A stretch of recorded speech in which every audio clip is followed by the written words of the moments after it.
Although it might not be the most stunning story, it remains endlessly rereadable, and the poison within should be minimal. Luan Zhan was already reading his copy of the Naruto Shippuden manga for the third time. Whenever he reached the night of the clan massacre, he could not help but sigh. If it were me, I would flip the table on Konoha right away. 3 Mangekyo, and they still talk about playing by Konoha's rules. What a joke. Is this Uchiha Itachi an idiot? The leaders of Konoha never said the Hokage had to be Sarutobi Hiruzen. Why should he treat Sarutobi Hiruzen like he is everything? If I were there, I would definitely. Before he could finish, his whole body suddenly felt unbearably heavy, and at the same time a powerful suction came from the book in his hands. In the next instant, Luan Zhan's figure was sucked into the book. A moment later, only the swaying door remained in his home, and even the book vanished without a trace. Luan Zhan opened his eyes and immediately heard a burst of clamor around him. Patriarch, it is time to act. Our Uchiha clan has been utterly loyal to Konoha, but what about Konoha? Not only have they driven us out of the village's core districts, they even forced us to move to this wretched place. It is obvious they intend to marginalize the Uchiha. Exactly.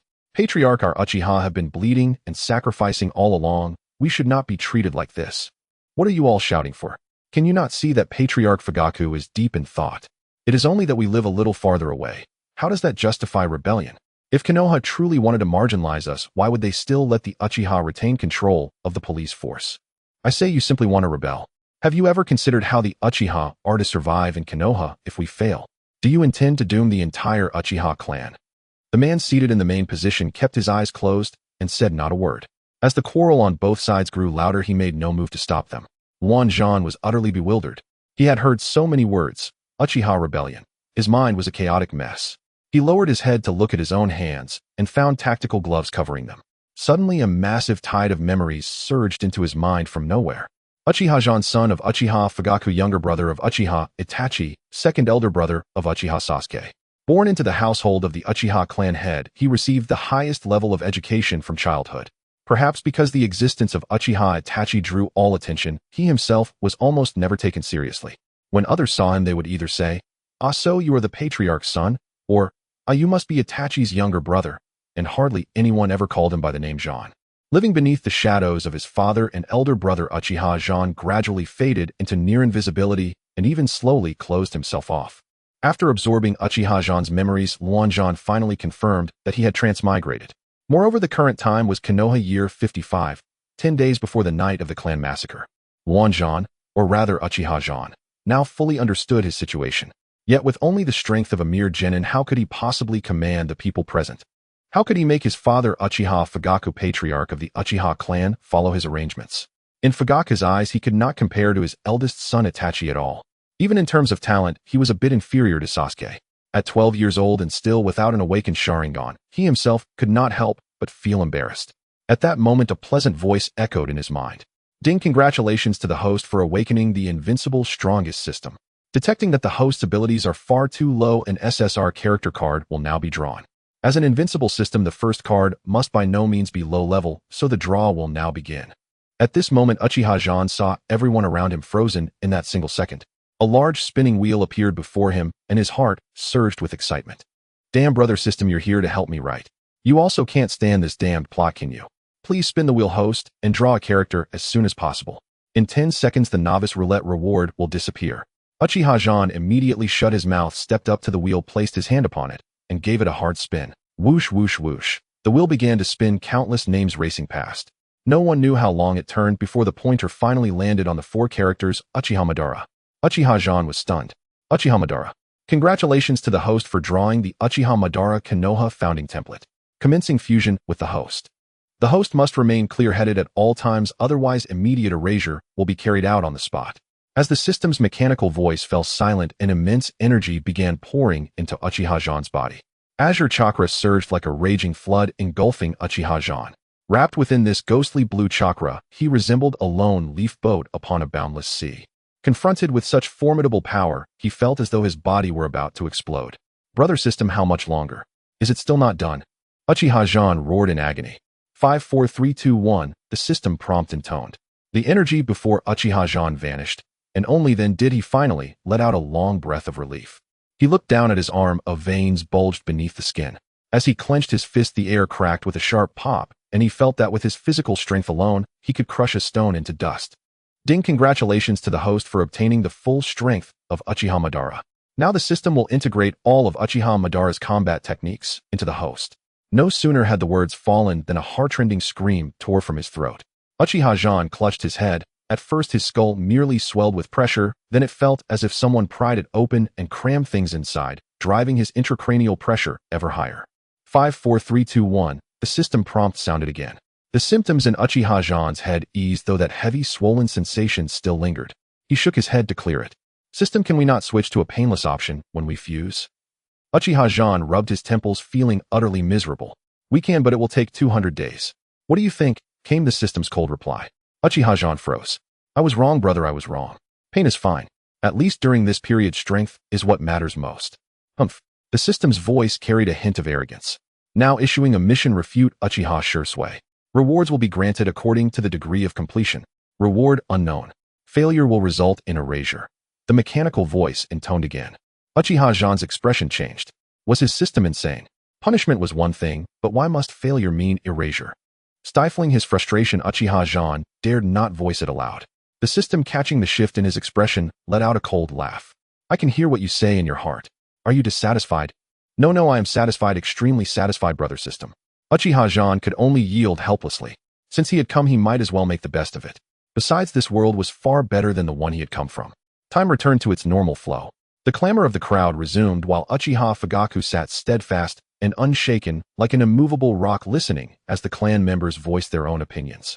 This was the first open clash between the hawkish and dovish factions within the Uchiha. Though this particular confrontation held little real weight, it served to build momentum for the elders of both sides in the struggles yet to come. Originally, the two factions had maintained a fragile peace, but 6 years ago, during the Ninetales turmoil, that balance shattered when the fourth Hokage Namake's Minato perished, suppressing and sealing the rampaging beast. At that time, the village's root organization ordered the Uchiha to remain in place and forbade them from joining the battle. Afterward, citing the fact that a Sharingan had once controlled the Ninetales Jinchuriki during the incident, they used this as a pretext against the clan. In the ensuing council meeting, the decision was made to reinstate the former third Hokage Sarutobi Hiruzen, praised as the strongest Hokage, to once again assume the mantle of village leader. Simultaneously, the higher-ups discussed the Ninetales rampage and concluded that the Sharingan lay at its root. Some speculated that it was an elaborate scheme orchestrated by the Uchiha clan to threaten the village. Others argued that during the Ninetales incident, every member of the Uchiha had remained within their own district, and none had gone out, making it impossible for the clan to have been responsible. However, under the combined questioning and pressure of the Hokage's advisors, Shimura Danzo, Mitokado Hamura, and Udatane Koru, that opposing view was forced into silence. Sarutobi Hiruzen then issued an order to relocate the Uchiha clan to the outskirts of the village, far from the political center, and at the same time assign additional ANBU to monitor their every move. Should there be any sign that members of the Uchiha seek contact with the Ninetales Jinchuriki Uzumaki Naruto, they are to be executed on the spot. This decree became known to every clan in the village, everyone except the Uchiha themselves. Pressed by the situation, other clans drew a clear line between themselves and the Uchiha, greatly reducing their contact. The Uchiha only learned of the first half of the order, about the forced relocation of their district, remaining ignorant of the horrors hidden in the latter part. Uchiha Zhan's thoughts returned to the present. To be honest, he rather agreed with the Hawks. He truly could not fathom it. How could they possibly lose a war when the clan possessed 3 pairs of Mangekyo Sharingan? Why then did his cheap old man refuse to fight? Was he actually afraid? That made no sense. How could someone like that ever awaken the Mangekyo Sharingan? Zhan studied Uchiha Fugaku, who sat with eyes closed, feigning sleep. Just then a ninja rose to his feet. The moment he stood, all conversation in the hall abruptly ceased. Clan leader Uchiha Shursui has some humble thoughts to share. Shursui dropped to one knee, expressing his respect toward Uchiha Fugaku, the supreme commander of the clan. At this, Uchiha Fugaku opened his eyes, the corners of his lips lifting slightly. Shursui, just speak your mind. There is no need to stand on ceremony, he said. Fugaku could clearly sense that the chakra coursing through Shursui was in no way inferior to his own. In other words, Uchiha Shursui had likewise awakened the Mangekyo Sharingan. If Shursui were to support going to war, then his own eldest son, who was on close terms with Shursui, would likely join in as well. With 3 Mangekyo in play, what was the mighty Konoha but something hardly worth mentioning? Yet the words that followed made Fugaku's expression darken, even filling him with a faint sense of disappointment. Clan leader Shursui began, I believe that when the second Hokage entrusted our predecessor Uchiha Kagami with important duties, it was in the hope that the Uchiha would truly integrate into Konoha. Later, when the village granted us the Uchiha police force, it was yet another sign of the value they placed upon our clan, he continued. Previously, during the Ninetales turmoil, it is an undeniable fact that a Sharingan controlled the beast. It is only natural that the village's leadership should harbor fear and wariness toward us, he said. If we truly wish for the Uchiha to become an integral part of Konoha, then I believe that armed rebellion is a most unwise path, Shisui declared. Even if we triumphed, both the Uchiha and the village would suffer grievous losses in strength. The land of fire is rich and fertile, and the other 4 great ninja villages all have their eyes fixed upon it, he argued. Thus, even if the Uchiha secured victory, how would a ravaged Konoha withstand the subsequent onslaught of the other 4 villages? He concluded. Shisui's reasoning was meticulous, supported by precedent and logic. His words sent many members of the dovish faction stroking their beards and laughing in satisfaction. Shisui's remarks strike at the heart of the matter and sharply critique present ills. Clan leader, I find his argument convincing, one elder said. It was a dove elder who spoke. Zhan glanced over and recognized Uchiha Zongi. From his memories, Zongi was the acknowledged leader of the dovish camp. The Hawks were left speechless, not because they agreed with Shisui, but because their faction currently lacked any powerhouse capable of matching him and wrestling over the direction of the clan. In the Uchiha clan, power had always defined authority. The strongest voice carried the most weight. At this moment, Shisui's standing within the clan was second only to Uchiha Fugaku himself. Yet Fugaku's son Uchiha Itachi had been thoroughly swayed by this man and supported Shisui wholeheartedly. As a result, the Hawks could only shout slogans. When critical moments arrived, their voices always died away. Having listened to Shisui, Fugaku outwardly showed no reaction, yet inwardly he was deeply disappointed. 2 pairs of Mangekyo leaned toward Konoha, leaving him feeling utterly powerless to alter the clan's current predicament. Shisui wished to preserve both clan and village, but had he considered that if things continued in this way, the Uchiha would be slowly devoured by Konoha until nothing remained. Uchiha ninja had already begun to die inexplicably on missions, slain by rude operatives who then took their eyes. Though the number of such cases remained small, it proved one thing: Konoha had already raised the butcher's blade against them. To sit and wait was to invite slow annihilation. Suddenly, Uchiha Zhan rose to his feet. At such a moment, his movement drew every eye in the hall. Fugaku's thoughts were interrupted as he turned to look at Zhan, utterly bewildered. Zhan stepped out from behind Fugaku and walked toward the Hawk faction's side. Second brother, get back here, stop making a scene. The one who spoke was Uchiha Itachi. He frowned at his younger brother. Zhan halted, hearing that familiar voice, and let out a cold laugh. So it's you, my dear elder brother, Zhan said, his tone arrogant and filled with disdain. Itachi's displeasure was palpable. He drew a deep breath. Second brother, he admonished. Please address me as Zhan, elder brother, he replied. In that instant, chakra surged from him. A vast tide of blue chakra flooded the entire Uchiha assembly hall. The force of that mighty chakra whipped Fugaku's robes and sent his hair flying. Shisui was forced to take a half step back, while Itachi, unprepared, stumbled 7 or 8 steps in retreat. Itachi stared at his younger brother in utter shock. When had his little brother become this strong? Shisui looked toward Zhan, his pupils contracting, for within Zhan's eye sockets the distinct pattern of the Mangekyo had unfolded. It was simply that in this era few still knew Uchiha Madara's face. Had Senju Hashirama or Senju Tobarama been present, they might well have believed that Madara himself had returned from the grave. Elder brother, do you still have any objections? Zhan asked. Then he walked to the foremost seat of the Hawk faction and cast a glance at the current leader of the Hawks. The Hawk leader froze for a moment, then his expression turned to wild delight. He immediately vacated the main seat, stepping behind Zhan to stand as his most loyal protector. Uchiha Zhan sat at the main seat of the Hawkish faction, looking disdainfully at Uchiha Itachi and Uchiha Shisui. What you just said was pure nonsense. Uchiha Zhan prepared himself for a moment, but before he could begin his main argument, the Hawkish Uchiha directly interjected. Nonsense. Nonsense. Uchiha Zhan twitched the corner of his mouth, feeling somewhat awkward, but he straightened his expression and said, Uchiha Shisui, how much do you really know about the grudges and entanglements from the Warring States period? Did you learn about it from the books of Konoha? Or do you think history is written by the victors? Or do you fantasize that Uchiha could integrate into Konoha under the leadership of the third Hokage and Shimura Danzo? To tell you the truth, the third Hokage, Sarutobi Hiruzen, was just a glory seeker spouting empty slogans of righteousness and benevolence, but he did nothing practical and was a useless person who always had debts to pay off. Indeed, in his youth he fought well in the Second Great Ninja War, but what then? After winning, he even compensated Tsunagakure. Do you think he was filled with nonsense in his head? Uchiha Zhan slammed the table. Uchiha Shisui was momentarily stunned, and Uchiha Itachi became anxious. Second brother, do not show disrespect to Lord Hokage. At that moment, Uchiha Itachi, brainwashed by the will of fire, opened his mouth, and nearly 100 pairs of red eyes stared at him. I've told you countless times to call me Zhan. Uchiha Zhan hurled the table at Uchiha Itachi. Uchiha Itachi's pupils constricted, and he drew his sword to slice it apart. The table split in two, but his hand trembled, slightly astonished by Uchiha Zhan's strength. What incredible strength! Uchiha Itachi thought to himself. Uchiha Shisui, however, spoke up. Zhan, I believe this is merely to showcase our Konoha's grandeur. Places like Sunagakure in that barren land have no stable economic income. I think Lord Hokage wants to appease Sunagakure, which should be a consideration of the current situation. After saying this, he fixed his gaze firmly on Uchiha Zhan, not moving it. He had sensed during the recent clash of chakra that Uchiha Zhan's strength was not to be underestimated, even possibly stronger than his own. Thus, when faced with the opinions of a strong individual, Uchiha Shisui was still willing to listen and debate. What current situation? Sarutobi Hiruzen has no current situation. Using Konoha's resources to appease Sunagakure, is he out of his mind? Everyone is contributing their efforts, countless casualties, and he as Hokage not only refuses to compensate, but also seeks to appease them. This is even less than what a 6-year-old child would do. A child knows to fight back when attacked and would still demand compensation. Uchiha Zhan's words, though crude, struck at the heart of the matter, leaving Uchiha Shisui in a state of confusion, as if Uchiha Zhan made more sense. Once a person is taught to think from another's perspective, many issues become clear. Uchiha Shisui was in such a state now. It's just that you Shisui are too naive. Whatever people say, you believe it. Do you know why Uchiha Kagami died? Uchiha Zhan said blandly.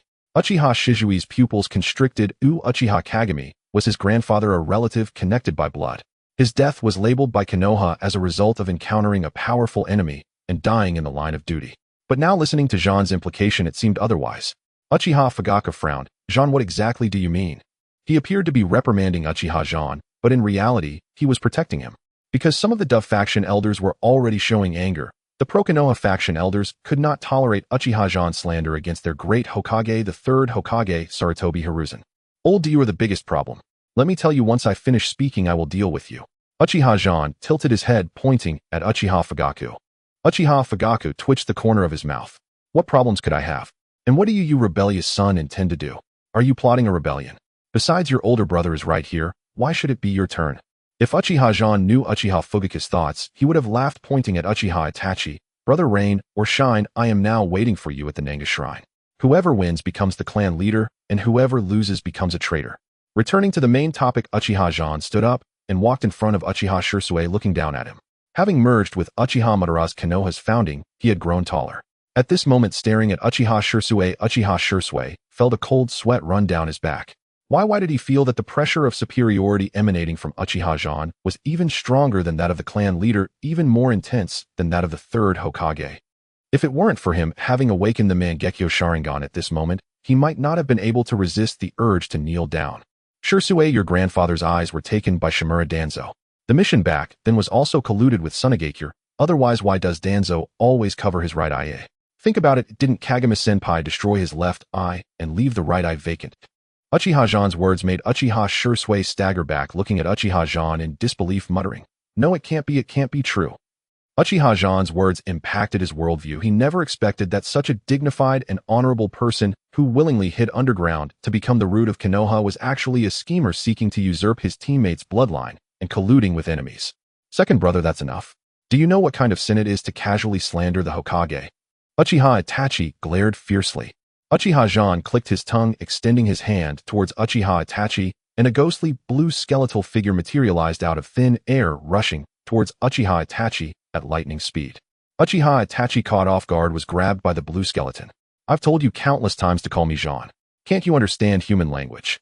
And let me tell you, Uchiha Itachi, when I am speaking, you better not interrupt. You a political novice, what do you know? Uchiha Zhan said coldly. Uchiha Itachi had been caught off guard, unable to use the substitution technique, only able to express his frustration. This scene made all the Uchiha clan members gasp in shock. This top 3 Uchiha powerhouse was actually subdued by a previously unknown little Kurami. No, that's not right. He's merely being modest and adept at hiding. He is not just a little Kurami. Didn't they see the Mangekyo Sharingan? And this Susanoo? So powerful, so impressive. Uchiha Fugaku grew anxious. Although his son had a bit of rebelliousness, he didn't deserve to die. So he spoke up, that's enough. Zhan, after all, Itachi is your brother. Do you want to kill him? Uchiha Zhan trembled all over, sighed heavily, and slowly released his grip. Uchiha Itachi, given a moment to breathe, was about to activate his Susanoo when Uchiha Shursui shot. Little did they know all these small movements were clearly seen by Uchiha Zhan. Uchiha Itachi realized his loss of composure. Under the gaze of Uchiha Shursui, he chose to swallow his anger and stood silently to the side. At this moment, the hawkish faction was already filled with fervor. Our leader has claimed the first blood. Uchiha Zhan did not concern himself with their thoughts, but continued to smile at Uchiha Shursui, saying, I know it's hard for you to believe, but you could reveal the nature and color of Grandfather Mirror's chakra to the Hyuga clan. Let the Hyuga clan get a glimpse of Shimura Danzo, and you'll know the truth. Although Uchiha Shursui did not agree with Uchiha Zhan's unfounded speculation, he nonetheless committed the method he suggested to memory. He would remember his grandfather's chakra until his death. It was warm green and full of vitality. That's how people are, as sometimes coincidences lead to suspicion. Coupled with Uchiha Zhan's emphatic words, his doubts deepened. Speaking of which, your main argument just now was that the second Hokage wanted us Uchiha to integrate into Konoha, while also granting our Uchiha clan the police department right. Uchiha Zhan returned to his seat. His subordinate immediately brought over another table and set it in front of him, his eyes alight with enthusiasm. Uchiha Zhan placed his legs on the table, resting his hands behind his head, sitting back in his chair, and looking at Uchiha Shursui. Uchiha Shursui nodded. May I ask what insights you have? His expression was serious. Although he was close to Konoha, he was no fool and would think things through. Uchiha Zhan sneered. Then let me ask you, what does the Konoha police department do? Investigate, capture, interrogate, Uchiha Shursui quickly replied. Do you think that's great? Maintaining the safety and stability of Konoha. Uchiha Zhan narrowed his eyes. Uchiha Shursui nodded, indicating that Uchiha Zhan seemed to have some common sense. What responded to him was a few cold laughs. Hee, and then what? The police department is made up solely of the Uchiha clan, which is disconnecting from the masses. After handling disputes, the police department is questioned about its fairness. Even the most insignificant can turn against us, claiming we use violence in our enforcement. Is that really the case? No, but others don't see it that way. This leads to neglect and suspicion. In the end, why would he give such a powerful department to the Uchiha and not to others? Why? Uchiha Shursui was taken aback. He had a premonition that Uchiha Zhan's next words would be extremely controversial, even reshaping his worldview. But don't forget, how did the glory of the warring states come about? It was Uchiha Madara punch by punch. Not by letting you endure humiliation while believing yourselves to be high and mighty. But don't forget, how did the glory of the warring states come about? It was Uchiha Madara punch by punch. Not by letting you endure humiliation while believing yourselves to be high and mighty, disconnected from the masses. With that, Uchiha Zhan kicked the table away. The table flew directly towards Uchiha Zongi, who turned pale. Being old and frail now, he could hardly react, while Uchiha Shursui formed seals. The shadow clone technique activated, teleporting to the leader of the Dove faction, Uchiha Zongi, and slicing through the kunai in half. Zen, what are you doing? We're debating here, not fighting. Uchiha Shursui frowned, sensing that Uchiha Zhan's emotions were getting out of control. Uchiha Zhan sneered. What's wrong? Is he angry? Unhappy? Uchiha Zongi's face turned pale as he sat on the ground with a thud. Several members of the Dove faction rushed over to help him. Once he regained his composure, he glanced at Uchiha Zhan and then at Uchiha Fugaku. Clan leader Uchiha Zhan acted recklessly against a clan member. His temperament is violent. I suggest revoking his participation qualifications. Uchiha Zongi said coldly. Before Uchiha Fugaku could think, the hawkish faction exploded. Damn Zongi, what's wrong with hitting you? I swear I even want to kill you. You bastard, it was the clan that raised you. What do you think about the village? Everything you eat, wear, and use was provided by the Uchiha clan. If you have the ability, blind yourself and follow the higher-ups of Konoha. Go ahead. Uchiha Zhan asked, isn't what I'm saying correct? Did the Uchiha glory come from your constant concessions to the Dove faction? Isn't it all earned through fighting? Although the hawkish faction had fiery tempers, they were entirely motivated by clan interests and united as one. Uchiha Zhan's words were already unreasonable, but now that he had a point, they were ready to fight. Zongi's face turned pale. He hadn't expected the hawkish faction to be so insane. Looking at the Dove faction members, even though they frowned and looked displeased, no one verbally confronted them. He gritted his teeth, not only feeling that the hawkish faction was a bunch of madmen, but also that the Dove faction was all a bunch of softies. Of course, he wouldn't think of himself as a softie, as people don't realize their own mistakes. Uchiha Fugaku raised the corners of his mouth, but maintained a serious tone, saying, all right, enough noise. Let's continue to listen to Zhen's analysis. Uchiha Zhan glanced at Uchiha Fugaku, who was also looking at him with eyes full of intensity. Uchiha Zhan smiled slightly. Shursui, think about it. Is the second Hokage trying to trap the Uchiha clan in a vicious cycle, one that distances us from the masses, the villagers, and ultimately leads to loss of heart and morality? As the saying goes, eat meat together, earn money together. The police department is a piece of fat meat. If only our clan consumes it, won't that make others envious? Won't it make them jealous? Have you considered any of this?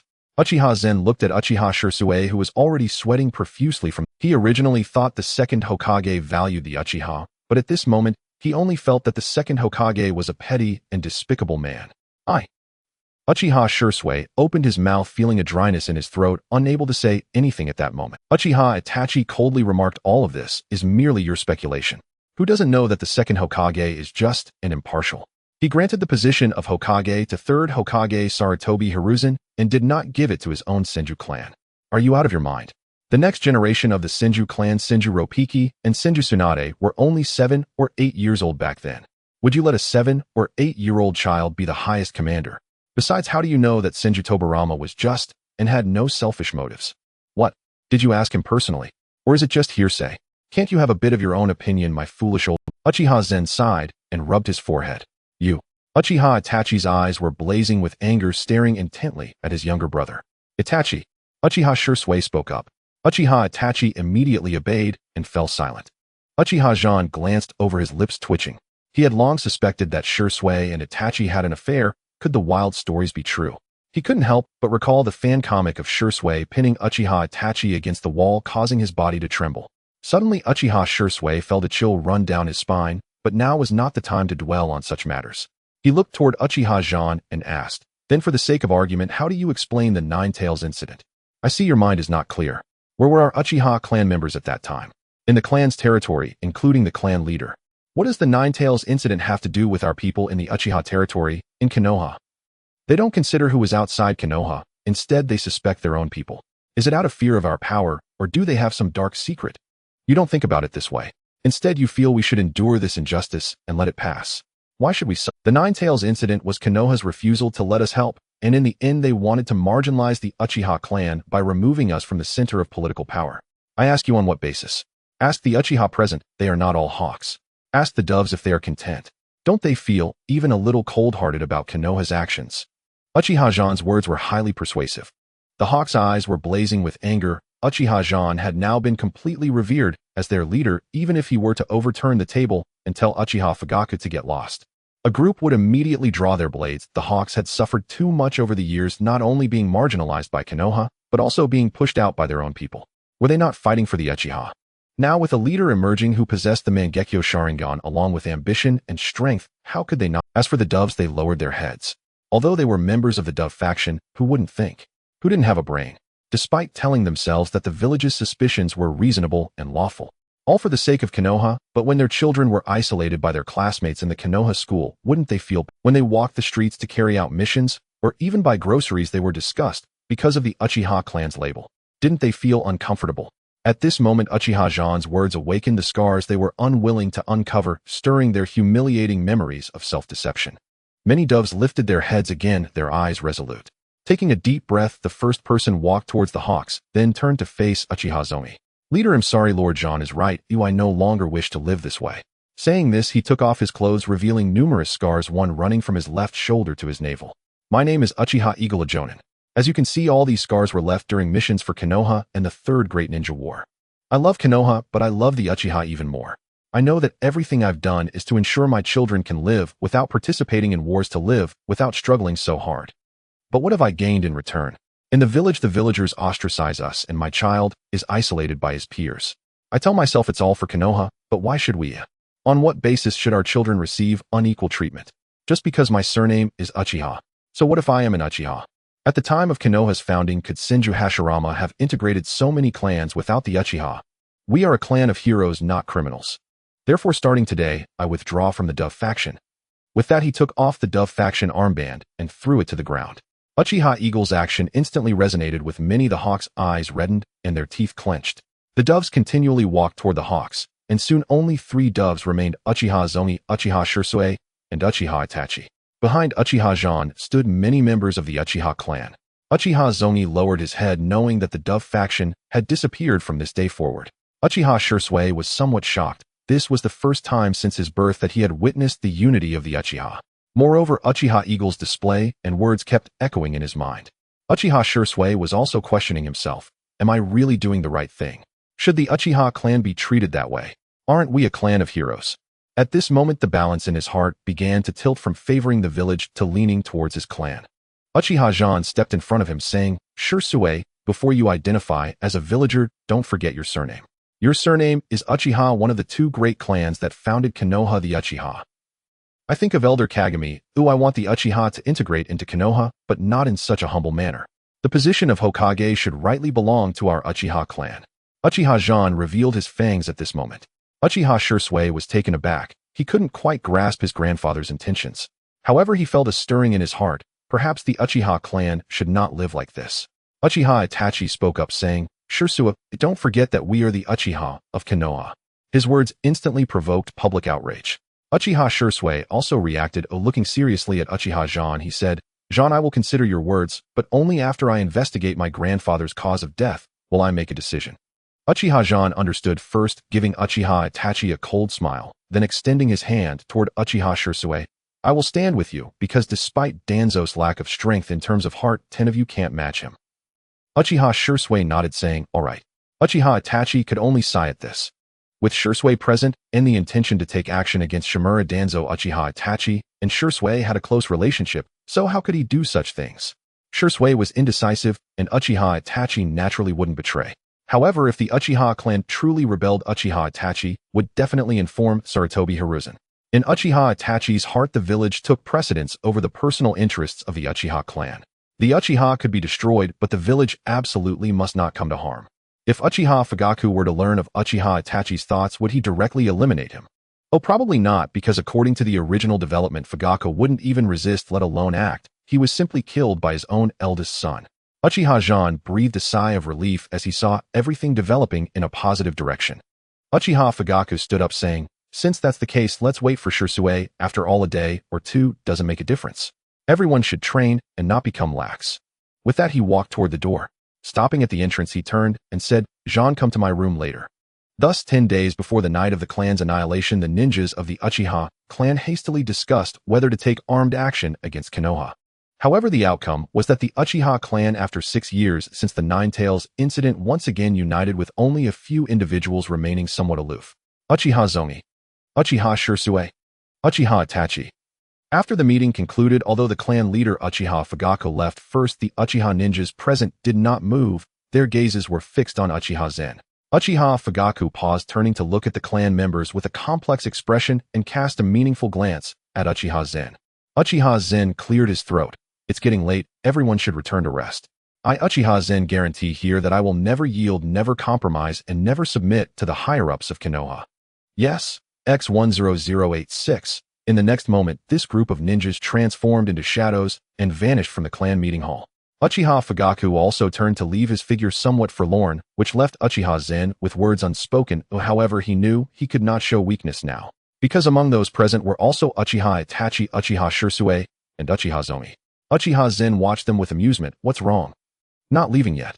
As he turned, his long hair fluttered, his face adorned with mockery, as if in his eyes these three were nothing more than ants. "Zhen, when did you become so powerful?" Uchiha Shursue asked, puzzled. During his interactions with Itachi, he often visited Uchiha Fugaku. Thus, he had exchanged greetings with Uchiha Zhan, who at Uchiha Fugaku's home acted like a transparent figure. He would awkwardly nod and bow to anyone who greeted him. Unexpectedly, Uchiha Shursue realized he had misjudged. This guy's chakra was likely greater than that of the Hokage. Just earlier, Uchiha Zhan smiled slightly. Uchiha Shizui's mouth twitched. Was he trying to fool him? However, it was his secret, and he felt it inappropriate to say more. Only Uchiha Itachi furrowed his brow, somewhat irritated. "Zhen, if you don't want to say anything, then don't why toy with Shursue. Whatever you say is whatever it is, huh?" Uchiha Zhan shrugged. To be honest, he didn't believe it. If he didn't, there was nothing he could do. Uchiha Itachi's veins bulged. He wanted to teach this ignorant brat a lesson, making him understand what attitude to adopt in front of an elder brother. This time, Uchiha Shursue did not stop Uchiha Itachi, because he too was curious about what level Uchiha Zhen's strength had reached. "Ding, congratulations, host has completed the task of refuting Uchiha Shursue, achieving an SS level rating. Reward: Indomitable Body, incomplete form, reducing 10 damage per hit up to a maximum of 100. Ding, congratulations, host has completed the task of refuting Uchiha Shursue, achieving an SS level rating. Reward: Indomitable Body, incomplete form, reducing 10 damage per hit up to a maximum." Thus, he raised his middle finger at Uchiha Itachi, who was taken aback, unable to understand what Uchiha Zhen meant. but surely it wasn't anything good. Zen, I challenge you. Uchiha Itachi's eyes turned cold, then he prepared to form a seal. Uchiha Zhan waved his hand dismissively. This action sparked a look of contempt and disdain in Uchiha Itachi's eyes. Indeed, he was merely a facade. Was he going to back down when it got serious? However, Uchiha Shisui sensed it was not so simple, and thus quietly observed Uchiha Zhen's next move. Itachi, I think we should be at the training field, not here. What do you say? After all, this is the meeting place of the Uchiha clan. Oh, it wouldn't be good to damage it. Uchiha Zhan said lightly. Uchiha Itachi paused, realizing this made sense, and nodded. In that case, he'll wait for you at training ground no. 7. After saying that, his figure vanished into thin air, transforming into a flock of crows. If Uchiha Zhan had only the strength of a genin, he might have been intimidated by this technique. However, after merging with Uchiha Madara's Konoha founding template, this so-called crow clone technique was merely a minor skill in his eyes. At a certain level of chakra, and possessing a pair of powerful Mangekyo Sharingan, one can see through the fundamentals of all ninjutsu. Uchiha Shisui did not leave. He continued to observe Uchiha Zhan and saw Uchiha Zhan give him a thumbs up, vanishing from his sight. In the instant Uchiha Shisui blinked, Uchiha Shizui's face turned pale. He realized that in just a blink Uchiha Zhan had disappeared from his view. However, he quickly reacted, knowing the final destination, and used the body flicker technique to dash towards training ground no. 7. When Uchiha Shisui arrived, Uchiha Itachi smiled slightly. Shisui, you'll be the referee for the— Uchiha Shisui looked at Uchiha Zhan and nodded slightly. All right. Then Uchiha Zhan, rest assured, I will supervise this battle from the most impartial perspective, wagering the honor of our Uchiha clan. Uchiha Zhan nodded. Since Uchiha Shisui had staked the honor of the Uchiha clan, it demonstrated his determination for fairness. Seeing Uchiha Zhan nod, Uchiha Shisui raised his hand. 3, 2, 1, fight begins. Senzu Bean activated. Uchiha Zhen's mouth curled up, then he patted his chest 10 times. Bang, bang, bang, bang. Uchiha Itachi was somewhat puzzled. Could it be that his brother had a problem with his head? Why did he start by patting himself 10 times? Ding, damage reduction 10, 20, 30. 100. The system's prompt sounded, and Uchiha— Alright, I'm ready, then it's time for battle. Although Uchiha Itachi didn't understand what Uchiha Zhan was doing for a ninja, the first strike was crucial. Uchiha Itachi drew his long sword, pointing it at Uchiha Zhan. My foolish little brother, today, I will make you understand that even with the awakening of the Mangekyo, relying solely on ocular techniques cannot compete with a battle-hardened ninja. With that, he lunged forward, closing the distance, and raised his great sword to slash at Uchiha Zhan. Uchiha Zhan did not flinch or evade, standing his ground. Uchiha Itachi's pupils constricted. He immediately tried to pull back his strength, but it was too late, only managing to retract partway. The great sword slashed towards Uchiha Zhen's shoulder. Damn, are you insane? Get out of the way. Uchiha Itachi shouted angrily. Although he wanted to teach his little brother a lesson, he never intended to kill him. Uchiha Itachi struck Uchiha Zhan with his blade, having restrained most of his strength, yet he was still unable to stop the final descent of the katana in his hand. His katana landed on Uchiha Zhan, but instead of the expected sound of flesh being cleaved, there was only the clash of metal. Ding! Sparks flew. Uchiha Itachi's pupils contracted as he looked incredulously at his younger brother before him. Was this still the coward who would secretly cry and hide whenever bullied? Moreover, how had his body been trained to be so fearless of blades? Itachi, have you not eaten? Your sword must have been taught by the matriarch, right? Tsk tisk, soft and powerless. Uchiha Zhen's voice reached Uchiha Itachi's ears. In that moment, both Uchiha Itachi and Uchiha Shisui were stunned. Only Uchiha Zhan felt a thrill of joy in his heart. Indeed, hitting himself 10 times counted. Ding, warning, warning, detected host exploiting loopholes, detected host exploiting loopholes. After this battle, the system will modify the setting of the indomitable body and count self-attack instances as effective loopholes. Uchiha Zhen's face immediately fell. This damn system. Clearly it was your own unnoticed bug. Oh, what's wrong with me using it? And you are depriving your host of imagination. System. After the bug fix, the host will be compensated with a reward of Uchiha Flame Fan. The system's voice made Uchiha Zhen's eyes brighten. The flame fan was good, the flame fan was great. However, Uchiha Itachi was not angered by this statement. Instead, he retracted his katana and created distance. In a battle state, his intellect surged to a shocking level. That earlier strike was merely a probe. Now the results were in Uchiha Zhen's physical quality was extraordinarily high, even fearless of blades. Facing such an enemy, Itachi clearly understood that physical techniques were completely ineffective, or rather his physical skills were insufficient to pose any threat to Uchiha Zhen's body. Such situations had occurred before, but in the end victory would surely belong to him. Fire-style Great Fireball Jutsu. Uchiha Itachi formed hand seals, Si Wei, Shun, Hai Wu Yin. After forming the seals, he habitually leaned back and took a deep breath. Finally, he exhaled, and a massive, great fireball erupted from his mouth, illuminating the faces of the three in the pitch-black night. Shui worried, Itachi serious, Zen cold smile. The great fireball jutsu charged towards Uchiha Zhan, stirring the air currents. Uchiha Zhan's long hair began to flutter, blown by the hot wave. Fire-style Phoenix Fire Jutsu. Uchiha Zhan jumped, soaring 4 meters high, and quickly formed seals, in Tsuchomaoin. His speed of forming seals was incomparably faster than Uchiha Itachi's. With a flick of his hand, 5 fireballs were released, charging towards Uchiha Itachi and his great fireball jutsu. Uchiha Itachi's expression changed, for the smallest of the 5 fireballs was the same size as his great fireball jutsu. Moreover, even with his Mangekyo Sharingan activated, he could see the molten lava flames dancing within the fireballs. The great fireball jutsu of Uchiha Itachi collided with the first fireball of Uchiha Zhan's Phoenix Fire Jutsu. Boom! The two violently clashed and dissipated in the air. Uchiha Itachi immediately ceased his chakra input. The great fireball was gone. What more fire could he spew? Uchiha Itachi looked at the 4 massive Phoenix Fire Jutsu blocking his retreat route in the sky, his expression grave.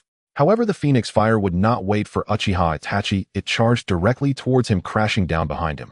Uchiha Itachi gritted his teeth. It seemed he had no choice but to use that technique. Immediately his eyes became resolute, and a surge of red chakra emanated from his body, surrounding him in a crimson Susanoo skeletal frame. Susanoo. Shinra Tensei. Uchiha Itachi's left eye bled. Boom, boom, boom, boom. The fireballs cast by Uchiha Zhan's Phoenix Fire descended upon Uchiha Itachi, who instantly activated Susanoo. Uchiha Itachi gritted his teeth, enduring Uchiha Zhan's ninjutsu. Although Susanoo blocked Uchiha Zhan's onslaught, it still made him break into a cold sweat, a metallic taste rising from his throat. However, he swallowed it back down.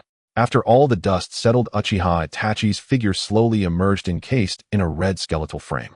It emanated a terrifying aura, and at that moment Uchiha Itachi's eyes had transformed into the pattern of the Mangekyo, fixated intently on Uchiha Zhan. After confirming that Uchiha Zhan did not continue his assault, he retracted Susanoo and closed his left eye. Instantly, a burning pain and soreness coursed through him, causing his entire body to tremble. But how could his small movements escape Uchiha Zhan's observation? Uchiha Zhan was somewhat speechless. This guy truly was suffering for the sake of his pride. Itachi, this is the end you have lost. Uchiha Shui appeared before Uchiha Itachi in a flash. Uchiha Itachi wanted to refuse, but the recently sun-like fireball had rendered him speechless, and he looked at his younger brother with a complex gaze. In Uchiha Shizui's view, this battle was merely a spar between the geniuses of the Uchiha clan, not requiring the use of Mangekyo's offensive power. Moreover, Uchiha Shui acknowledged that his mastery of ninjutsu and taijutsu was not as proficient as Uchiha Zhan's. Not fighting anymore. Uchiha Zhan chuckled, feeling that he had not yet warmed up.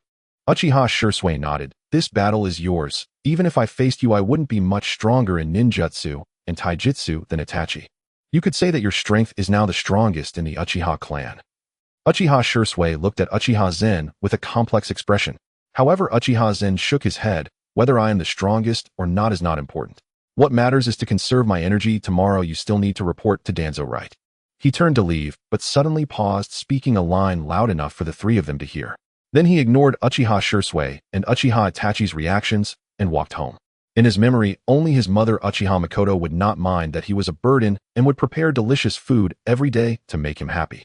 Oh, and his foolish little brother Uchiha Sasuke, whose ninjutsu was mostly taught by Uchiha Zhan himself. Because Uchiha Itachi often carried out missions in the Umbu, he could count the days he had to rest in a year on 2 hands. He simply had no time to play ninja games with his younger brother.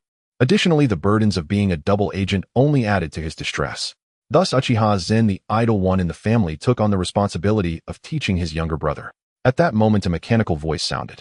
Ding! Congratulations, host, on defeating Uchiha Itachi in the spar, shattering his arrogance, while leaving an impression in his heart. Reward: Uchiha Flame Fan won a full set of Sengoku Red Armor. Please continue to strive for. Uchiha Zhan's face lit up with joy. Brother Tongzi, where's the reward? Ding! It has been stored in the system space. As he finished speaking, an electronic panel appeared before Uchiha Zhan, displaying the clear numbers 7600 in the lower left corner. Uchiha Zhan nodded, quite pleased with the 600-slot backpack. At that moment, a voice rang out, Zhan, the voice was serious and solemn, which caused Uchiha Zhan's mood to plummet. Sensing Uchiha Zhan's emotional fluctuations, the system quietly closed the system backpack, and Uchiha Zhan's gaze returned to normal. He immediately saw Uchiha Fugaku with his arms crossed looking at him with a cold expression and pursed lips. Father, is there something you need? Uchiha Zhan maintained his composure, neither servile nor overbearing. Uchiha Fugaku's lips curled slightly upwards. First, let's eat. Your mother and Sasuke are waiting for you. Upon hearing that his mother and younger brother were waiting for him to eat, Uchiha Zhan's eyes twitched, and then his mood brightened. However, being an Uchiha, he was too proud to say anything. He merely nodded and acknowledged with a sound. Uchiha Fugaku walked ahead, while Uchiha Zhan followed closely behind. Whether it was intentional or not, Uchiha Zhan felt that the distance between them was narrowing. Until they stood shoulder to shoulder, Uchiha Fugaku asked, "What are your plans?" "Let's eat first, and we can talk after that." Uchiha Zhan thought only of his mother and brother. Uchiha Fugaku pursed his lips and finally nodded. The two reached the doorway of the living room, where a voice came from inside. "Is Zhan back?" A voice full of magnetism and maternal love emerged, followed by the door being pushed open. Uchiha Mikoto smiled as she looked at the two. Uchiha Fugaku's eyes brightened as he stepped forward. However, Uchiha Mikoto bypassed him and walked towards her son Uchiha Zhan. She already knew that at today's clan meeting her second son had outshone everyone and united the Uchiha. She felt proud of Uchiha Zhan, yet also worried that he must have endured hardships to gain such strength. In Uchiha Mikoto's heart, matters of Konoha were irrelevant. She only wished for her son to grow up healthy and happy. Whether it was a coup or living in peace as a woman, she didn't harbor grand ambitions. "Mother." Uchiha Zhan began, his eyes reddening. This was the first time he had felt the dual maternal influence, making him unable to hold back his tears. Uchiha Mikoto's body swayed, tears flowed uncontrollably as she embraced Uchiha Zhan, crying, "My child, have you suffered any grievances? Tell your mom." Uchiha Zhan shook his head, saying, "No, not at all." He sniffed, and then smiled, saying, "Mother, I missed you." Uchiha Mikoto's gaze softened as she stroked his hair. "Silly child, mom is right here at home. If you miss me, just come back to see me." Hearing Uchiha Mikoto's words, Uchiha Fugaku revealed a hint of tenderness at the corner of his eye, making Uchiha Zhan appear much more agreeable. Upon hearing Uchiha Mikoto's words, Uchiha Zhan trembled all over. Calculating the time, it seemed that there were only 10 days left until the night of the clan's destruction. No, after today, there are only 9 days left. As Uchiha Zhan felt the warmth of his mother's embrace, his eyes filled with madness. He absolutely would not allow anyone to destroy his family, not even his elder brother. If he opposed him, he would slay him. At worst, when his mother imposes punishment, he would give his life for it. After all, he would never allow his mother to be in any danger. Absolutely not. Uchiha Mikoto felt a sudden chill, a strange sense of coldness enveloping her. She looked at Uchiha Zhan, who immediately retracted his imposing aura and smiled. "Mother, I'm hungry. What's for dinner tonight?" Uchiha Zhan said playfully.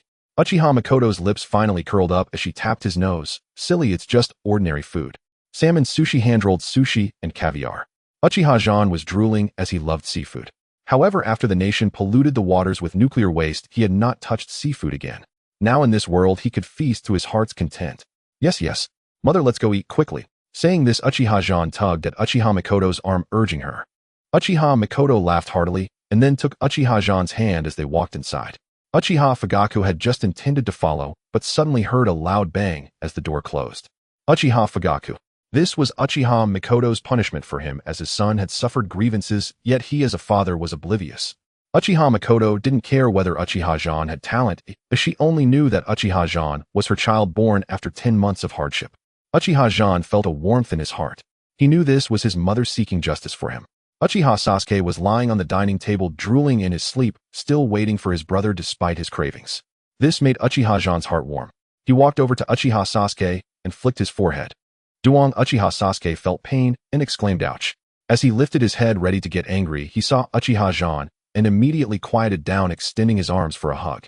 "Second brother hug," Uchiha Sasuke chuckled. Now Uchiha Sasuke was 7 years old, at the age of innocence and carefree joy. Regardless of talent or background, he could live happily, but unfortunately a monster had emerged. Uchiha Zhan sighed inwardly and picked up Uchiha Sasuke. "Sasuke, have you missed your brother?" At this moment, Uchiha Fugaku entered. Originally, Uchiha Sasuke wanted to say he missed him, but seeing Uchiha Fugaku's icy face, he timidly said, "Sasuke is a big kid now, so I don't miss him." Uchiha Zhan frowned. He glanced back and saw Uchiha Fugaku walking in. Initially, he didn't care, but now Uchiha Sasuke had grown fearful. This ignited his anger. The protective brother attribute of Uchiha Zhan was triggered, and his eyes instantly transformed into a kaleidoscope as he glared at Uchiha Fugaku. Uchiha Fugaku felt an immense pressure. It turned out that being directly stared at by Uchiha Zhan brought such a powerful aura, which truly made things difficult for the Uchiha at today's clan meeting.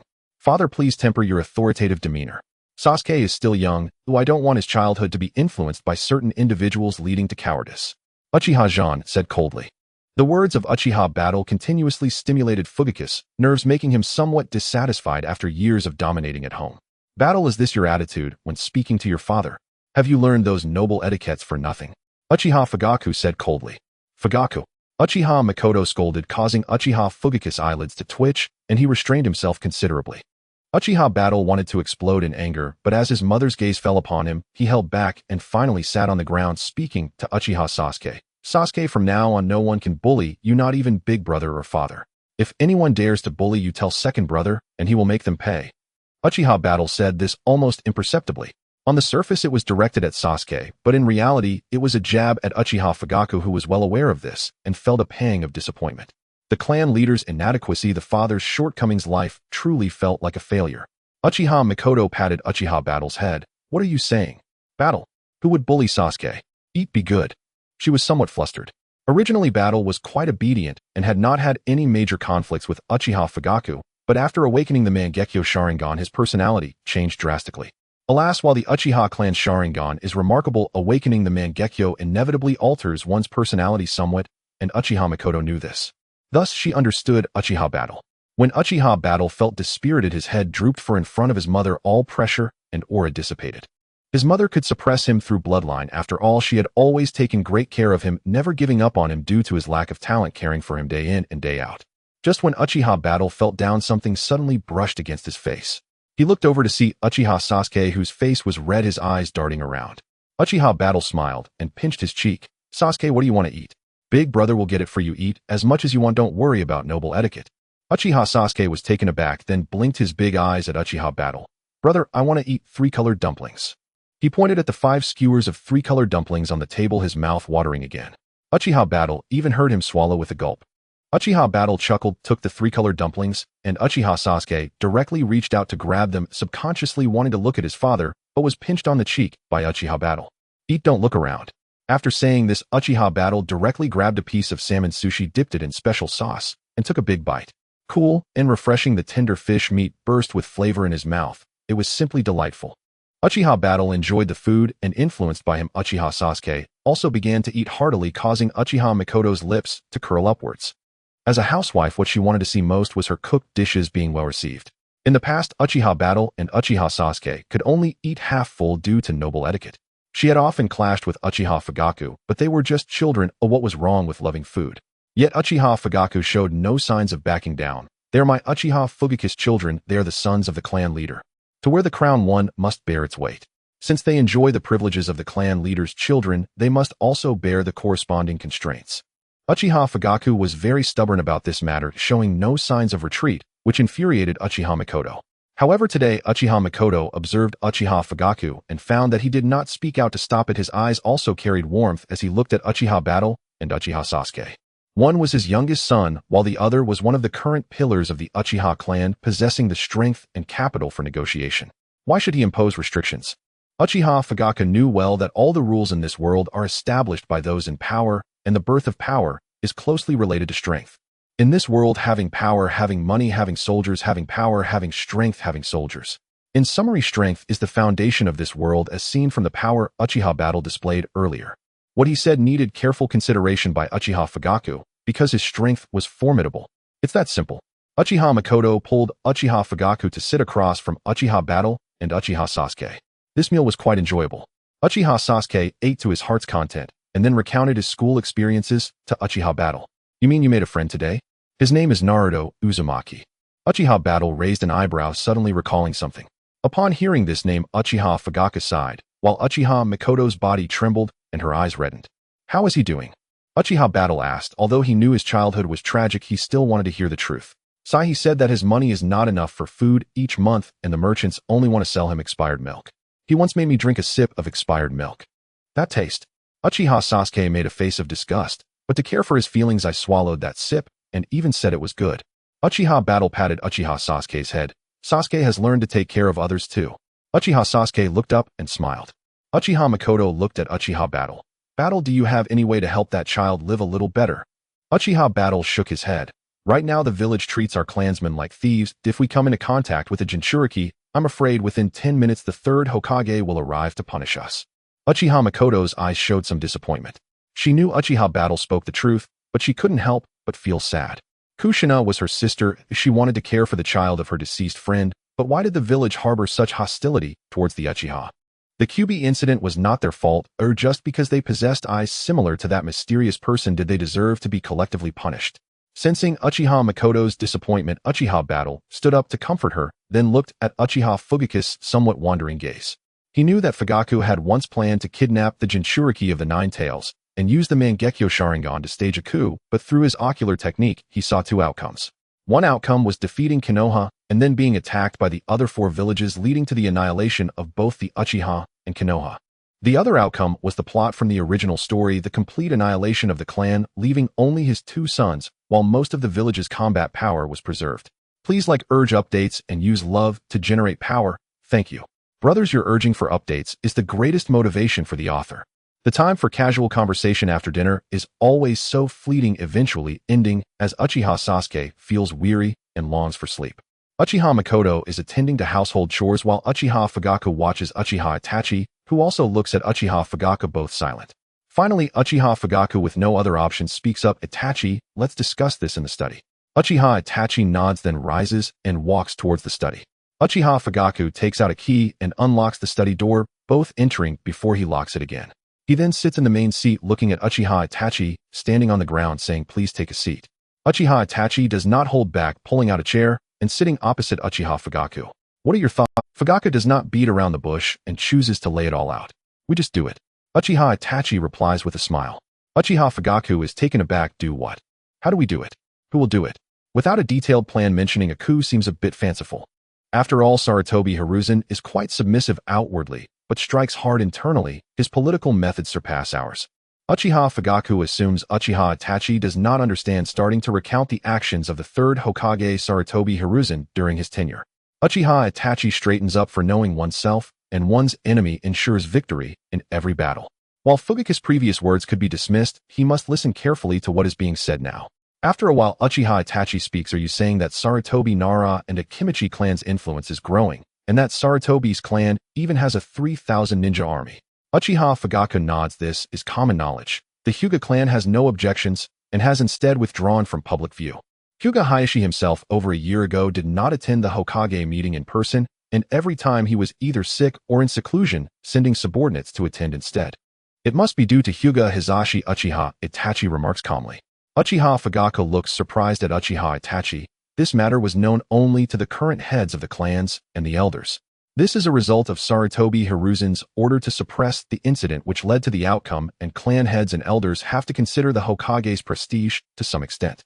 Therefore, it should not be that anyone would speak recklessly. It is quite interesting that Uchiha Itachi knows about it. That's right, despite Sarutobi Hiruzen's efforts to suppress it, his actions have left most clans feeling ashamed, yet they dare not voice their anger. Uchiha Fugaku shakes his head. What about the Inuzuka and Akimichi clans? I remember they were the first to support Sarutobi Hiruzen. Uchiha Itachi inquires. Nara Shikaku, Inuzuka Kiba, and Akimichi Chuji have not made a public presence for a long time now. They, like the Hyuga, have begun living a life of leisure. Currently, the only clan still active in the eyes of the major families is our Uchiha clan. Uchiha Fugaku replies candidly. Uchiha Itachi nods. That makes sense. I was wondering why the village has such hostility towards us. It turns out it's because Konoha is rotten to the core. The major clans are utterly disappointed with Sarutobi Hiruzen, yet to prevent suspicion, they remain reclusive. By relinquishing the initiative, our Uchiha clan leader has consistently attended these meetings. Uchiha Itachi points out, doesn't that give the impression that you want to contend for the position of Hokage? With Sarutobi Hiruzen's obsession with power and Shimura Danzo's desire for the Hokage position, do you think they would not unite against you? I'm curious, when the clans withdrew, didn't anyone inform you? Are you truly naive, or just pretending? Uchiha Itachi asks, somewhat speechless. Uchiha Fugaku suddenly recalls that a year ago, Hyuga Hayashi had invited him to discuss matters at the Hyuga clan's estate. But he declined politely, citing the pride of the Uchiha clan and the incompatibility as a bloodline clan with similar ocular techniques. He scratches his head. I think there was, and the inviting clan was the Hyuga. Uchiha Itachi stands up. What the hell, such a significant matter, why didn't you mention it? Uchiha Fugaku replies, at the time, I wanted to avoid suspicion and prevent the Hokage from thinking we Uchiha had ulterior motives. Why should you worry? Even the Hyuga aren't concerned. Oh, what's got you so afraid of the third Hokage? Uchiha Itachi retorts. Besides, the third Hokage is on a decline. He is no longer the vigorous shinobi of his prime during the Second War. You are still in your prime, you. Uchiha Itachi points at Uchiha Fugaku, feeling exasperated at his stubbornness. Wasn't there someone who advised you against going? Uchiha Itachi suddenly remembers something. Uchiha Fugaku nods. I believe there was someone named Uchiha Kaki. Uchiha Kaki. Uchiha Itachi asks gravely, did he attend the clan meeting today? Uchiha Fugaku's expression turns serious. No, it seems he was assigned to guard duty. Uchiha Itachi's face turns pale. Old man, don't act rashly from now on. I have some matters to attend to. Saying this, he swiftly approaches the study door and kicks it open. The study door bursts open. Uchiha Mikoto, hearing the noise, puts down her chores and rushes forward to inquire, only to see a shadow darting away, barely discernible. Uchiha Fugaku snaps back to reality. He had intended to follow, but remembered Uchiha Itachi's warning to refrain from acting rashly, and ultimately sits back down, though his expression remains grave. Zongzi, can you trace the location of Uchiha Kaki? Uchiha Itachi asks, urgently convinced that this individual is likely a spy for Konoha. Ding, yes, this person is heading towards the Minami Hegemai Shrine, where the root's contact person is located. The system responds succinctly. Uchiha Itachi nods, quickening his pace, while reflecting that one must never underestimate anyone. The most dangerous places are often the safest. They chose the Uchiha clan's Minami Hegemai Shrine as the meeting point, where the Uchiha only sends people to clean and perform rituals during significant holidays. On regular days, no one stays here, as this place signifies the Uchiha clan's identity, and no fool would come here to cause trouble. Outside the Minami Hegemai Shrine, Uchiha Kaki arrives in the woods wearing a python-headed mask, and then takes out a flute and begins to play. Soon the sound of dogs barking is heard, but upon closer inspection it becomes clear that it is a human mimicking the sound. Uchiha Kaki breathes a sigh of relief as he slowly walks out of the woods. At the entrance of the Minami Hegemai Shrine stand two individuals, their expressions indifferent, almost expressionless. One of them speaks. Viper, the meeting notes for today. He extends his hand toward Uchiha Kaki. Uchiha Kaki reaches to his waist, retrieves a scroll, and just as he is about to hand it over, he begins Uchiha clan. Swish, swish, swish. The grass nearby rustled twice, and Uchiha Kaki, along with two members of the root organization, drew kunai from their waists, while one of them reached into the ninja tool pouch. Faintly, the patterns of an explosive tag could be seen. The three held their breath, focusing on the direction of the grass, when suddenly a large white rabbit twitched its nose and then hopped out. The three of them breathed a sigh of relief. After all, they were on Uchiha territory. Although all three were jonin, they understood the gravity of their situation. If they were discovered, it was very likely they wouldn't escape. Therefore, they had to remain vigilant at every rustle. If someone was discovered, they had to eliminate them immediately and collect their eyes. It was said that a fellow comrade had gifted 2 Sharingan to Danzo and became one of his favorites, avoiding further bloodshed. Thus, the members of Root accepted it as a given that acquiring the Sharingan would earn them Danzo's favor, allowing them to leave Root and reunite with their families. If it weren't for the fact that Hebe was currently a spy within the Uchiha clan and that tensions were high between the village and the Uchiha, these two Umbu would have certainly taken Hebe's head and collected their eyes. It's just a little rabbit, no harm. One of the Root ninjas even took a carrot from his pack.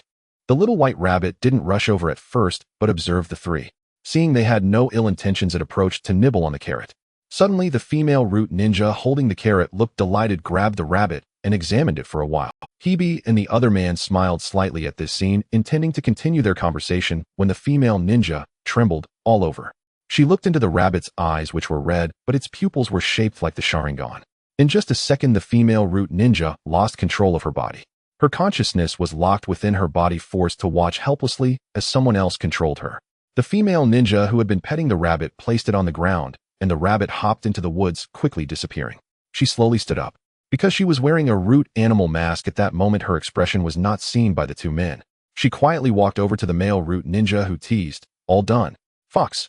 You are still the same as before, fond of these little creatures. Hebe just informed me of today's situation. The Uchiha are about to revolt, and we cannot delay." Before he could finish, a kunai was stabbed into his chest from behind him. The male Root ninja's pupils contracted, and he turned his face to the side, catching a glimpse of the fox with the corner of his eye. Why? He trembled as he asked, unable to comprehend why. He believed he had treated the fox well. They had worked together for 3 years, developing a strong rapport. Why did the fox want to kill him? Grief overwhelmed him as the male Root ninja gritted his teeth and pulled out the kunai, then turned to face the fox. He found the fox's eyes brimming with tears beneath her mask. Confused, he removed her mask, revealing a blood-red pattern in her pupils that he had never seen before. He realized that the fox had been controlled, but with his heart pierced, he had no chance of survival. In his last moments, he reached out to touch the fox's beautiful face. It seems this is my fate. You must live on. With that, his pupils dilated, life slipping away as he fell into the fox's embrace.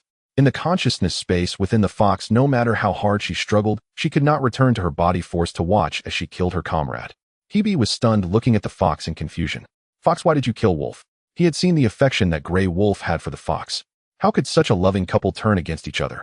The fox said nothing, her stunning face fully exposed to Hebe's gaze after Grey Wolf had removed her mask. The fox tossed Grey Wolf's body aside and charged towards Uchiha Keiki, taking one step, then another, increasing her speed. Uchiha Keiki was taken aback, but upon seeing Grey Wolf's fate, he wouldn't sit idly by. He drew the katana issued by the Uchiha clan and swung it at the fox. Clang! The kunai of the fox met Uchiha Keiki's katana, producing sparks. Fox, have you gone mad? Not only did you kill Wolf, but you also want to kill me. Don't forget we are all loyal to Lord Danzo. Uchiha Keiki frowned. The fox, however, paid no heed to his explanation, forming hand seals for body flicker technique. A gust of wind blew and the fox appeared behind Hebe, seizing the moment to stab Uchiha Keiki's heart with her kunai. Boom! Smoke erupted and the spot where Uchiha Keiki had stood transformed into a wooden dummy. Body replacement technique. Die! Uchiha Keiki's eyes revealed madness. Although he didn't understand why the fox had turned against him, he realized that if he didn't fight back, he would be the one to die. He could not die, absolutely could not die. Uchiha Keiki did not hold back. This strike was powerful, but he miscalculated one step. He saw the fox smile with an explosive tag pinched between her index and middle fingers. Uchiha Keiki's face turned pale as he saw the fox infusing chakra into the explosive tag. The originally black characters began to turn red, followed by a loud explosion. Boom! Flames soared into the sky, engulfing the fox and Uchiha Keiki, radiating brilliant light. This explosion also caught the attention of patrolling Uchiha ninjas, and 3 Uchiha Jonin rushed towards the Nenga shrine. On the scene, the fox was obliterated to pieces, scattered limbs everywhere, while Uchiha Keiki's body was half destroyed with his organs exposed. He was bewildered, questioning why this had happened. Why had the fox gone mad? As his life hung by a thread, he lamented that his life was likely to end here. Uchiha Zhan emerged from the woods holding a katana with its tip pointed to the ground and walked up to Uchiha Keiki with a calm expression. How does it feel to be killed by your own comrade? Uchiha Zhan taunted. Upon hearing this voice, Uchiha Keiki turned his head towards Uchiha Zhan and suddenly felt a sense of relief. So that's how it was. He coughed twice. I lost, but am curious, how did you know I was the traitor? After you die, go ask the sage of the 6 paths. Uchiha Zhan couldn't be bothered to respond. He gripped the katana with both hands and thrust it into Uchiha Keiki's throat. Uchiha Keiki let out a muffled groan, a hint of relief in his eyes. Uchiha Zhen's expression darkened as he twisted the katana with a slash. Swish! Uchiha Zhan watched without any change in emotion as the traitor of the Uchiha clan was slain. Then he plucked out the traitor's eyes and placed them into a specially crafted container. Soon 3 Uchiha Jonin arrived at the scene and saw 3 corpses lying on the ground. Standing nearby, Uchiha Zhan stepped on the corpse of a fellow clan member, which was the source of their frowns. Lord Zhan, may I ask why you would strike against our own kin? But did he offend you? One Jonin activated his 3-Demo Sharingan, staring intently at Uchiha Zhan. Uchiha Zhan looked at the leader and inquired, what is your name? In response, Lord Zhan, my name is Uchiha Kaze. There were no unnecessary embellishments or lengthy introductions, Uchiha Zhan asked, and he answered. Uchiha Zhan nodded. Go to that root ninja with the wolf mask and retrieve his storage scroll. Check its content. Uchiha Kaze nodded yes. He immediately acted and took down the storage scroll belonging to the Grey Wolf. After inspection, Uchiha Kaze realized that the slain clansman was in fact a traitor. Suddenly alarms blared in his mind. He hadn't expected that a Uchiha Jonin was actually a spy for Danzo Shimura. After confirming the news, he intended to inform Uchiha Zhan, but Uchiha Zhan shook his head. The priority now is to inform the clan leader. Now the Uchiha clan situation was precarious. If they were still thinking of a way to balance things, it would only lead. Uchiha Zhan's words instantly earned the admiration of Uchiha Kaze, as his apt metaphors and clear warnings expressed Uchiha Zhan's determination. Thus the 3 men carried the corpse of their kin towards the Uchiha clan's territory. Uchiha Fugaku looked at Uchiha Zhan when he learned of this, and Uchiha Zhan met his gaze and neither spoke. After a while, Uchiha Fugaku took a deep breath. Zhan, this time, it is thanks to you. Otherwise, if Konoha received the news and recklessly attacked our clan, we would suffer a devastating blow due to our lack of preparation. Father, it's still the same. Our only path now is rebellion. Even if we can't kill Sarutobi Hiruzen, we must force him and the old powers out of office. A battle intent flashed in Uchiha Zhan's eyes. Uchiha Fugaku looked at his son, feeling a sense of emotion. That once refined and gentle youth had now become fiercely ambitious. Perhaps in this dire situation, only a desperate gamble would offer a glimmer of hope. Zhan, when do you think we should make our move? Uchiha Fugaku also made up his mind. This time the coup must be executed. Seeing his father come to a realization, Uchiha Zhan smiled slightly. It's still early. If we want to kill Sarutobi Hiruzen and Danzo Shimura, just the two of us can handle it. But if we want to take control of Konoha, mere strength without the people's hearts is just pouring water into a bamboo basket. In the end, we gain nothing and invite trouble. Uchiha Zhan's political insight and awareness were beyond what Uchiha Fugaku could compare to. This matter will be left to you to handle. Are you confident? Uchiha Fugaku looked at Uchiha Zhan seriously. Uchiha Zhan extended a hand. 50%. 50%. Uchiha Fugaku frowned. Exactly, it's either success or failure. In the end, everything has only a 50% chance of success. Success and failure hinge on a single thought. As for 70 or 80%, that's just self-deception. Uchiha Zhan spoke. To him it was either success or failure, so, in any situation it was 50%. Hearing Uchiha Zhan's words, Uchiha Fugaku raised an eyebrow. It was the first time he had heard such talk. Go ahead and do it. If you need anything from your father, just say it. Uchiha Fugaku said. Uchiha Zhan clasped his hands and turned to leave. Uchiha Fugaku watched Uchiha Zhan's retreating figure and couldn't help but sigh. In the end, the Uchiha clan still had to rely on Uchiha Zhan for salvation. After the large amount of chakra was wasted, he initially thought his small reserve was also depleted, but as it turned out, the small reserve brought something big for himself. Such violent and profound chakra made him feel like an ant facing a flood, unable to find a place to stand. Uchiha Zhan returned to his room and drew a diagram with Konoha written at the top. On the left side was the Uchiha clan, and on the right side was the Hyuga clan. The two clans were opposed, yet had a delicate relationship, while the Inazuka Nara and Akimichi clans sat firmly, interfering with neither, waiting to see who would win and then siding with the victor, maintaining a non-involvement stance. The remaining smaller clans were drawn into Konoha by Uchiha Zhan, as they had no way to influence the fate of their own clans. It was precisely because they were weak that they could be bullied, which was why they were easily manipulated by the third Hokage and Danzo Shimura. The first point to address was to unite the major clans. From the last incident, when Hyuga Hayashi took the lead to invite Uchiha Fugaku to dinner, it was evident that he already harbored thoughts of overthrowing the third Hokage. However, in terms of combat ability, they were quite inferior to the Uchiha, but they had abundance of money and resources. As the saying goes, before the army moves, the provisions must be ready. Thus, they needed a powerful clan to serve as a sharp knife to pierce the roots of this decaying regime in Konoha in order to eradicate the malignant tumor and bring forth new life. This knife, apart from the Uchiha, had no one more suitable. But would Uchiha Zhan be content to be someone else's? No, certainly not, for when your strength reaches another stage, when you can turn the tables, the roles of the knife, and the wielder will reverse. Thus, the next step in the plan is... Uchiha Zhan's eyes transformed into the kaleidoscope pattern as he fixed his gaze on the words Hyuga, a smile playing on his lips. After clarifying these thoughts, Uchiha Zhan returned to his room, turned off the lights, and went to sleep. However, the lights in the study remained on from night until daybreak. The next morning, Uchiha Zhan opened his eyes and got up. He first pushed open the window and took a deep breath of fresh air. Then he made his bed and walked toward the courtyard. Morning exercise is essential. Although he had integrated Uchiha Madara's template and combat techniques, he had never used them personally, so he needed to familiarize himself with them. He went to the family training ground where Uchiha Shursui and Uchiha Itachi had already begun their duel. Uchiha Zhan watched with keen interest as Uchiha Itachi threw out 8 shuriken at sharp angles, continuously colliding in the air, ultimately, almost miraculously heading towards Uchiha Shursui. Uchiha Shursui, on the other hand, wielded a katana, rotating his wrist, and with the sound of clanging, he knocked all shuriken down.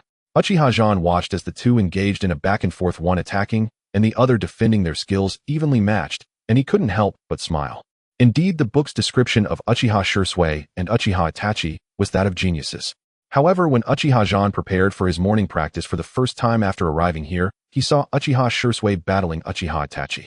Every technique from fire-release ninjutsu to taijutsu could only be learned through years of practice. True geniuses do not merely become strong through talent alone. They only reach the level of strength easily due to their innate talent, but if they rely solely on talent without action or thought, then they are merely another Zanyong from another world. Uchiha Itachi, seeing his shuriken technique countered, squinted his eyes. A flash of white light crossed his gaze as he unleashed Uchiha-style swordsmanship, striking forward. Yet it was not over. Uchiha Itachi, holding the katana with the blade aimed at Uchiha Shisui, gripped the hilt with both hands and slashed downward. Just as Uchiha Shisui was preparing to defend, he swiftly raised his sword. Yet it was not over. Uchiha Itachi, holding the katana with the blade aimed at Uchiha Shisui, gripped the hilt with both hands and slashed downward. Just as Uchiha Shisui was preparing to defend, he swiftly raised his sword. Yen Fan. The clash of their weapons created a stalemate, neither side willing to give an inch. The two blades locked in a deadlock, their gazes locked, neither retreating. Uchiha Zhan felt a thrill as he grinned. He drew his katana from his waist, then took a ninja step, leaning forward, right hand, holding the sword, charging toward the two. While the two were still at a standstill, Uchiha Zhan executed a body flicker and performed Rising Dragon. His body spun 180 degrees, right foot landing on the ground, and the blade was thrust upward. Ding! A violent spark erupted from the point of contact of the three katana. Uchiha Itachi and Uchiha Shisui's pupils constricted as they stepped back a few paces. Their gazes, however, were fixed on Uchiha Zhan, who was now standing in midair, holding his katana aloft, slicing downward. He glided in a half-moon arc before landing steadily. Masterful X2, thought Uchiha Shisui and Uchiha Itachi. To force them back with a single Rising Dragon strike, while remaining unaffected himself, was enough to demonstrate the might of his swordsmanship and power. As he spoke, Uchiha Zhan's wrist twisted, raising his right hand high, the sword tip pointing to the lower left. His left hand moved. As he spoke, Uchiha Zhan's wrist twisted, raising his right hand high, the sword tip pointing to the lower left. His left hand moved the sheath back, and with a sudden burst of strength, he sheathed the katana, making a whooshing sound. Uchiha Itachi and Uchiha Shisui exchanged glances. Uchiha Shisui nodded, saying, "Sure, shall I go first?" Uchiha Itachi shook his head, saying, "Shisui, he is my younger brother. You should not interfere in a brother's sparring with another." They both seemed intrigued by Uchiha Zhan's swordsmanship. Uchiha Zhan chuckled coldly. "Have you misunderstood? What I mean is, let's train together with me, facing both of you." Uchiha Itachi and Uchiha Shisui froze for a moment, then exchanged glances. They recalled Uchiha Zhan's strength from yesterday and had already witnessed his ninjutsu, and today they could observe his sword technique. After all, Uchiha-style swordsmanship is renowned as one of the two great sword techniques in Konoha alongside the Hitaki style. Moreover, the Uchiha clan's history runs deep, and over time, Uchiha-style swordsmanship has branched into different schools, with Uchiha Itachi belonging to the assassination sect within the Uchiha style. Uchiha Shisui represents the interception sect of the Uchiha style. The assassination sect is straightforward, striking with precision, targeting vital points, and is the school most Uchiha ninjas learn, as the ninja world values high offense and low defense. Hence, they favor the philosophy of a one-hit kill. The interception sect, however, operates differently, akin to forging paths through mountains and building bridges over water, countering attacks and responding swiftly. It is also known as the gentleman's sword. Its characteristics lie in intercepting, blocking the enemy's attacks, and preventing their retreat. Uchiha Itachi and Uchiha Shisui are not only talented ninjas within their clan, but also representative figures of the two major schools of Uchiha swordsmanship. Uchiha Itachi thought that Uchiha Zhan might stand a chance against one of them, but facing both would likely end in a disastrous defeat. Uchiha Shisui said nothing, but prepared himself. With a serious expression, he said, "Itachi, do not hold. Shisui, do not worry. I will approach this with a resolve to win or die and spar with Zhan." Uchiha Itachi nodded, and then drew his katana.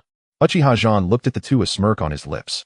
What interception sect, what assassination sect were merely the choices of the later generations of Uchihas, who could not fully master the complete Uchiha-style swordsmanship, opting for fringe paths. Extending the two directions of Uchiha-style swordsmanship formed these two major schools. Their lineage is incomplete.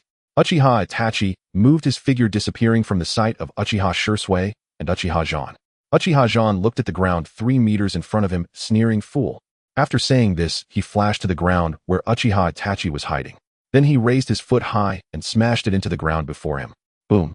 The ground collapsed as Uchiha Itachi raised his right hand to shield himself from the flying debris and dust, preventing stones from entering his mouth. At this moment, he realized he had been discovered. Once the assassination sect's sword techniques were exposed, their combat effectiveness would greatly diminish. Uchiha Zhan had no choice but to slash at him with his katana. At this moment, Uchiha Itachi was unable to react in time, watching as Uchiha Zhan's katana descended. His right eye's Mangekyo Sharingan activated, and a trickle of blood flowed slowly from the corner of his right eye. For libraries have rice. Uchiha Itachi's right eye's Mangekyo pattern rotated. He stared directly at Uchiha Zhan. Then he breathed a sigh of relief and lay in the pit created by the collapsed ground. His Tsukuyami might not compare to Shizui's Kotoame Tsukumi in terms of dominance. But as an illusion-type Mangekyo Sharingan, it could still immediately draw someone into the illusion realm. However, the next second Uchiha Zhan smirked, saying, "Is this what it feels like to be caught in an illusion? It doesn't seem to be much different, huh?" Ding. System prompt. Uchiha Madara's left eye's Mangekyo grants a dramatic increase in physical abilities, boosting all 5-dimensional attributes by 50. The right eye's Mangekyo grants immunity to all illusions and the ability to instantaneously cast illusions controlling the body, imprisoning the consciousness, and planting a seed in the mind. If the target is uncooperative, the seed can be detonated. Ding. Detection of the host being attacked by the Mangekyo illusion. Tsukuyomi automatically activates the right eye's eternal Mangekyo Sharingan ability, granting immunity to illusions. Uchiha Itachi's Tsukuyomi, powered by his In chakra, was directly dissipated into nothingness. Little did he know Uchiha Zhan was amusingly observing his exhausted state, and then placed the katana against his neck, saying, "Foolish brother, you are already dead." The situation instantly reversed with Uchiha Sasuke's sword resting on Uchiha Itachi's shoulder. Uchiha Itachi trembled, questioning whether his illusion had been seen through. "You have seen through my Tsukuyomi?" Uchiha Itachi asked gravely. Uchiha Sasuke retracted his sword, responding with a faint smile, "One of the techniques of my Mangekyo Sharingan is immunity to any illusion." Uchiha Itachi was left speechless while Uchiha Shisui was stunned beside him. If that were the case, his own double-eye techniques were illusions, leaving him with no opportunity against Uchiha Sasuke. "Thus illusions are ineffective against me," Uchiha Sasuke remarked, looking at Uchiha Shisui. "Be careful, Shisui." Uchiha Sasuke then dashed forward in an instant, pivoting to slash with his sword, which Uchiha Shisui managed to block with a twist of his wrist. Clang! Sparks flew as Uchiha Shisui felt a numbness in his arm. If it weren't for his mastery of the jutsu style that allowed him to neutralize a third of Uchiha Sasuke's strength, he would have lost his sword. He could hardly imagine how terrifying Uchiha Sasuke's strength was. At just 10 years old, had he developed such powerful muscles? "Oh, interesting, you have earned the right to dance with me." Uchiha Sasuke, having fused with Uchiha Madara's template, found his personality altered in certain aspects due to the influence. Immediately, Uchiha Sasuke swung his sword down with even greater force. Uchiha Shisui quickly attempted to deflect it, but this time his face paled and blood seeped from his palms. Uchiha Shisui bent his knees, closing one eye, gritting his teeth against the immense power. This was too much. He couldn't continue to clash Hiden. Thus, Uchiha Shisui took a deep breath and used the phantom body technique. He retreated, channeling chakra to execute the technique. 4 or 5 Shisui clones appeared, all charging towards Uchiha Sasuke, who laughed good. He raised his sword to strike at the first shadow of Shisui. The shadow vanished without a trace, intriguing Uchiha Sasuke. This person was indeed impressive, living up to the reputation of being on par with the gold. The shadow vanished without a trace, intriguing Uchiha Sasuke. This person was indeed impressive, living up to the reputation of being on par with the golden flash shining brightly during the Third Great Ninja War. Having developed the phantom body technique, each clone could potentially be the real body, and every attack was real, crafted by Uchiha Shisui himself. Thus, the phantom body technique truly realized the collaboration of illusions and the real body, and Uchiha Shisui maintained his composure. After all, only an illusion had been destroyed, which did not affect his overall strength. His phantom body technique was different from the shadow clone technique. When a shadow clone is defeated, the damage transfers back to the user, which is a drawback, while the phantom body technique simply dissipates. It would not affect the real body at all. Uchiha Shisui directed his remaining 3 clones to collaborate with him, charging forward. 4 figures executed different attacks to block Uchiha Sasuke's retreat. One could say that even ordinary people, let alone elite shinobi, would find it hard to escape this technique. Yet Uchiha Sasuke merely chuckled. Originally, this was meant to be a duel of swordsmanship, but each of you was using illusions or ninjutsu. This infuriated Uchiha Sasuke. He instantly unleashed his chakra. Secret technique, Scatterboom. The dense azure chakra surged like a tidal wave instantly, sending the 4 figures flying.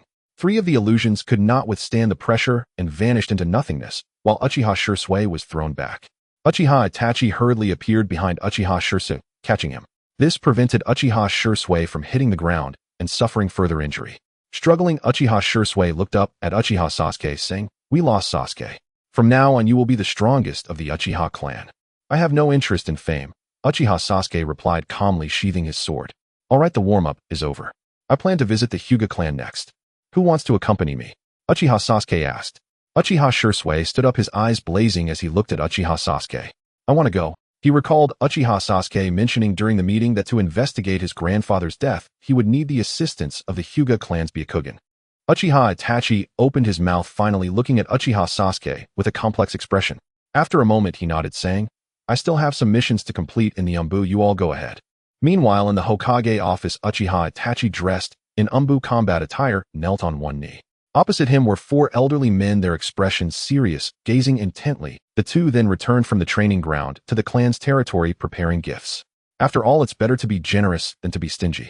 His father had left a poor impression on the Hyuga clan, so they needed to make amends with gifts and sincerity. Meanwhile, in the Hokage office, Uchiha Itachi, dressed in Umbu combat attire, knelt on one knee. Opposite him were four elderly men, their expressions serious, gazing intently at Uchiha Itachi seated before the table. The first to speak was Shimura Danzo. "Uchiha Itachi, has the Uchiha clan become restless? Or is the hawkish faction planning a rebellion?" Shimura Danzo's eyes were shrouded in darkness, a barely perceptible smile playing at the corners of his mouth. He hoped that the Uchiha would rebel, ideally killing Hisashi in the process, allowing him to lead the ninja army to suppress the Uchiha clan. If that happened, the position of the fifth Hokage would be his. Shimura Danzo discreetly glanced at the Hokage hat and robe hanging on the wall behind Uchiha Itachi, his eyes filled with excitement and desire, mixed with nostalgia and complexity. He wondered, "I wonder if the teacher knows that Konoha is in such turmoil because of Hisashi. I wonder if he regrets." Tsunade and Mito came in, turned pale. They were only responsible for Konoha's logistics, and they couldn't imagine how much material would be wasted in battle. Those resources would be better suited for their two clans to be used for business and sold. Thus, Tsunade and Mito came and fixed their gazes on Uchiha Itachi without any attempt to hide his identity, directly stating, "The Uchiha clan is inherently evil, always ready to instigate a coup." Uchiha Itachi remained expressionless, but internally he felt a sense of inferiority, unable to understand why his clan was so unworthy. Sarutobi Hiruzen sat in the main seat, his expression devoid of emotion. "Itachi, tell me what was discussed at yesterday's meeting." At that moment, Sarutobi Hiruzen had become a slave to power. In his mind, anyone attempting to challenge the power in his hands was an enemy.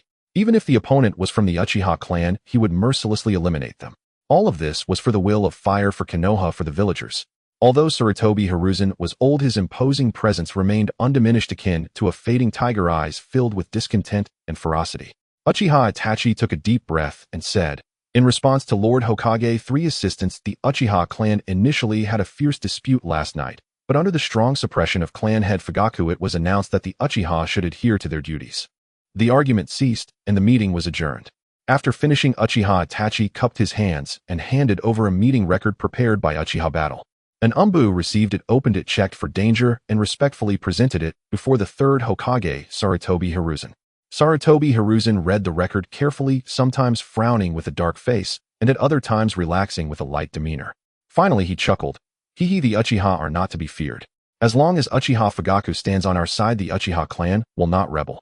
After saying this, he smiled at Shimura Danzo and handed him the scroll. Shimura Danzo, who was already impatient, quickly glanced through the scroll, his face darkening as he thought, "This Uchiha Fugaku is truly a waste. With wealth, food, and soldiers, he still hesitates. This won't do. The Uchiha must rebel. Otherwise, how can I conduct my would-release experiments? When will I ever become Hokage? Damn monkey, how can he still be alive? Even after abdicating, he can still make a comeback, that dog." Shimura Danzo's eyes turned cold as he roared, "Uchiha Itachi, how dare you lie? This report is false." "False?" Uchiha Itachi lowered his head, his expression changing. Had he been seen through?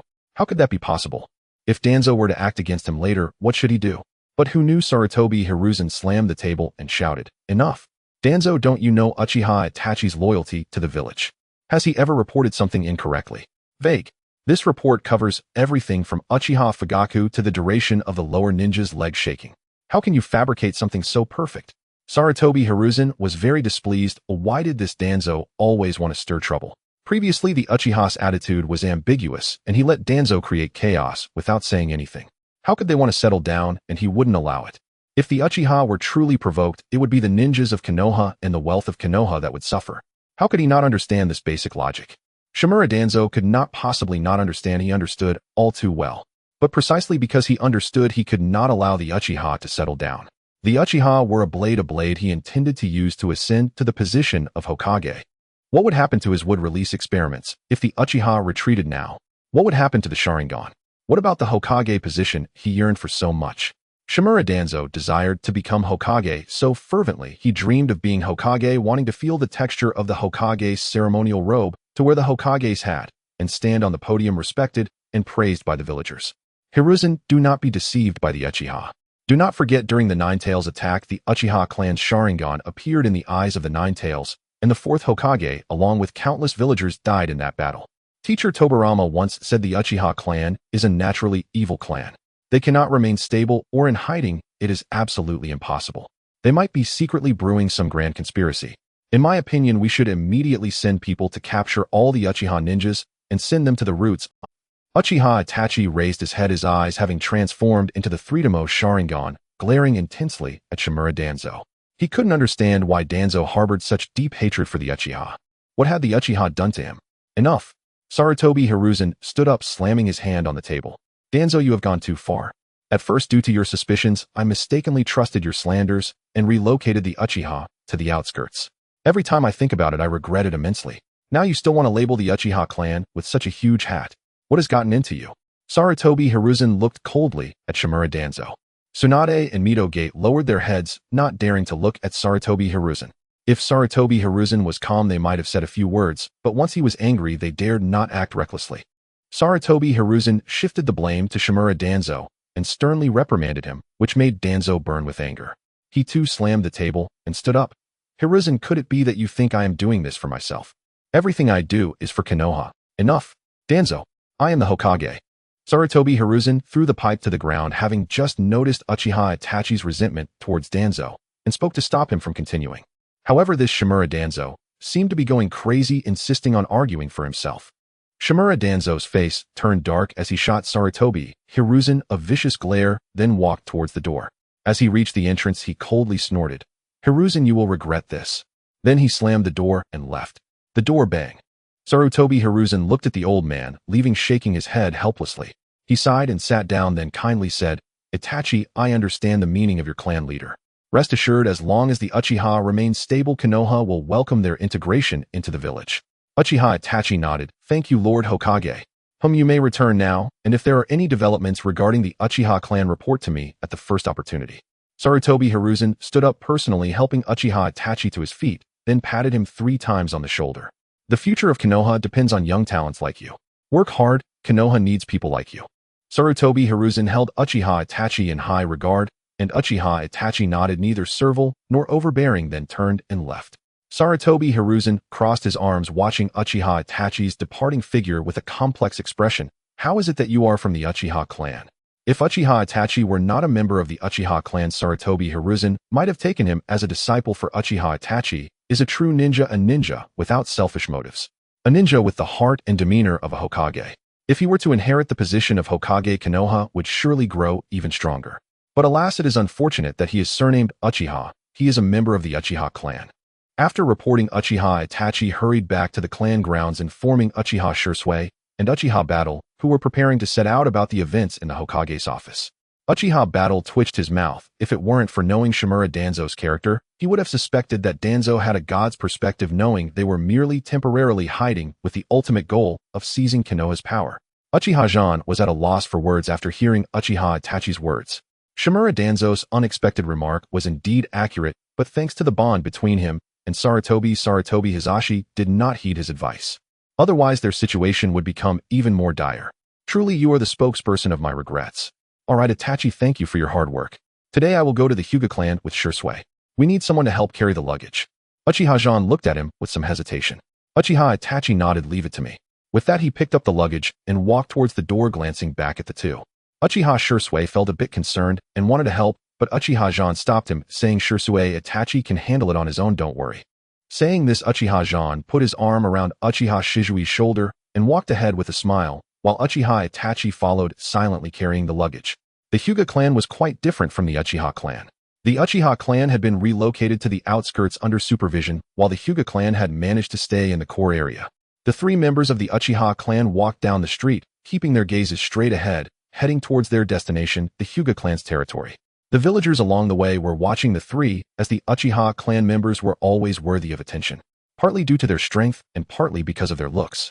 Uchiha ninjas ranked among the most attractive in the entire ninja world. Everyone has a desire for beauty. When encountering handsome men or beautiful women, it is natural for one's eyes to wander. Uchiha Shisui would nod at acquaintances who understood his character, and said nothing, merely patting his shoulder in greeting. Uchiha Zhan followed behind Uchiha Shisui, minimizing his presence. After all, Uchiha Shisui was currently the hero of the village, known as Shunshin Shisui, easily drawing everyone's attention. Thus he would be seen as a child, easily overlooked. When the three arrived at the entrance of the Hyuga clan, Shisui and Itachi looked at Zhan, who knocked on the door. Uchiha Shisui did not hesitate and knocked on the door. Knock, knock, knock. In less than 5 seconds the door opened, revealing a young boy wearing a headband who opened the door with an impatient expression. Who is it? His tone carried a hint of anger which puzzled the three. Did they offend him in any way? Hello, I am Uchiha Shisui, here to visit clan leader Hyuga Hayashi. May I ask this young brother for an introduction? Uchiha Shisui said with a smile, clearly not noticing the boy's earlier impatience. Upon hearing that Shunshin Shisui had arrived, the boy's eyes lit up and his Byakugan flickered with excitement as he quickly became nervous. Sir Shisui, oh, please come in. Uchiha Shisui walked in, followed by Uchiha Zhan, who then saw the boy's face and attire clearly. Uchiha Zhan said lightly. Hyuga Niji was taken aback, looking in the direction of the voice. Do you know me? The little genius of the Hyuga clan at just 7 years old has already mastered the 8 trigrams, palm up to 32 palms. Observing your extraordinary temperament and vitality, I can only think of Hyuga Niji at your age. Uchiha Zhan smiled. This compliment greatly increased Hyuga Niji's goodwill towards Uchiha Zhan. I am flattered, but I have yet to ask for your name. Hyuga Niji was very respectful. Although he was headstrong, he did not act recklessly towards everyone. Uchiha Zhan. You can call me Zhan or Brother Zhan. Uchiha Zhan smiled slightly. This made Hyuga Niji frown, retracting his previous positive impression. How could this guy be so eager to recruit younger brothers? Uchiha Zhan chuckled, but did not respond. Meanwhile, Uchiha Itachi, also affected by Uchiha Zhan, was not asked about his name anymore, as Niji went directly to the main hall to find his uncle, the current head of the Hyuga clan, Hyuga Hayashi. The 3 Uchihas were also arranged to wait by a stone table in the courtyard where the Hyuga clan's maidservants served them tea. Some of the Hyuga clan girls shyly glanced at Uchiha Shisui and Uchiha Itachi, admiring their handsome looks. Uchiha Shisui was like a central air conditioner, a nice guy who offended no one. Uchiha Itachi, on the other hand, was quietly sipping tea, lost in thought. Uchiha Zhan noticed a gaze directed towards him and looked over, only to see a little girl with blue hair timidly watching them. As soon as she saw Uchiha Zhan looking in her direction, she immediately ducked away like a quail egg. Uchiha Zhan smirked. So this is the original story's princess, huh? He smiled and walked towards the little girl. Hyuga Hinata estimated the time and thought surely Uchiha Zhan isn't looking at her anymore, so she could take another peek, right? After all, this older brother was quite good-looking, much more so than her brother Niji. At this moment, Hinata had just been beaten by Hyuga Niji and was planning to run away from home when she encountered the trio of Uchiha Zhan. This made the previously empty courtyard lively again, and she had to wait for the right moment. In the original story, it was during this time she ran away from home, got lost, was bullied by peers, and encountered Naruto Uzumaki, who heroically rescued her, leaving a profound impression on her young mind. Just as Hyuga Hinata was peeking at Uchiha Zhan again, she found that Uchiha Zhan had vanished. She was taken aback, and then she heard a voice beside her ear. What are you looking at? I was looking at a handsome older brother, but it seems he has left, Hyuga Hinata said dazedly. Suddenly, she seemed to realize something, turned around, and stumbled, almost falling. Be careful. Uchiha Zhan caught her and instinctively hugged her. Hyuga Hinata thought she was going to fall, so she closed her eyes, waiting for the pain, but instead felt warmth. She opened her eyes to find herself in the embrace of the older brother. From before, her cheeks instantly flushed, and steam seemed to rise from her head. Uchiha Zhan was taken aback, not expecting what was written in the book to be true, that Hyuga Hinata would turn into a steam princess when nervous. Are you all right? Uchiha Zhan asked with a smile. His voice was somewhat youthful and husky due to his changing voice, but it was not unpleasant. Hyuga Hinata quickly shook her head. No, I'm fine, brother. Could you please let go of me? Uchiha Zhan asked with a smile. His voice was somewhat youthful and husky due to his changing voice, but it was not unpleasant. Hyuga Hinata quickly shook her head. No, I'm fine, brother. Could you please let go of me? Mentally much earlier. Moreover, Uchiha Zhan's striking resemblance to Madara added to his appeal. Uchiha Zhan was stunned. He nodded and gently set the little girl on the ground. Nice to meet you, I am Uchiha Zhan. Nice to meet you, I am Hyuga Hinata. The two greeted each other and shook hands. Uchiha Zhan's hand was significantly larger than Hinata Hyuga's, and as they shook hands, Hinata couldn't help but feel how warm it was. Uchiha Zhan felt a slick sensation in his palm and couldn't help but cough a bit. Let's not go into further detail, or it might get too awkward. How come you are here? Uchiha Zhan asked, looking curiously at the small figure beside him. I was planning to run away from home. At this, the girl's expression turned resolute as she looked at Uchiha Zhan. Run away from home? What's wrong? Is someone bullying you? Uchiha Zhan furrowed his brow, realizing this was the opportunity for Hinata to meet Naruto. At that moment, Naruto, who was sleeping at home, suddenly woke up. He felt as if he had lost something. He got up to check the fridge and sighed in relief, finding his milk and instant noodles still there. He then returned to bed and fell asleep again. In the Hyuga family, Hinata's eyes turned red and tears began to swirl as she nodded, saying, Uchiha Zhan gently patted her head, saying, "Then would you like to share with your brother? I will listen carefully and won't laugh at you." Hinata nodded. "Of course I want to." Thus Hinata began to confide in Uchiha Zhan, who listened attentively. Finally he spoke. "Do you feel sad because you think your brother Neji doesn't like you and he always hits you hard during training?" Hinata nodded, saying, "At home I don't dare to tell my father because he would think I'm useless and would say I should practice more if I can't win." Uchiha Zhan understood the reason. About 1 or 2 years ago, a delegation from the Cloud Village had kidnapped Hinata to seize the Byakugan from Konoha. However, Hinata Hayashi arrived just in time, killing the Cloud Village envoy with a single strike and bringing Hinata back home. When the Cloud Village learned of this, the fourth Raikage became furious and sent a letter to Konoha demanding either the culprit be handed over or face war. The timing of the Cloud Village was perfect, as Konoha had just gone through the Nine Tails incident, and the third Hokage, Sarutobi Hiruzen, had recently resumed his position, not wanting to go to war. He personally came to negotiate with the Hyuga clan, but no one knew what transpired in that negotiation. However, that night, after Sarutobi Hiruzen left, the sounds of various objects being smashed echoed from the Hyuga clan. The next day, the body of Hinata Hayashi was delivered to the Cloud Village, and Hinata Hayashi no longer participated in any meetings called by the Hokage. The Hyuga clan completely fell out with the Hokage lineage, and from then on, every major clan understood the principle of being cautious, as the loss of lips could mean the loss of teeth. However, Uchiha Zhan couldn't bear to tell the young Hinata about this. Moreover, even if Neji, the son of the victim, was angry and vented his frustrations, he never expressed any thoughts of revenge against Hinata. Uchiha Zhan remained silent for a moment before gently patting Hinata's back and saying, "In a bit, I will help you communicate with Neji, so he won't dare to bully you anymore." Hinata was taken aback, her sparkling big eyes looking at Uchiha Zhan as if asking, "Really?" Uchiha Zhan smiled but said nothing. "Let's go, I'll introduce you to the two prodigies of our clan." He took Hinata's hand and brought her to Uchiha Shursui and Uchiha Itachi. Uchiha Shursui frowned, while Uchiha Itachi immediately stood up, shocked. How could he be this ruthless at such a young age? This child looked to be only about 4 or 5 years old. And Zhan, with his thick eyebrows and big eyes, "You are actually 5 years older than her." "Shursui, big brother, why are you looking at me like that?" Uchiha Zhan frowned. Uchiha Itachi was calmed by the title of Big Brother. It had been 24 hours since Uchiha Zhan last called him that. The Uchiha clan members were all protective of their younger siblings. How could they endure such a situation?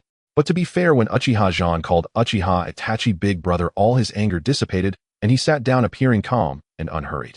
This made Uchiha Shursui laugh in irritation.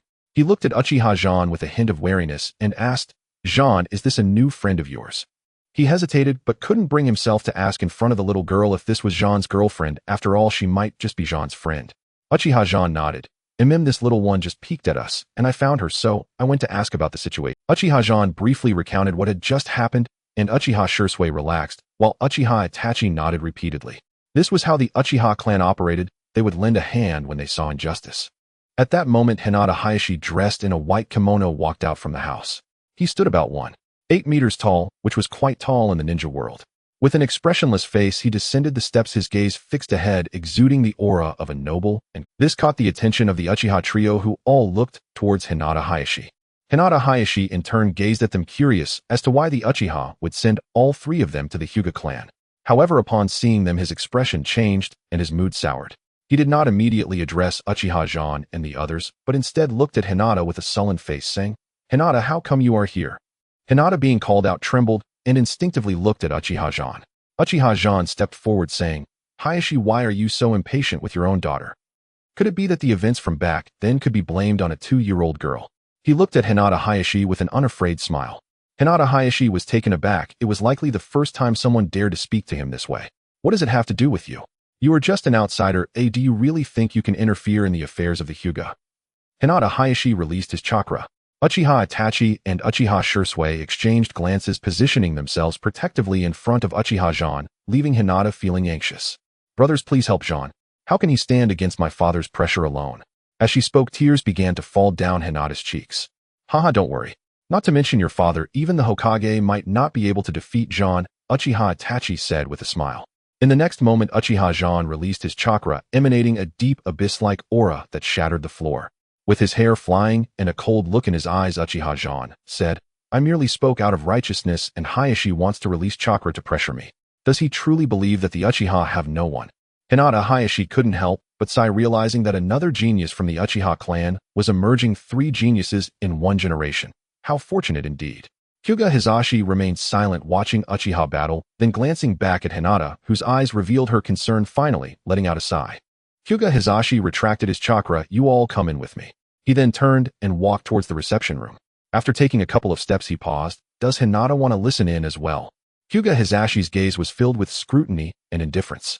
Hinata's face turned pale as she was about to refuse when Uchiha battle nodded at her. Seemingly forgetting her father's oppressive presence, Hinata boldly exclaimed, I want to listen too. This was her first act of defiance against her father, gathering all her courage. To her surprise, the coldness in Hyuga Hizashi's eyes transformed into warmth, his voice tinged with tenderness. Since you want to listen, then let's do it together. After saying that, Hyuga Hizashi turned around in a good mood, marveling at how that powerful little boy with chakra could bring such a significant change to Hinata. Hinata was momentarily stunned, as she had expected punishment for defying her father, but instead he seemed to approve and even encourage her behavior. At this moment, Uchiha Battle spoke. Hinata, are you curious why the clan leader of the Hyuga is pleased with your act of defiance? Hinata looked at Uchiha Battle, her face filled with anticipation for what he would say next. Uchiha Battle continued. Because your father is the clan leader and you are the future heir of the Hyuga clan, the heir of the ninja tribe. If you are weak, you will be bullied. Just like Uchiha Fugaku, always yielding everywhere, ultimately being pushed out of the core circle and now struggling for survival. Uchiha Battle sighed. Uchiha Itachi and Uchiha Shursui both twitched at the corner of their mouths. Even Hyuga Hizashi was so engrossed that he bumped his head against a stone pillar and then rubbed his forehead. So filial, so excessively filial, using his own father as a backdrop. However, Uchiha Battle was right. Perhaps Uchiha Itachi and Uchiha Shursui did not see things as clearly as Uchiha Battle. But the Uchiha clan was indeed getting worse as the village increasingly oppressed and plundered the Uchiha family. This also made Hyuga Hizashi learn from Uchiha's mistakes, deciding that the heir he nurtured must be strong and unyielding, refusing to compromise with Konoha. Hinata pondered for a moment and then nodded. I understand now, Brother Battle. From now on, I will be strong, refuse to lose, and dare to say no to oppression.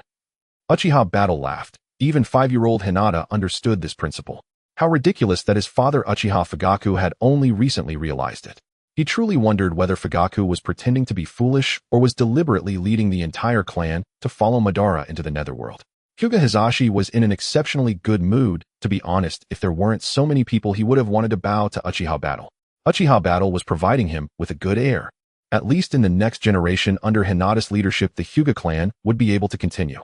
Little did they know that in the future, the Hyuga clan, under Hinata's guidance, would awaken 3 Rinnegan. They would become a clan truly on par with the Uchiha. Hinata, liberated in her thoughts, looked at Hyuga Hizashi without any fear, her small face instead filled with determination. Hizashi couldn't be more satisfied. No matter what reason Uchiha had come today, he would try his best to accommodate him, even if it meant storming the Hokage building. Konoha had rotted to the core under the influence of the highest leader Sarutobi. Hiruzen, the various clans had contributed very little to the village, most of them focusing on benefiting their own families. If the situation continued unchecked, Konoha would eventually fall apart one day, with each clan going their separate ways to seek refuge in other shinobi villages. What would Senju Hashirama say upon seeing this outcome? After a 20-minute journey, everyone finally arrived at the place where Hyuga Hizashi was hosting them. In the reception room, there were 5 tables set up, and the members of the Hyuga clan guided them to their respective seats. Hinata sat at the same table as Uchiha Battle, while Hyuga Neji, Uchiha Shursui, and Uchiha Itachi each had their own tables, with Hyuga Hizashi sitting in the main seat. He looked at Hinata with a smile, wanting his daughter to learn well from Uchiha Battle's philosophy. He had realized on the way here that Uchiha Battle's ideas were those of a good clan leader. Meanwhile, Hinata pretended to be calm on the surface, but was secretly inhaling the scent belonging to Uchiha Battle, savoring it deeply. Hyuga Neji observed this scene with a cold snort, turning his head away. Uchiha Shursui and Uchiha Itachi sat down, and then Hyuga Hizashi asked, 3 honorable nephews, did you come at Fugaku's behest? Uchiha Shursui and Uchiha Itachi looked at Uchiha Battle. This action was quite telling. In an instant, Hyuga Hizashi understood that the dominant figure among the 3 was Uchiha Battle. Hyuga Hizashi stopped looking at Shursui and Itachi, but instead focused on Uchiha Battle. Uchiha Battle stood up, took a wine glass, and said, it was my proposal. However, my clan leader will listen to my arrangements. Hyuga Hizashi's eyes brightened. He was even more interested in Uchiha battle. Honorable nephew, please tell me your purpose for coming this time. Hyuga Hizashi drank a cup of sake, then fixed his gaze on Uchiha battle without blinking. Uchiha battle glanced at Shisui and Itachi, who understood each other, then stood up and looked at the Hyuga family's servants activating his Sharingan. All the Hyuga servants fell asleep. Hyuga Hizashi narrowed his eyes. Oh, was this intimidation? Uchiha battle spoke. With so many people, it's too noisy. We must let the others sleep for a while first. Hyuga Hizashi remained silent, pouring himself more sake. Uchiha battle, however, continued unperturbed. The main purpose of our visit this time is to learn from past mistakes and heal the wounds. Hyuga Hizashi paused. Oh, learning from past mistakes and healing wounds. What an interesting way of putting it. Please elaborate, he said, putting down his cup and paying attention. The Uchiha have made too many mistakes in the past. These mistakes must be learned from, and they must not be repeated in the future. As for healing, this village is sick, and we must use a thunderous hand to cut away the rotten roots and the aging trunk before it can grow robustly. Uchiha battle spoke pointedly without naming anyone, but as he finished speaking, Hyuga Hizashi slammed the table and stood up abruptly. Uchiha battle, you are quite bold. Are you not afraid that I will report your words to Lord Hokage today? Your Uchiha clan will then be in chaos and be slaughtered. Hyuga Hizashi locked his gaze on Uchiha battle, even activating his Byakugan to observe his every subtle movement. You wouldn't, because Uchiha battle did not speak, but shaped his lips. Hyuga Hizashi. Hyuga Hizashi fell silent, sighed, and said, you are right, please continue. He took a sip of sake and waited for Uchiha battle to elaborate. It is as follows. Lord Hizashi, currently the Hokage of Konoha is being assisted by treacherous officials, causing the villagers to live in dire straits, fearing the gaze of the powerful. I want to ask, is this what the leadership of a village should be doing? Sarutobi Hiruzen strikes hard internally, yet bows submissively to the outside. Does this not betray Konoha and the original intention of the first Hokage Senju Hashirama in establishing Konoha? Uchiha Zhan argued passionately.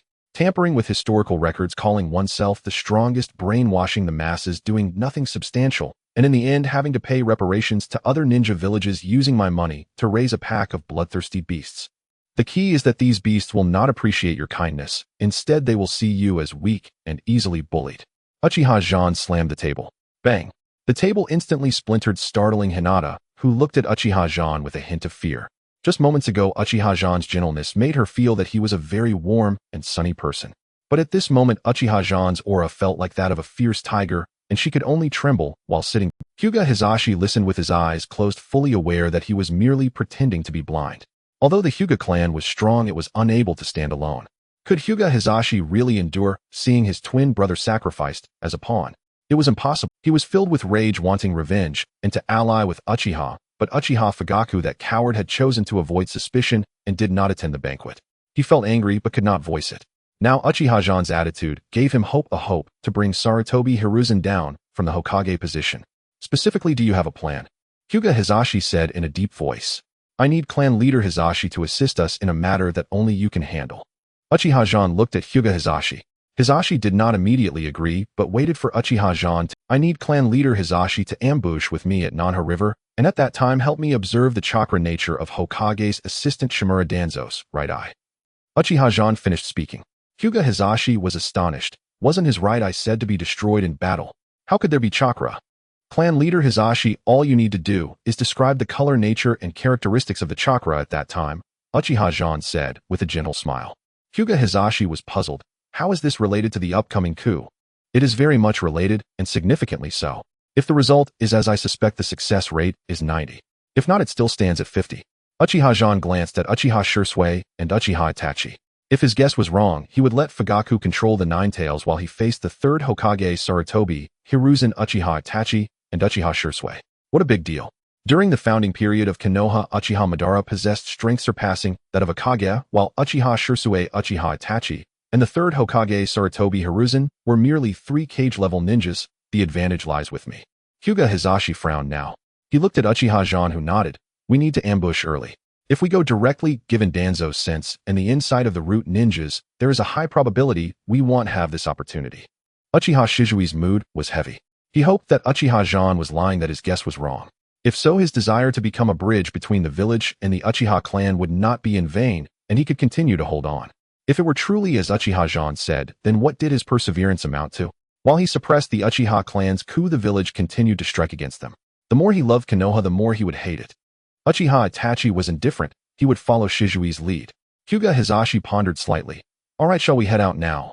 Uchiha Zhan nodded. There is no time to lose. We must proceed quickly. He looked at Uchiha Shisui and said, slowly act according to plan. Uchiha Shisui nodded. He looked at Uchiha Itachi. Itachi, I entrust you to deliver this letter to the root. Uchiha Itachi nodded and transformed into a crow, disappearing. Uchiha Zhan and Hyuga Hisashi rushed towards Nanha River, needing to conceal themselves in advance. Uchiha Shisui glanced at the sun, now high in the sky around noon, and on the letter he wrote about his strategy for dealing with the Uchiha clan's coup. He wanted to report to Shimura Danzo, scheduling a meeting for 4 p.m. At that time, he would confess his abilities of the Mangekyo Sharingan to Danzo. Root. Upon receiving Uchiha Shizui's letter, Shimura Danzo's pupils constricted. The Mangekyo Sharingan. That legendary eye. He instinctively touched his right eye, which was wrapped in bandages, thinking to himself, mirror, your descendant is even more outstanding than you. He actually awakened the legendary Mangekyo Sharingan. This power is too great. I intend to seize it. Surely you agree, right? All of this is for Konoha. Tell Uchiha Itachi that I will go, but please ask him not to follow. Some things are not for him to hear. Shimura Danzo looked at the Root Ninja. The Root Ninja nodded, and then left, heading towards the door.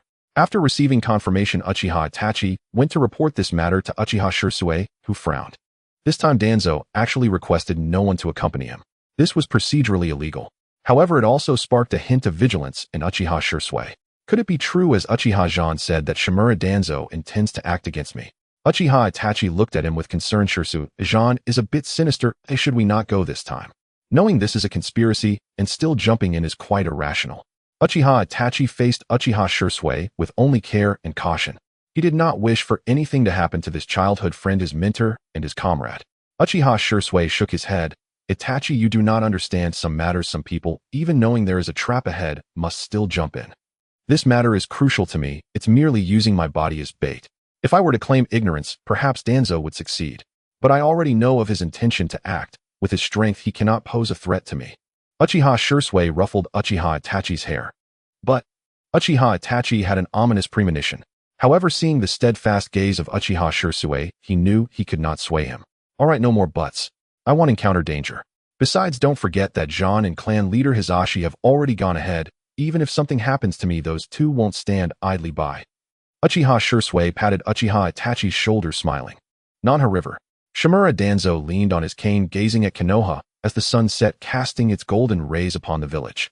So beautiful. Danzo couldn't help but exclaim, taking in the view as if Konoha were right beneath him. He reached out, feeling as if he could grasp it, yet he knew that he was not yet ready to seize Konoha. Lord Danzo, Uchiha Shisui has arrived at the foot of the mountain and is making his way up, reported a Root Ninja kneeling on one knee in the mountain. His hair was a striking orange ponytail, and while his physique was slender, his talent ranked within the top 5. Understood. Have the others hide well and refrain from any rash actions. When the time comes, follow my orders to ensure we keep Uchiha Shisui here at Nanha River. Danzo murmured with his eyes closed. Yes. The Root Ninja Kaze vanished, conveying the message to his teammates through a telepathic technique. Uchiha Itachi and Hyuga Hayashi, meanwhile, transformed into two pieces of rubble at the cliff's edge, overlooking Danzo from above. Due to having his Byakugan activated, Hayashi noticed that there was green chakra burning around Danzo's right eye. It was distinctly different from Danzo's pale white chakra, making him pause in surprise. He retracted his Byakugan, continuing to observe, realizing he could not speak for fear of exposure. Danzo suddenly felt as if he were being watched, and as he turned, just as he was about to look up, Shizui's voice. Lord Danzo, Uchiha Shisui has come to meet you. Shizui's voice resonated, capturing Danzo's. Danzo turned to face Shisui, feeling a tumult of emotions, yet suppressing his excitement. He nodded and asked, Shisui, do you truly think you can prevent the Uchiha clan's coup? Can I trust you, old man? Danzo replied coolly. Lord Danzo, I assure you, if a coup occurs, I will use my eyes to alter his will, planting the seed of peaceful coexistence with Konoha deep within his mind. Upon saying this, Shizui's eyes transformed from the 3-tomo pattern to a 4-tomo pattern. Danzo's heart skipped a beat. Oh, planting a seed. Can I interpret this as altering another's will? Danzo seized upon the key point, questioning Shisui. Shisui nodded cautiously, watching Danzo intently, as Danzo remained silent, not uttering a word. Is your Mangekyo Sharingan truly effective for this purpose? Shisui smiled, of course. However, the cooldown period is quite long, taking over a decade. Danzo nodded. All right, Shisui, remember your words. Utilize your ability wisely to protect Konoha. As he spoke, Danzo reached to pat Shisui on the shoulder. However, Shui was focused on the muscles in Danzo's arm, and in the next instant Danzo twisted his arm, aiming his fingers at Shijui's eyes. How do I know you want use this power to manipulate Konoha's higher-ups for your own coup? This power should remain with me. Before he could finish, Shui activated the Jinjutsu binding technique. The binding technique, also known as the Golden Bind Jinjutsu, instantly drags the enemy's consciousness into a Jinjutsu space. During this time, the victim is completely unaware of the real world, allowing the caster to strike their opponent. The opponent affected by the Golden Bind Jinjutsu is fully aware that they are trapped in a Jinjutsu and knows what is happening in the real world, yet cannot move, experiencing symptoms akin to nightmares. Shui looked at Danzo with a complex expression, surprised that Danzo would take action against him. It seemed that Zhan was indeed correct.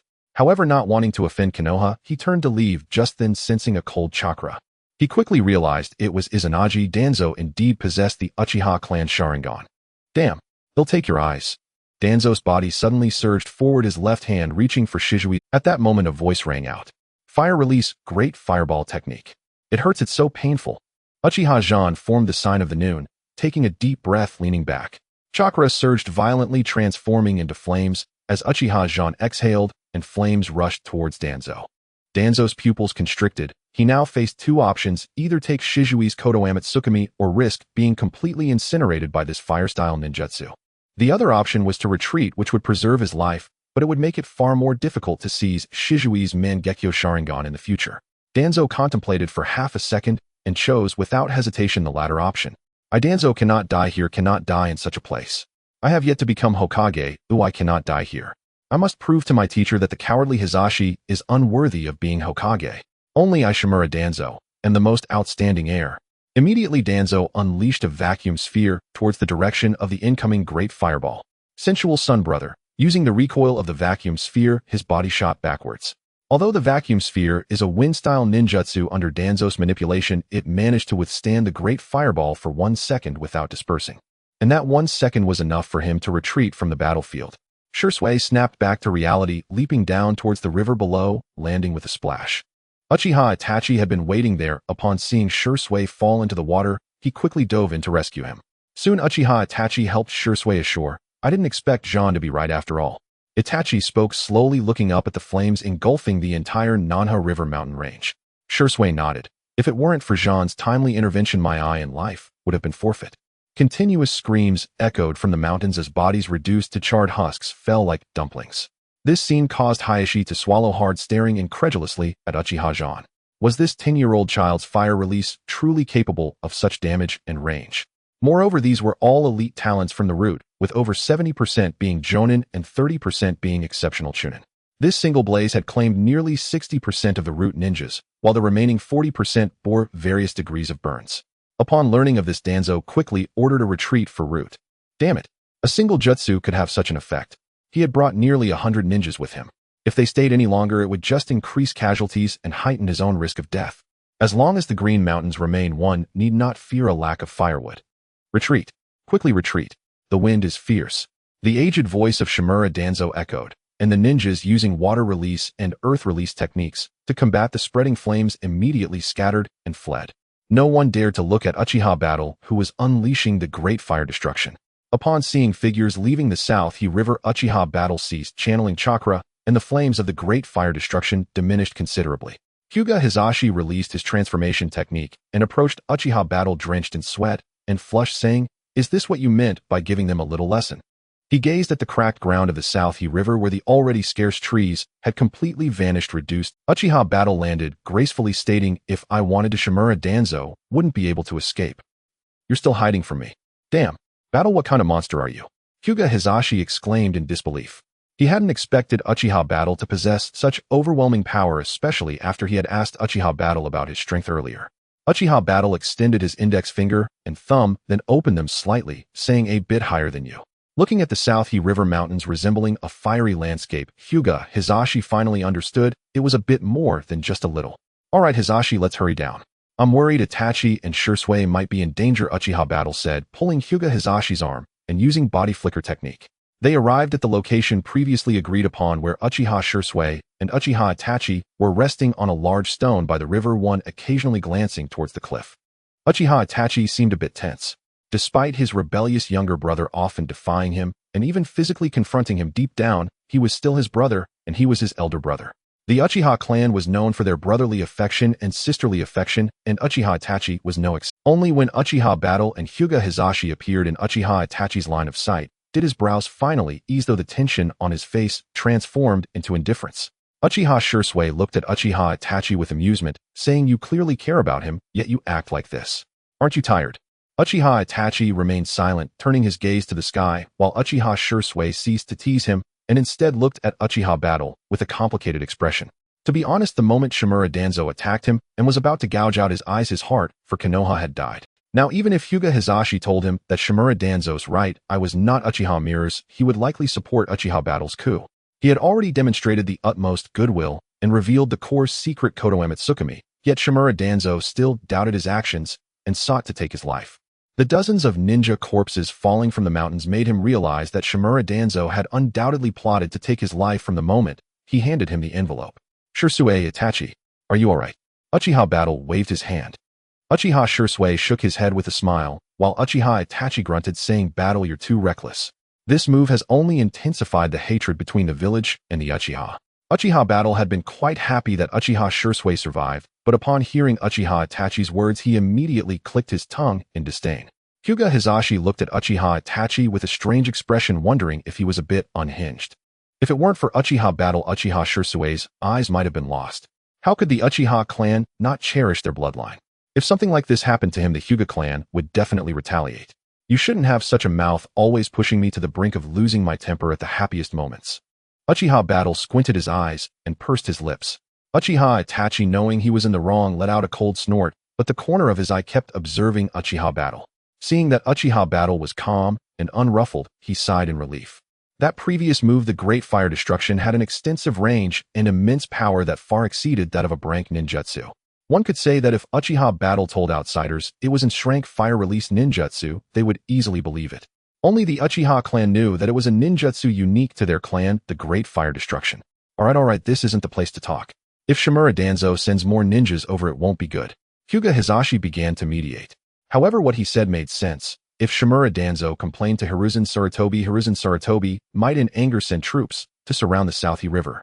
Although they weren't afraid of those small fry, they were likely to be recognized, and at that point Konoha would be in a precarious situation. Everyone nodded in agreement with Hyuga Hizashi's words, and thus they returned to the Hyuga clan's territory. This time Hyuga Hizashi took Uchiha Battle's hand, asking after him with utmost care. If it weren't for Uchiha Battle's Uchiha clan attire and Sharingan, people in the Hyuga clan would think that Uchiha Battle was actually Hyuga Hizashi's biological son. Little did they know Hyuga Hizashi longed for such a son. He was practically a war machine. Whoever controlled Uchiha Battle controlled Konoha. As for Uchiha Shursui and Uchiha Itachi witnessing this scene, they felt no jealousy, but rather thought it was only natural.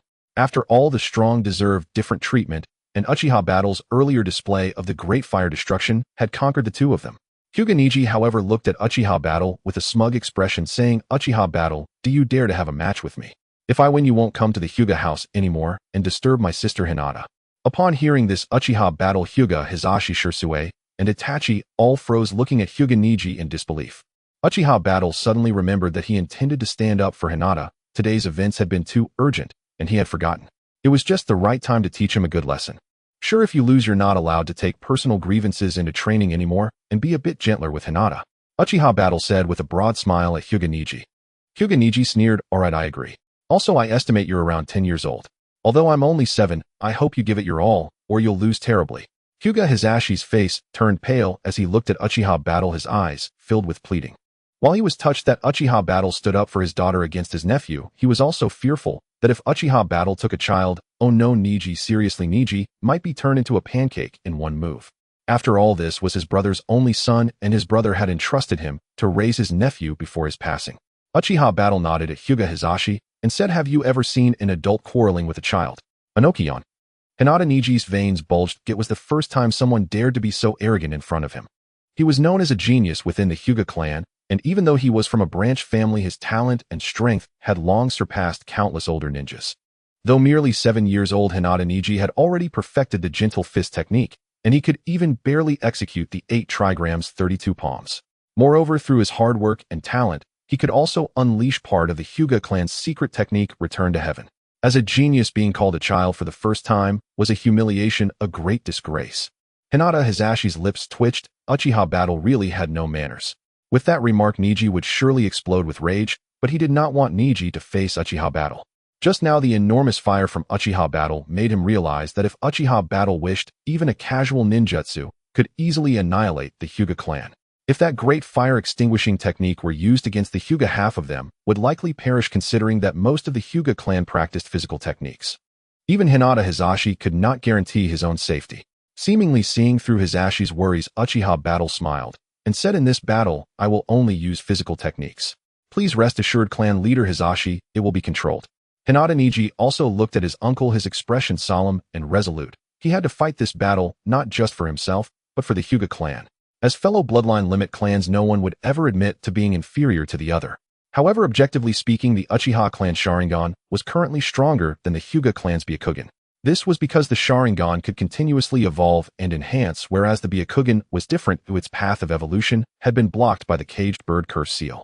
There may be talented individuals, but they were all marked, and the main family perpetually enjoyed the benefits, having access to whatever resources they desired, and doing as they pleased, living quite splendidly. Even so, the ninjas of the Hyuga clan still looked down on the Uchiha clan's Sharingan. In Hinata Niji's view, this battle was not just an ordinary match, but one that would stake the Hyuga clan's 1,000-year reputation, so he must make the person named Uchiha Battle pay the price. Hinata Hisashi helplessly looked at the determination in Hinata Niji's eyes, and could only say, "Go outside. The courtyard is spacious enough, and it's usually used for training between Hinata and Niji." Upon hearing this, Hinata Niji's expression darkened. He couldn't help but recall the scenes of the branch family being bullied by the main family.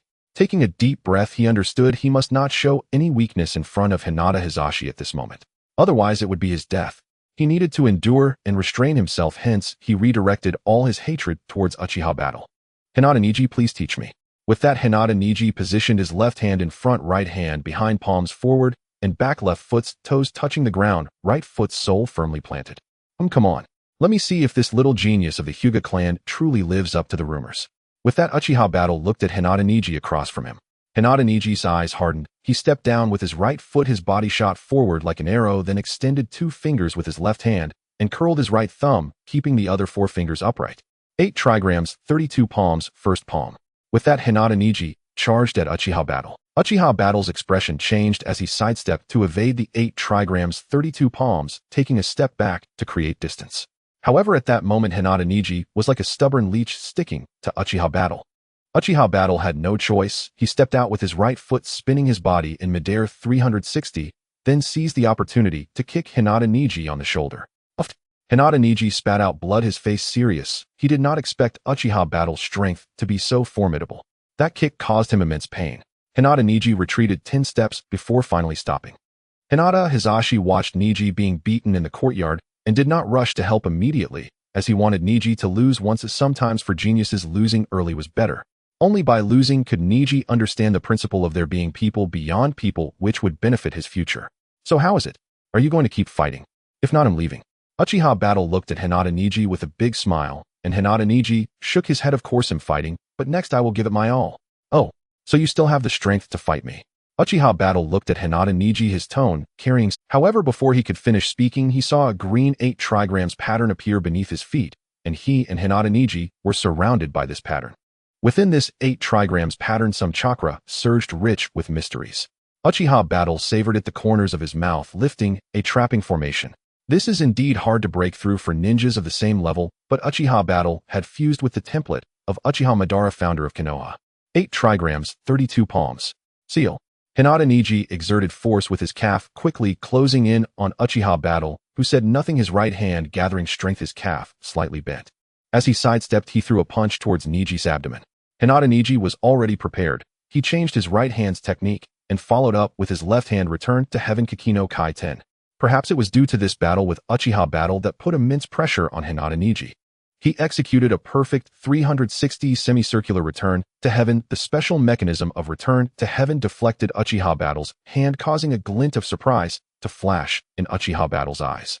Indeed, he was one of the Konoha 12 strong. In the face of pressure, he had unexpectedly learned the Hyuga clan's secret technique, return to heaven. Hinata Hisashi's wine cup suddenly fell to the ground with a clatter, drawing everyone's attention as they turned to Hinata Hisashi's face was filled with shock, his pupils constricting. The Hyuga clan's unique secret technique, Return to Heaven. How did Niji learn it?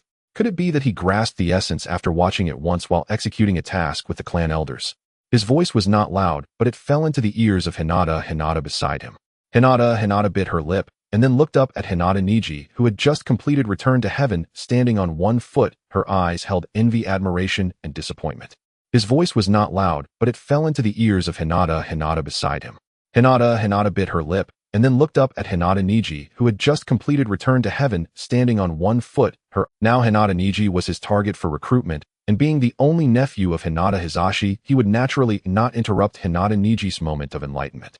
Hinata Niji was in a state of enlightenment at that moment, having just sensed the guidance of chakra in a critical situation, instinctively unleashing his chakra to perform the heavenly spin.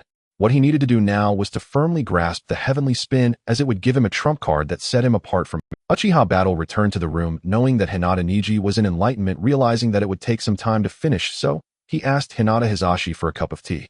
Hinata Hisashi nodded, then summoned two groups of people. One group was responsible for serving tea and water to the distinguished guests present, including Uchiha Battle, while the second group was to prevent any disturbances during Hinata Niji's enlightenment. Many beautiful women of the Hinata clan blushed at the sight of Uchiha Itachi and Uchiha Shizui's handsome appearances, but Uchiha Battle was too young, regarded as a child or younger brother by everyone. This made Uchiha Battle feel quite defeated, as everyone began to drink tea and eat dishes. During the meal, Uchiha Battle casually remarked, "Lord Hisashi, shouldn't you tell Shursui about the results of that right eye?" He raised his gaze to Hinata Hisashi, wondering if this old man was genuinely foolish or pretending to be, as he had never mentioned the matter of Shimura Danzo's right eye since his arrival. Upon hearing this, Hinata Hisashi immediately set down his teacup and stood up, saying, "Shursui, that person's right eye chakra is a teal color, which stands in stark contrast to his usual white chakra.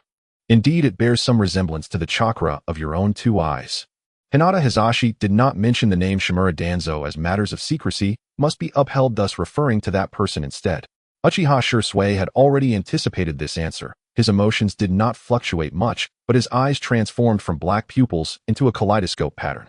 Although he had long suspected this, the recent actions of Shimura Danzo against him on the South Hichuan made him resolve no matter what to stand by Uchiha Battle's side. However, upon learning that his grandfather's death was indeed related to Shimura Danzo, his scalp tingled, his eyes turned red, and a surge of rage erupted from within. Uchiha Itachi, closest to Uchiha Shursui, frowned silently, watching his brother with concern, as it was the first time he had seen Shursui lose his composure like this. Yet it was understandable. The grandfather he loved most did not die fighting for the village, but rather at the hands of the village's upper echelons, causing his long-held respect for the higher-ups of Konoha to evaporate, while a seed of hatred began to grow. Uchiha Battle observed Uchiha Shizui's state, his lips curling into a smile, realizing that no amount of reasoning would be effective. One cannot teach others, but one can guide them. Uchiha Shursui suddenly spoke. "Battle, you saved my life at South Hichuan and investigated my grandfather's cause of death. I owe you 2 lifetimes. From now on, my life belongs to you. But I cannot refuse your wishes." Uchiha Shursui stood up and walked toward Uchiha Battle, kneeling on one knee to show his submission. Seeing this, Uchiha Battle hurriedly helped him up, saying, "We are all from the same clan, all surnamed Uchiha. There's no need for such formality. Please rise quickly. Moreover, Shursui and my elder brother have a close relationship, and I am doing this to ensure that Shursui does not fall prey to those wicked individuals and stray from the right path. Now that Shursui has found his way back, it is not too late. With our brotherhood united, we may yet carve out a splendid future together," Uchiha Battle said with a smile. Uchiha Shursui was deeply moved by Uchiha Battle's words, feeling that not only had he been forgiven for his earlier actions in the Hinata clan, but also that he had been preserved his dignity and even referred to as a brother. Compared to Uchiha Battle, Uchiha Shursui felt like a rookie. Uchiha Itachi looked at his younger brother Uchiha Battle with softer eyes. Hinata Hisashi observed this scene thoughtfully. Uchiha Shursui, a powerful figure known alongside Konoha's Yellow Flash during the Third Shinobi War, now pledging loyalty to Uchiha Battle, was no small matter.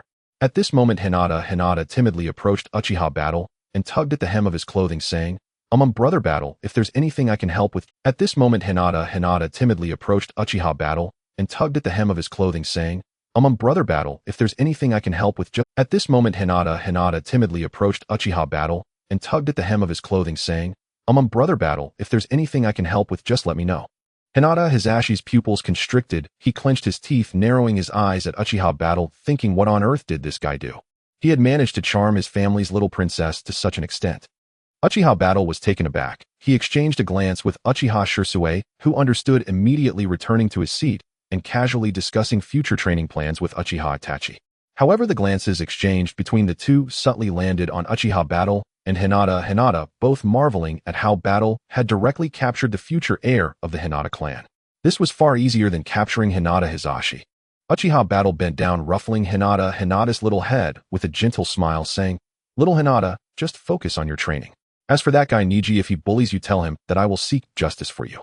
Hinata's face turned red as she lowered her head. Uchiha Battle seized the opportunity to glance at Hinata Hisashi, his lips curling up, causing Hisashi to glare with wide eyes, his teeth grinding together.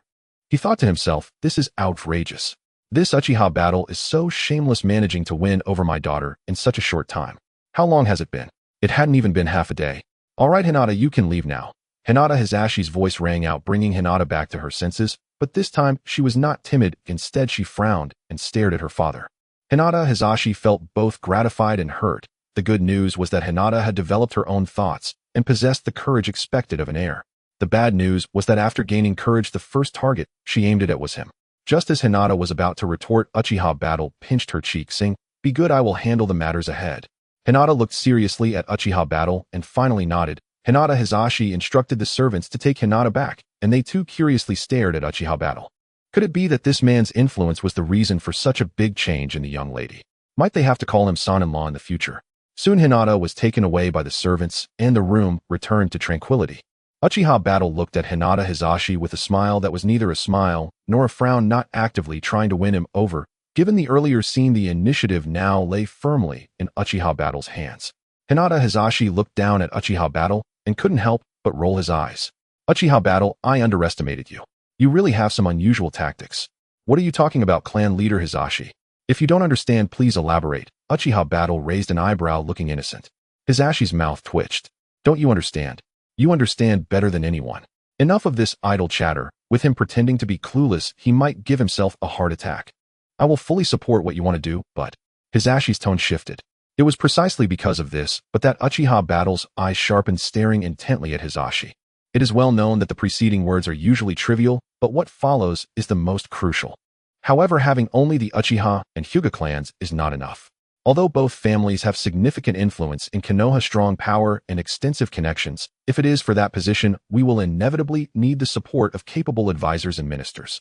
Therefore, I hope that before taking action you can win over the Nara clan. If the Nara clan agrees to participate, then Konoha, after the coup, will not fall into chaos. As Hisashi said this, his gaze fell on Uchiha Battle. Uchiha Battle did not speak, but fell into thought. He had considered this before, but was hindered by the lack of connections, as the Uchiha clan had been away from the core area for far too long. Currently, apart from the Akimichi clan, there were probably very few families willing to associate with them, let alone the Nara clan, which understood the importance of self-preservation better than anyone. Hisashi naturally understood Uchiha Battle's concerns. He said, "Tonight, I will host a banquet for the heads of the Inuzuka, Aburame, and Yamanaka clans. Whether you can persuade them depends on you. If you succeed, the Hyuga clan will certainly assist the Uchiha clan, allowing you to obtain everything you desire." A hint of hatred flashed in Hisashi's eyes. This was the hatred towards Sarutobi Hiruzen. His own younger brother had been discarded like a pawn, abandoned by Hiruzen, and his body sent to the Cloud Village, unable to be buried properly. This hatred was profound.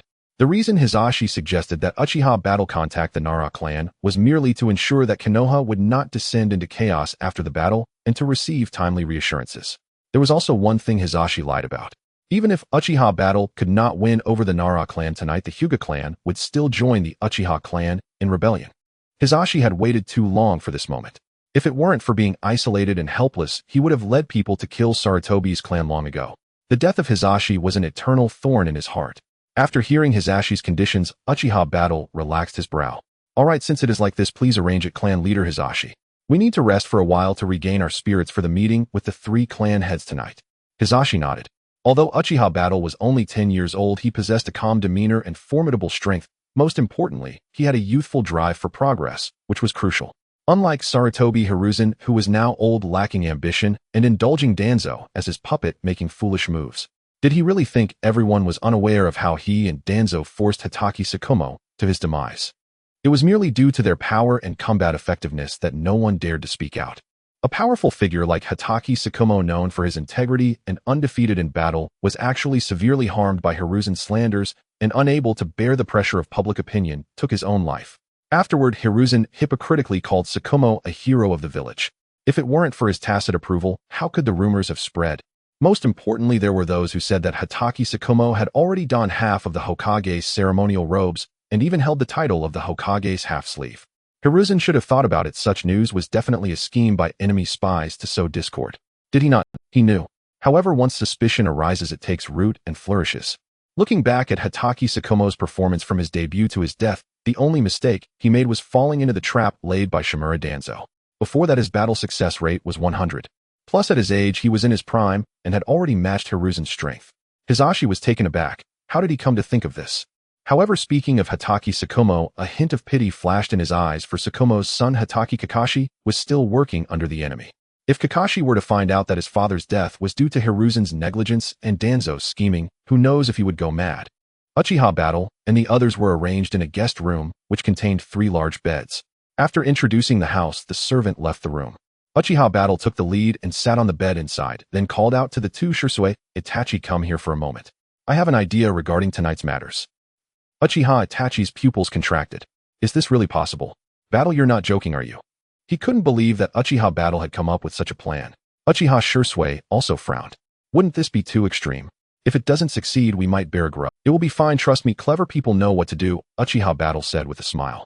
His gaze turned towards the door, seemingly looking forward to the arrival of night, while Uchiha Shisui and Uchiha Itachi, unable to sleep, took out kunai and started sparring in the Hyuga training grounds.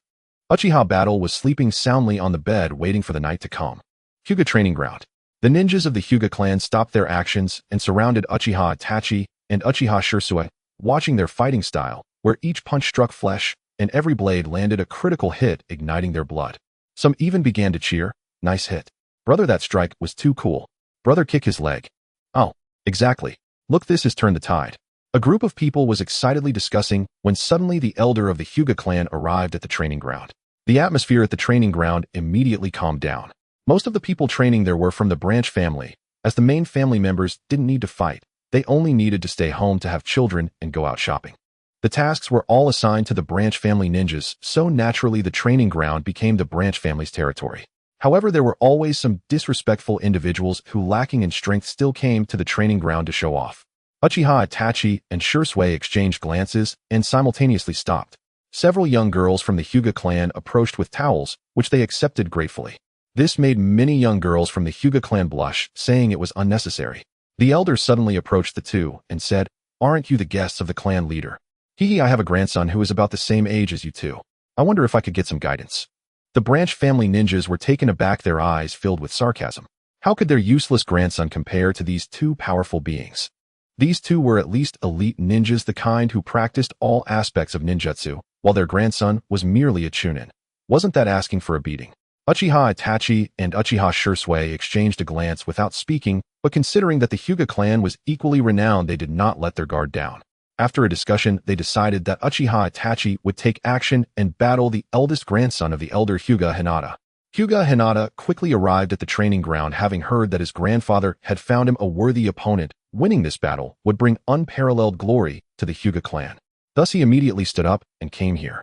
Upon seeing the 2 Uchiha ninjas, his eyes were filled with, "You 2 are going to fight me?" Hyuga Hinata raised an eyebrow, his gaze filled with disdainful arrogance. According to the educational philosophy of the Hyuga clan, the Byakugan was the foremost bloodline limit in the ninja world. What nonsense! Sharingan, their Byakugan was the most formidable in the ninja world. As long as one cultivates it to perfection, one could even become immune to illusions, however few managed to reach that level.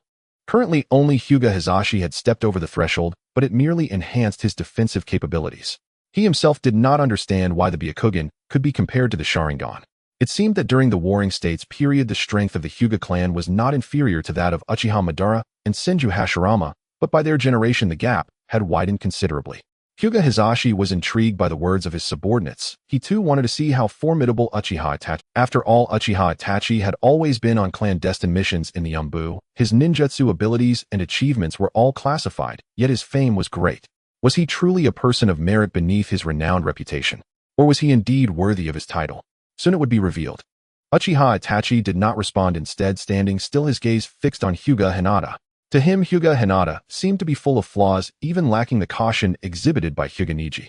He pondered whether it was because the elder of the Hyuga clan spoiled his grandson too much, or if all the younger generation of the Hyuga clan were like this. If so, the Hyuga clan was not far from losing its place among the great clans. Seeing that Uchiha Itachi did not reply, Hyuga Hinata's lips drooped, and he said, "Let's begin to quickly deal with this impolite guy. I have training to attend to." With that, he struck a standard starting pose of the Hyuga clan. With his legs slightly bent and his hands positioned like blades in front of him, the posture indeed conveyed the aura of a strong fighter. Yet to Uchiha Itachi, it all seemed foolish. Hyuga Hinata's legs trembled slightly, his waist bent, clearly indicating that he had exhausted his body and lacked stability. His daily training was lax, his foundation was unstable, and such a person made Itachi feel a headache. He feared he might accidentally kill him. Currently, battles and Hyuga Hizashi were discussing important matters.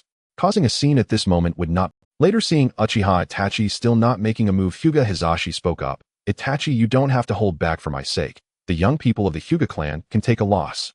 As soon as these words were spoken, everyone looked towards Hyuga Hizashi, who wore a face of justice, causing everyone to turn their gaze towards the training ground. The elder's expression changed. He knew full well Uchiha Itachi's identity and strength. It was merely because both had requests of the Hyuga clan that he wanted his grandson to go up and gain some face to enhance his reputation. In Konoha village, there were only two ways to enhance one's reputation: through battlefield accomplishments or by challenging renowned strong opponents. If one remained unbeaten, it would earn immense respect. Uchiha Itachi bore many labels: son of the Uchiha clan leader, future heir of the Uchiha, captain of an Umbu squad. All these titles indicated his strength. As long as his grandson managed to achieve an unbeaten outcome, it would be greatly beneficial for his future. Now, with Hyuga Hizashi saying that Uchiha Itachi could use his full strength, it was evident he wanted to disrupt his plan. The elder shot a fierce glare at Hyuga Hizashi, who calmly smiled and said, "Do you have any objections, elder?" The elder fell silent, then looked towards the field. Deep within Hyuga Hizashi's gaze lay a hint of killing intent and coldness. This kind of person had tarnished the reputation of the Hyuga clan. If during the upcoming coup the elder could die unknowingly. Uchiha Shursui raised his right hand high. "I announce the battle begins." The senzu beans are served.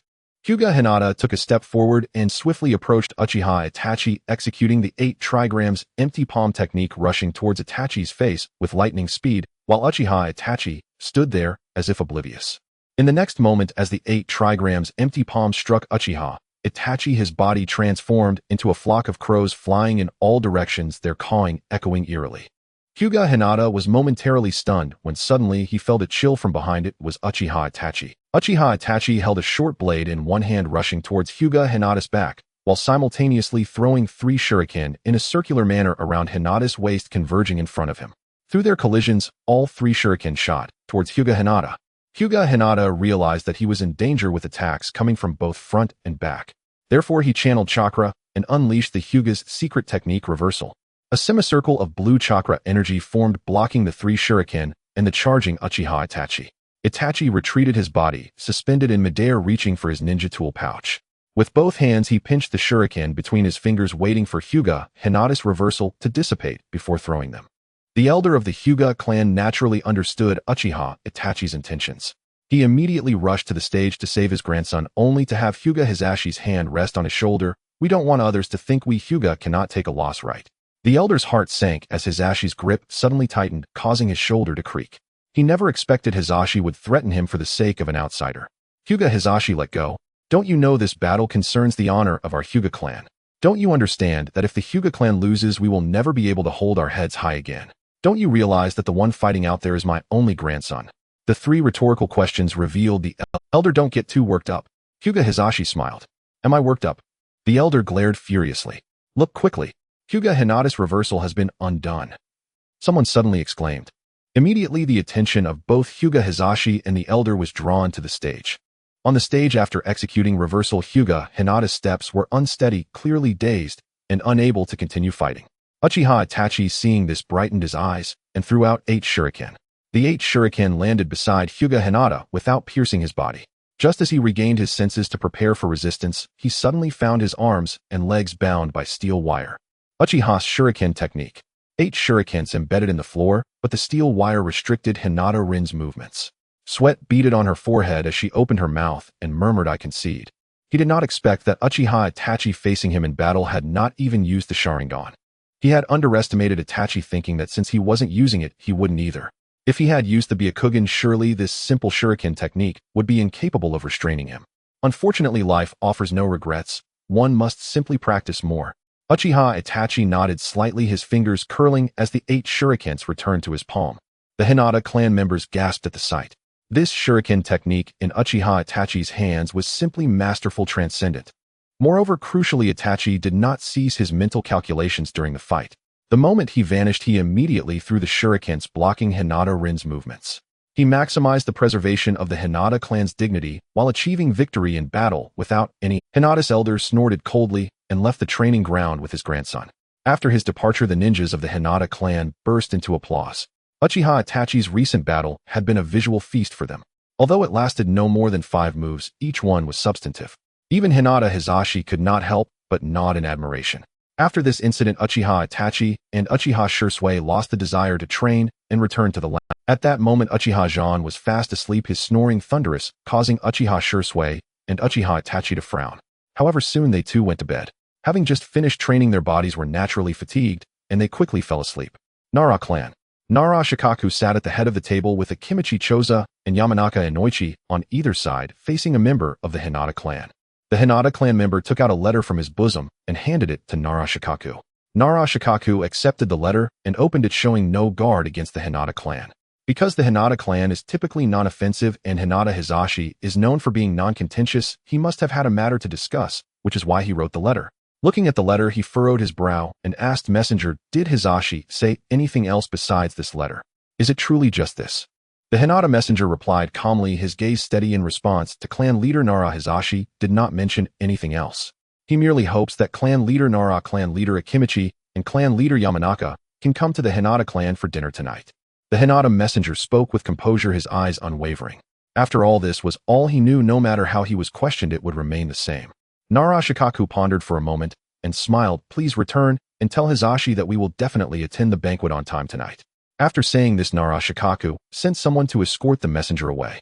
Once the door closed, Nara Shikaku's smile faded, replaced by a complex expression. "The skies of Konoha are about to change." After uttering this, he shook his head. Akimichi Choza was startled. "Shikaku, what do you mean by that? What do you mean the skies of Konoha are about to change?" Yamanaka Inoichi had some guesses, but he did not voice them as his wisdom paled in comparison to Shikaku's.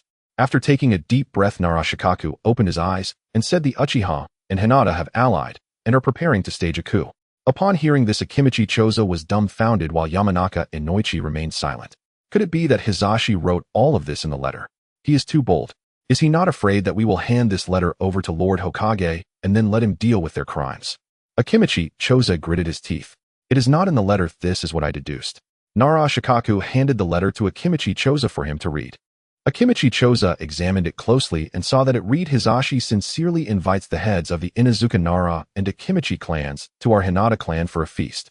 Oh, by the way, I know a young friend with exceptional combat prowess who can set fire to mountains. He will also be joining us tonight. I hope you all will honor us with your presence." After reading the letter, Akimichi Choza was somewhat puzzled. The first part seems quite normal, but what is this latter part about? He handed the letter to Yamanaka Inoichi, who smiled slightly. As expected, they are behind this. Yamanaka Inoichi had just mentioned that around 50 to 60 ninjas had died in the Nankawa region. Nara Shikaku smiled wryly. "Isn't it so? Now we are in a difficult position. On one hand, the third Hokage Sarutobi Hiruzen can maintain his position, and our 3 clans have contributed significantly, providing many people. Now we have even been branded as the third Hokage's direct line. Originally, it was just to preserve our family strength, but who knew that Danzo from the root would plunder talent from our clan? On the other hand, Konoha is now decaying. The third Hokage has grown old and has become senile. Currently, Konoha lacks a capable successor to the Hokage position. For self-preservation, we could simply shut ourselves away and not meet anyone. But if the third Hokage and Shimura Danzo continue their reckless ways, our 3 clans will eventually be devoured. Yamanaka Fu is the best example." After speaking, Nara Shikaku glanced at Yamanaka Inoichi. Yamanaka Inoichi's aura dropped.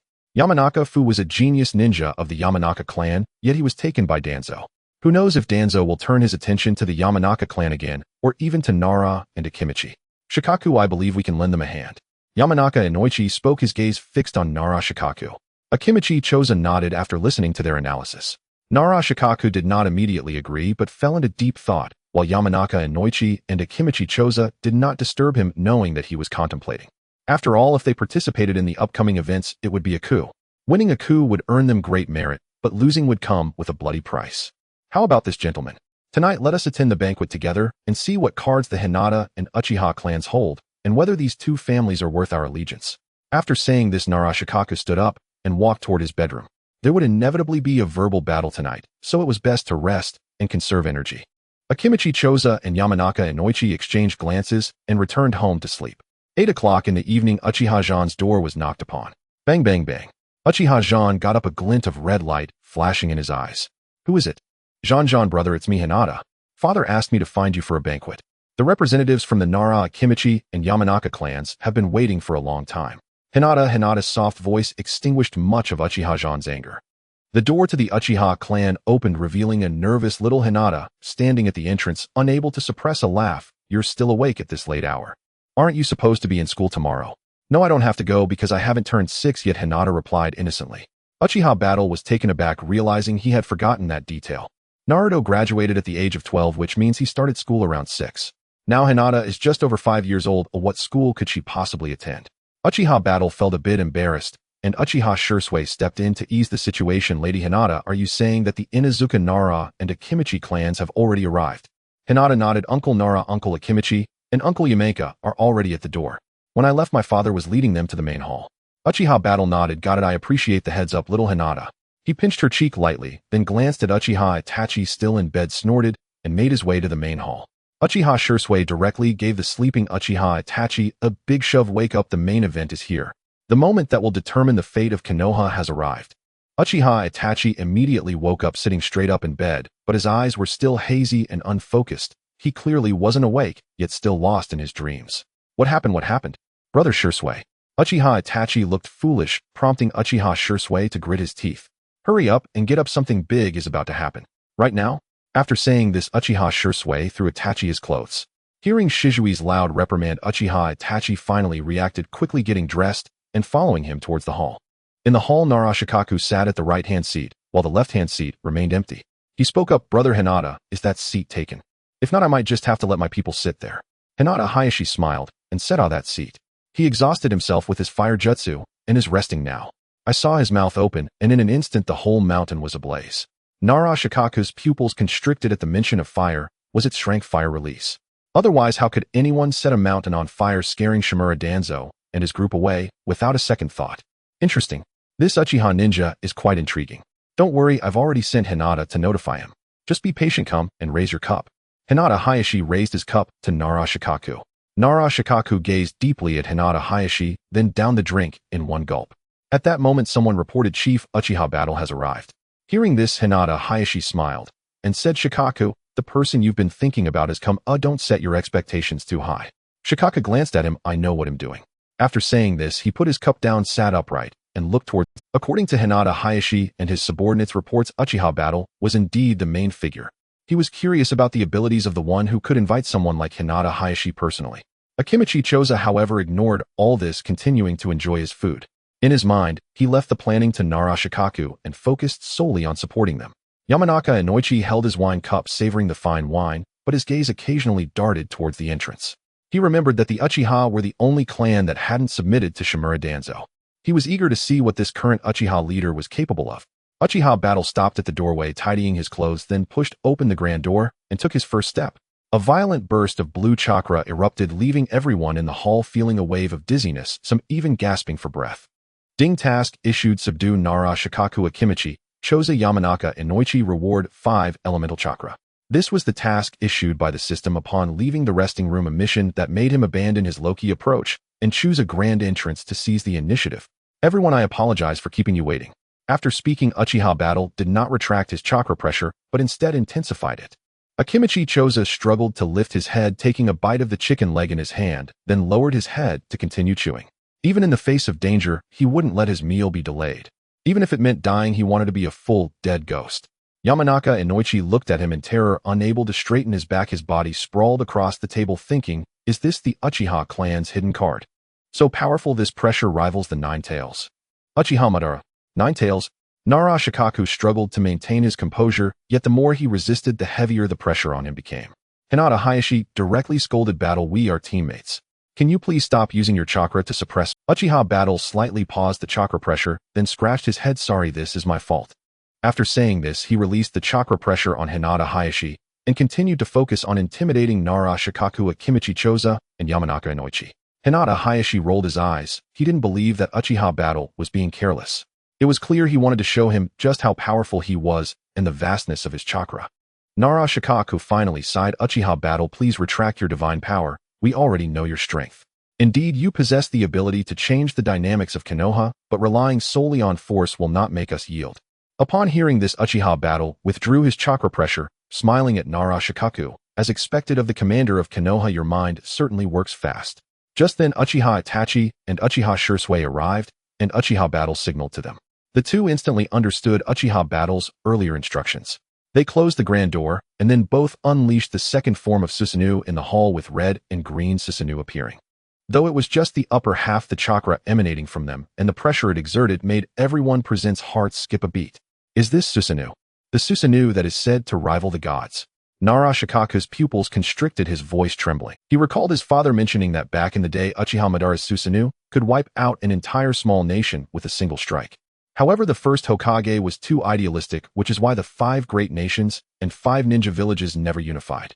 Now times have changed, and today he never expected to witness the Uchiha clan's Susanoo, and 2 of them at that.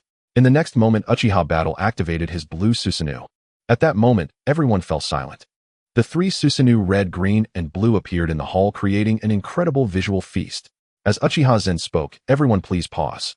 Uchiha Itachi and Uchiha Shursui retracted their Susanoo, standing guard at the door, their hands resting on their swords, eyes fixed intently on those present, a faint smile playing at the corners of their mouths.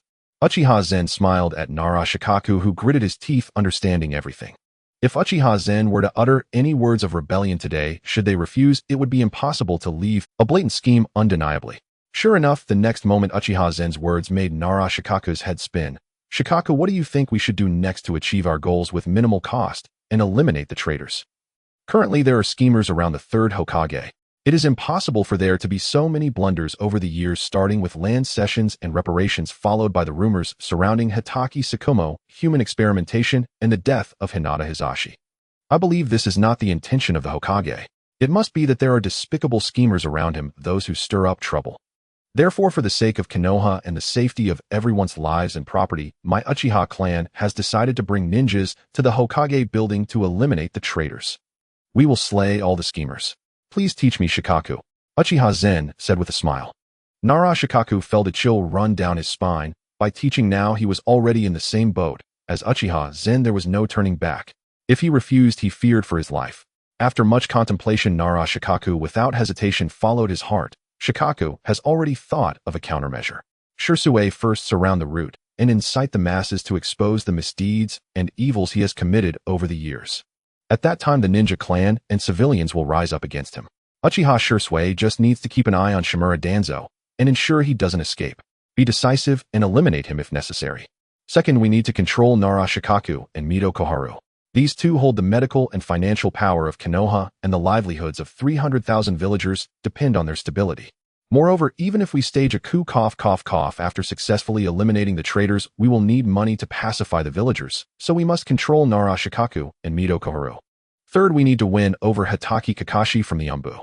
This task will be entrusted to Uchiha Itachi, as Kakashi is directly under Itachi's command and easy to approach. Uchiha Itachi will inform Kakashi of Hitaki Tsukumo's death, and he will know what to do. Lastly, Uchiha Zhen, you will lead the elite of the Uchiha clan directly to the Hokage building, defeat Sarutobi Hiruzen, and take him captive. Afterward, we will contact the daimyo of the Fire Country to obtain the decree to appoint the Hokage. Nara Shikaku's mind raced as he listened to Uchiha Zen's plan, nodding in agreement. Truly a clever man, having arranged everything in such a short time. Well, as expected of the strategist from the 3rd warrior, reaction and arrangement are simply extraordinary. Uchiha Zhen praised without reservation. Nara Shikaku forced a smile, feeling helpless. If it weren't for the three Susanoo here, he would never have surrendered. This was not his fault. If anyone was to blame, it was Hinata Hizashi for deceitfully leading them into this situation. Nara Shikaku glared fiercely at Hinata Hizashi, who looked as if he might vomit blood from the pressure, realizing the severity of his predicament. Don't look at me like that. I am innocent. Akimichi Choza and Yamanaka Inoichi, seeing Shikaku's surrender, quickly stood up to toast. We, the Akimichi Yamanaka clan, will follow your orders, Lord Uchiha Zhan. Nara Shikaku stepped forward to Uchiha Zhan, kneeling on one knee, with Akimichi Choza and Yamanaka Inoichi following suit. From now on, the three clans of Ino Shikacho will rely on Lord Uchiha Zhan. Nara Shikaku's words were quite clever. The three clans valued Uchiha Zhan not becoming vassals of the Uchiha clan. In the future, if other members of the Uchiha clan bully them, they will be able to retaliate. Uchiha Zhan instantly understood their meaning and quickly helped the three up. If any disgraceful members of the Uchiha clan appear in the future, please inform me, and I will punish them severely. Should I break this vow, may heaven and earth strike me down. At that time, humanity was still quite superstitious. The three clan heads exchanged glances and said, "We are willing to follow your lead." Ding, congratulations to the host for recruiting the Ino Shikacho clan's reward, 5 attributes of chakra. Uchiha Zhan felt a wave of comfort wash over him. After receiving the 5 attributes of chakra, he quickly helped the heads of the Ino Shikacho clans to their feet. With the support of the three of you and the Hinata clan leader's strong backing, we will surely win. Uchiha Zhan smiled slightly. Nara Shikaku rose and said, "In that case, may I ask, when shall we mobilize?" "In 8 days, we will mobilize at dawn. During this time, everyone should lay low and gather strength, so we can strike decisively," Uchiha Zhan stated. "Understood." The crowd responded, then continued drinking and feasting. With so many people present, would the Hinata clan and Umbu not notice? As long as everyone drank to excess, they would not raise suspicion. Thus they continued drinking, and Uchiha Zhen's ears perked up. He glanced toward the door and gave Uchiha Itachi a look. Uchiha Itachi understood, pushed open the door, and saw the Hinata elder collapse into the room. Instantly the faces of those present turned grim, with Hinata Hizashi being the most furious. The elder realized he had been exposed, awkwardly rising. "Clan leader, esteemed lords, I heard nothing. I shall." However, Uchiha Itachi closed the door again. Regardless of how the Hinata elder explained, he would not let. Everyone turned their gaze to Hinata Hizashi, who turned his head away. Then they all looked at Uchiha Zhan. Uchiha Zhan said flatly, "Kill him." His words were not loud, but they were perfectly audible to everyone in the room. The Hinata elder's pupils constricted, and just as he was about to resist, a knife flashed through the air, severing his head. The one who struck was Uchiha Itachi. Having been trained by the Uchiha clan and the Umbu, he knew well that to defeat a snake, one must strike at its vital point to behead a person. Hinata Hizashi ordered his confidant to gouge out the elder's eyes and casually find a place to bury him, declaring his death in a few days under the pretense of a dangerous mission. Only then did everyone feel relieved. They knew that if what they had just discussed leaked out, they would be the prime culprits. If Konoha had time to react, even if they ultimately succeeded, they would suffer heavy losses. After this incident, no one had the appetite to eat anymore, and they all took their leave. Hinata Hizashi was seething with anger. Tonight he would deal with everyone from the elder's faction for daring to eavesdrop on the meeting. Rebellion. This time the actions of the elder made Hyuga Hizashi lose face in front of his peers, as they were all clan leaders intending to support the Uchiha coup. As a result, on his own territory, a high-level eavesdropping incident occurred. How could the Hyuga clan not manage this? What face do they have to take the main seat and host everyone? Thus, that night a major event occurred in the Hyuga clan, as countless members of the Elder's faction were turned into caged birds, becoming branches of the family. The reasons were various: entering with the left foot, sleeping too loudly, not completing tasks for a month, failing to meet the review standards. Although everyone did not understand, they nonetheless praised clan leader Hyuga Hizashi. The Elder's faction oppressed the branches, treated clan members harshly, and seized their resources, committing all kinds of evil deeds. However, without decisive evidence, they could not deal with him. Moreover, he represented the higher-ups of the Hyuga clan, which gave Hyuga Hizashi a headache regarding this old man. Initially, he was the one who brought Sarutobi Hiruzen to the clan leader's reception room, allowing Hyuga Hayashi to make an appearance and accompany the meeting. During the meeting, he openly and covertly stated that Hyuga Hayashi and Hyuga Hizashi were siblings, identical twins. This also made Sarutobi Hiruzen harbor small thoughts, wanting Hayashi to die in exchange for peace, and ensuring that the Hyuga clan's Byakugan would not leak. Hyuga Hizashi always remembered the flattering face of this old man. Close the door and break their tendons. Leave none alive. Hyuga Hizashi even personally used the gentle fist and struck down Hyuga-rin with one blow. After doing all this, Hyuga Hizashi went to the lounge to apologize to Uchiha Battle. Uchiha Battle reached out. Alright, Senior Hizashi, which family doesn't have a few traitors? Just a few days ago, there was someone named Uchiha Keiki colluding with the Root wanting to expose the coup in our clan. I was also furious and killed him. Moreover, this event may not necessarily be a bad thing, right? After this cleaning, Senior Hizashi will be able to better control the Hyuga clan, won't you? Uchiha Battle's words made Hyuga Hizashi feel gratified, and his loyalty to Uchiha Battle increased. However, Senior Hizashi, now that the internal differences of the family have been resolved, I must remind you of one thing. Niji's father is your brother, and you share the same blood. It's time to release that child from his cage. He is a genius and should not be bound in a cage. Of course, this is your freedom. I am just casually mentioning it. The final decision is in your hands. After Uchiha Battle finished speaking, he looked at Hyuga Hizashi with a smile. At this moment, Hyuga Hizashi began to reflect, and after about 10 minutes, he took a deep breath. I understand, Battle. I will release him from his cage right now. Hyuga Hizashi instructed someone to bring Hyuga Niji to the lounge. Hyuga Niji had already attained enlightenment and was about to sleep when someone knocked on the door. Who is it? Why are you knocking at this late hour? Hyuga Niji got up, opened the door, and found it was Hinata. His eyes softened for a moment before turning stern. What is Miss Hinata planning to do at this late hour? Hyuga Niji said coldly. This time Hinata did not feel inferior, but looked up at him. Brother Niji, father is looking for you. It's good news. Uncle. Hyuga Niji frowned and pondered for a moment. In that case, lead the way.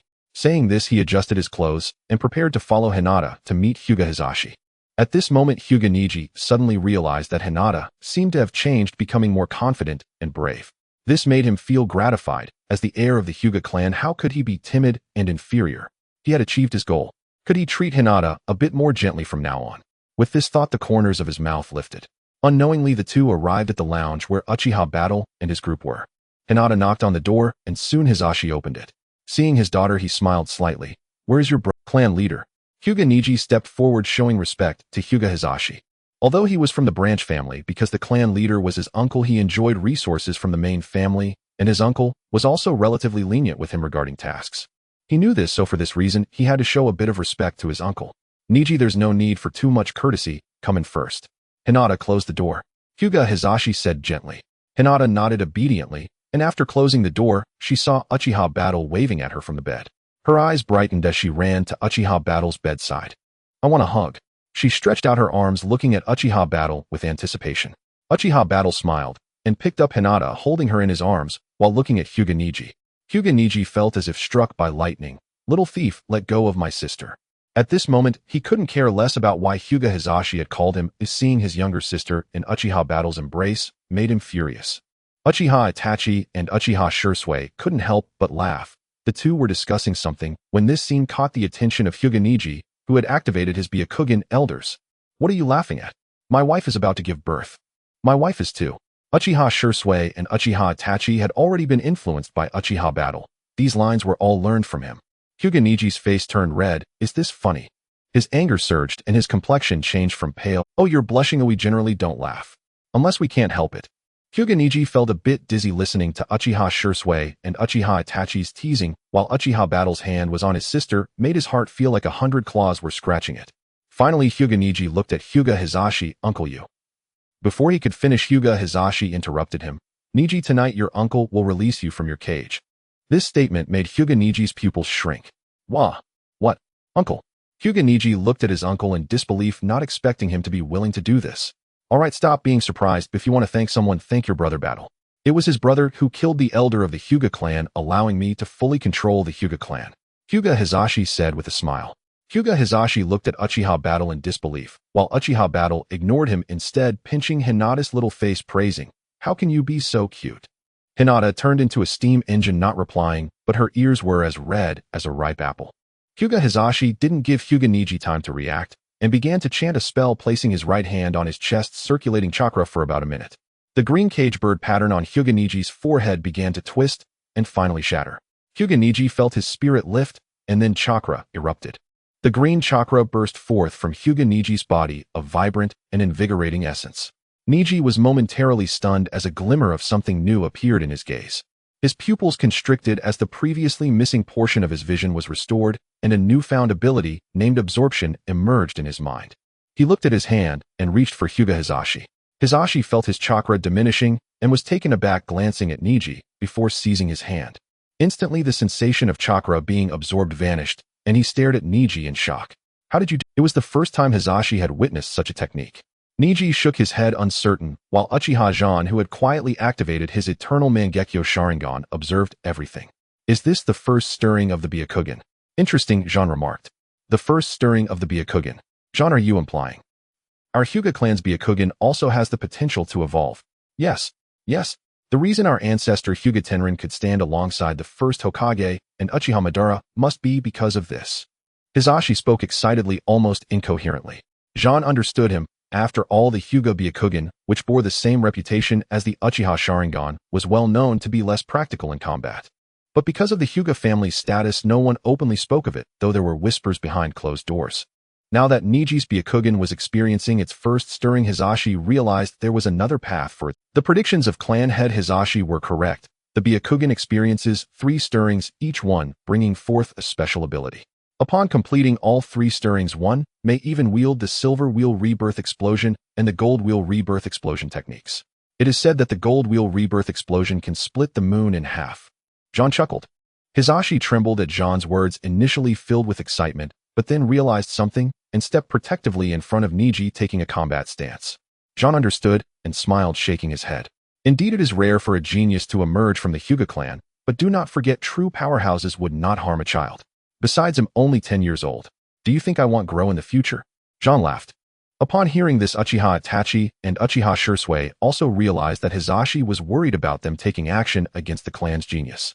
However, his concerns were valid after all, such a treasure. Upon hearing Zhan's words, Hizashi furrowed his brow and did not respond immediately, but Hinata spoke up. Father, I believe Brother Zhan won't harm Brother Niji.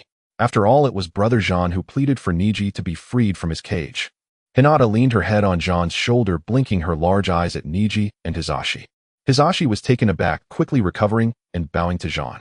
I apologize, Zhan. Please forgive my earlier impolite behavior. It's all right. After all, this is the only genius who will ensure the Hyuga family's stability for the next 60 years. If I were in your position, I would act the same way. Zhan shot him a glance, continuing to tease Hinata. She blushed, but did not refuse. Suddenly, Niji approached Zhan's bed, then with a thud knelt on both knees and deeply bowed his head, saying, Thank you, Zhan. If it weren't for you, I might never know my own talent. I might have even blamed my uncle, blamed my father, blamed. His eyes glanced at Hinata and Zhan's arms, revealing profound self-reproach and guilt. In any case, I, Hyuga Niji, swear from now on to follow you, Brother Zhan, with utmost loyalty. Niji raised his finger to the sky and vowed. Zhan's gaze softened. Niji, rise. I always believed you were a genius who should not be confined to the cage of a bird. You are an eagle meant to be freed from the cage to soar high, not just a caged bird or a canary. Zhan's words made Niji's eyes redden. Zhan was truly his mentor. He was his confidant. He then looked at Zhan and the little Hinata in his arms, silently resolving to protect Zhan and his sister for a lifetime. Zhan placed Hinata down and helped Niji to his feet. From now on, you must strive to train diligently and not slack off. I will check your progress every month. Oh, by the way, now that your Byakugan has experienced its first stirring, try absorbing chakra to widen your meridian. Eventually, you'll be able to perform any ninjutsu. However, this process will be painful. Can you endure it? Zhan looked at Niji, who smiled through his tears and nodded. I can. Of course I can. I'm not afraid of hardship. Good. In the future, I will need you to accompany me in battles across the land. Zhan patted his arm. It's getting late. Let's prepare for sleep. Zhan smiled and then placed little Hinata on the ground. Hinata, you should go back now. He patted Hinata's little head and she pouted, saying, Okay. Hizashi looked at Zhan with mixed feelings. This person's charisma was strong, as he had effortlessly garnered the obedience of his daughter and Niji. In some sense, Zhan gave a sense of security that no matter what, one could proceed with confidence, and if problems arose, he would bear the burden. Moreover, it seemed his daughter had feelings for Zhan, sparking a strange thought in his mind. What if the two married? He vigorously shook his head. After all, Hinata was only 5 years old. She was still a child. The admiration of youth might be forgotten in time.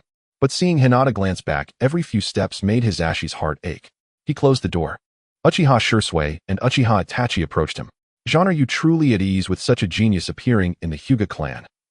Itachi remained silent, but fixed his gaze on Niji, unable to comprehend why his brother did not eliminate. With their combined abilities, it would be no problem at all to quietly eliminate Hizashi, Niji, and Hinata. Politics is not about killing or violence, it is about human relations, minimizing enemies and maximizing friends. Suspicion and violence are the most primitive methods. While effective, it will also make others feel you lack magnanimity, and in turn no one will come to ally with you. Is that the result you desire? Ultimately, we Uchiha are part of Konoha, and our vision should not be limited to just the Uchiha, but should encompass all of Konoha. Zhan chuckled. The next day, Uchiha Zhan and his team rose early and left a letter for Hyuga Hizashi, Hyuga Niji, and Hyuga Hinata. The contents of the letter were penned by Uchiha Zhan, each part differing, but the central idea conveyed that this farewell was merely temporary. Once he achieved success, there would be no need for concealment. In the Sarutobi clan, Sarutobi Hiruzen was leisurely strolling around his home, enjoying himself, when suddenly an Umbu ninja appeared and knelt down on the ground. Sarutobi Hiruzen clicked his tongue, his good mood completely interrupted. He glanced at the Umbu and called for a servant, handing the birdcage to him. The servant took the birdcage and slowly stepped back. After the servant left, Sarutobi Hiruzen looked at him and said, "Follow me, this is not a place for conversation." Thus, Sarutobi Hiruzen turned and led the Umbu ninja to a corner. "Kakashi, what is the matter that has you seeking me so early? Is something wrong with Naruto?" Sarutobi Hiruzen frowned. Hatake Kakashi, the son of Hatake Sakumo, a Leaf Village technician and a leading figure of the current younger generation, had been assigned to guard Naruto together with Tenzo. With his strength and Tenzo's would-release technique to suppress tailed beasts, they could ensure Naruto would be contained at the first sign of a rampage. "Lord Hokage, there is no issue, but early this morning Danzo-sama took root ninjas toward Naruto's house. I had Tenzo use would-release to hold them back, and called my subordinate Uchiha Itachi to assist. Time is of the essence. Please, Lord Hokage, depart immediately, or Danzo will kidnap the Nine-Tails Jinchuriki." Hatake Kakashi said flatly, his eyes devoid of emotion, still trapped in the twisted notion that his father was a failure and incompetent ninja who could not complete a mission. Sarutobi Hiruzen did not notice Kakashi's odd demeanor, but at that moment Kakashi's words stirred a tempest within him. "Danzo Shimura, how dare he? A mere assistant Hokage openly seizing the Nine-Tails Jinchuriki. Does he wish to rebel?" Sarutobi Hiruzen's neck muscles bulged. I know Danzo's ambitions, I admire them, but I absolutely will not allow anyone to challenge my authority, even my closest friend, because I am the Hokage. Kakashi, take this token and gather the Umbu ninja forces for me. We must arrive before Danzo succeeds. I will set off immediately." Saying this, Sarutobi Hiruzen did not forget to don his third Hokage ceremonial robe and Hokage hat. He shouted, "Asuma, Sarutobi, come out. Stop sleeping. Something's about to happen." Sarutobi Asuma slowly walked out from his room, saying, "Old man, what are you making such a fuss about so early?" "Oh, Kakashi, you're here too." Kakashi nodded slightly and bowed to Sarutobi Hiruzen before seeing Kakashi's swift and efficient departure only fueled Sarutobi Hiruzen's frustration with his unworthy son. "Quickly follow me to Naruto's house. Your uncle Danzo is misguided, seeking to control the Nine-Tails Jinchuriki for his own use."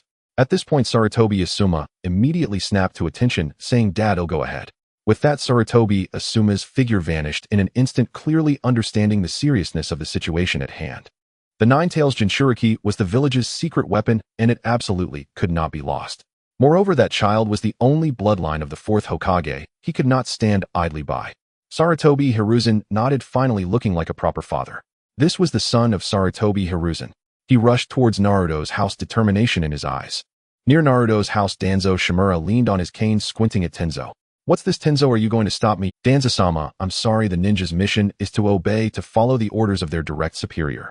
Kakashi-senpai is my superior, and he instructed me to stop you here. I must comply." Tenzo said seriously, then he turned his chakra and formed hand seals: rat, snake, dog, tiger. Would release wooden barrier. As soon as he spoke, a massive wooden wall enveloped all paths leading to Naruto's house. Refusing a toast only to drink a penalty drink, Danzo Shimura snorted coldly, raising his hand. The root ninjas surrounded the wooden barrier and began to form hand seals. Danzo Shimura lowered fire release, great fireball. Water release, water surge.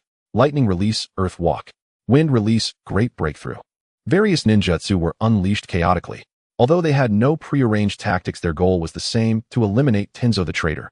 This traitor dared to betray Danzo-sama, refusing to obey his commands. In an instant, Tenzo behind the wooden barrier felt a sweet taste in his throat, blood spewed out, but he did not yield, bracing against the wooden barrier. Bring it on. Tenzo infused more chakra, causing the previously damaged wooden barrier to rapidly grow again. Danzo Shimura watched this scene with a gloomy expression. It was all Hiruzen's fault, with such grandiose reasons, taking away the only experimental subject of wood release. Although Tenzo's strength was not comparable to that of the first Hokage Senju Hashirama, he was the only successful wood release product in the last decade. As long as he could obtain Tenzo's flesh and blood, he was confident he could replicate more wood release ninjas, and it was even possible to further enhance wood release to the level of the first Hokage. Unfortunately, all of this was extinguished by Hiruzen's short-sightedness and maternal kindness. The opportunity to bring Konoha back to its peak was forcibly snuffed out. Danzo Shimura felt a surge of anger and shouted, "Get out of my way. A bunch of useless fools can't even break through a subpar wooden barrier." The root ninjas immediately cleared a path. Danzo Shimura stepped forward, looking disdainfully at the wooden barrier. With his right hand, he formed hand seals: rat, snake, horse, dog, wind release, vacuum, great sphere. Sexy sun boy. Danzo Shimura leaned back, inhaled, extracting chakra, and spat out a 100-year-old phlegm. A gust of wind cannonball that shot towards the wooden barrier. The highly concentrated white wind cannon tore through space, heading straight for the wooden barrier. Boom. The wooden barrier was directly blasted with a hole, its momentum unabated, charging towards Tenzo. Tenzo's pupils constricted as the immense force sent him flying, embedding him into the wall of his own wooden barrier, losing consciousness. Danzo Shimura smirked disdainfully. Though old, he was not weak. Danzo Shimura proclaimed with one vigorous effort, "Shatter the wooden barrier." Yes, X10086. The root ninjas promptly executed the command, and the wooden barrier became fragile after losing Tenzo's chakra support. With the shattering of the wooden barrier, the expressions of the root ninjas changed completely, their eyes reflecting a fiery eagerness as they looked towards the entrance. Whoever pushes open this door first will claim the merit, and whoever captures Uzumaki Naruto can become Lord Danzo's most trusted confidant. For Lord Danzo, and for Konoha, if they do not act now, when will they? The root ninjas are not only twisted in spirit, but also in their thoughts. They can no longer integrate into the lives of normal people due to the indoctrination by Danzo's various teachings. In their eyes, Shimura Danzo is everything. His orders are of utmost importance. One of the root ninjas moved quickly, his hand already reaching for the doorknob. In the next moment, a short blade severed his entire arm before he could press down. As the root ninja was about to wail in agony, the man who had severed his arm coldly remarked, "You root ninjas have such audacity to act here, injuring a member of the Umbu. Do you wish to rebel?" It was Uchiha Itachi who spoke. After finishing his words, he casually threw the man who had just tried to open Naruto's door aside. The man fell to the ground with a thud and then fell silent. Shimura Danzo squinted his eyes and stepped forward slowly, saying, "Uchiha Itachi, you have such audacity. Taking away the Nine-Tails Jinchuriki is my order. How dare you question my decision? Sorry, the Umbu are under the Hokage's command. Unless the Hokage speaks, no one is allowed to act." Kakashi's figure landed beside Uchiha Itachi. With his dead fish-like eyes fixed on Shimura Danzo, he crossed his arms and coldly stated, "Itachi, well done. The third Hokage has already made his move. They won't be arrogant for long." Kakashi's voice was loud, not only directed at Uchiha Itachi, but also serving as a reminder to Shimura Danzo in that moment. Danzo clenched his silver teeth tightly, his eyes revealing anger, jealousy, killing intent, helplessness, and resolution. In less than 3 seconds, a myriad of emotions transformed within him, and finally, he took a deep breath. "Kill them, bring back the Nine-Tails Jinchuriki. As for the Hokage, I shall persuade him myself. As long as I obtain the Nine-Tails Jinchuriki, even if I can't use him for my own purposes, Sarutobi Hiruzen will still be wary of him." Sarutobi Hiruzen was no longer the young and vigorous ninja who dared to fight. Every action he took had to consider the potential impact on himself and whether Konoha could minimize sacrifices. He believed that as long as he obtained Naruto, who was comparable to a nuclear weapon, he would become the real decision-maker of the village, and he could also use the Nine-Tails Jinchuriki to exterminate the Uchiha clan. Inside the room, Uzumaki Naruto curled up in the corner, trembling. He had heard all the sounds of the battle, realizing those people were coming to capture him. He did not understand why his existence was detested, nor why those people capturing him held any significance. At that moment, the red chakra enveloped him, his pupils transforming into slits, murmuring, why? What have I done wrong? Why are they treating me this way?" His emotions affected the sealing power, causing the chakra of the Nine Tails to leak out continuously. The Nine Tails within him realized this was an opportunity and pulled him into the space of consciousness. Naruto remained curled up, making the Nine Tails frown. However, to regain freedom, it tried to soften it. Uzumaki Naruto slowly raised his head, tears already streaming. Tears already streaming from the corners of his eyes. Seeing Naruto like this, the Nine Tails wanted to say harsh words, but they were stuck in its throat, unable to come out. Yet deep down it was mocking. "Minato Namikaze, Kushina Uzumaki, is this the result you bought with your... How ridiculous, you couldn't even protect your own child. Even after leaving, your child is treated as a secret weapon, only able to experience warmth from that Sarutobi guy alone." Back to reality, the Nine Tails grinned. "Kid, do you want revenge? Kill those who came to capture you, kill the villagers who once insulted you. Why should you be born as a demon fox? Why do you only deserve leftovers? Every word from the Nine Tails struck at his heart, making it hard for him to breathe. He clutched his chest and began to question himself why. What exactly is the reason? His consciousness began to waver, and the five-element seal began to loosen again. The Nine Tails sneered as the opportunity had come. Minato, it seems your son's current mindset is insufficient to seal me. The Nine Tails roared, releasing vast chakra that struck against the door of the five-element seal, yet Uzumaki Naruto showed no response. The words of the Nine Tails had plunged him into deep disappointment and despair. Just as the Nine Tails was about to break the seal, a figure appeared, beginning to form hand seals, reinforcing the five-element seal and resealing the Nine Tails. This sudden turn of events left the Nine Tails dumbfounded. Hey dude, I was just about to succeed. Why am I? It looked towards the entrance, and the entire fox felt dismayed. Minato, didn't you die? The Nine Tails was dumbfounded, then its eyes turned red, its hands grasping the cage, and roaring in fury, wanting to tear apart the figure in front of it. It was him, the one who forcibly split itself in two, one half following him into the realm of death, and the other half sealed within Naruto. Nine Tails, long time no see. Minato Namikaze greeted with a smile and a wave. Beast. You beast, let me go, I promise. I want harm Konoha, and I want harm your son. Sorry Nine Tails, your power is too great, and could threaten Konoha at any moment. I can only seal you within Naruto, now your lives have become intertwined. I can't let you out or my son will die. Minato Namikaze said helplessly. His son. You still remember you have a son. The Nine Tails plotted, since it couldn't go out it had to annoy Minato Namikaze. Sure enough, Minato frowned, looking at the Nine Tails. What do you mean? Nine Tails, you better explain yourself. Minato Namikaze's figure solidified significantly, with immense chakra surging as he stood there confronting the Nine Tails. After sharing memories, Minato's face turned ashen. He looked at Naruto curled up in the corner with red eyes, feeling as if he had been struck by a 1,000-pound boulder. His expression darkened. QB, lend me some of your power, consider it a request. With that, Minato lowered his head. Oh, are you planning to take action yourself? Using your son's body? Against the village? QB showed interest. It's not against the village, but against the roots. Very well, Minato replied coldly. I also want to see just how strong your golden flash really is. QB was just looking for amusement. Since there was no hope of escape, he might as well create some fun. He extracted a mass of red chakra from his body and slowly floated it in front of Minato, finally merging it into his body. Minato's figure solidified completely. Even the robe behind him began to flutter in the wind. He walked up to Naruto and said, Naruto, I'm sorry.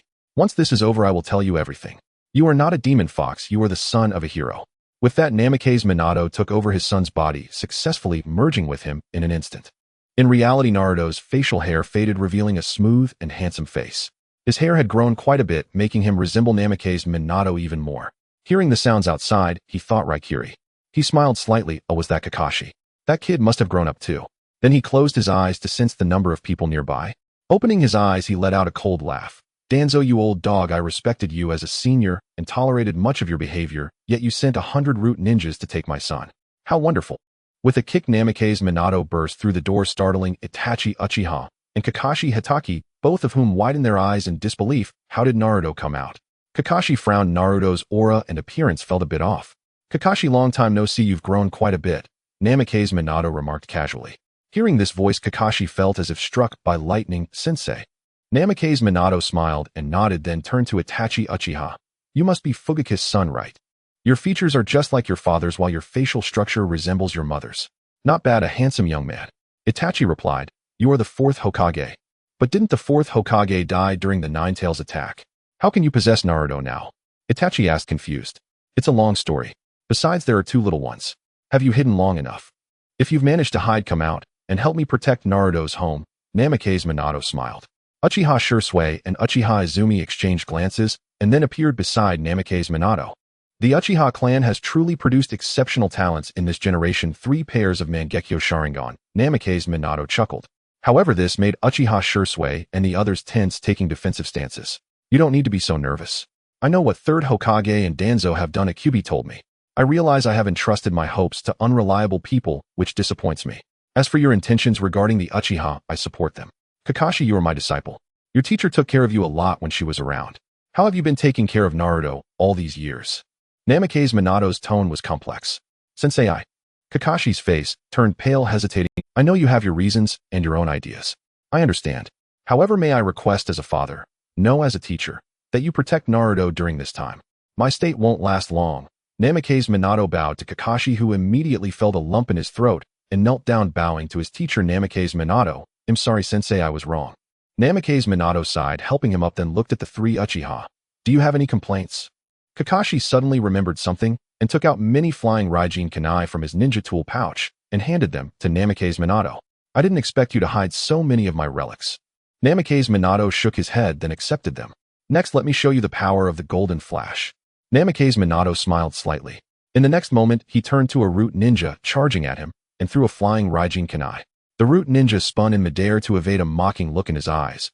"You little brat, you can't even throw a kunai accurately. You truly are a waste.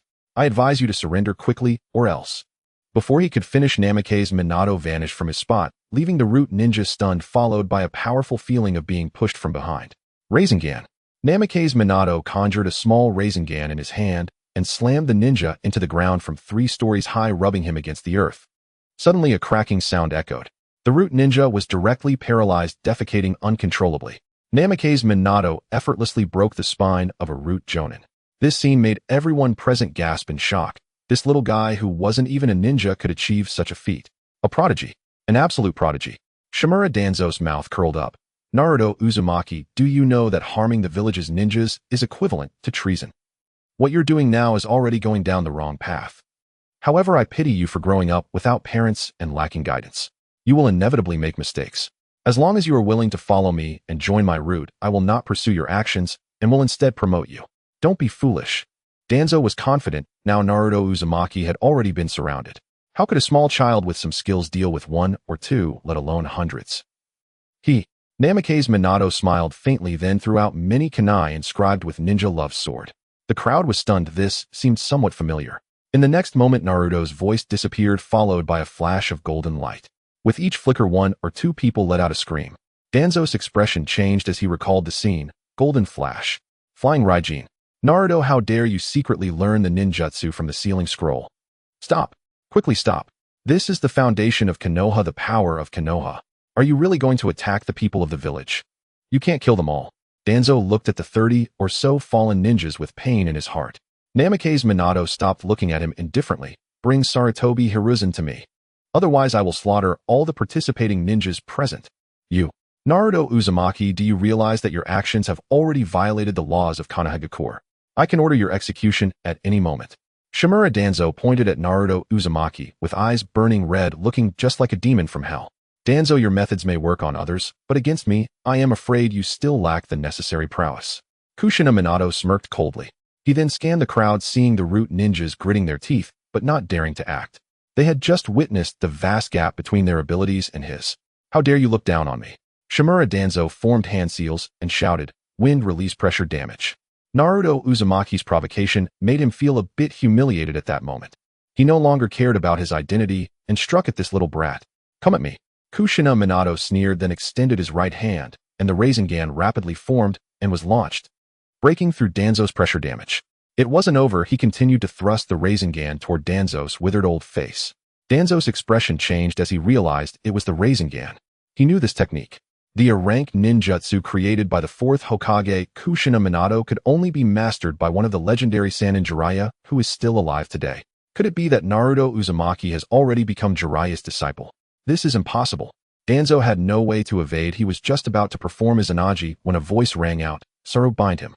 This voice made Danzo breathe a sigh of relief, while simultaneously halting his original technique. A stick rushed from afar, circling around Danzo and charging toward Naruto Uzumaki, ready to interrupt his action. Kushina Minato seized the opportunity to throw a sword of love, heading straight for Sarutobi Hiruzen. Thunder Flash. Kushina Minato's voice made Sarutobi Hiruzen momentarily bewildered. In the next moment, Kushina Minato appeared before him, still holding the Rasengan. He spun in the air, and then a Rasengan smashed into the 3rd Hokage Sarutobi Hiruzen. Boom. Sarutobi Hiruzen was directly knocked down by this move, letting out a mournful cry, "Ugh." Kushina Minato remained indifferent, jumping to a distance after delivering the blow. The root ninjas were stunned. They never expected this kid Naruto Uzumaki to severely injure the Hokage. The leader of the root, Danzo, brightened up and took command. "All leaf ninjas, immediately act now and capture the 9-tailed Naruto Uzumaki." Inuzuka, Kiba, Nara, Shikamaru, and Yamanaka Ino appeared beside Naruto Uzumaki, forming a triangular formation to protect him. "You are the 4th Hokage, right?" Inuzuka Kiba said softly, holding a twig in his mouth. I really didn't expect that the first to recognize me would be you. Kushina Minato wore a warm smile on his face. Inazuka Kiba and Nara Shikamaru's eyes brightened, then they shouted Yandai. Yandai. Their voices were loud immediately, making all the ninjas present hear what they said. A message quickly spread. Naruto Uzumaki is possessed by the fourth Hokage. No wonder that flying thunder god technique felt so familiar. Look at Naruto Uzumaki's appearance, isn't it very similar to Yandai? The root ninjas paused, looking at Naruto Uzumaki with complex expressions. In fact, they had sensed that familiar chakra from the very beginning. However, everyone knew that the deceased could not be revived. It was common knowledge that the fourth Hokage and his wife had perished in the Nine Tails incident, and their bodies were buried in the Konoha cemetery. This was an undeniable fact. At this moment, they never expected that the fourth Hokage would actually be inhabiting the body of the Jinchuriki of the Nine Tails. Kakashi, hearing the discussions, hurried below and then knelt before Naruto Uzumaki-sensei. Kakashi, you shouldn't have come. You must know I didn't want you to get involved. Kushina Minato's voice echoed his calm tone, making Kakashi tremble. A teacher is always a teacher. How can a disciple allow a teacher to fall into danger? Kakashi lowered. Kushina Minato shook his head, then turned to Shimura Danzo. Elder Danzo, I didn't expect you to still be so adept at schemes after so many years. You are Kushina Minato. No, Kushina Minato has been dead for a long time. You are the Nine Tails, you are the Demon Fox. Danzo knew in his heart that he was indeed Kushina Minato. However, he could not admit it, for Kushina Minato's reputation was far too high. In every sense, Kushina Minato was deeply loved by the people in the village. If he allowed this to be confirmed, it would not bode well for him. The root ninjas gritted their teeth and continued to charge forward, but this time a ninja appeared. Uchiha Fugaku. He approached Naruto Uzumaki with a stern face. After sensing that familiar chakra, he snorted coldly and turned to the root ninjas, forming the hand seals snake rat rabbit tiger, fire release, great fireball technique. He approached Naruto Uzumaki with a stern face. After sensing that familiar chakra, he snorted coldly and turned to the root ninjas, forming the root ninjas were knocked down in an instant by this great fireball technique. Uchiha Fugaku's control of strength was just right. It was a stunning hit without causing any internal damage. He merely knocked the root ninjas down without injuring their internal organs. I'm not late, am I? Uchiha Fugaku did not turn around, but Kushina Minato laughed upon hearing the voice. Fugaku, with all these years of experience, you've become stronger. Just as the two were about to reminisce, Shimura Danzo interrupted. Uchiha, what do you intend to do by getting close to the Nine Tails Jinchuriki? Are you planning to instigate another Nine Tails incident? Kushina Minato frowned. How could this old man speak so harshly? Just as he was about to retort, the third Hokage, Sarutobi Hiruzen, got back up. He looked at Naruto Uzumaki, who was possessed by Kushina Minato, with tears in his eyes. Minato, is that you? Have you come back? He had heard their earlier conversation. He understood that Naruto Uzumaki was not Naruto Uzumaki at this moment, but the fourth Hokage, Kushina Minato. Kushina Minato, upon hearing the old man's voice, cast a deep glance at him.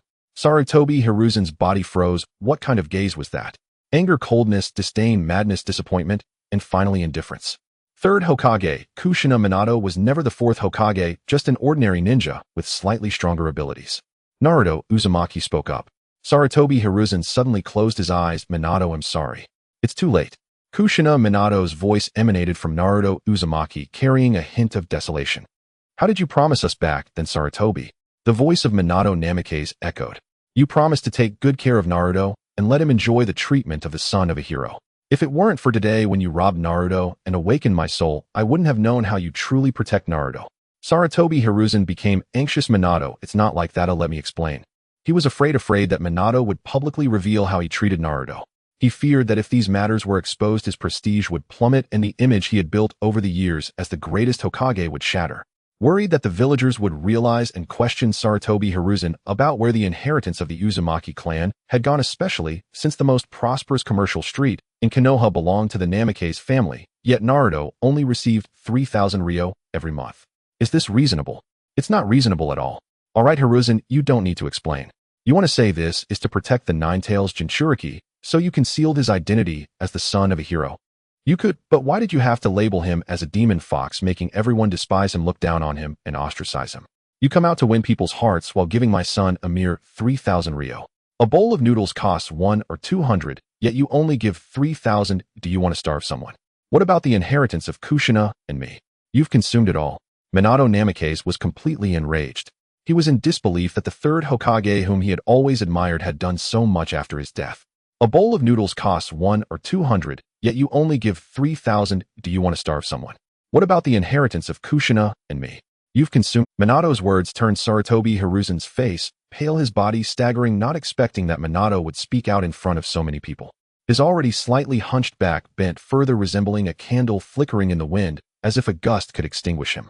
The Umbu ninja turned their heads towards Sarutobi Hiruzen, and seeing him like this, a very unpleasant emotion arose within them. Disdain, contempt. Danzo Shimura bit off a branch and spat it out, his face filled with anger as he looked at Sarutobi Hiruzen, who at this moment had no intention of pursuing the matter. He stood there like a statue, knowing that after today his name would be utterly tarnished, and the entire Sarutobi clan would not be able to hold their heads high.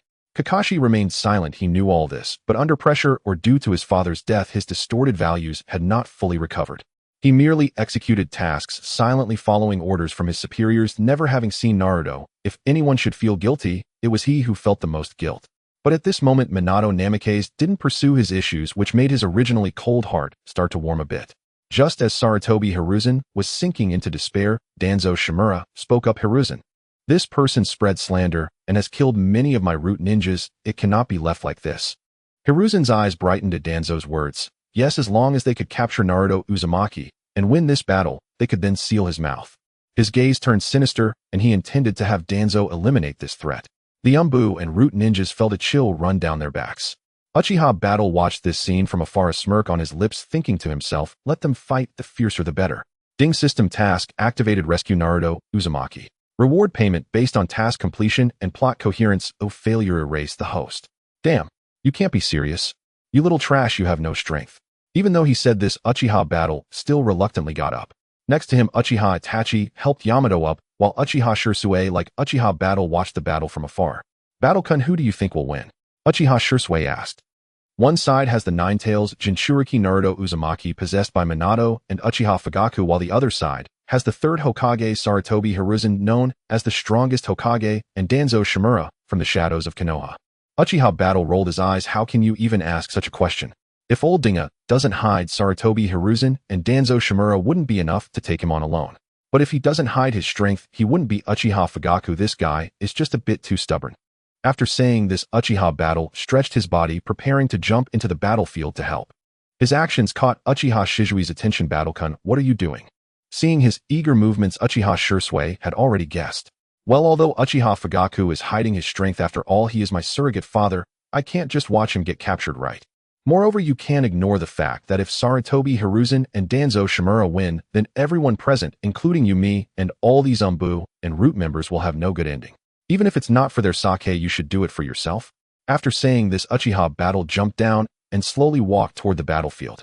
The third Hokage Sarutobi Hiruzen formed hand seals, rat, horse, snake, dragon, mouse, ox, tiger, taking a deep breath as his lungs expanded significantly. Fire style, fire dragon, flame bullet.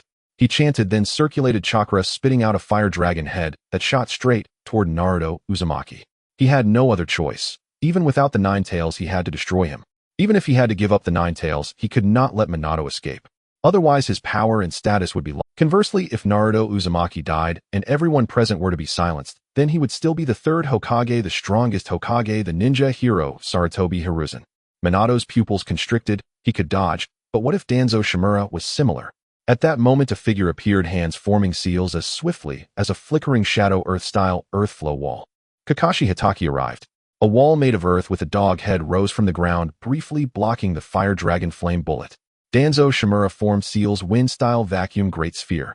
Sensual sun, brother, the fire dragon flame bullet merged with the vacuum great sphere, and the combined ninjutsu instantly doubled in power and range. Kakashi's pupils constricted. Did he really have to use that technique? He hesitated as he wasn't entirely sure about that technique. Just then, Uchiha Battle appeared, hands forming seals, snake, horse, monkey, boar, horse, tiger, fire style, great fireball technique. The super fireball jutsu and the fire dragon flame bomb confronted each other in midair, flames soaring to the sky, and the temperature around them rose rapidly. Everyone stared intently at the clash between the two parties. In the end, the two attacks exploded, creating a tremendous noise that alarmed many ninja clans, who then sent ninjas to gather intelligence, learning that the Uchiha clan was clashing with Hokage Sarutobi Hiruzen and his aide Shimura Danzo. Thus, within 3 minutes, people from major ninja clans gathered together ready to witness this spectacle. As the number of onlookers increased, Sarutobi Hiruzen and Shimura Danzo's grips tightened, producing a creaking sound. With so many people present, it's clear they can no longer control the situation.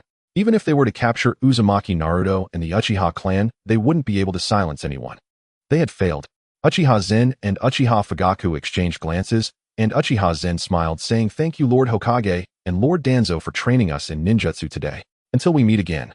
At this moment, confronting Sarutobi Hiruzen Hiden was clearly unwise, as only those who arrived first knew the full extent of the situation. As for the route, there was no need to say much. They dared not disclose anything about what had just occurred, as they were absolutely obedient to Shimura Danzo and protective of his interests. However, the Umbu might be different. They had their own thoughts, and some would inevitably share what happened with their family or relatives. Uchiha. Laughable. If tomorrow the news doesn't spread throughout the entire Konoha, Uchiha Zhan would be in trouble. What the hell is this? This is a heaven-sent opportunity. A prime chance to undermine the Hokage's prestige and destroy his... Sarutobi Hiruzen spoke with a forced smile. The Uchiha clan truly produces exceptional talents. At your young age you possess such formidable chakra. You're too kind, Lord Hokage. Achieving your level as Hokage is quite a feat in itself, Uchiha Zhan replied with a grin. Sarutobi Hiruzen's lips twitched and a hint of coldness flashed in his eyes as he waved his sleeve. "Let's go." His tone was laced with unmasked anger. Just as Uchiha Zhan was feeling proud, Uchiha Fugaku slapped the back of his neck, saying, "You little brat. Have you lost your mind?" Directly confronting Sarutobi Hiruzen. "Dad, you already made your move, so why are you complaining? We're both in the same boat. The moment you acted, didn't you already intend to clash with Sarutobi Hiruzen? Besides, with Minato-senpai here and righteousness on our side, I believe those major clans won't be foolish enough to get involved. After all, the son of a hero should not be humiliated, and the hero's legacy should not be confiscated. If even a hero can endure such, what more can we expect from those noble clans? Don't you all agree?" Uchiha Zhan looked towards the various ninja clans in the forest. About 20 minutes later, people started to emerge. Their expressions varied as they scrutinized Uchiha Zhan closely. Regarding the earlier battle, they only knew a little, but not the entire story.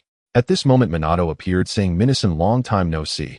His smile was bright, and at this moment, Uzumaki Naruto, possessing Minato's essence, closely resembled him, causing many to pause in surprise. "Yandame, is that really you?" murmured the clan leader of the Inuzuka. "Oh, Inuzuka clan leader, long time no see. You were just a kid back then, and now you've become so composed." Minato replied. The Inuzuka clan leader trembled all over. "Yandame. It's really you. Yandame has returned." Minato smiled and invited the clan leaders to his home for a reunion. Ding. Congratulations, host, on completing the mission. Rated S. Reward 30 AK-47s. Please continue to work hard. Suddenly, many AK-47s appeared in the system space, quietly lying in the grid, but at this moment Uchiha Zhan was anything but calm. His brain malfunctioned. AK-47. Damn, can this thing also be a reward? He hurriedly checked. He discovered that these 30 AK-47s only had one magazine, each, meaning each gun could only fire a single burst. In this high-attack, low-defense world of ninjas, the appearance of rifles could pose a significant threat to even high-ranking ninjas. The key is that using a rifle has no entry barrier. Even a 7-year-old child could wield a rifle. Shadow-level powerhouses possess various abilities, restorative, defensive, speed-related. Having reached the pinnacle of humanity, normal bullets cannot harm them. However, currently in the management of Konoha, only Sarutobi Hiruzen can be considered a shadow-level powerhouse, while Shimura Danzo can only be regarded as a half. There are 3 others who are not present in the village. The existence of this rifle may prove useful in the future during the Uchiha coup. Uchiha Obito's 5 minutes of intangibility. Unless he hides in Kamui's dimension, Uchiha Zhan is confident he can turn him into a sieve, of course, if Korezetsu doesn't attach. That old bastard not only has an exaggerated self-healing ability, but as long as he protects Uchiha Obito's heart, Uchiha Obito won't die, and then he can slowly expel the bullets from his body and gradually recover. Uchiha Zhan was delightfully contemplating while Uchiha Shursui and Uchiha Itachi approached him. Seeing Uchiha Zhan drooling, their expressions turned strange. This guy can't be losing his mind, right? What about the coup?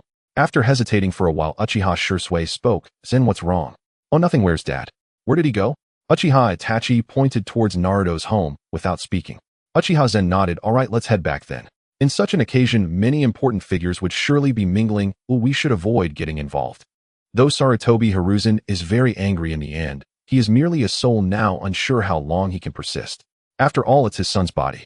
I believe today he likely hopes that the clan leaders will look after his son and not discuss too many political matters. You mean to say Yandame won't tell them how his son is doing?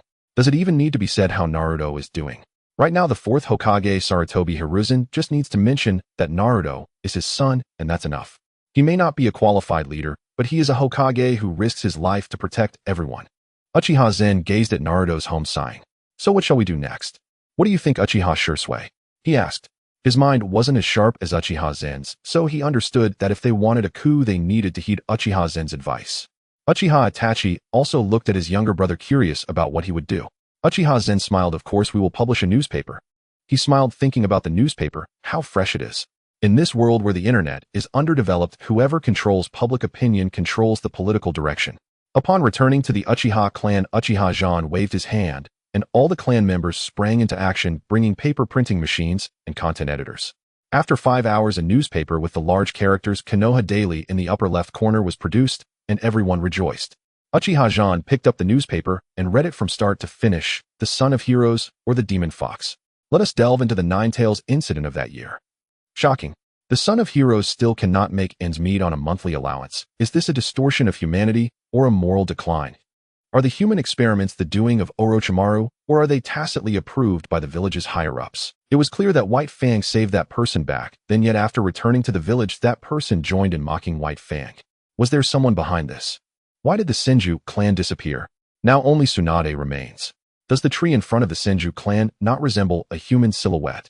Uchiha Zhan coldly looked at the newspaper. Alright, everyone, start printing according to this template.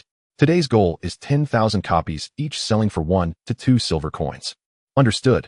The commoners and ninjas of the Uchiha clan quickly sprang into action. Uchiha Zhan had unified the Uchiha clan, and there were no longer any faction disputes. As a result, everyone silently regarded him as the new clan leader. As for Uchiha Fugaku, 3 hours later, the 10,000 copies of the newspaper were completed. Uchiha Zhan divided them into 20 groups of 500 copies, each to be sold the next morning at 7 a.m. Uchiha Itachi looked at the newspaper, his pupils dilating in shock. He turned to Uchiha Zhan. Second brother, are these true? If they are, what? Too crazy. Or too dark? Uchiha Zhan seemed to discern Uchiha Itachi's inner turmoil. Uchiha Itachi nodded. He never expected the village's secrets to be like this. The grand image of the third Hokage in his mind crumbled in an instant. At the same time, a chill coursed through him. Such a person is fundamentally evil.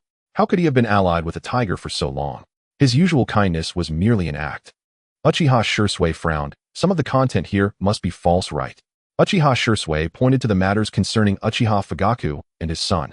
Uchiha Zhan looked over and nodded. Besides the serious content, we also need some lively anecdotes to create a broad appeal. Young and old alike will buy a copy if it's affordable, just for a read. Uchiha Shursui nodded, gazing at the headline and the actions of the third Hokage and Shimura Danzo, depicted on the front, falling into silence. These two truly are in cahoots. In the Hokage office, Sarutobi Hiruzen sat in the main seat, feeling unexplainably that the chair was burning his bottom, while a layer of gloom settled over his heart.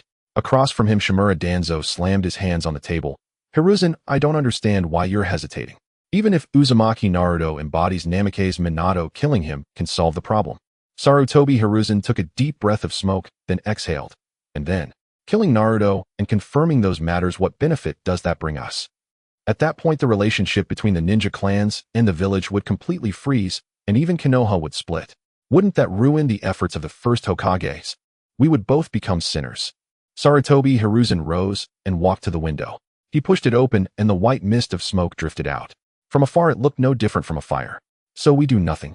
Wait for Namake's Minato to gather the ninja clans for a coup.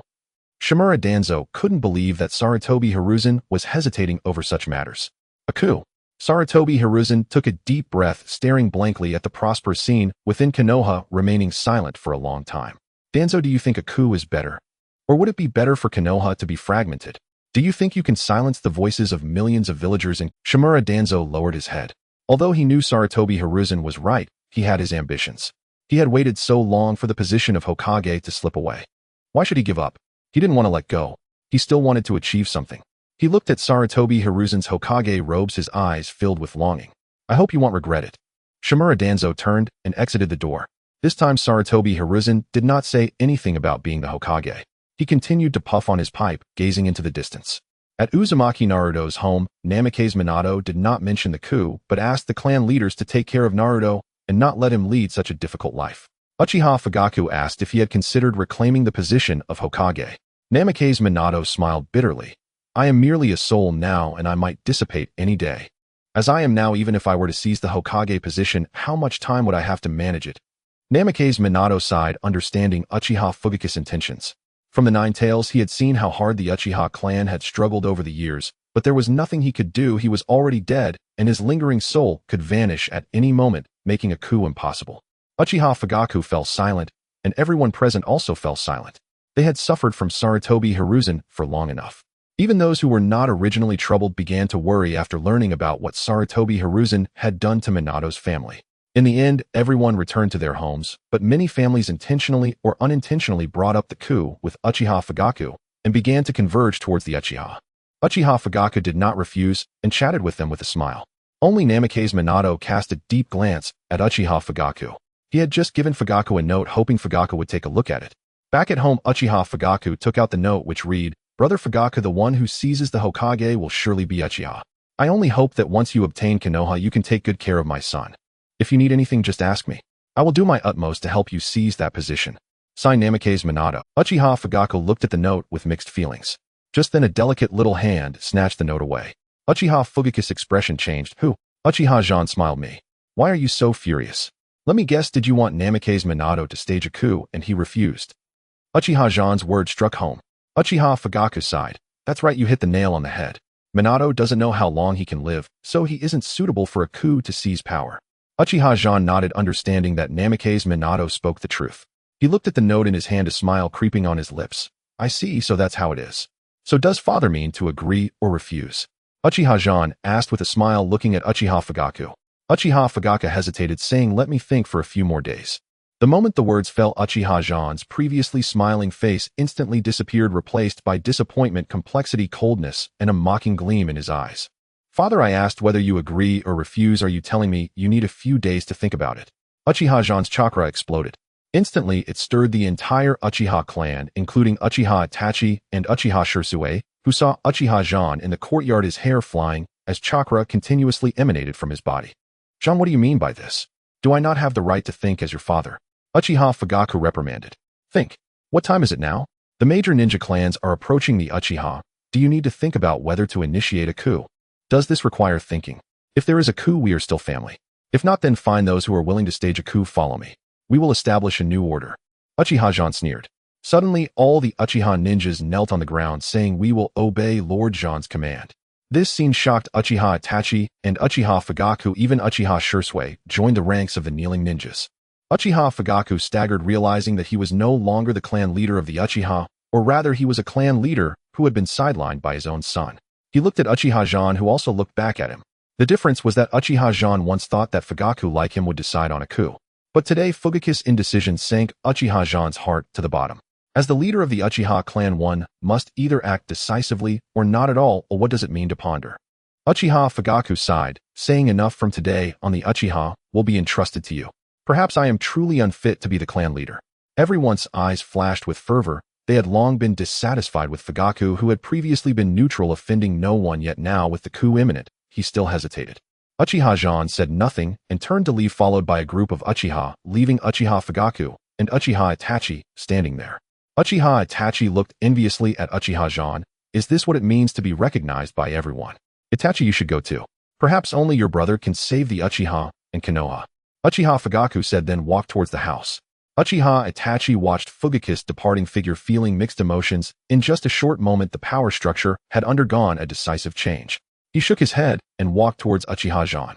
Uchiha Zhan arrived at the meeting room. It was already midnight, yet all the ninjas in the clan were present except for Uchiha Fugaku. Uchiha Zhan walked straight to the clan leader's seat. Uchiha Zongi was about to speak, but was fixed under the gaze of many Uchiha, activating their Sharingan. The overwhelming pressure instantly made him shut his mouth, bow his head, and stand there. Uchiha Zhan looked at the leader's seat, feeling complex emotions. He originally thought it would take a long time to sit in this position, but unexpectedly, it could happen today. He turned to face the crowd and confidently sat down in the seat reserved for the clan leader. "Everyone, the old clan head Uchiha Fugaku is unwell for this time. I shall temporarily assume the role of clan leader and exercise the powers of the clan leader. According to the old rules, let us vote by raising hands and gather opinions."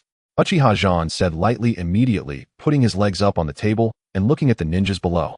In just 10 seconds, everyone raised their hands, including Uchiha Zongi, who understood that Uchiha Zhan's leadership was unstoppable In that case, it was better to comply.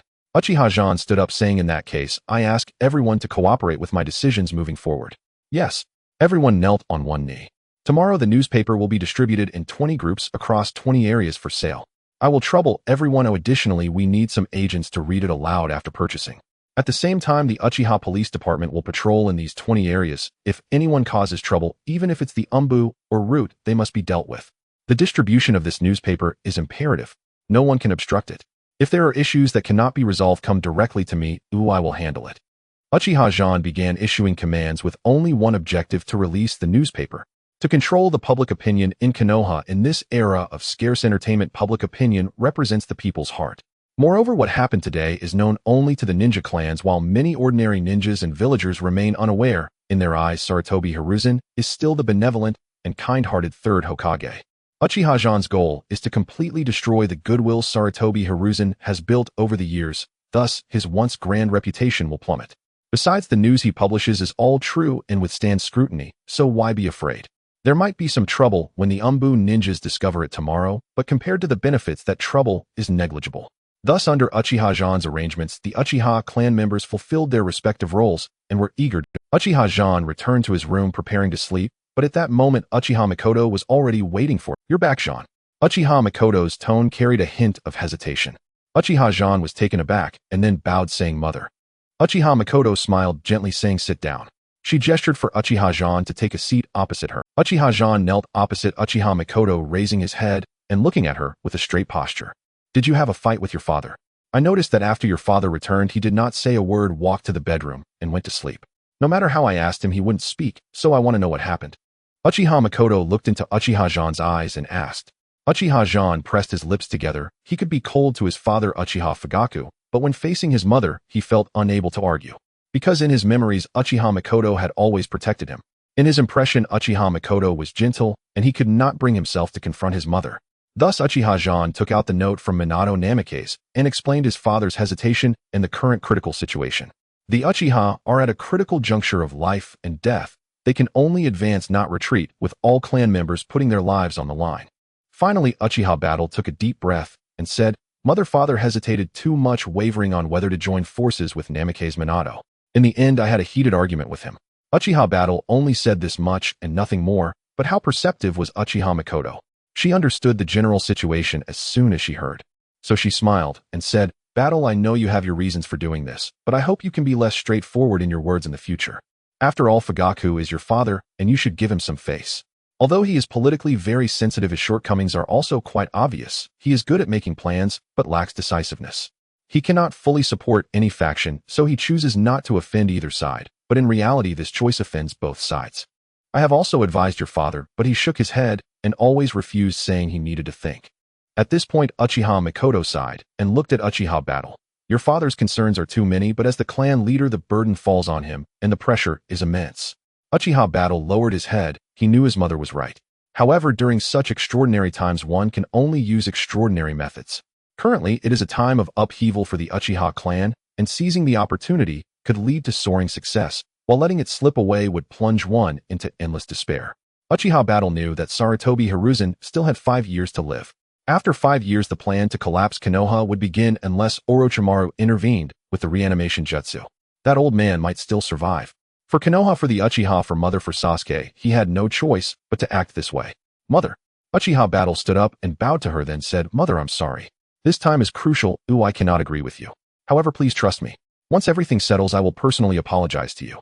After saying this, Uchiha Battle turned and walked towards the bed. Uchiha Mikoto smiled slightly. All right, I believe my son will surely accomplish what he wishes to do. Uchiha Battle waved his hand. Good night, Mom. He did not close the door nor set any defenses, for the one inside was his only mother in this life. Uchiha Battle murmured in his heart, Love you, Mom. See you tomorrow. The next day, Uchiha Battle woke up early. As soon as he opened the door, a group of Uchiha ninjas holding the freshly printed newspapers from yesterday were chattering about something. As soon as Uchiha Battle stepped out, they immediately ceased their discussions and looked at him with gleaming eyes. Good morning, clan leader. The clan leader is up really early. We are about to set off. They all spoke in unison. Uchiha Battle glanced at the time. There were about 10 minutes left before departure, so he asked, Why are you all gathered at my door? Clan leader, we just spontaneously decided to gather here. Seeing your home makes us feel secure. After all, the upcoming events are a bit too thrilling. As he spoke, the Uchiha member's voice trembled slightly. Uchiha Battle chuckled, exciting. Today is just the beginning, this is just the start. Tomorrow, the day after, and for the next week, we will be distributing these. Then clan leader, what if the Hokage gives you trouble? I've heard that Root is quite ruthless, another young ninja. The Uchiha will only listen to commands, not declarations. As long as Sarutobi Hiruzen and Danzo Shimura are in power, our Uchiha will not attend meetings. Uchiha Battle scoffed. With 4 Mangekyo Sharingan, who would dare to attend meetings? If he wanted to reduce casualties, he could start a war at any time. His words made the young ninjas blush. What a spirit of only listening to commands and not declarations. After chatting for a while, the Uchiha ninjas rushed out, heading towards the route Uchiha Battle had planned yesterday. Uchiha Battle watched them with a smile, knowing that Konoha's skies were about to change. Uchiha Shursui and Uchiha Itachi appeared, standing silently. Uchiha Battle spoke. You two will manage the east and west respectively. If any Root Umbu interfere and affect our business, eliminate them without mercy. Yes. Shursui and Itachi replied in unison, then vanished from the scene. Uchiha Battle also vanished, appearing above Konoha's Hokage rock, arms crossed as he gazed at the current Konoha. He was standing on the very eyes of the second Hokage, Senju Tobirama. You're truly blind to have chosen Sarutobi Hiruzen as your successor. If you knew Konoha was being ravaged by Sarutobi Hiruzen like this, would you be so furious that you'd jump out of the Pure Land? Uchiha Battle looked down at Senju Tobirama's Hokage rock. Inside Konoha, many people dressed in Uchiha clan uniforms scattered across various areas, shouting, "Everyone come and take a look." The Konoha Times is publishing for the first time, featuring all kinds of little stories, mini village secrets, and even cooking recipes. It's affordable. Just 1 or 2 coins for the price of a piece of candy, you can buy it. You won't suffer a loss. Freshly printed newspapers documenting many new happenings can enhance everyone's knowledge. What are you waiting? Here, take this one I'll read for free for 10 minutes. These sales pitches were all taught to them by Uchiha Battle just moments ago. Just as Kakashi was passing by, he was stopped by a Uchiha ninja who offered him a 10-minute free trial. Feeling bored, he took a glance, and what caught his eye was the death of White Fang. Kakashi's pupils constricted and his breathing quickened. He activated his Sharingan and read through the account of White Fang's death from beginning to end. His expression darkened, and under his mask his face twisted with his Sharingan, shifting from 3 Tomo to Mangekyo. The Uchiha ninja's pupils narrowed. Kakashi's Sharingan was Mangekyo, so he handed his duties over to his colleague. I'll be right back. After saying this, the ninja left, leaving his partner unable to help but curse him for slacking off on the first day. How could he betray Lord Uchiha Battle? However, the one left behind continued selling newspapers seriously. 10 minutes passed, and the remaining Uchiha ninja said, Kakashi-senpai, your 10 minutes of free reading time is up. If you want to continue reading. Kakashi looked at him, having already put away his Mangekyo, and said solemnly, Who allowed you to sell such baseless speculations? At that moment, Uchiha Itachi appeared, blocking Kakashi's path. Kakashi-senpai, do you really not know whether it's true or false? There are many who failed their missions. Why is it that when rumors don't spread in the village the moment it comes to Hatake Sakomo, it turns into the statement that ninjas who fail their missions are worthless? Uchiha Itachi's words were precise, leaving Kakashi unable to refute. Kakashi's face turned pale. He had suspected it before, but because of his father's selfish departure from this world, he was left behind in anger. He began to resent Hatake Sakomo. Why? Why did you selfishly leave? And I have to live in solitude. Uchiha Itachi, enough. If you still recognize me as your captain, then order your subordinates to stop selling newspapers. Do you know what would happen if this got out to the Hokage? Kakashi hadn't finished speaking when he was interrupted by Uchiha Itachi. Losing face. This is something he brought upon himself, and now he can't be criticized. It's not like we forced him to do these things. Indulging Danzo, harming the villagers, sacrificing members of the village to avoid war, and sending the corpses to the hidden cloud village for an explanation. Kakashi-senpai, don't tell me you didn't know about any of this. Uchiha Itachi narrowed his eyes at Kakashi. Uchiha Itachi's firmness posed a challenge for Hatake Kakashi, and such occurrences were happening all over. The Uchiha police department wasted no time and immediately dealt blows to the obstructors, then cuffed them and tossed them aside. The villagers had an innate curiosity. Initially skeptical about being scammed for money, the villagers grew increasingly interested due to the interference of the Umbu ninjas, leading to the complete sellout of 10,000 newspapers in less than 2 hours. Those who bought the newspaper took it home and began to read, with even the owner of a bun shop instructing his staff to buy extra newspapers to wrap buns, shouting, "Buy buns, get a newspaper free." Suddenly, this gave them a significant competitive edge. Countless individuals who failed to obtain a newspaper queued up at the bun shop, bringing a beaming smile to the shop owner's face. Competitors were infuriated, exclaiming why that old man purchased 200 newspapers. How outrageous. Thus, this edition of the newspaper spread to every household, leading to bizarre happenings. Parents constantly went to the ninja school to take their children home, including those from prominent clans, leaving many students puzzled. However, upon seeing their father's sullen face, they dared not ask questions. The teachers were equally perplexed, unsure of what was happening. When they inquired, the parents mocked them, even calling them lackeys. The teachers were bewildered, thinking, what the hell, I educate and nurture, how did I become a lackey? At that moment, Narashikamaru sighed and took out a piece of paper to hand it to the teacher. As the teacher unfolded the newspaper, the headlines read, "Is it the nine-tailed fox or the son of a hero?" Unconsciously drawn in, he slapped himself after reading the first line. Yuma no Iriki, you really can. Naruto is the son of the fourth Hokage, the Jinchuriki, who saved Konoha. How could you? Yuma no Iriku's eyes turned red as he leaned against the wall, choking back silent sobs. Iriku's reaction instantly drew the attention of all the teachers, as they too had seen their students taken away.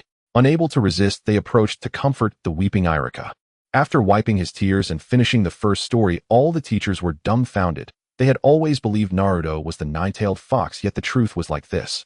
Subsequently, everyone picked up the newspapers to read, and after finishing, many teachers looked pale. Colleagues, I plan to resign. With such a principal, I really do not want to work under him. One person led the way and others followed suit. Thus, students were taken home, while teachers began to resign one after another. The hospital doctors fell silent, observing the groaning ninjas. They decided to resign after finishing their surgeries, claiming Konoha was too dark, fearing they might be forced into human experiments. The blacksmith shop canceled all orders from the Hokage building and paid 3 times the penalty, mocking the Umbu ninjas. You can even harm your own, yet you dare call yourselves ninjas. Thus, various industries went on strike, students boycotted classes, and some audacious individuals even began to parade the streets. Meanwhile, Uchiha Zhan on Hokage Rock smiled slightly, as the real show was just beginning.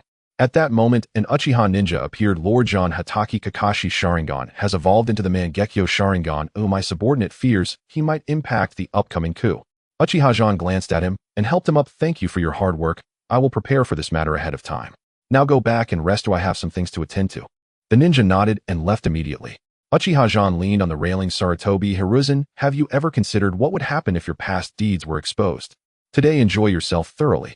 In Konoha, the Umbu ninjas were continuously exerting pressure and capturing people, but the villagers held forks and pitchforks charging at them. They dared not kill, but could only resort to intimidation, retreating while looking rather comical. In the Hokage building, Sarutobi Hiruzen slammed his fist on the table. What a Uchiha. After being marginalized for years, they still refused to behave, collecting evidence against me and Danzo. Indeed, I was too merciful back then. I should have let Danzo wipe your Uchiha clan off the face of the earth. Clutching the newspaper tightly, his voice trembled. 20 years of merit were ruined in an instant, and he would forever be nailed to the pillar of shame. After venting for 10 minutes, Sarutobi Hiruzen gasped, where's Danzo? Where did his people go? Tell him to send someone to control the villagers. The Umbu ninjas' face darkened. Hokage-sama, after learning of this matter, Lord Danzo closed the entrance to the route. No matter how we knock, he refuses to respond. Sarutobi Hiruzen roared, damn Danzo. How could he flee at such a critical moment? He was extremely furious, yet helpless in the end.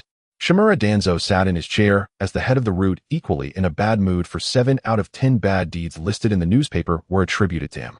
The key was that he had indeed committed those deeds and had no way to refute them. The death of White Fang obstructing Uchiha's rescue of the villagers' human experiments. Danzo was somewhat angry, wondering who leaked this information. Soon a figure flashed in his mind, Orochimaru. Yes, only he knows about my dirty deeds. As for those within route, Danzo was not worried at all. They were marked by the curse of secrecy, and anyone who mentioned his secrets would die mysteriously. But what was Orochimaru's purpose in doing this? Was it revenge for making him take the blame back then? Or was this all Sarutobi Hiruzen's idea? Was his aim to bring him down? But something felt off. Sarutobi Hiruzen had always cherished his reputation, and the newspaper clearly mentioned him. At this moment, the Konoha Police Department stood in the corner, watching the scene with a hint of excitement. They never expected that just a few sheets of paper could incite such strong public sentiment. Uchiha Shursui and Uchiha Itachi stood on the rooftop, not just the two of them, but also Kakashi from earlier. It seems the villagers are already furious. Their shadows are everywhere on every street. Uchiha Shursui said calmly. Uchiha Itachi's response was very simple. Only Hatake Kakashi was sweating profusely, not expecting the power of the common people to unite was so formidable. Is the information published in your newspapers true? Kakashi voiced his doubts as he looked at Uchiha Shursui and Uchiha Itachi. The two shook their heads. We don't know. The one who published the newspaper is Uchiha Zhan, and his information has always been accurate. Hatake Kakashi noted Uchiha Zhan's name and nodded, continuing to watch the tide of the people. We demand justice. Let Lord Hokage come out and explain whether the things reported in this newspaper are true or not. At the time of White Fang's death, I felt something was amiss. As a top-tier warrior of Konoha, he had never suffered defeat except for that last failure. I can't understand why rumors started swirling after just one setback. Is that child Naruto really the son of the 4th Hokage? If so, why would Lord Hokage let everyone believe he is the Nine Tails? Isn't this going to dishearten the descendants of heroes? A monthly payment of 300 Ryo. The tuition for my son's schooling is already over 100 Ryo. What can such a small amount do? Just now I went to the ruins of the Senju clan and observed the trees at the entrance only to find the outlines of arms on the trees. Lord Hokage, could it be that the civilian Senju clan was truly subjected to human experimentation? The Senju clan was the greatest contributor to the founding of Konoha. They had already given up their name and become civilians. Why does the 3rd Hokage want to eradicate them completely? A barrage of sharp questions erupted, and the sounds were deafening. Sarutobi Hiruzen, standing before the floor-to-ceiling windows of the Hokage building, felt his hand, holding the pipe, tremble slightly. He knew these matters would eventually come to light, and he thought he was prepared to face it all. But when these questions were laid bare, the impact was overwhelming, and the public opinion surged like a tidal wave, suffocating him.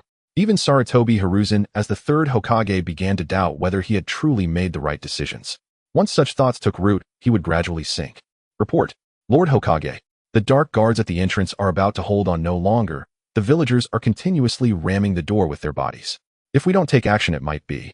The dark guard who came to report was trembling, drenched in sweat. He hadn't expected that the usually inconspicuous civilian ninjas could unite and possess such great power and influence.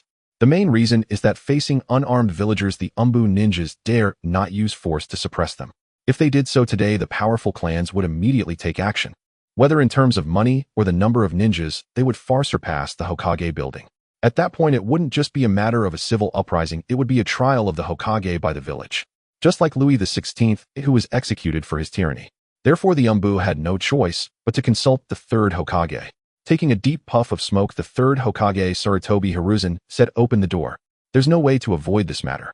Of course, he could choose to flee to escape from Konoha, which would allow him to prolong his life.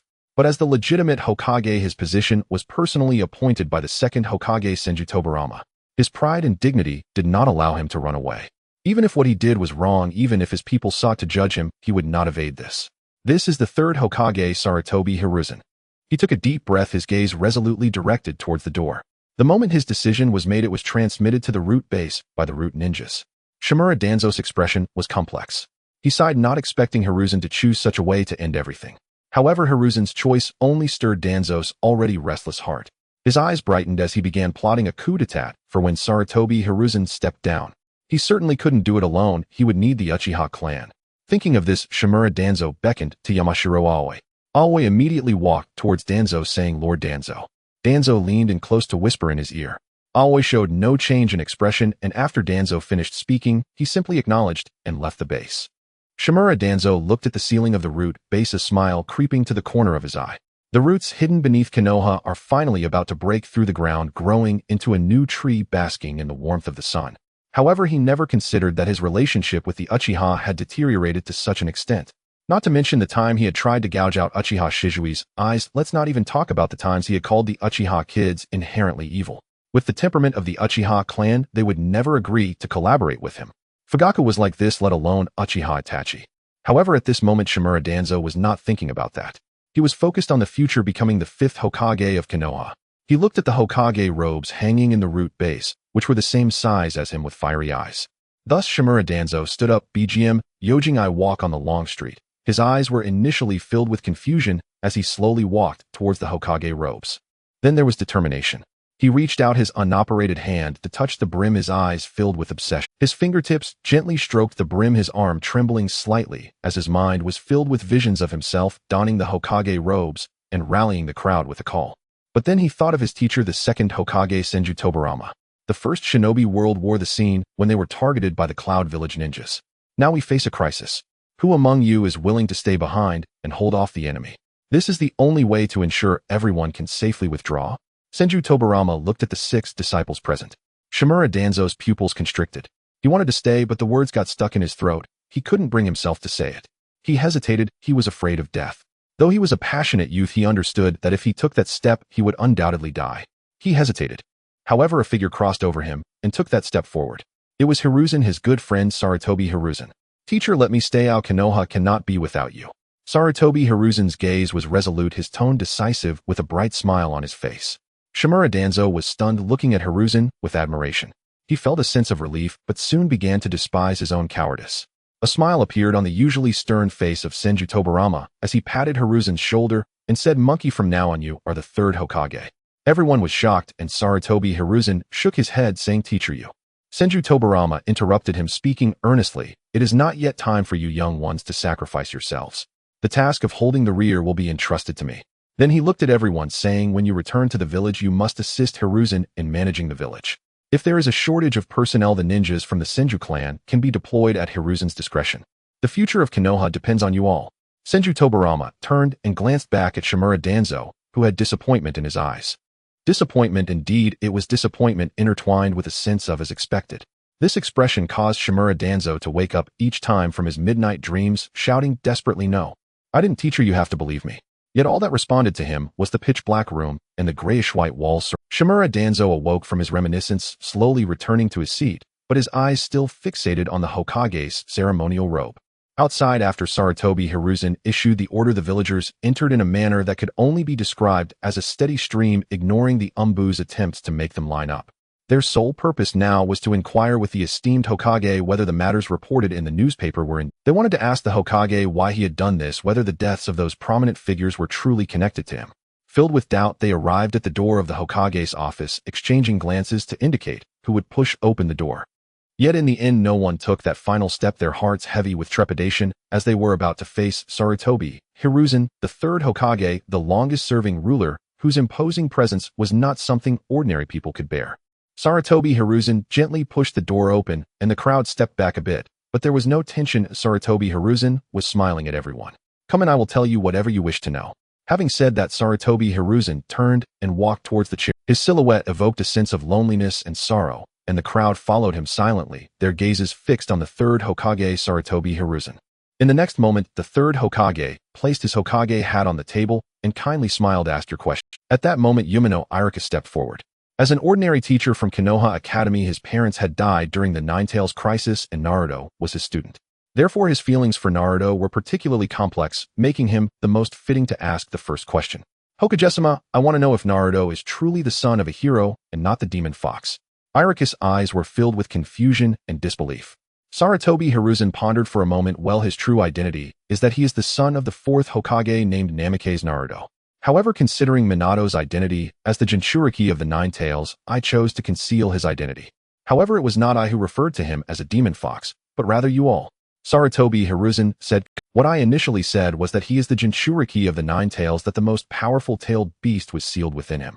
It was merely the villagers who misinterpreted it and eventually referred to Uzumaki Naruto as the demon fox. If you intend to hold me accountable for this, I fear it is not enough." Sarutobi Hiruzen shook his head. Yumino Irika was taken aback, as it seemed the third Hokage really had never called Uzumaki Naruto a demon fox in any circumstance. It appeared that the name demon fox truly originated from the villagers. Due to the Ninetales incident, everyone harbored resentment towards the beast, and now the adults of Konoha knew he was sealed with the Ninetales. They were children or young people from the past, most of their families having perished in the Ninetales incident, and they loathed the Ninetales. Thus, they equally despised Uzumaki Naruto, the Jinchuriki of the Ninetales. Uzumaki Naruto, because of his concealed true identity, was seen by many as powerless, merely a vessel containing the Ninetales. So they subjected him to extreme insults and curses. It was as if only in this manner could they alleviate the shadows cast upon them years ago, and even some parents would tell their children not to play with that demon fox. Thus, Konoha rejected Uzumaki Naruto from top to bottom. If Sarutobi Hiruzen had done anything, it was merely to play a guiding role. He concealed Naruto's identity. The crowd turned pale, and just as they were about to refute the third Hokage's words, they remembered their own family's attitude towards Naruto and found that there truly was nothing to counter. Sarutobi Hiruzen chuckled. "Naruto's tragic fate may have part of my responsibility, but more directly it stems from your hatred. And do not forget, when Naruto came to buy something from you, no one would sell to him, and some even sold him expired. Do not commit wrongs and then shift the blame onto others. At the very least, I, Sarutobi Hiruzen, have not wronged Naruto, have I?" In fact, I take a portion of my salary each month to provide for Naruto. Sarutobi Hiruzen's imposing presence returned. He crossed his legs and looked at the villagers with a smile, and they bowed their heads in shame, none daring to. They found that the third Hokage was right. A member of the Uchiha clan hidden among the crowd suddenly spoke. Hokage-sama, as far as I know, Uzumaki Kushina has a villa and a commercial street in the most prosperous area of Konoha. Sarutobi Hiruzen's expression changed as he turned towards the speaker, but the person was hiding in the crowd and their appearance was unclear. Who are you? Dare you show your face? Or do you only dare to hide and speak? Sarutobi Hiruzen was anxious. He could argue about his previous statements, but he could not easily handle the matter regarding Naruto's inheritance. Hokage-sama, please do not be anxious. It is said that the wealth of Kushina and Minato was taken by you for personal use. Is this true? The voice chuckled. I was merely safeguarding their inheritance. Naruto is still young. If he were to be exploited by ill-intentioned individuals and squander the family fortune, would that not betray their couple? Sarutobi Hiruzen stated with righteous indignation. At that moment, Uzumaki Naruto, possessed by Namake's Minato, walked out with a smile. Third Hokage, since you say that my and Kushina's inheritance has been preserved by you now that I have returned, shouldn't you return the money to our family? Naruto? Namake's Minato said calmly. Minato, back then, due to the Ninetales incident, the village had many facilities needing repair. Families needed comforting. The village was impoverished, so I took some of your assets. Sarutobi Hiruzen's gaze shifted. Namake's Minato said coldly, Sarutobi, our couple died for the village outside its borders, yet you not only devoured the inheritance we left for our child, but also made him suffer for so many years. Is this the will of fire you speak of? If I had known you were such a person, I should have let you use the dead demon consuming. Namake's Minato's voice echoed throughout the office. The crowd gasped and Sarutobi Hiruzen's face turned ashen. He took a deep breath and then knelt before Uzumaki Naruto. Namake's Minato. Thud. With a loud thud, Sarutobi Hiruzen's astonishing kneel moved everyone present. All the ninjas, including Minato Namake, stood in shock. However, it was evident that Minato was no longer a naive young man. He was merely momentarily stunned before regaining his composure. This was just the third Hokage's ploy of self-mortification and moral coercion. Uchiha's original warrior twitched at the corner of his mouth. What is Sarutobi Hiruzen? What a third Hokage? Able to bend and stretch, admitting his mistakes in this manner. Setting aside whether it was sincere or not, this one kneel alone reverberated through the villagers' hearts, dissipating much of their resentment. Suddenly, the villagers in the room had clear eyes, glancing at each other, opening their mouths, yet unsure of what to say. Minato Namake looked coldly at the third Hokage, saying, what do you mean by this? Do you think that kneeling can compensate for all the wrongs you've done to Naruto over the years? In the consciousness space within Naruto Uzumaki's body, Naruto was touched to the point of tears, wanting to seize control of his body. However, the Ninetales pulled his clothes back with a claw. Foolish boy, your biological father is avenging you. Don't make trouble. This Sarutobi Hiruzen is not a good person, or I can sense that the moment he knelt he harbored murderous intent towards you and your father. The Ninetales' eyes were fixed on Sarutobi Hiruzen. Naruto was bewildered, looking at the Ninetales with confusion. Is that so? I feel like the third grandpa has already realized his mistakes. He looked at the third Hokage kneeling on the ground, feeling quite uncomfortable, while the Ninetales regarded him with a look of incredulity, saying, I must admit your character reminds me of a deceased friend. Who is it? Naruto asked, intrigued by the Ninetales' words. The Ninetales glanced at him, a fool. Then it restrained Naruto, closing its eyes and pricking its ears to listen to the conversations outside. Unable to break free from its grasp, Naruto had no choice but to watch the situation outside. Sarutobi Hiruzen knelt down, saying, Minato, it is all my fault. If you resent me, take my head. If I Sarutobi Hiruzen even flinches, I am unworthy of being Hokage. He straightened his back with iron resolve, putting Minato Namake's in a very passive position. Meanwhile, Minato internally sighed, recognizing the old actor's ability to immerse in the role, capable of bending and stretching. In that case, return what belongs to Naruto, and we will not pursue this matter any further. However, I wish to take Naruto away from Konoha. The third Hokage's expression changed. The property can be returned to you, but the Ninetales cannot leave Konoha. Currently, Konoha's strong are dwindling, and without the Ninetales we may not be able to fend off attacks from other villages. Minato, you are also the fourth Hokage, don't you understand? Sarutobi Hiruzen gritted his teeth, his gaze fixed on Minato. In the next moment, the crowd began to discuss among themselves. They did not care about the property, but if the Ninetales' Jinchuriki was the key to peace in Konoha, it involved their livelihoods, and they could not just stand by. Indeed, Lord Fourth, since the third Hokage is willing to return the property, could you please let this matter go? Yes, everyone values harmony, we are all Konoha people. Sarutobi Hiruzen's shamelessness and the villagers' selfishness were all seen by Minato. In truth, he did not want to leave Konoha, but to reclaim the property, he had to raise the stakes. In that case, I request the third Hokage to draft an agreement. Within 3 days, I want the ownership of the commercial street belonging to Kushina. Otherwise, I will take Naruto and retreat into hiding. Without further ado, Minato threw out a piece of paper. Sarutobi Hiruzen could only endure the pain in his heart as he signed his name and pressed his seal, looking at the crowd. Minato coldly laughed as he accepted the IOU and stepped aside. After all, he wouldn't trouble Sarutobi Hiruzen. There would be others coming for him soon.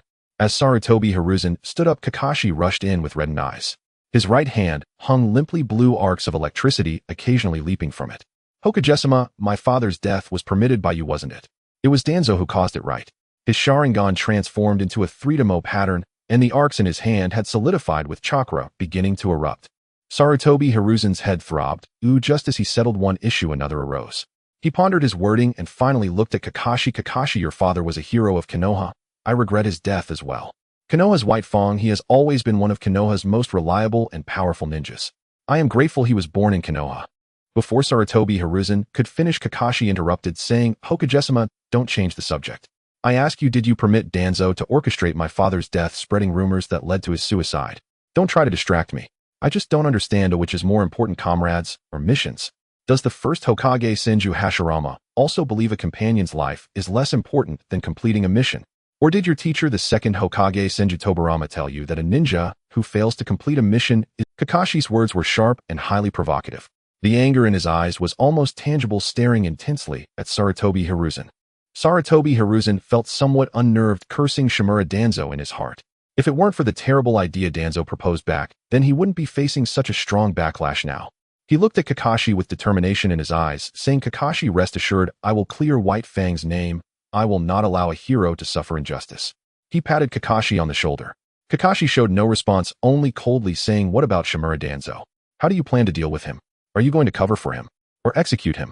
Designing the death of Konoha's hero, I don't think this can be overlooked, right?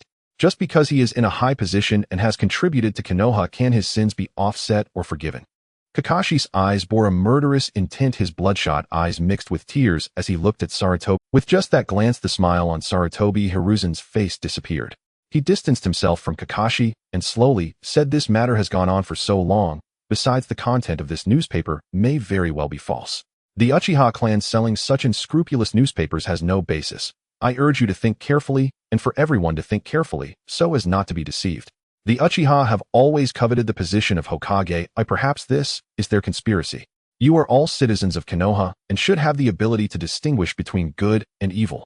Sarutobi Hiruzen attempted to shift the blame directly to the Uchiha while glancing at Uchiha Fugaku, narrowing his eyes.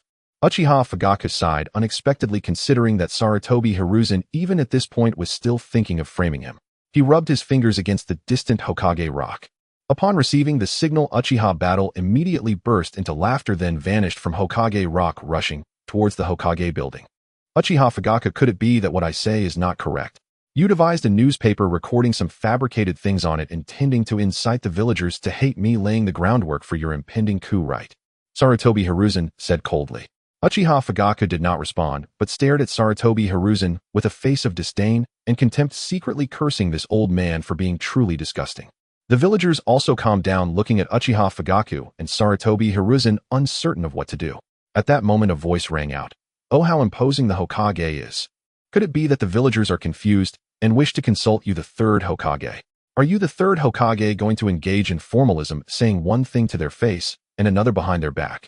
At this point, everyone parted to make way, and Uchiha Battle walked in with his hands behind his back, his casual demeanor resembling that of a rogue on the streets of Konoha. Uchiha Fugaku wanted to rebut Uchiha Battle's attire, but realizing that the clan was now under Uchiha Battle's control, he resignedly shut his mouth, watching his son's performance. Sarutobi Hiruzen narrowed his eyes, sensing a gut feeling that everything today was orchestrated by this kid, making him lose face and tarnishing his previously flawless image. You, a mere child, what right do you have to speak in such an occasion? An Umbu ninja immediately scolded, then glanced at Uchiha Fugaku hiding behind. Uchiha Fugaku merely shot him a glance, dragging the Umbu ninja into an endless illusion. This scene did not escape Sarutobi Hiruzen's eyes, his pupils constricted in surprise. He did not expect Uchiha Fugaku to be so bold as to dare strike at an Umbu of the Hokage. At the same time, a wave of fear radiated from his heart. Yes, he was afraid. With his deteriorating physical capabilities, he could only think of that one move to deal with the youthful and vigorous Uchiha Fugaku. But using that move would also cost him his life. He did not want to die, he had his own selfish desires, a longing for life and the taste of power. Taking a deep breath, he prepared to speak. Instead, Uchiha Battle laughed. I am unworthy of speaking in this occasion. Sarutobi Hiruzen, you are quite courageous to speak to me like this. With that, Uchiha Battle took a step forward, his chakra, no longer concealed, released by Uchiha Battle. The deep azure chakra, as heavy as the sea, instantly filled the entire Hokage office. It made all the ninjas present feel a tightening in their hearts. Sarutobi Hiruzen's previous contempt and disdain had vanished, replaced by gravity and pressure. He had seen such chakra density and magnitude before, that being the first Hokage Senju Hashirama. Although the first Hokage was usually cheerful and treated people kindly privately, the second Hokage would occasionally have his elder brother Senju Hashirama substitute for him to teach the children. One of those lessons was titled Experience the Pressure of a Stronger Chakra, to prevent them from being helpless when they truly encountered it, only to offer their necks for slaughter. Young Sarutobi Hiruzen had progressed the most in this course, but now he had not experienced such chakra pressure for about 40 years. Among those 30 years, he had not set foot on a battlefield, and his physical capabilities and chakra reserves had been continuously diminishing. Now, witnessing the 10-year-old Uchiha Battle unleashing such chakra, he could only resist with a heavy expression. Ding, detecting that Sarutobi Hiruzen has previously undergone training with Senju Hashirama, granting him certain resistance to Super Shadow level chakra. However, Uchiha Madara's chakra can only cause him shock and pressure insufficient to crush him. Ding, scanning Sarutobi Hiruzen's abilities. Ding, scan complete. Sarutobi Hiruzen, the third Hokage of Konoha, once harbored a will comparable to the first Hokage's will of fire, but due to prolonged pampering, his will has begun to deviate. His strength has clearly regressed. His previous strength could touch the Super Shadow level, but after 30 years of stagnation, his current strength is above average among Shadow level experts. Chakra level rated as a ninjutsu, power rated A. S level, forbidden technique rating S level, above S level. Hidden skill, corpse demon sealing, can only be used once at the cost of one's life, signing a contract with the death god, who will take the souls of his enemies. The system thoroughly introduced Sarutobi Hiruzen's life, current state, and threatening skills, warning Uchiha Battle to be cautious. In fact, throughout the entire encounter, Sarutobi Hiruzen's ordinary ninjutsu could not harm Uchiha Battle, but his corpse demon sealing was indeed troublesome. This extreme one-for-one ninjutsu, I really don't know which dog made it. Senju Tobarama. Heroes emerge from youth. Unexpectedly, there is such a young boy from the Uchiha clan. No wonder Fugaku dared to act. Sarutobi Hiruzen's voice was flat, his eyes fixed on Uchiha Battle, even silently moving closer to Uchiha Battle. Uchiha Battle's pupils constricted. Could it be that this old bastard was planning to sneak attack? He made a sweeping gesture towards the Umbu ninja. A massive azure Susanoo hand grabbed the person close, and Uchiha Battle stared intently at Sarutobi Hiruzen. Sarutobi Hiruzen indeed halted his steps, looking at Uchiha Battle in shock. Was this guy really this cautious? Third Hokage, step back, otherwise I won't mind strolling around Sarutobi territory with Susanoo. Uchiha Battle coldly regarded Sarutobi Hiruzen. Suddenly, Sarutobi Hiruzen's expression changed. Just now, facing the accusations of countless people, he showed no change in expression, and facing Uchiha Battle's Super Shadow level violent chakra, he remained unfazed. But when Uchiha Battle threatened him with the name Sarutobi, he wavered. Thus, Sarutobi Hiruzen retreated, his eyes gazing at Uchiha Battle, revealing a hint of flattery and supplication. He knew of the existence of Susanoo because it was recorded in history books. It was capable of rivaling the true tree of the first Hokage Senju Hashirama. Although he had never seen it, he had sparred with Senju Hashirama and had been defeated to the point where he could not fight back. Just the contest of physical techniques and ninjutsu made him feel as if he were on the edge of a precipice. Let alone the true secret technique, the Divine Tree. If Uchiha Battle were to activate Susanoo, he could truly wipe out the Sarutobi clan. After weighing the pros and cons, Sarutobi Hiruzen began to retreat, yet his eyes remained fixed on Uchiha Zhan with his hands clasped behind his back, ready to form seals at any moment. At that moment, Hyuga Hizashi spoke loudly. Sarutobi, tell me, do you still remember the original intention behind the village's establishment? Hearing this voice, Sarutobi Hiruzen trembled all over, turning his head to see Hyuga Hizashi dressed in white, slowly stepping out from the crowd, his voice serious and solemn. Hyuga Hizashi, are you trying to involve yourself in today's matter? Don't say I didn't warn you. If you fail, your Hyuga clan will face the same fate as the Uchiha clan in the future. Sarutobi Hiruzen was not afraid of Hyuga Hizashi. He was not afraid before, and he was even less afraid. Hyuga Hizashi's temples bulged with veins, and he looked at Uchiha Zhan, who nodded in response. Then with a whistle, two figures shattered the Hokage's office window and flew in. Simultaneously, two Susanoo arms flew out. One was greenish-blue, brimming with vitality, while the other was a deep crimson, exuding extreme destructive power. The two hands simultaneously reached out and grabbed Sarutobi Raizen's wrists. He was stunned for a moment, then he tried to channel his chakra to resist, but the Susanoo's skeletal hand held him firmly, rendering him powerless. You Uchiha, do you want to rebel? Uchiha Shursue, Uchiha Itachi, you two traitors. I trusted you so much, and yet you conspired with Uchiha Zhan to suppress me. Sarutobi Raizen's voice was filled with unwillingness and anger. Although he was cursing Uchiha Itachi and Uchiha Shursue, his gaze was fixed on Uchiha Zhan. If he wasn't mistaken, the Uchiha clan's change in attitude, as well as the shift of Uchiha Shursue and Uchiha Itachi's allegiance, were all influenced by the young man before him. Having nearly lost his Manjikyu Sharingan due to Shimura Danzo's schemes, Uchiha Shursue, along with Uchiha Itachi, who witnessed his best friend being hunted, felt no remorse for Sarutobi Raizen's words. Since you were the first to act without mercy, don't blame us for being unjust. If it weren't for your third Hokage's tacit approval, Uchiha Shursue and Uchiha Itachi wouldn't have believed that Shimura Danzo would dare to recklessly strip the bloodline limit from the people of his own village. However, they had indeed misjudged Sarutobi Raizen. He was completely unaware of this matter and was truly taking the blame for Shimura Danzo. Hyuga Hisashi looked at Sarutobi Raizen with satisfaction, finding his current disheveled state fitting for him. He still remembered how Sarutobi Raizen had once half threatened and half pressured him. That high and mighty demeanor, filled with moral righteousness, sacrificing the ninjas of his own village for the sake of peace, made Sarutobi Raizen utterly unforgivable. Hyuga Hisashi turned to Uchiha Zhan, who smiled and extended his right hand in a gesture of invitation. The next moment, in front of everyone's eyes, Hyuga Hisashi walked toward the captured Sarutobi Raizen, assumed a combat stance, and then yelled, "Sarutobi Raizen, did you ever think about today when you sacrificed my brother's life?" Hyuga Hisashi extended his right hand and struck a vital point on Sarutobi Raizen's body.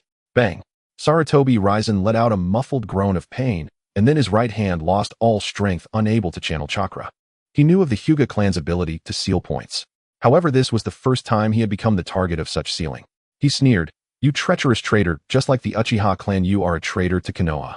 You bastards, say that again." Uchiha Zhan laughed angrily and stepped directly in front of Sarutobi Raizen, slapping him across the face. Slap. The crisp sound caused the previously shocked villagers and ninjas to shudder, exchanging glances. Did the Hokage know the third Hokage, Sarutobi Raizen, just get slapped? Sarutobi Raizen was dumbfounded. "You can hit my body, strike my points, but you slap my face." He stared blankly at Uchiha Zhan, his originally benevolent and hypocritical expression twisting into one of extreme distortion. "Uchiha Zhan, you little brat, dare to lay hands on me.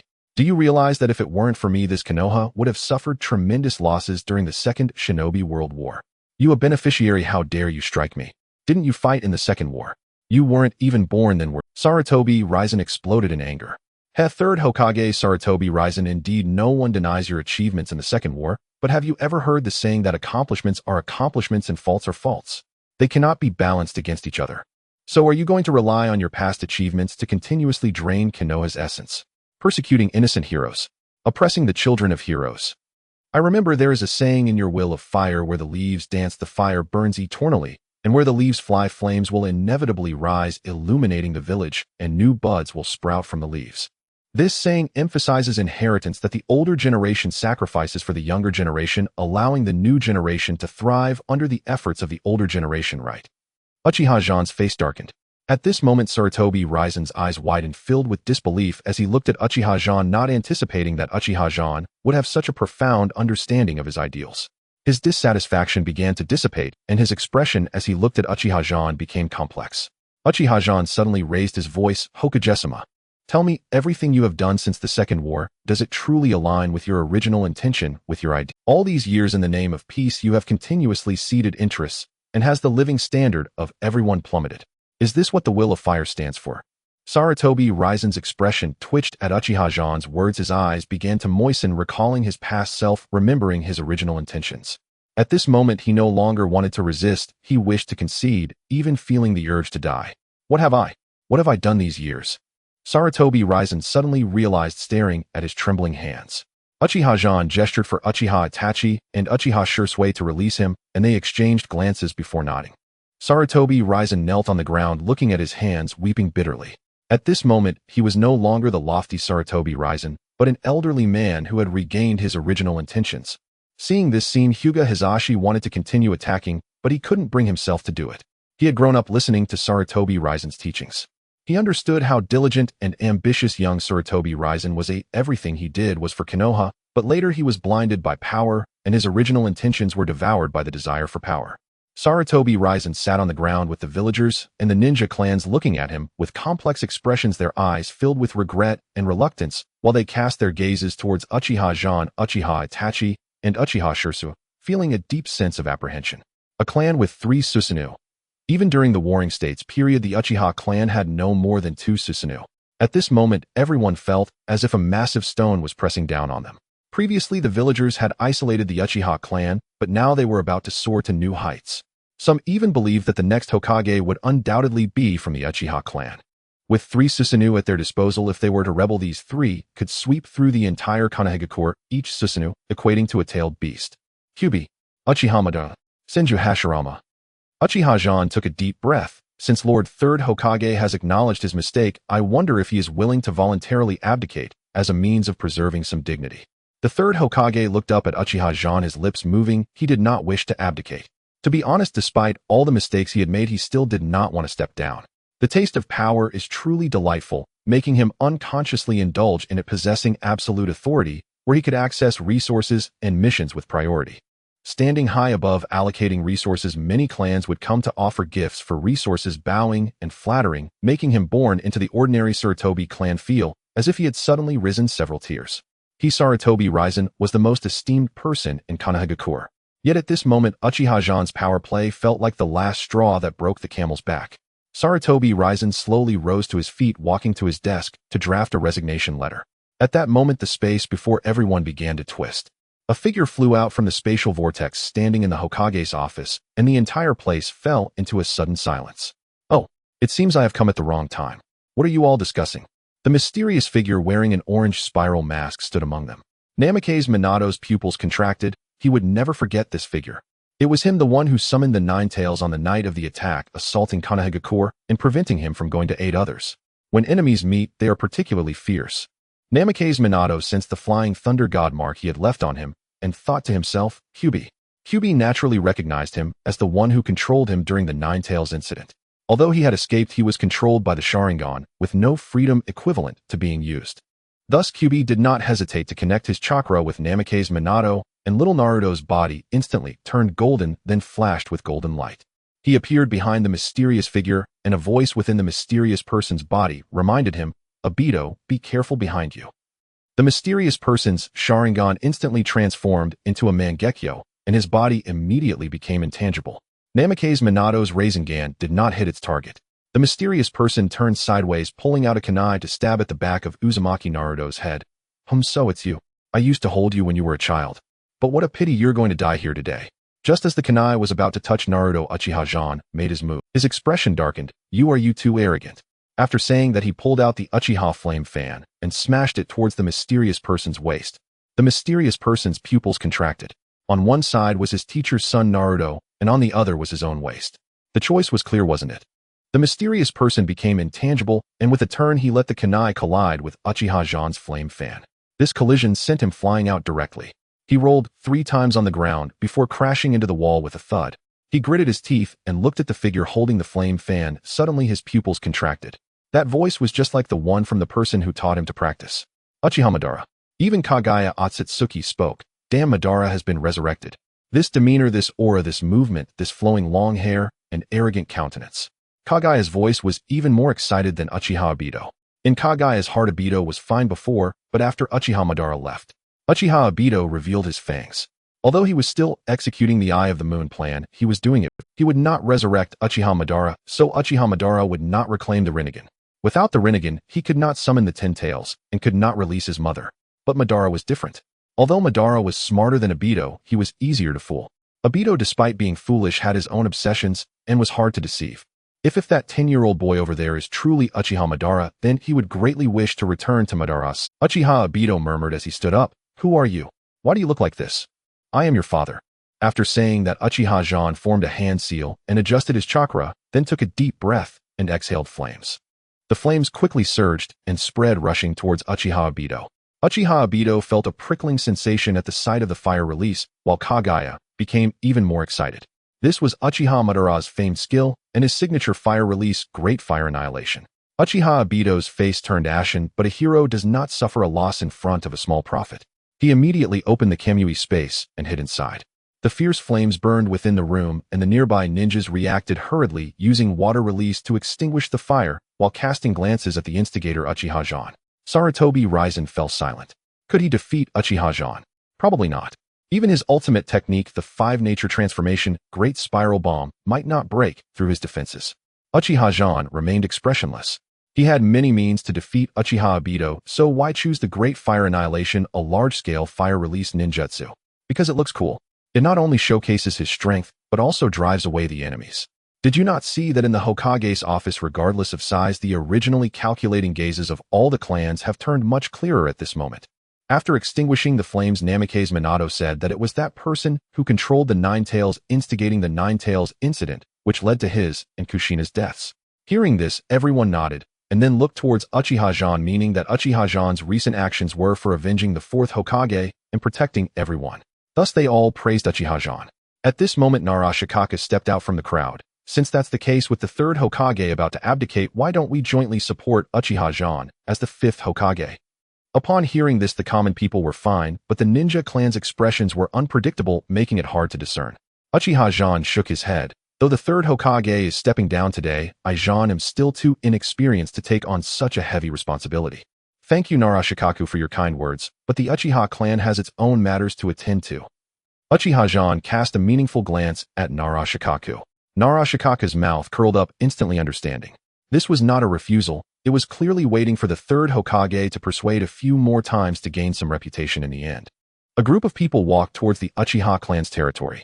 Upon reaching the entrance, Uchiha Fugaku finally spoke. Zhan, why did you refuse Narashikaku's proposal? The 3rd Hokage has signed the abdication document. The Hokage position hangs high, and you have avenged the 4th Hokage and the villagers by driving away the mysterious figure. Moreover, you displayed your strength, letting everyone know that your power is the strongest in Konoha. Why not seize such a good opportunity? Uchiha Fugaku voiced the thoughts of everyone, and all eyes were on Uchiha Zhan, hoping for an explanation. Uchiha Zhan chuckled. We just published a newspaper, and now the 3rd Hokage has abdicated.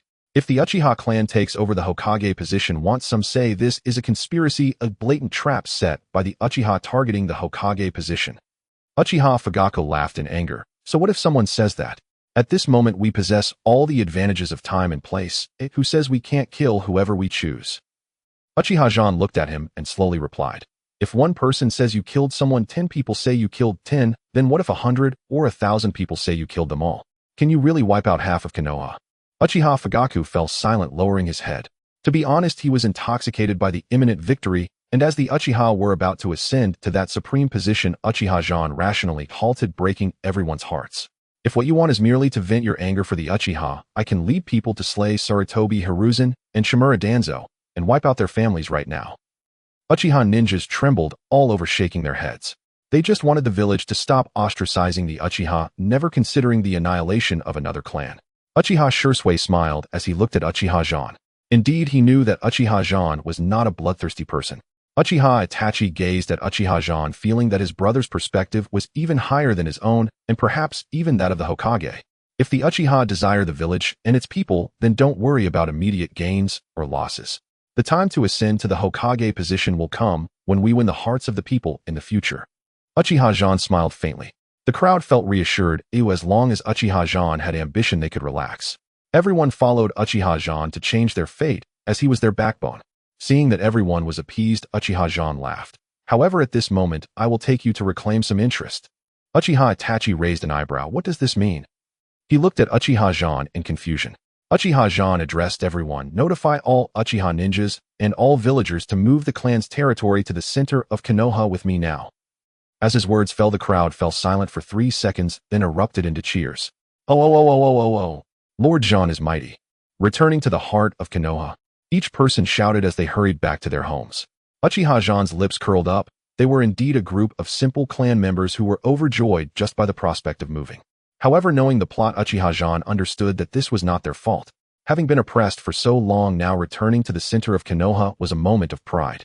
At the same time, it was a declaration to Konoha the Uchiha clan has returned. Within less than an hour, all Uchiha had packed their belongings and stood at the clan's entrance, leaving the difficult-to-move items behind for now. Uchiha Zhan volunteered to guard the home, planning to return to the center of Konoha after everything was settled. This action made Uchiha Zhan commend him. Although the two had quarreled over differing ideologies at first, it seemed that Uchiha Zhan had begun to align with Uchiha Zhan. Naturally, Uchiha Zhan saw no need to hold grudges against Uchiha Zhan. They were all from the same family. After Uchiha Fugaku watched this scene with slightly moist eyes. Back then, everyone had moved to the outskirts in humiliation, and many had expressed their discontent. Buying groceries, attending school, and taking on missions required a 1-hour journey, which was very inconvenient. Now, under his son's leadership, they were surprisingly returning to the center. Uchiha Zhan looked at the Uchiha clansmen carrying their luggage and said, "Let's go. Let's go." As Uchiha Zhan led the way, Uchiha Itachi and Uchiha Shursui flanked him to protect him, while Uchiha Fugaku organized the clan's relocation behind them.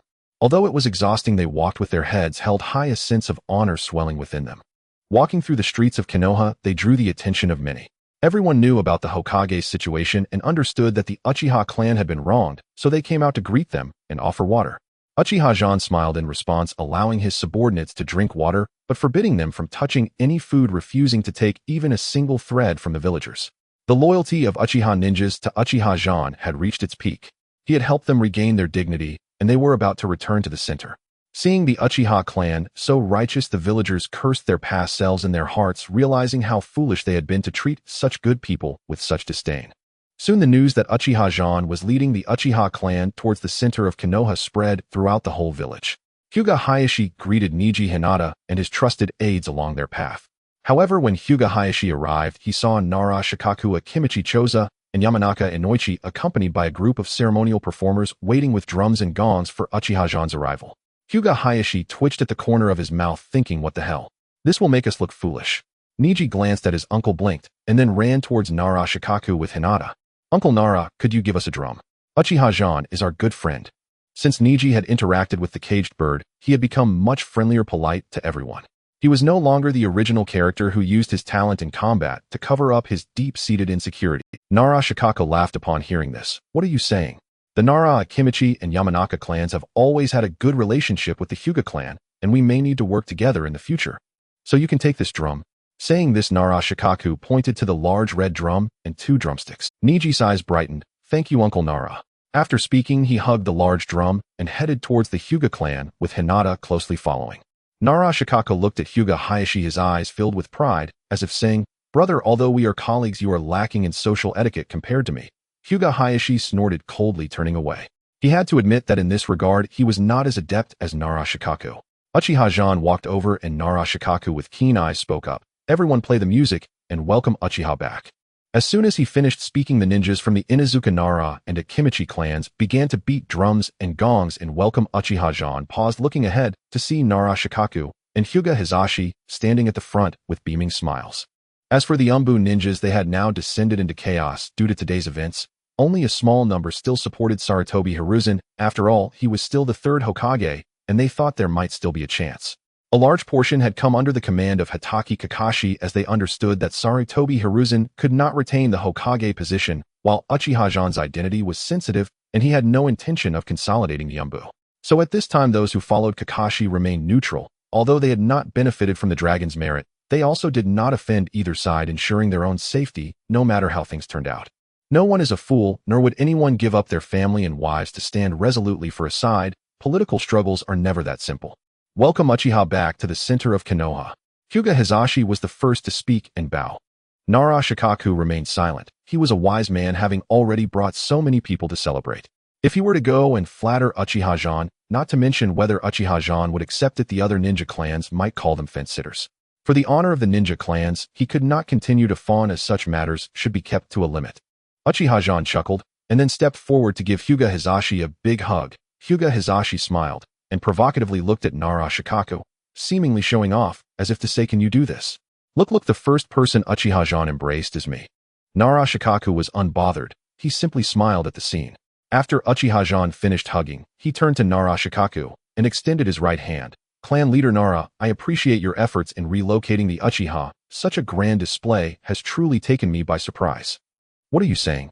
The Uchiha have always been the original shareholders of Konoha, co-founding the village alongside the Senju. Without you, there would be no Konoha. This was Nara Shikaku's heartfelt truth. If it were not for the oppression of the Uchiha by the third Hokage and Danzo Shimura, he would genuinely be willing to befriend such a powerful clan. Other ninja clans out of jealousy or fear slandered and looked down upon the Uchiha, merely satisfying their hypocritical sense of superiority. However, Nara Shikaku felt that the Uchiha clan was reliable and powerful. If they allied with Uchiha in martial might and Nara in wisdom, the world would have no worries. Uchiha Zhan enjoyed Nara Shikaku's flattery. His praises felt refreshing and left no sense of... Uchiha Zhan chuckled. Where was our Uchiha clan's territory before? As soon as the words left Uchiha Zhan's mouth, the smiles on Hyuga Hizashi and Nara Shikaku's faces vanished, replaced by looks of difficulty. Seeing the expressions of the two, Uchiha Zhan's smile faded. What, is there someone who occupied our territory after we left? Do not forget that was the territory designated for the Uchiha clan by the first Hokage Senju Hashirama, who is so bold as to commit such treachery against their own clan. Uchiha Zhan's voice was icy. Nara Shikaku pondered for a moment before sighing and saying, Zhan-kun, since the Uchiha departed, that property has been divided by Nara Kamugi and Mido Koharu. This is indeed so. When the two Hokage assisted, they acted without restraint, bullying the weak, driven by greed, and with Sarutobi Hiruzen's authority, they devoured an untold amount of wealth. Most clans understood this clearly. Hyuga Hizashi frowned. Nara Shikaku observed Uchiha Zhan's expression, wanting to know if this person he followed had the capability to assist, or if he was just another Sarutobi Hiruzen.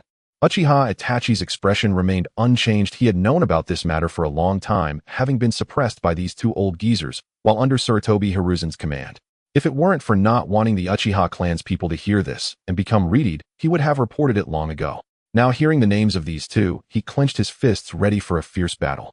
Uchiha Shizui's expression was also grim. His grandfather was still buried in the clan's territory, and these two contemporaries of his grandfather were bold enough to openly seize the Uchiha family's assets. Uchiha Fugaku's expression was complicated, yet the veins on his forehead bulged, revealing his current agitation. The Uchiha clan members all had crimson eyes, activating their Sharingan as they looked at Uchiha Zhan. Uchiha Zhan laughed. If that's the case, please lead the way, Shikaku. I want to see who dares to act like a king in the absence of the tiger.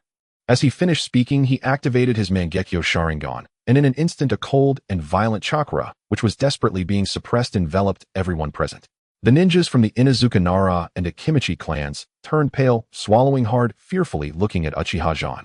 Hyuga Hizashi, however, observed the Mangekyo Sharingan closely. This legendary ability was indeed terrifying.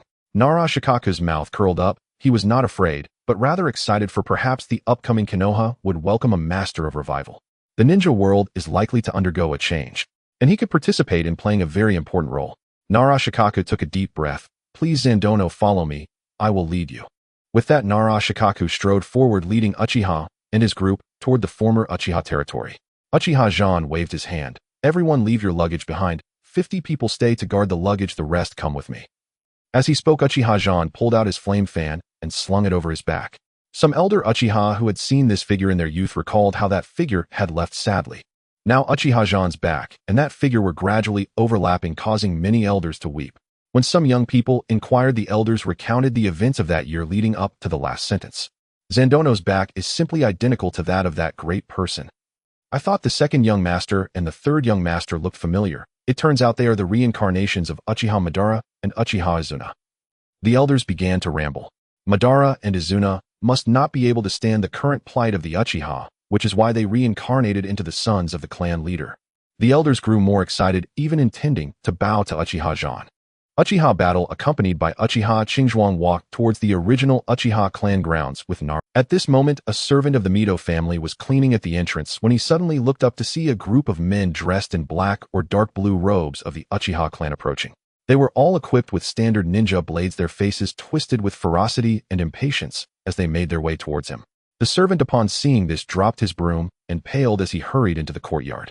At that time, Mido Menyen was playing chess with Uzumaki Kamachi. They were old friends and former comrades who originally wanted to assist Sarutobi Hiruzen when the newspaper broke the news.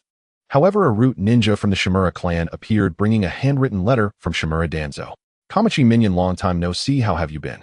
Recently, there have been great upheavals in Konoha, and I hope both of you will not get involved. Once everything calms down, what Hiruzen can offer you, I can too.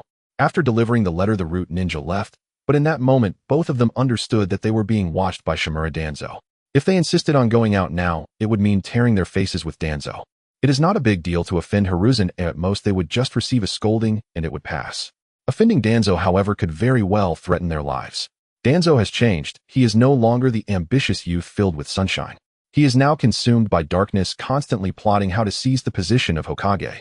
If it weren't for Sarutobi Hiruzen's lingering emotions, Shimura Danzo would have long since gone to hell to meet Senju Tobarama. Kamachi, do you think Danzo will succeed this time? Mito Minyan placed a black piece and then looked up at Uzumaki Kamachi. Kamachi, placing her piece, was searching for the next move and casually remarked, I don't know, but this time Hiruzen is in danger. The Konoha Daily has revealed too many of Hiruzen's sordid affairs, and 7 out of 10 of them are true. This is a deadly blow to his reputation. If the prestige of a Hokage is damaged, who will listen to him? Uzumaki Kamachi sighed, casually placed. This left Mito Minyan stunned. He fell silent, placed a piece to secure his position, and then spoke. You truly hit the nail on the head. I've heard that this morning the Umbu ninjas split into 2 factions. Oh, which 2? Uzumaki Kamachi asked with interest. Mito Minyan replied, the protection faction and the neutral faction, with a ratio of 1 to 5. The protection faction should be the one continuing to obey Hiruzen, but what about the neutral faction? Kamachi placed her piece, her aged hands hovering in the air, finding a flaw in Mito Minyan's defense and turning the situation around in an instant. Mito Minyan chuckled calmly, placing a piece to maintain a balance between the 2 sides, and then spoke. The leader of the neutral faction is Hatake Kakashi, or more precisely Namikaze Minato. Namikaze Minato left a safeguard in Naruto with his soul power and chakra within Naruto's body, only to manifest when Naruto is in life-threatening danger.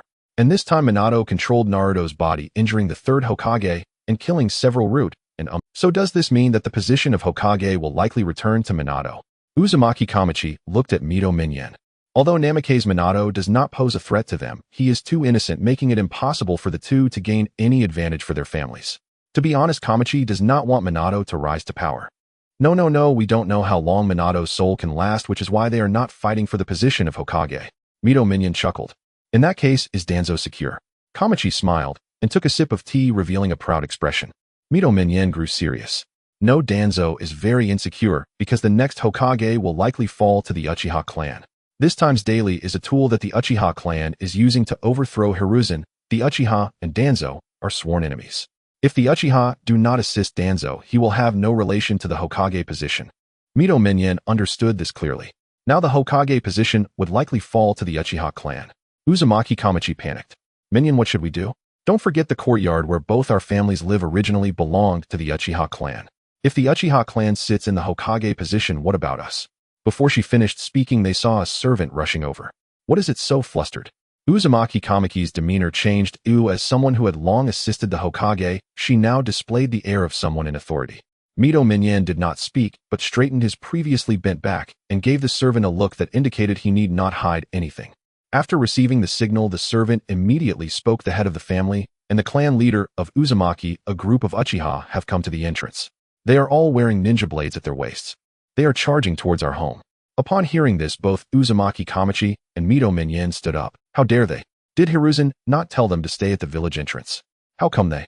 Uzumaki Kamachi suddenly realized that Sarutobi Hiruzen's influence had drastically decreased to the point where his words could not even reach the Hokage building. If the Uchiha clan wants to reclaim their ancestral grounds at this time, no one would come to assist them. You may leave. Mito Minyan pushed up his glasses, his face filled with helplessness. Yes, the servant responded and hurried back to his room. Now it all depends on Danzo, whether he will step in to help us stop the Uchiha. If he does not act today, both of us and our families will become the laughingstock of Konoha. Mito Minyan rubbed his nose. After saying this, he already knew the answer. Uzumaki Kamachi sat down weakly. Danzo is now trying to win over the Uchiha. How could he possibly help us 2 old folks fight against the Uchiha? Friendship from the battlefield. That might mean something to Hiruzen, but for Danzo, nothing is more important than the position of Hokage. Don't you know that Danzo has not hesitated to contact enemies, leaking important information in order to bring Hiruzen to his demise? Uzumaki Kamachi looked at Mito Minyan in pain. Just as Minyan was about to speak, a figure charged at him. Are you Mito Minyan? You are quite arrogant. With a slap, he was sent flying, his glasses shattering all over, and upon hearing the crack, Mito Minyan cried out in agony, wanting to get up, but unable to move. Who are you to dare lay hands on the Hokage's assistant in Konoha? Uzumaki Kamiki's face turned pale as she frantically attempted to form hand seals. Uchiha Zhan activated his Sharingan, a smirk forming at the corner of his mouth as he watched the movements of Torian Koharu play out in slow motion before his eyes. Yet, once Torian Koharu completed her hand seals, she intended to unleash the wind-release tornado technique.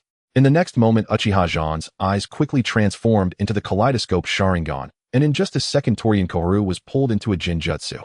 Her body, deprived of chakra and strength, caused the previously gathered wind-release technique to dissipate without a trace. Uchiha Zhan smiled slightly. Within the illusion he created, it was filled with things known as desire. This desire was not limited to lust, it encompassed the desire for wealth, power, and more.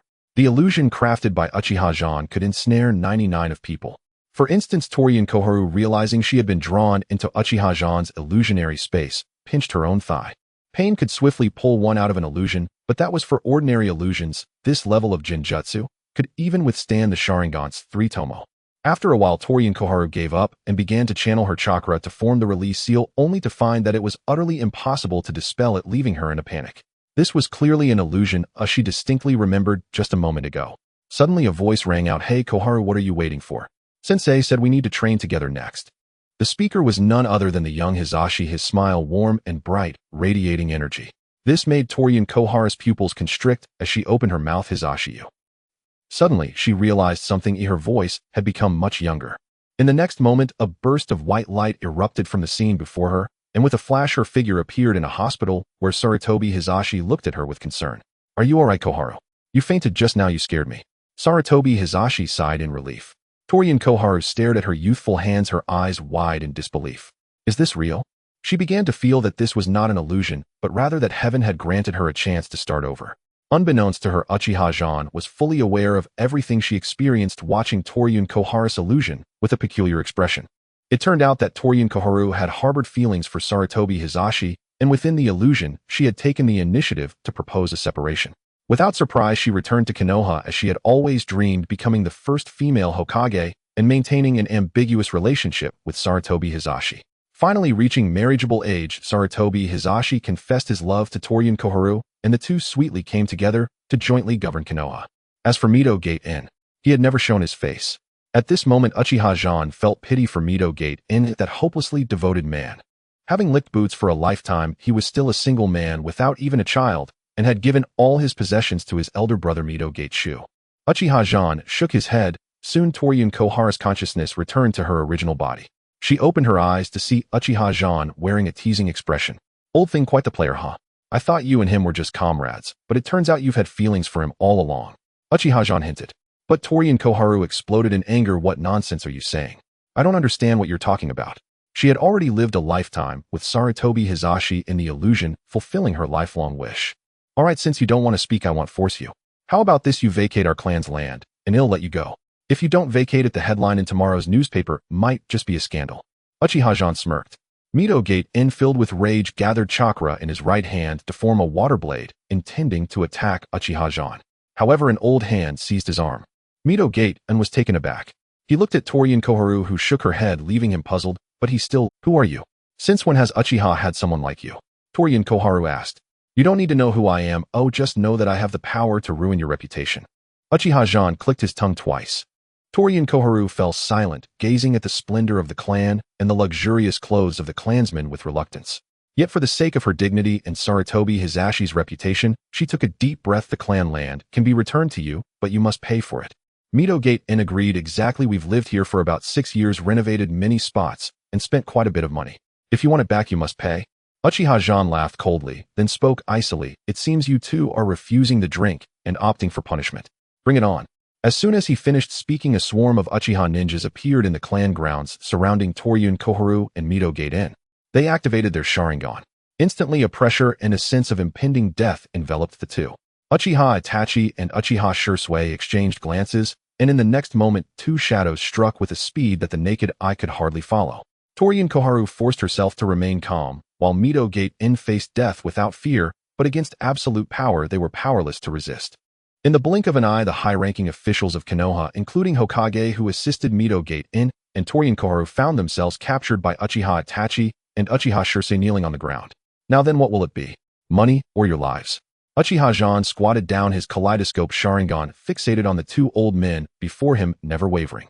Torian Koharu realized that if she fought back, she and Mito Gate and would not stand a chance, so she compromised. I can return the clan land to you, but you must reimburse us for the renovation costs. Torian Koharu closed her eyes, ignoring Uchiha Zhan any longer. Mito Gate and did the same, turning his head away from them. Uchiha Zhan observed their expressions, knowing they had reached their limit of tolerance.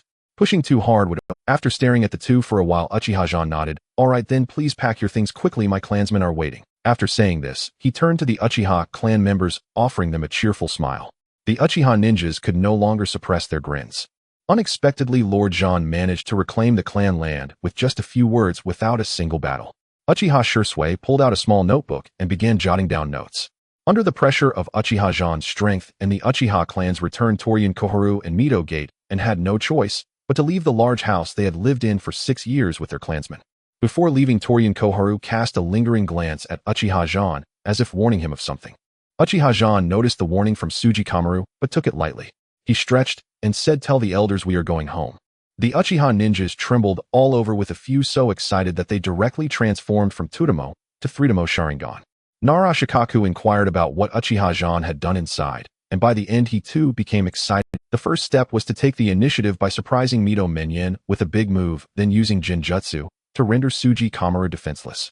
The second step was negotiation, desperately driving down the price, ultimately acquiring a refurbished. The third step ensured that bloodshed would not ensue, and it communicated to everyone that the Uchiha's return was not to kill, but to coexist with everyone. This made Nara Shikaku feel completely at ease. If Uchiha Zhan had chosen to solve everything by force, he would have merely viewed him as a brute leading the Inazuka Nara and Akimichi clans in a pretense of submission. Just as he treated Sarutobi Hiruzen, he treated Uchiha Zhan. However, the outcome was positive. Uchiha Zhan proved himself to be a competent leader, one with a philosophy of benevolence. Meanwhile, in the cave of the hidden mist village, Uchiha Obito appeared out of nowhere, covering his charred mask and gasping for breath as he poured himself a drink from the kettle on his desk. Once his excitement subsided, he spoke. "Kurizetsu." "What is it, Obito?" Kurizetsu's voice was elegant and loyal. "Call me Madara. I am Madara now," Uchiha Obito coldly declared. Kurizetsu inwardly scoffed. "Don't be ridiculous. If it were Madara during the Nine Tails incident, he would have charged in through the front door. Why would he need to rely on the Nine Tails? Moreover, compared to that kid I just encountered, you cannot be called Madara. By the way, who is that kid? He looks so much like Lord Madara, as if he was carved from the same mold. And that ninjutsu like a sea of fire. If it weren't for that kid being only 10 years old and somewhat short, I would almost think Uchiha Obito had been resurrected." Kurizetsu, were you even listening to me?" Uchiha Obito spoke with anger. Oh, Obito, I mean Lord Madara, what did you just say?" Kurizetsu felt somewhat speechless, wondering how he could be deceived by a little brat who looked 80 like... "I said, shouldn't we consider changing our plan? After all, the Uchiha clan has produced 3 Mangekyo: Uchiha Itachi, Uchiha Shisui, and that child. It seems that exterminating the Uchiha clan may no longer be feasible." Uchiha Obito sighed in regret. As an Uchiha, he understood how powerful the Uchiha clan's bloodline limit was. If more awakenings occurred in the future, granting them immense power like his own, at that time standing against him, he might not be able to match them solely with his own strength. Hence, he wanted to initiate the night of the Uchiha extermination. But now the Uchiha clan had 3 Mangekyo, damn it. Kurizetsu also entertained the idea of switching sides, knowing well the power of the Uchiha. At this point, unless Senju Hashirama were to be resurrected, no one could contend with the awakened Uchiha. Moreover, on Uchiha Zhan's side, with 2 Mangekyo assisting and a large group of Uchiha ninjas following, they were far stronger than Obito and the remaining ninjas of the Hidden Mist Village. Madara, have you ever considered that aside from extermination, cooperation could be a method? As long as we persuade Uchiha Zhan to become one of us, wouldn't that be better? Then who would be in charge? Who decides? Uchiha Obito removed his mask, glaring at Kurizetsu with a fierce expression, his eyes filled with murderous intent. Kurizetsu's lips twitched. This mad dog had been biting anyone ever since that girl who was manipulated by Lord Madara and lost her life died. If it weren't for the grand plan to save his mother, he would have simply walked away and quit serving. Then let me think it over, Lord Madara. You should take care of your health. By the way, the new generation of the Blood Mist is about to begin. Do you want to watch? Kurizetsu changed the subject. Upon hearing Blood Mist, Uchiha Obito's expression froze, followed by a maniacal laughter. Ha ha ha ha ha. Of course I want to see. This is the village that was the source of Rin's death. This Blood Mist is a gift I bestowed upon them, allowing them to slaughter each other. It's simply marvelous. Uchiha Obito cackled wickedly. Seeing that Kurizetsu had managed to distract him, he breathed a sigh of relief, then once again merged into Obito's body, allowing the white Zetsu of Konoha to keep an eye on Uchiha Zhan. Once he leaves the village, he must report back to him. At that time, Kurizetsu would try to deceive him. If successful, who would care about what Obito was doing? In Konoha, the news of the Uchiha clan's return swept through the village. Prominent ninjas had already discussed their next strategies. Due to yesterday's newspaper incident, the third Hokage's prestige had plummeted.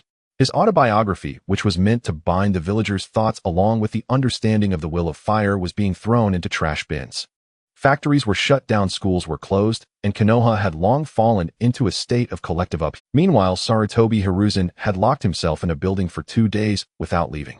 He wanted to continue being Hokage, but now nearly 70 of the people no longer supported him. He thought about stepping down, but Uchiha Zhan refused, leaving him feeling stuck. At that moment, he suddenly remembered Shimura Danzo, narrowing his eyes. "Old buddy, I remember you wanted to become Hokage. Haha, let me fulfill your wish." Saying this, he took out paper and pen, drafting a resignation letter and an appointment letter, as well as a letter for the daimyo. At this point, the Hokage position was a hot potato. Aside from Shimura Danzo, no one would risk taking it. As long as Shimura Danzo took over, he would return to the Sarutobi clan and no longer be involved with Konoha, living a carefree life. Having completed these tasks, he handed the letters to his loyal Umbu, instructing him to deliver them to the root and the daimyo. After the Umbu left, Sarutobi Hiruzen smiled, believing that once Danzo saw his resignation letter, he would be so excited he wouldn't be able to sleep. He even expected that the next day before dawn Danzo would come looking for him, inquiring whether he truly intended to step down and let someone wiser take over. In the grand mansion of the Land of Fire, the daimyo listened to reports from his subordinates. Today was a good day, and the grain harvest across the Land of Fire had doubled compared to previous years. This meant that their tax revenue would also double this year. He was planning to host a banquet for his ministers when news from the Konoha Umbu darkened his expression and he cursed loudly. Is there no one left in Konoha? How could they allow this treasonous scoundrel to inherit the position of Hokage? His chief minister's face turned ashen upon reading the letter.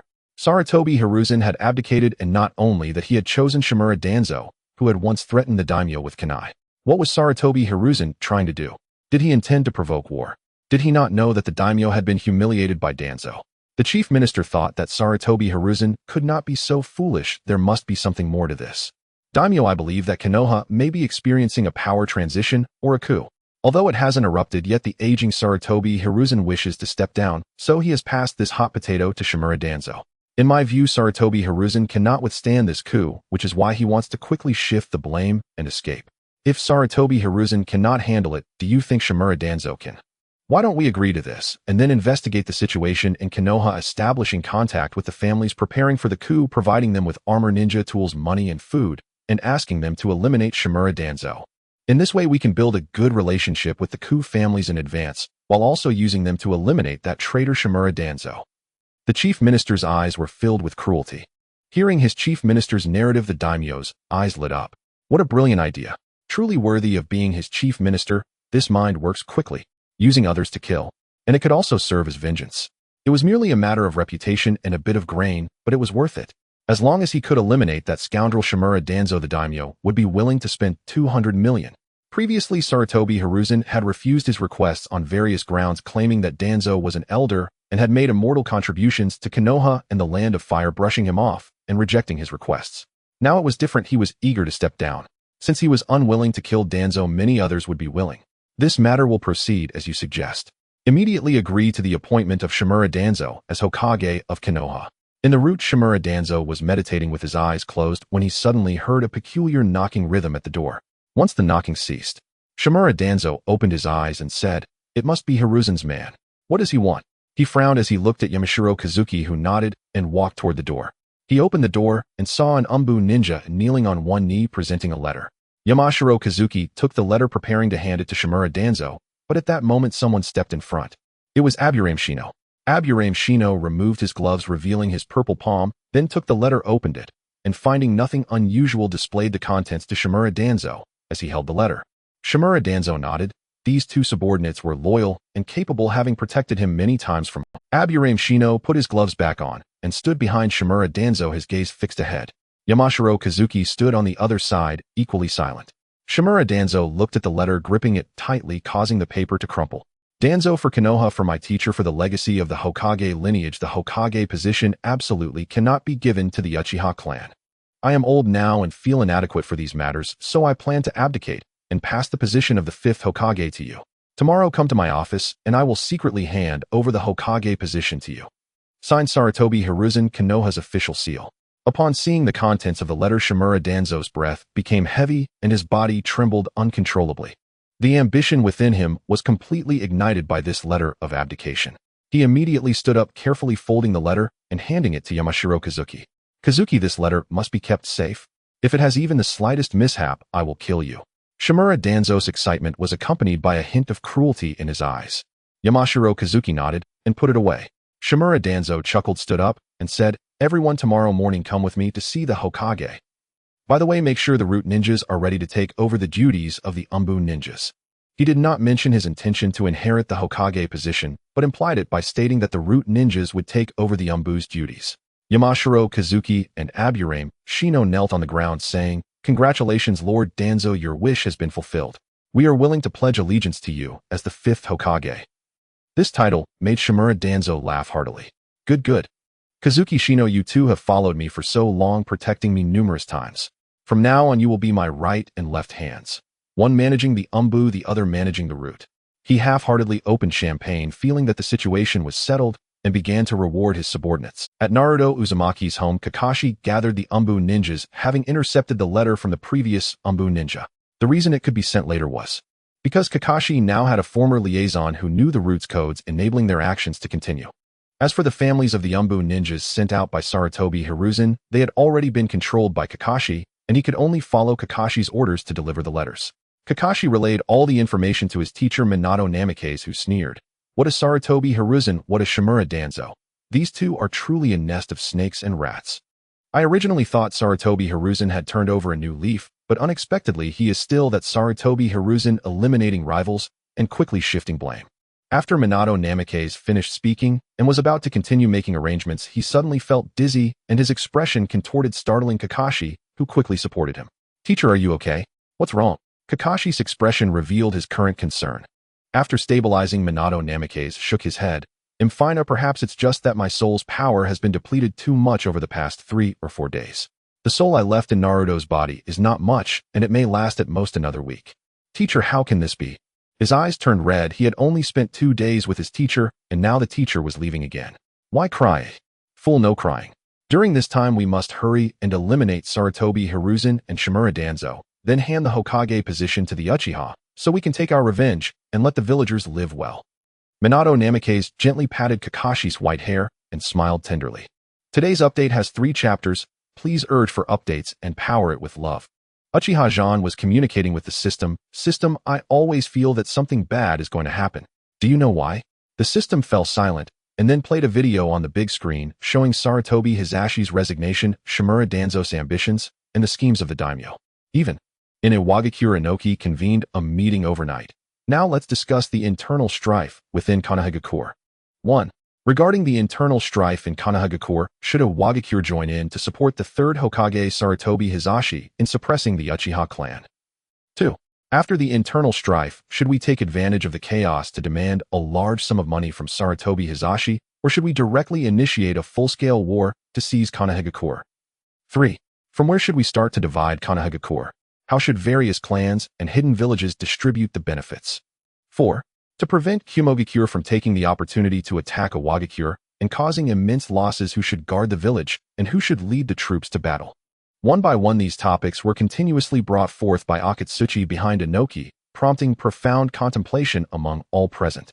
Wenya crossed his arms, a mocking expression on his face. "Why should we help the 3rd Hokage? I don't understand. Helping the Uchiha clan would be better. Are you all losing your minds?" As soon as he said this, the tense atmosphere in the Tsuchikage's office dissipated, replaced by laughter from everyone. Akatsuchi struggled to keep his mouth shut while Inoki chuckled softly, and Kuratsuchi, confused, continued to shake her legs. Wenya was taken aback, looking around innocently. "What are you all laughing at? Am I wrong? The Uchiha clan is arrogant and disdainful of others. If they rise to power, Konohagakure will surely fall apart." Wenya was one of the strongest in Iwagakure, immensely powerful, and his earth-release jutsu was unmatched in strength, capable of taking on 10 opponents of the same rank. It was precisely because of this strength that he could participate in high-level meetings at just 20 years old, reflecting the Tsuchikage's regard for him and the hope that he would learn more about politics and interpersonal relations. Seeing that the time was right, Inoki halted the discussions. All right, everyone stop. Akatsuchi, go explain to Wenya the reasons. Akatsuchi bowed in respect. Yes, Lord Tsuchikage. He turned to Wenya with a slight smile. Wenya, regarding what you said about why we should help the third Hokage, the reason is that this man is cold and ruthless, so to speak, a ceiling in the political world. Wenya was taken aback. Since Akatsuchi was praising the third Hokage, why would he still propose that everyone consider helping the third Hokage? However, precisely because he is a competent politician, he allows Danzo to act recklessly against his own people to satisfy his own power and interests. To prevent war, he sacrificed the current head of the Hyuga clan, Hinata Hisashi, sending his body to Kumogakure and providing substantial compensation. Hearing this, Wenya frowned, sensing something was amiss. Later, Hitaki Tsukumo gained immense fame and was informally referred to as the Hokage's right hand, stepping 1 foot into the position of the fourth Hokage. Feeling uneasy, Sarutobi Hisashi turned a blind eye to Danzo's schemes against Hitaki Tsukumo, leading to Tsukumo ultimately taking his own life due to the rumors. Wenya was dumbfounded, looking at everyone present, as if asking if this was true. The others either scoffed or remained silent, some noticing his gaze and nodding subtly.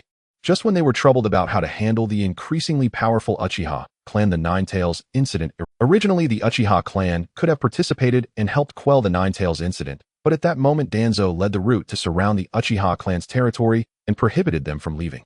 Afterward, they were expelled from the core circle of Konohagakure under the pretext of suspicion and lack of effort, forced to survive at the village outskirts.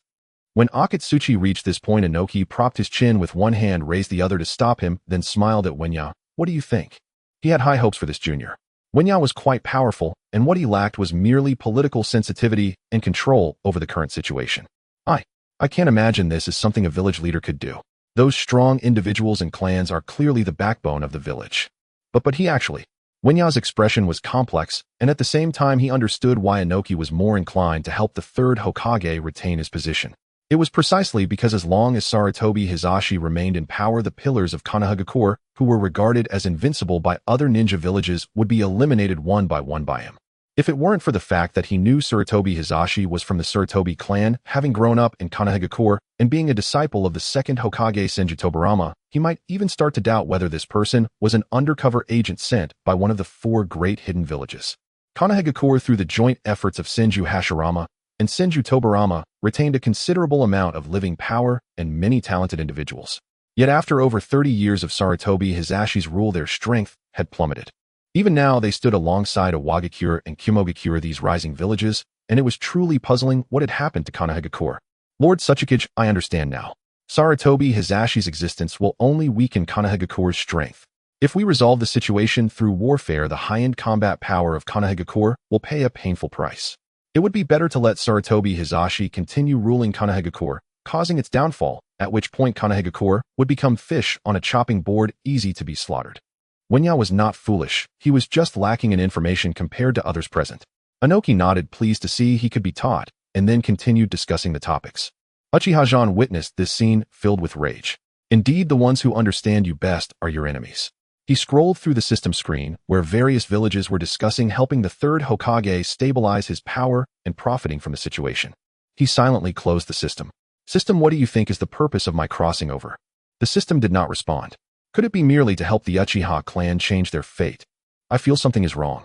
Since I have crossed over, I should emulate my predecessors, strive for self-improvement, and unify the world.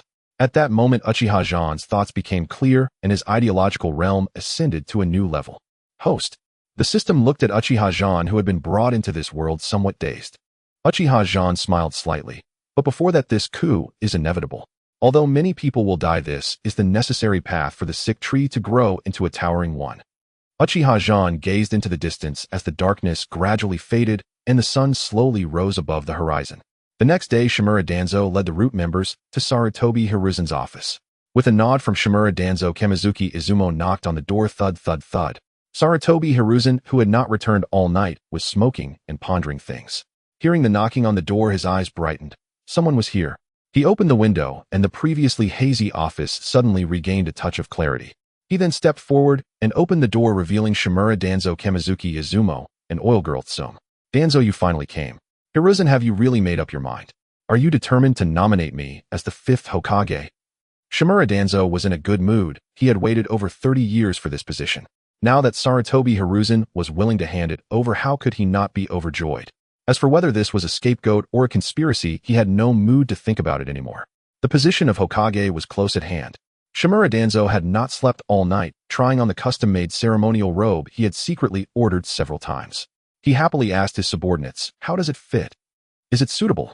He still appeared radiant and energetic as he smiled at Sarutobi Hiruzen. Sarutobi Hiruzen patted his shoulder, saying, "Danzo, for the sake of Konoha, and for our master after much thought, I believe you are the most suitable candidate for the 5th Hokage position. From now on, Konoha will be in your hands, and I have faith in you." Sarutobi Hiruzen smiled as he guided him to the Hokage seat. Shimura Danzo, who usually maintained a serious demeanor, smiled at this moment and said, "Hiruzen, what about you? You are handing over the position of Hokage to me. What are your plans?" Sarutobi Hiruzen replied, "I plan to retire and not participate in any matters of Konoha." He said this sincerely, which was what Shimura Danzo wanted to hear, but when he actually heard it today, he felt it. Because Sarutobi Hiruzen was his good friend, he did not want to see him grow old and his family ending up with such a fate. Thus he said, "Hiruzen, as long as you speak up, the position of Hokage advisor is yours." Upon hearing Shimura Danzo say this, the 3rd Hokage Sarutobi Hiruzen waved his hand in fear, saying, No, Danzo, I am old and lack ambition, but you are different. Your talents are enough to support Konoha's future. It would be foolish to insist during such turbulent times. One wrong step could lead to an irretrievable situation. It was wiser to lie low. Shimura Danzo pondered for a moment before finally nodding, saying, "All right, Hiruzen, rest assured, as long as you speak up, this Hokage advisor position is yours." Sarutobi Hiruzen sighed in relief, and then summoned the Umbu. "From today I announce that Shimura Danzo is the 5th Hokage of Konoha. You will announce this to the entire village. The ceremony will be held in 3 days." "Yes." The Umbu ninjas nodded, and then left with the root ninjas to announce this good news. After a brief chat between Sarutobi Hiruzen and Shimura Danzo, Hiruzen left and returned to the Uchiha clan, announcing that the Uchiha clan would be closed to visitors from now on. Only 30 minutes had passed. A group of ninja clans arrived at the Uchiha clan, their expressions grim and filled with anger.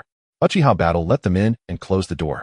Hinata Hayashi immediately spoke up. "Battle, the 3rd Hokage Sarutobi Hiruzen is utterly shameless." He announced Shimura Danzo as the 5th Hokage without holding any meetings. Moreover, he contacted the daimyo last night to inform him and just now decided to hold the ceremony in Akimichi Choza and Yamenka Inoichi also looked displeased, but they were not upset with Uchiha Battle, rather with Shimura Danzo and Sarutobi Hiruzen. Kakashi, Minato, Namikaze, and the Umbu ninjas said nothing, but their eyes were all on Uchiha Battle. A hint of madness flashed in Uchiha Battle's eyes. Haha, what a Sarutobi Hiruzen. Instead of stopping the boiling pot, he directly handed the hot potato of the Hokage position to Shimura Danzo. If we allow Shimura Danzo to ascend to the Hokage position, any subsequent coup would be deemed rebellion, and the history books would not record that we acted to overthrow the 3rd Hokage's immoral rule. Instead, it would record that the Uchiha clan led the other clans in rebellion against the Hokage. What a cunning Sarutobi Hiruzen, truly a fine stratagem. Uchiha Battle said coldly. The Uchiha clan ninjas' eyes turned red. They immediately drew their swords, shouting, "Damn it, let's fight them. Yes, they're stepping all over us. This time I can't hold back." Lord Clan Leader quickly declared a coup. Each of them was filled with righteous indignation, their eyes filled with murderous intent. Hinata Hayashi also nodded, saying, "Battle, this is not the time to hold back. If Sarutobi Hiruzen had not made this move, we could have waited for him to withdraw. But since he has taken this step, we must strike first. Indeed, Battle, the sooner we take down Shimura Danzo and expose his crimes while also bringing Sarutobi Hiruzen out to declare that it was Shimura Danzo's coercion, the better," Narashikaku immediately suggested.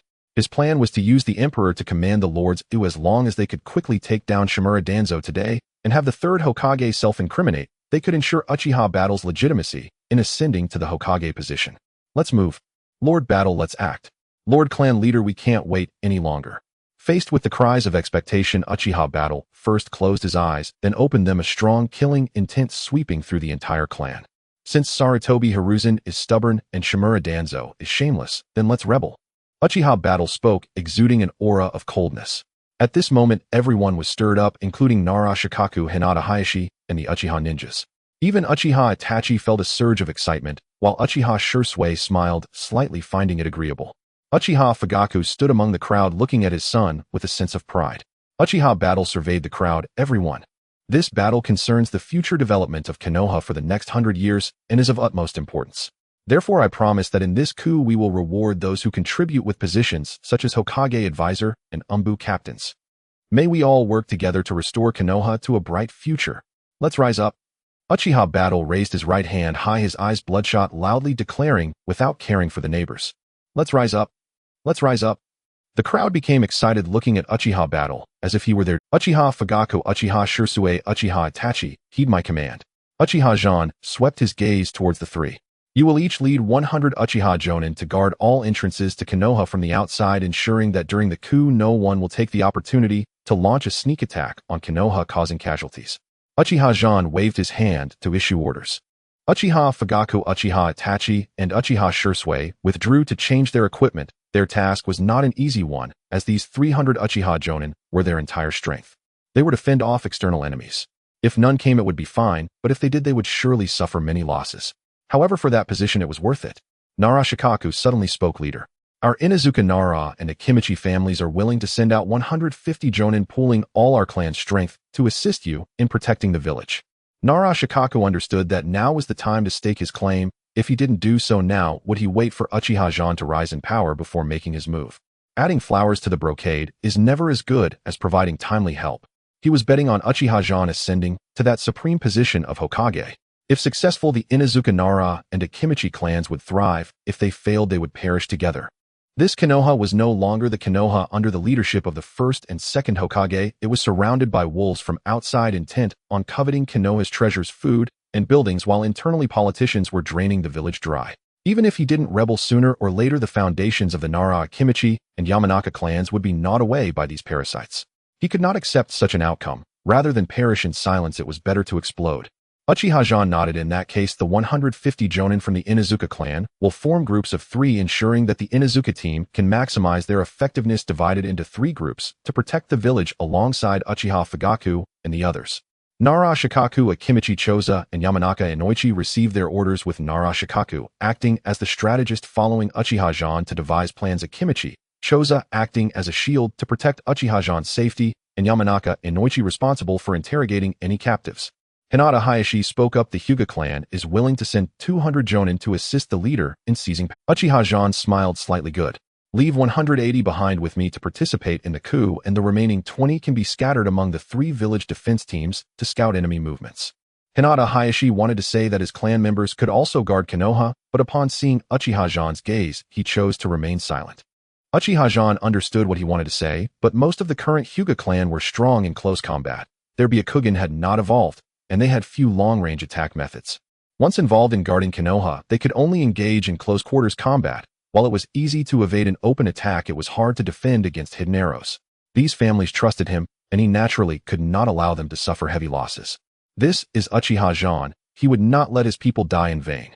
Other ninja clans were not as brave as the Hyuga or Inuzuka clans, only sending 10 to 20% of their ninjas. Even if they lost this time, they wouldn't suffer significant damage. Uchiha Zhan did not mind. After all, even 10 to 20% of their forces was still considerable. It was just that when it came time to enjoy the spoils, these people wouldn't have as much as the other 4 clans.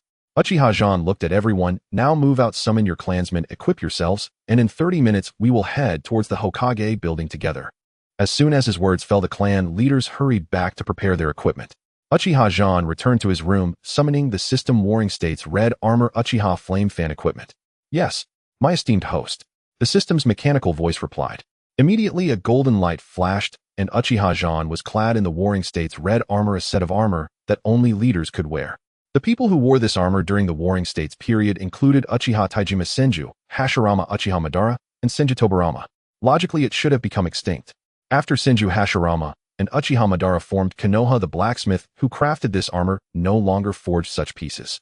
His craftsmanship was thus lost, and today, as it adorned Uchiha Zhan, who knows what kind of waves it would. Uchiha Zhan looked at himself in the mirror, nodding. There was indeed 80 of the essence of Madara, but something was still lacking.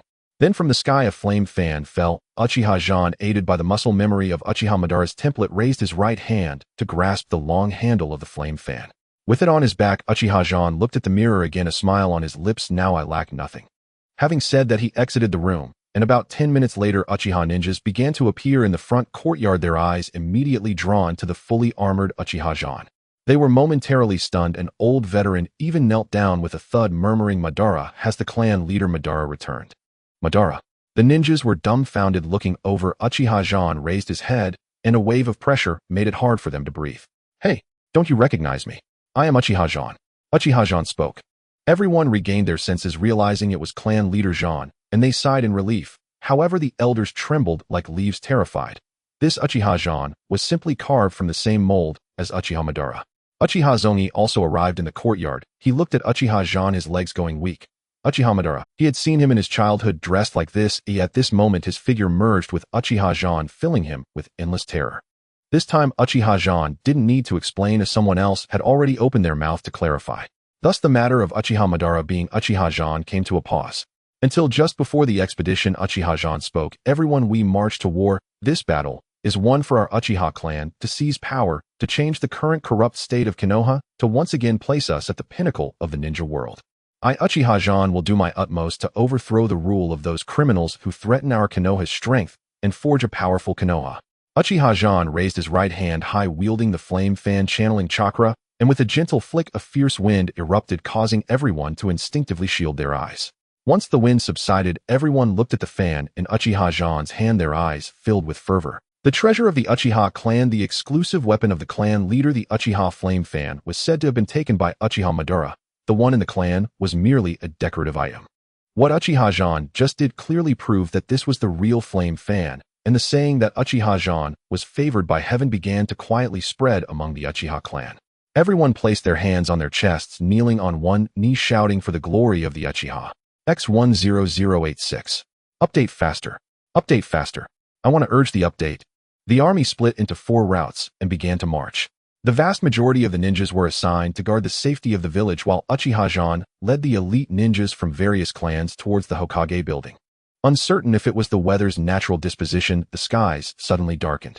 Many villagers, unaware of the impending events, looked up and noticed ominous clouds covering the sun, rapidly turning black, signaling an impending downpour.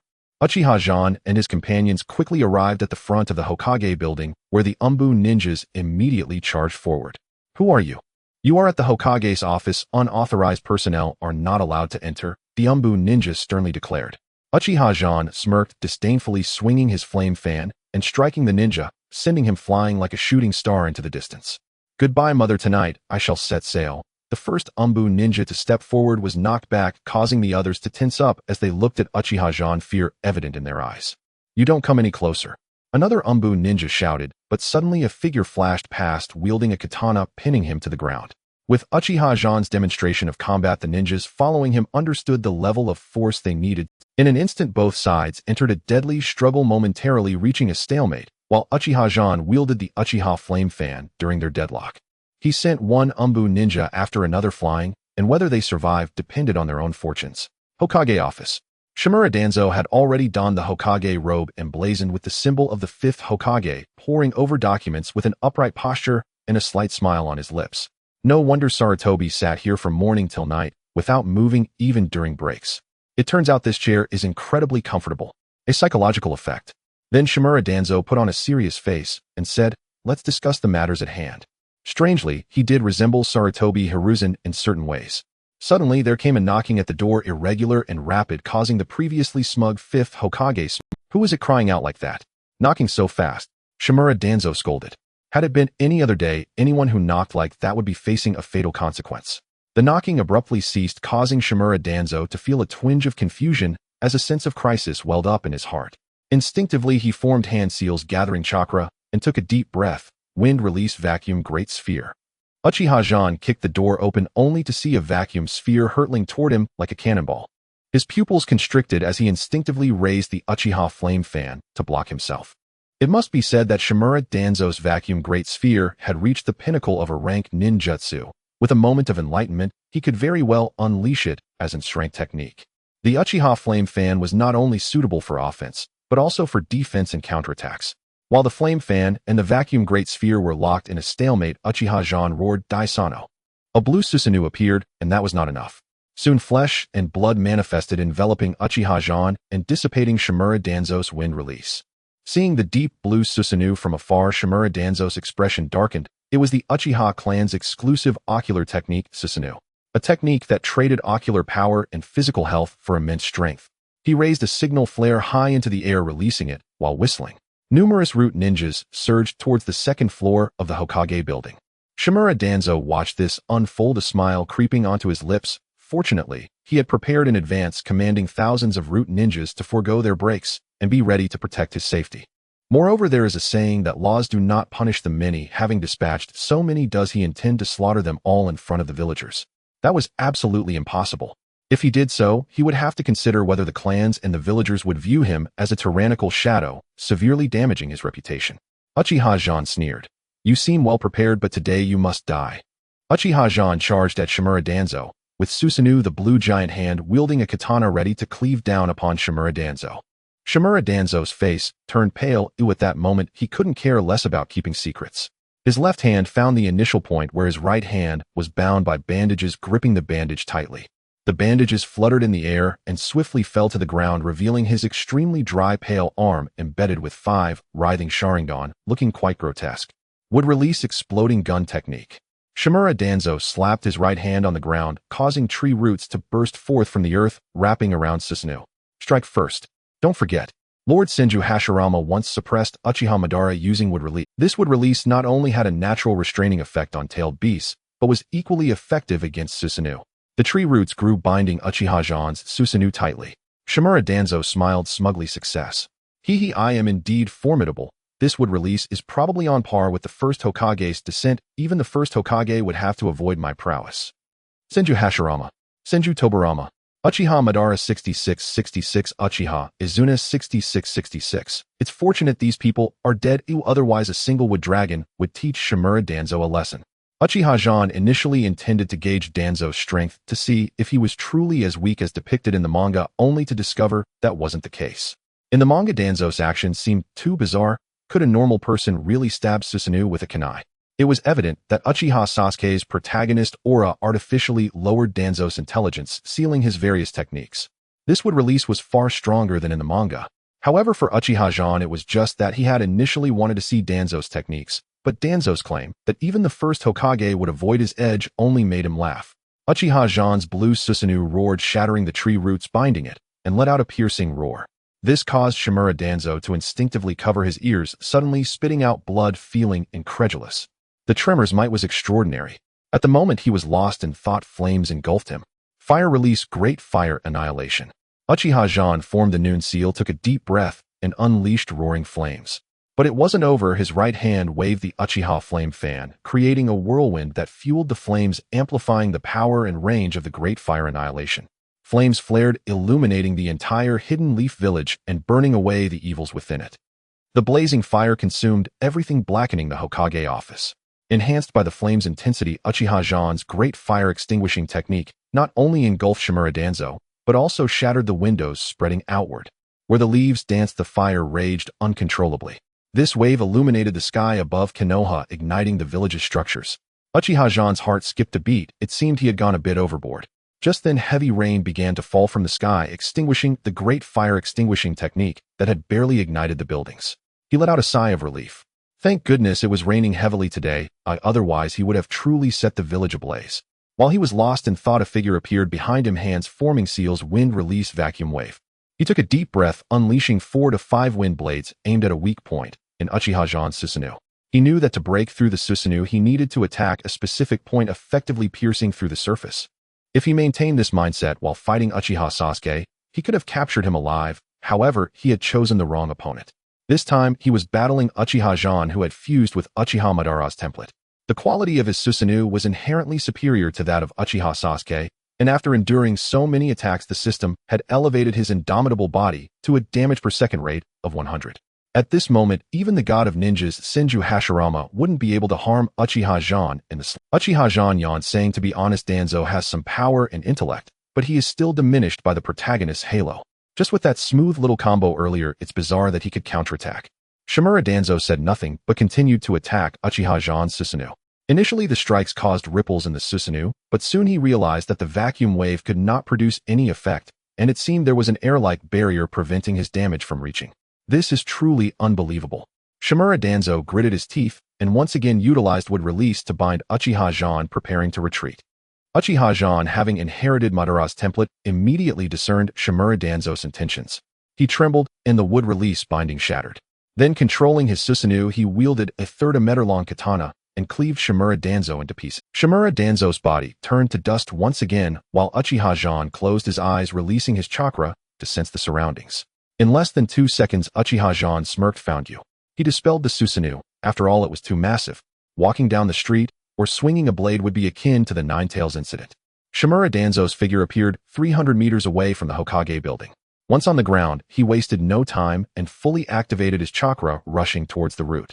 He knew that he wouldn't have long before Uchiha Zhan caught up. He had already died twice. Looking at the 5 Sharingan in his hand, 2 of which had already closed, his heart bled. He was no longer the man he had been after the Uchiha clan's massacre. With ample reserves of Sharingan, he had no more than 10 left. His earlier battle against Shursui had cost him one of his Mangekyo Sharingan. Moreover, he had been assassinated previously, and a few times the enemies had indeed succeeded. However, he had relied on his Sharingan and the special technique Izanagi. Izanagi, also known as the technique of reality distortion, allows the Sharingan user to negate a period of unfavorable events by performing the signs of the rabbit, pig, and sheep, transforming adverse occurrences into beneficial ones. Regardless of the damage inflicted on the caster, even death, they can physically revert to a recorded state, though consumed chakra cannot be restored, and the eye used for the technique is permanently blinded, thus being classified as a forbidden technique by the Uchiha. The Uchiha clan once fell into chaos due to the reckless use of Izanagi in the struggle for clan leadership, leading to mutual slaughter until the emergence of an even more tyrannical ocular technique, Izanami, forced the combatants to accept its ideology. Those who denied it would succumb to an illusion, eternally enduring suffering. This eventually led the Uchiha to halt the use of Izanagi in their quest for the leadership. We could understand Izanagi as a save point and Izanami as a form of pyramid scheme. This is the author's shallow interpretation. Shimura Danzo felt his right arm tremble clearly due to the imbalance between Yang and Yin chakra as Hashirama's cells began to activate. He gritted his teeth and quickened his pace, but at that moment a voice rang in his ear. Where do you think you're running to? Shimura Danzo's pupils contracted, and without turning back, he formed seals to cast wind-release ninjutsu, spitting out the vacuum wave towards the source of the voice. However, he did not hit his target, and instead sliced many trees in half. The next moment, a flaming sphere descended from the sky, with tremendous force, turning Shimura Danzo into a mushy pulp, ensuring he was dead beyond recognition. Uchiha Zhan continued searching for Shimura Danzo's location, repeating his previous actions and charging forward once more. Shimura Danzo gasped for breath, gritting his teeth. This Uchiha Zhan was truly ruthless, leaving him with no path to survival. If Uchiha Zhan knew his thoughts, he would surely scoff. Cutting grass without removing the roots allows it to grow back with the spring breeze. Once he decided to take action, it could only be done thoroughly. 2 minutes later, Uchiha Zhan reappeared before Shimura Danzo. Hello, oh no, I mean Lord Danzo, don't run anymore, conserve your energy. Your people are already under control. And you now, a turtle in a jar, cannot escape. If you are willing to expose Sarutobi Hiruzen's crimes, I can promise you that I will only imprison you for life, and will not lay a hand on you. Uchiha Zhan began to whisper devilishly. For a moment, Shimura Danzo was tempted, but the next moment he roared as the 5th Hokage, how could I become a tool for your attack on the 3rd Hokage? Summoning technique, Dream Baku. He bit his left hand and pressed it against the ground, sealing symbols spreading from his palm. As a summoning formation was completed, a summoning beast with orange fur appeared, having an elephant's trunk and wild boar tusks, looking quite fearsome. Seeing his old partner, Shimura Danzo sighed in relief, while the fear deep within his heart dissipated, replaced by a sense of security. The dream demon appeared beside Shimura Danzo, exhaling puffs of breath, while its long nose released white smoke like steam. It lifted its front hoof, stomping on the ground, causing the earth to rapidly sink beneath it. This display of might was comparable to the full force of a tailed beast, or so Danzo believed. A summoning beast, the dream demon. Indeed, it is a fine summoning beast, but it is a pity that it is paired with a person like you. Uchiha Zhan shook his head, seemingly lamenting the waste of a precious gem. Shimura Danzo naturally caught the sarcasm in Uchiha Zhan's words. He let out a cold laugh, saying, you insignificant brat, do you think you can defeat me and my summoning beast? Dream demon, show him your power. Shimura Danzo patted its backside. The dream demon roared in response, channeling chakra into its lungs. It then raised its nose, releasing a tremendous sucking force aimed directly at Uchiha Zhan. Uchiha Zhan chuckled, thinking, if you want to suck, then suck to your heart's content. He formed the seal for the fire release technique, exclaiming, fire style, great fire annihilation. A line of fire erupted from Uchiha Zhan's mouth, transforming into a sea of flames 2 meters out, which the dream demon absorbed completely. Uchiha Zhan cast a surprised glance at the dream demon, finding it quite interesting. It actually managed to withstand it. The dream demon's expression was initially one of pride, but it soon sensed something was amiss. Why was Uchiha Zhan still breathing fire? Why? Its nose had begun to turn red, and it felt a burning pain in its lungs. Finally, it could endure no longer and stopped absorbing the flames, instead releasing them back. It managed to block Uchiha Zhan's great fire annihilation for about 20 seconds before being overwhelmed once more by his flames. Shimura Danzo's pupils constricted. This was no place to linger. He tossed down 2 smoke bombs and quickly fled. Dream Demon. It never expected that Danzo would be so ungrateful, fleeing at such a critical moment. From Danzo's panicked expression, the Dream Demon could tell that he was quite wary of this fire-wielding boy. Forget it, I'll help him one more time. After all, I have a good relationship with the Shimura clan. Thus, the Dream Demon began to gather its strength, its left front paw digging into the ground, preparing to unleash its innate skill barbaric charge. It was unaware that Uchiha Zhan was already furious. Beast, move aside, or I will make you die. Cold and filled with murderous intent, the words sprang from his lips as his eyes transformed into the Mangekyo Sharingan akin to Uchiha Obito's. The Dream Demon paid no mind to this. After completing its charge, it lunged at Uchiha Zhan. Uchiha Zhan, gathering chakra, conjured a scythe-like chakra weapon. This was an application of chakra nature transformation. Although the system had not granted him the Uchiha dual scythe at this moment, he could create one based on Uchiha Obito's battle experience. Aiming for the Dream Demon's mouth, Uchiha Zhan shouted, "Drink." His arms bulged with veins as he swung the Uchiha dual scythe, slicing from the Dream Demon's mouth down through its abdomen, rear, and tail. The sound of flesh being torn echoed. The Dream Demon maintained its charge for about 5 seconds before its upper body halted in place, while its lower body, driven by instinct, continued forward, ultimately crashing into a large tree. Summoning Beast, the Dream Demon has fallen. Uchiha Zhan retracted his chakra, continuing in pursuit of Shimura Danzo's location. Upon confirming he was at the root base, he immediately unleashed all his chakra to accelerate. Ding! Congratulations, host, for slaying the high-level summoning Beast Dream Demon. Reward: high-level summoning Beast Ninja Cat Snow. Uchiha Zhan paid no heed to the system notification. He understood the importance of capturing the leader first. He could not allow this malignant tumor to escape and flee to another village. Cutting the grass without removing the roots, spring winds blow again. He transformed into a streak of light, charging towards Shimura Danzo's root base. Root base. Shimura Danzo breathed heavily, inhaling the damp air underground. He had escaped back to his stronghold, having saved his own life. Quick, close the main gate. Also, ninjas who can use earth release, start digging a tunnel immediately. Be fast. Pack up all these experimental materials. We must flee from Konoha immediately and act quickly.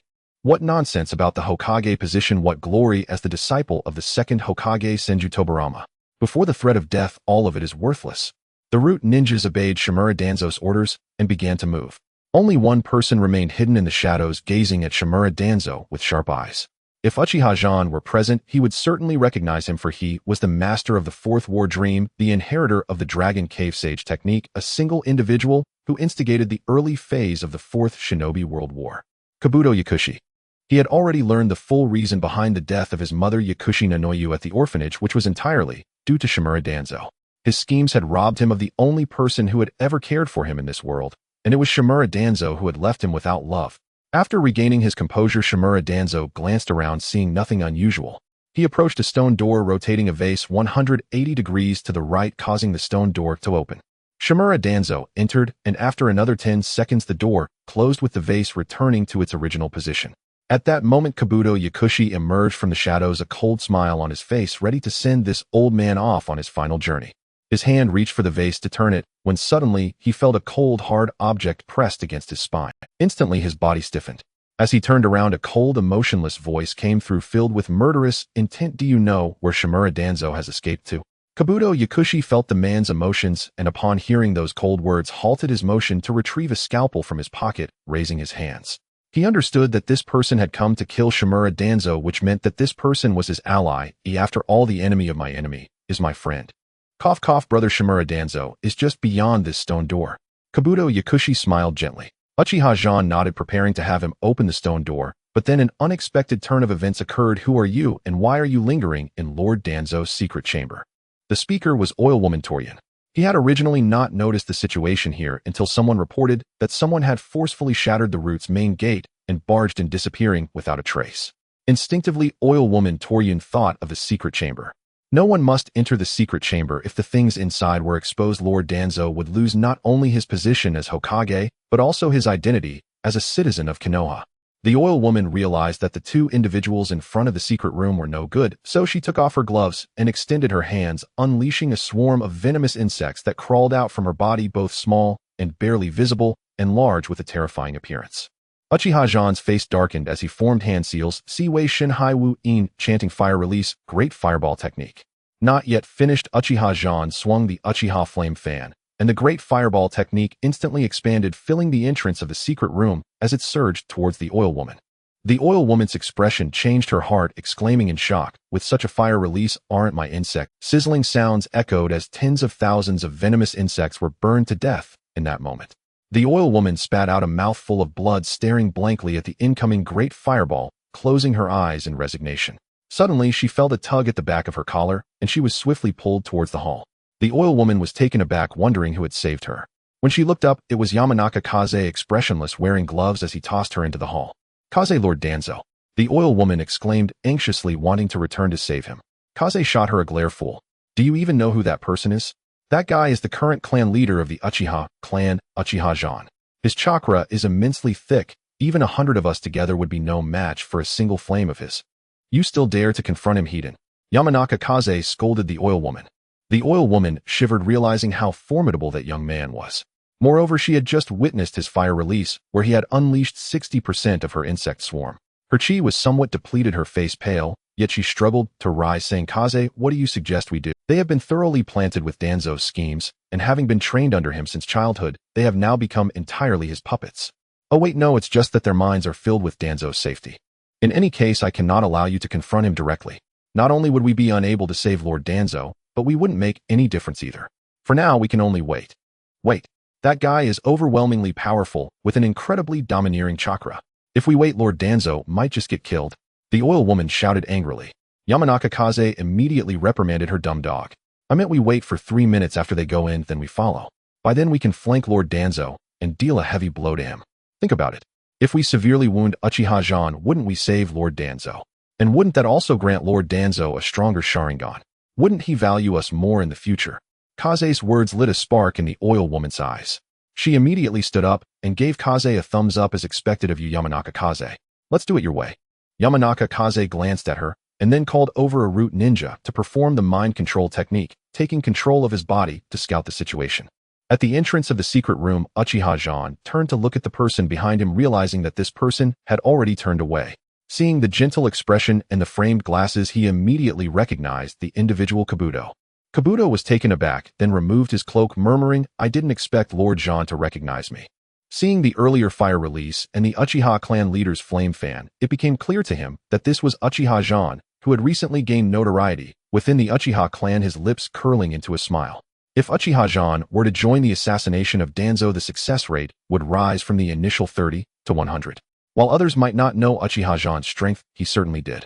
This was because he had placed the white snake gifted by Lord Orochimaru in a cave in the Nanga River, witnessing everything firsthand, including when Uchiha Zhan unleashed fire that scorched a large area of the Nanga River. Uchiha Zhan was also taken aback, realizing that Kabuto recognized him from reading the manga several times. Did Kabuto also read the manga? But soon Kabuto clarified his confusion. During the battle at the Nanga River, I had the fortune of witnessing you set the mountain ablaze. Only then did Uchiha Zhan realize that at that time his attention was completely focused on Danzo and the root ninjas, and he hadn't noticed if anyone else was around. Or perhaps Kabuto had disguised himself as a member of the root. But that wasn't important. You can open this. Uchiha Zhan knew about his relationship with Danzo. In such chaotic times, if Kabuto appeared here claiming to protect Danzo, it would be ridiculous. Kabuto bowed deeply. Respected Lord Uchiha Zhan, I will open it for you immediately, but I have one condition. You're negotiating conditions with me. Uchiha Zhan expressed displeasure, hinting at a burgeoning ire. Kabuto quickly added, my condition is simple. After capturing Danzo, can I be the one to interrogate him? His eyes visibly turned crimson, blood vessels stretching from the corners of his eyes to his pupils. A killing intent emanated from him. Uchiha Zhan understood this and suppressed his killing intent. All right, let's hurry. The sounds of the battle here should have alerted Danzo. He might be changing his Sharingan right now. Kabuto nodded, walking to the vase and mimicking Danzo's actions to turn it. With a rumble, the stone door slowly opened. Uchiha Zhan rushed into the secret room, and Kabuto hurriedly followed. With Uchiha Zhan present, he no longer needed to be overly cautious about disabling traps. As Uchiha Zhan and Kabuto entered the secret room, they had barely taken 10 steps when Uchiha Zhan stepped on a section of the floor that sank slightly. In the next moment, countless shurikens shot towards them from all directions. Uchiha Zhan immediately activated Susanoo, enveloping himself and Kabuto. Kabuto's pupils dilated. Was this the legendary Susanoo? The legendary figure, the same Susanoo as Uchiha Madara. The shurikens were blackish-purple, clearly tainted with deadly poison. Being struck by even one would mean instant death. As they struck Susanoo, they merely made clinking sounds before breaking apart or turning to dust scattering on the ground. Witnessing this scene, Kabuto trembled uncontrollably, feeling the overwhelming power emanating from Lord Zhan. How powerful! His strength was astonishing. He gazed at Uchiha Zhan with burning eyes. He lacked the obsession of Orochimaru and the perversion of Danzo. He was simply in awe of Uchiha Zhan's immense power. To think that such a formidable figure would protect him, someone he had just met, was incredibly moving. The sound of ringing continued for a minute, totaling 500 poisoned shurikens, all of them uniformly coated with poison, and upon closer inspection, there was even rust on them, which Uchiha Zhan had seen. He couldn't help but twitch his lips. Poison, physical damage, tetanus. Did Danzo not know if this was intentional or accidental, or was it simply due to a lack of hygiene and not regularly cleaning the traps leading to so many buffs? However, anyone else would likely perish here. Uchiha Zhan spoke. Stay close to me. There are still some poison needles on the ground. As long as you are within my protection range, those poison needles won't harm you. After saying this, Uchiha Zhan ignored Yakushi Kabuto and strode forward, with Yakushi Kabuto hurriedly following, staying within the protective range of Susanoo, admiring Uchiha Zhan's strength while studying the structure of Susanoo. Let's not forget, aside from his identity as the Dream Master, he was also Orochimaru's assistant, and he was obsessed with research, so how could he possibly suppress his thirst for knowledge at this moment of opportunity? This secret passage was indeed long and complex, filled with shurikens, kunai, explosive tags, winding blades, and crossbow arrows. There was nothing you couldn't think of it could do it all. Thanks to Uchiha Zhan having Susanoo, he directly charged to the entrance. It seemed that Danzo would also have to undergo quite a few steps to enter. The door inside the secret chamber was an iron door, and without wasting any words, Uchiha Zhan punched it, infused with chakra, sending the iron door flying. At this moment, Danzo was in front of a cabinet, just having taken a jar. Hearing the iron door being smashed open, he turned around, revealing the jar he held in front of Yakushi Kabuto and Uchiha Zhan. Yakushi Kabuto adjusted his glasses and smirked. Truly, Danzo, holding a jar containing the Uchiha Sharingan in front of the clan leader, you really are courting death. However, he didn't dare to laugh or make a sound, for he had already noticed Uchiha Zhan beside him, radiating endless killing intent and coldness. Uchiha Zhan, how did you come here? And who are you? Why are you wearing the battle uniform of my root ninjas? Danzo's face turned pale, his voice trembling, clutching the jar in his left hand, while pointing at Uchiha Zhan and Yakushi Kabuto with his right hand. Hey Danzo, you really deserve to die? Uchiha Zhan accelerated his chakra, rushing to Danzo's side, raising the Uchiha flame fan to strike. Danzo couldn't dodge in time, fear evident in his eyes, standing dumbfounded in place, and was smashed. Uchiha Zhan caught the jar that fell from the sky, a flash of hatred crossing his gaze. The influence of Uchiha Madara's template was subtly affecting his character. Seeing the Uchiha clan Sharingan being displayed by Danzo today, the darkness in his heart instantly. Uchiha Zhan merged with the template of Uchiha Madara, who founded Konoha, and at this moment Uchiha Madara still remembered Izuna's instructions. To take good care of the Uchiha clan, to protect the Uchiha clan. Therefore, seeing Danzo holding the Uchiha Sharingan, he could no longer suppress the killing intent in his heart. Yakushi Kabuto was taken aback. Could it be that Danzo was really dead? That shouldn't be the case, right? This was not surprising for Yakushi Kabuto, as only 4 people knew about Danzo's: Izanagi Sarutobi, Hiruzen Yamanka Fu, and Yamanaka Ryo. As for the other root members, they were completely unaware. Just as Yakushi Kabuto was stunned, Danzo appeared above him, wielding a kunai, his eyes filled with killing intent. Since he was going to die today, he would take one down with him. This guy led Uchiha Zhan here, surely he was his accomplice. Yakushi Kabuto felt a chill down his spine as he looked up and saw Danzo descending from the sky, panicking. When did this happen? Wasn't Danzo supposed to be killed by Uchiha Zhan? Damn it. However, just at that moment, a Susanoo arm charged over, opening wide to slap Danzo against the wall. With a loud crash, Danzo's body exploded, his organs crushed, bones shattered. Danzo spat out blood, his eyes bulging poo. How can this be? After cursing those words, his blood and body turned to dust again, and Uchiha Zhan's expression darkened. If he remembered correctly, this was already the 5th time. There was only one last chance. He hadn't replenished the Sharingan, which meant that if he died again, Danzo would be. 20 seconds later, Danzo appeared right in front of Uchiha Zhan, confusion in his eyes. Why? Since you want the Hokage position, I will give it to you. Since you want the village, I will give it to you. Why won't you give me a chance to reform? Why do you insist on killing me? I, Danzo Shimura, have worked diligently my entire life, and everything I did was for the village. You, a mere child who just became the leader of the Uchiha clan days ago, have no right to kill me. Danzo looked at Uchiha Zhan hoarse and desperate. He was a type of ruthless hero. He would not look back nor reflect on his mistakes. What he needed to do was continue forward, defeating his political enemies, seizing the power of Konoha and enjoying supreme authority in Konoha. People like this easily succeed in reality. However, this is a world of comics where the weak are preyed upon by the strong and strength speaks louder than anything else in the ninja world. Conspiracies can't achieve great things, only strength is the hard truth.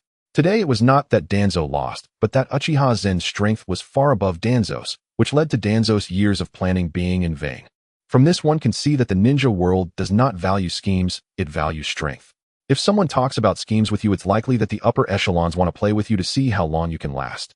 But no matter what, the one who loses will definitely be the weaker party. Do you have any last words? Uchiha Zhan coldly looked at Danzo, his gaze resembling that of someone looking at a dead man. Danzo looked at his pale right arm, the 5 Sharingan already closed, while the yang chakra in his right hand seemed to be on the verge of going berserk. Upon hearing this, Danzo's voice, which had just been hoarse, gradually calmed down. A decisive glint flashed in his eyes. As he looked at Uchiha Zhan this time, he chose not to evade. He had dodged when fleeing from the Hidden Cloud Village, dodged during the Rain Country War, dodged in the Sand Village battle, and dodged during the Nine Tails incident, evading all his life. This time he did not want to dodge. The Uchiha are a tumor of Konoha. Today, he would take down the leader of this tumor along with him and personally apologize to his teacher. At this moment, Shimura Danzo's expression grew resolute as he slowly walked towards Uchiha battle, countless images flashing through his mind, while his thoughts echoed incessantly. Hisashi, from now on you will be Hokage, respected by all under the sun, the light of Konoha. However, the existence of light must be accompanied by darkness. Let me be the root of Konoha, buried underground, hidden from light, handling those matters you find inconvenient to address. Memories resurfaced, and his right hand began to lose control gradually. Danzo, this is the most crucial battle of the Second Shinobi World War. Let the Sand Village witness our might. Danzo, I entrust the front lines to you. You are the one I trust most in all of Konoha. Danzo, it's okay to fail as long as we are alive. We still have a chance. Danzo, Danzo, Danzo. His mind was filled with the voice of Sarutobi Hisashi, filled with trust, encouragement, support, and doubt. Am I experiencing hallucinations? Is this the taste of death? They say a person's memories flash like a lantern before death.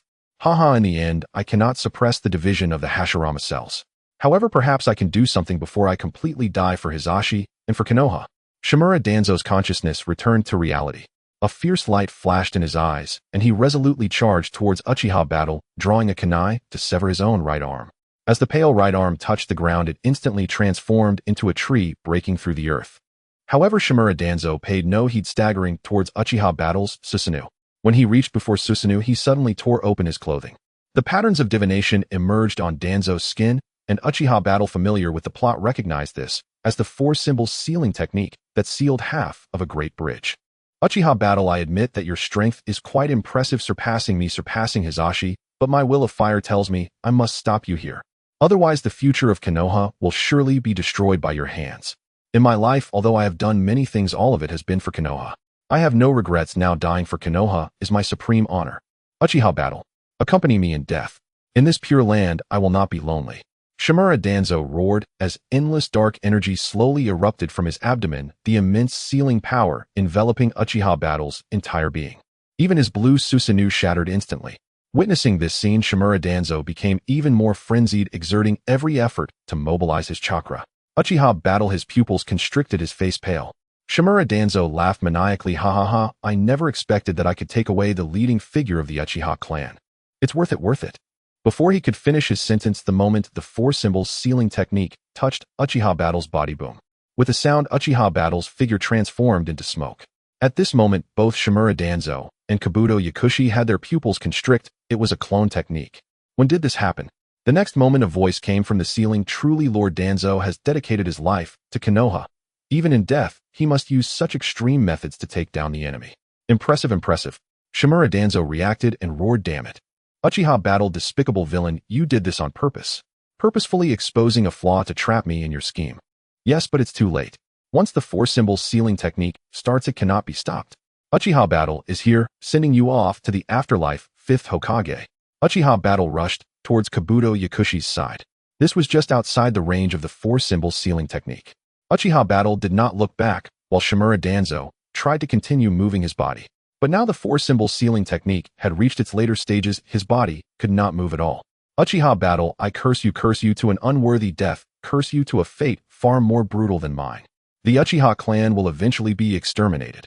As soon as the words fell, the four-symbol sealing technique began to contract inward, forming a circular vacuum around Danzo with a radius of 10 meters. After the contraction, Danzo's body and everything within 10 meters around him was completely consumed. Uchiha Battle then turned back to look at the now empty chamber, his expression unchanged. Kabuto Yakushi witnessed the entire process. On one hand, he felt fear and a chill from the four-symbol sealing technique's hidden strength, and on the other hand, he acknowledged Uchiha Battle's cunning actions. At this moment, after the dust settled, Kabuto Yakushi realized that Uchiha Battle had killed Shimura Danzo twice, both times using his clone. If so, how strong should his true body be? He looked at Uchiha Battle with fiery eyes. After sensing the heat of his gaze, Uchiha Battle scratched his head. Sorry, Shimura Danzo chose self-sealing, and I couldn't keep his body. Kabuto Yakushi shook his head. If it were him, he might have already been killed by Shimura Danzo by now. He was fortunate to have led Danzo to his last breath. He would also have little stamina and chakra left. At least just now, he couldn't escape the four-symbol sealing technique. Although he could avenge the director, he would likely meet his own death. Moreover, judging from the earlier confrontation between Uchiha Battle and Shimura Danzo, he understood that if he were to engage Danzo in a life-or-death struggle, he would likely be killed by Danzo. Uchiha Battle sighed and walked to the culture dish, collecting the eyeballs of his clansmen, and then moved to another. It was labeled Hashirama cells, primary Hashirama cells, intermediate Hashirama cells, advanced with danger levels of 1 star, 3 stars, and 5 stars respectively. Additionally noted were 2 successful subjects for the 1-star experiment, Tenzo and Shimura Danzo. The 3-star and 5-star entries recorded experimental data, but all results were without exception failures. Uchiha Battle narrowed his eyes, reaching out to take the Hashirama cells, but suddenly realized something and turned. Kabuto Yakushi's heart sank. He watched Uchiha Battle's actions and reached for the glass jar containing a mass of flesh and blood. He had seen that flesh before. It was indeed a sample from Lord Orochimaru's secret base called Hashirama cells. In that moment, Kabuto Yakushi felt deep hatred for how much he knew, while also feeling anxious. Uchiha Battle wouldn't target him, would he? Thoughts flashed through Uchiha Battle's mind, one of which was to kill Kabuto Yakushi on the spot. Just then, the system's notification sound rang out. Ding, mission issued, subdue Kabuto Yakushi. Difficulty 1 star. Reminder, Kabuto Yakushi. After receiving the system prompt, Uchiha Zhan felt the murderous intent hidden deep within his heart vanish without a trace, and a smile crept upon his lips. The system should not be idle. It means I have to subdue Yakushi Kabuto, which implies that the system has taken an interest in him. Uchiha Zhan glanced at Yakushi Kabuto, who trembled slightly and nodded high. Uchiha Zhan, what can I do? At that moment, Yakushi Kabuto's voice quivered. It was evident that he was frightened, but who wouldn't be facing Uchiha Zhan, who wielded the power of Uchiha Madara and founded Konoha? Instantly, Yakushi Kabuto's expression changed. The fear vanished, replaced by wariness. To him, Orochimaru was not only a benefactor. Instantly, Yakushi Kabuto's expression changed. The fear vanished, replaced by wariness. To him, Orochimaru was not only a benefactor, but also a teacher and a friend. He would never betray Lord Orochimaru, even if it meant death. However, he couldn't understand how Uchiha Zhan knew about his encounter with Orochimaru. I don't understand what you're saying. Orochimaru, isn't he a rogue ninja from Konoha? The black market has put a bounty of 50 million on his head. Moreover, with his caution, how could he meet a small fry like me? I think you must be mistaken, Lord Zhan. Yakushi Kabuto straightened his back, hiding his anxiety. He looked up to meet Uchiha Zhan's gaze, and at that moment, he lost his fear. This puzzled Uchiha Zhan. Wasn't the system supposed to say he was timid? Uchiha Zhan opened the system panel again and discovered a small line of text in the lower right corner. Once anything regarding Orochimaru was mentioned, Yakushi Kabuto would become serious and cast aside all fears, going all out.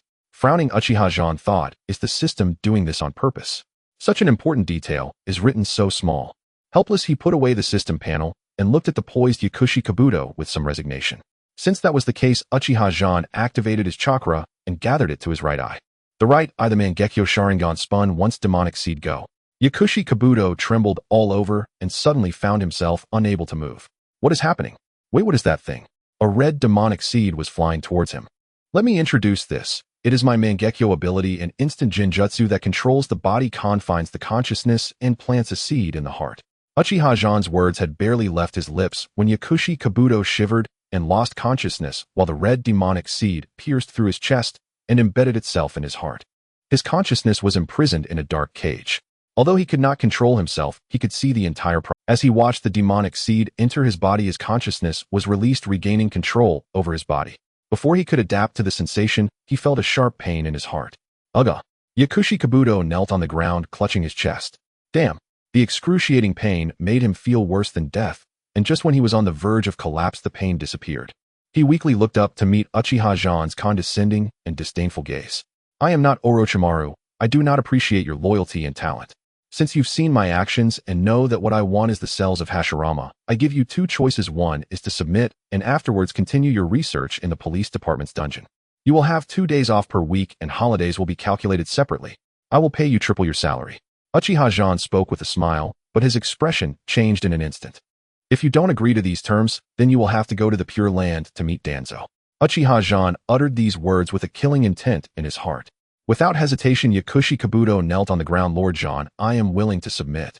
I am willing to submit. He remembered Lord Orochimaru once saying a wise person adapts to the times.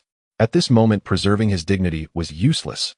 Uchiha Zhan looked at Yakushi Kabuto and leaned down to whisper in his ear, the demonic seed has already been implanted. Unless you can change your heart, I can kill you in an instant. You better not try to outsmart me, otherwise no matter where you are, I will activate the Sharingan, and your demonic seed will explode bang. Along with your heart. After saying this, Uchiha Zhan straightened up and cracked his neck. Alright, next we should deal with some pesky ninjas. Kabuto, follow me, and let me see your abilities. Uchiha Zhan gathered useful materials such as the research on Hashirama's cells, the root ninjas' infiltration lists in various villages, and methods to eradicate the tongue curse. Then he set fire to the entire secret room, which contained the fruit of Danzo's labor for most of his life, including plans targeting the Uchiha clan bloodline limits, and experimental data on Sharingan applications and Genjutsu resistance. If this leaked out, how could the Uchiha clan survive in Konoha aside from those few who awakened the Mangekyo? Before burning it, he took a glance and felt increasingly shocked and annoyed. One book described the characteristics of the Sharingan bloodline limit. The other 8 parts explained how to counter the Sharingan. Uchiha Zhan formed the hand seal fire release, Great Fire Annihilation. A sea of flames filled the entire secret room, incinerating all those precious materials targeting the Uchiha and various clans of Konoha. After completing all of this, Uchiha Zhan rushed to the secret room's entrance, just about to use his flame fan to smash through the stone wall, when suddenly, he heard a sound. He heard voices outside. Someone was lying in ambush and his sweat dripped onto the ground. In that case, Uchiha Zhan slung the flame fan onto his back and shouted Susanoo. A blue Susanoo rose into the air following Uchiha Zhan's conveyed intent. A blue arm emerged from the air, smashing towards the stone door with a thunderous roar. The stone door shattered, and he shouted, now's the time, root ninjas kill. Don't skimp on the explosive tags, or just rescue Lord Danzo from Uchiha Zhan's hands, and you will be compensated double. Brothers, capture Uchiha Zhan alive, and Lord Danzo will certainly reward you with high positions and wealth. The cries of battle and the whistling sound of hidden weapons filled the air, sending chills down one's spine. The explosive tags detonated, creating clouds of dust, until a voice echoed through the mountains. Everyone stop and assess the situation. Do not harm Lord Danzo. As everyone ceased their actions, the scent of sulfur in the air began to dissipate, and the smoke gradually lessened while the dark ninja fixated intently on the door of the secret chamber. Their vision gradually cleared, and a deep blue energy barrier appeared starkly before everyone's eyes. Through the energy barrier, they could see Uchiha Zhan with his arms crossed gazing at them. At that moment, Yamashita Kaze was also bewildered, staring blankly at the scene, wondering what that massive energy entity was. Why is it so solid? This impression surfaced in the minds of every root ninja, and upon witnessing such a colossal being, a chill ran through their hearts. Could this truly be something they could combat? Had enough. Uchiha Zhan sighed, then continued, in that case, it's my turn to strike.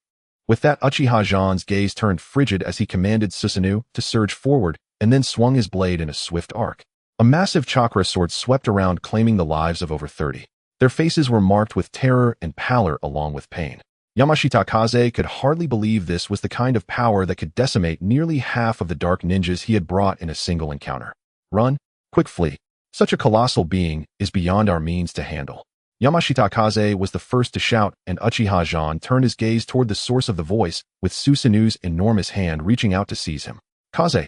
Yanushi Toryun, disregarding his physical condition, removed his gloves and began summoning poisonous insects rushing to the side of Uchiha's giant hand. He then exhaled a puff of poisonous gas, attempting to influence Uchiha Zhan through Susanoo. However, Susanoo was capable of isolating the toxic fumes. His little scheme came to naught. Uchiha Zhan noticed this scene and swung the hand that was grasping Yamashita Kaze toward Yanushi Torian.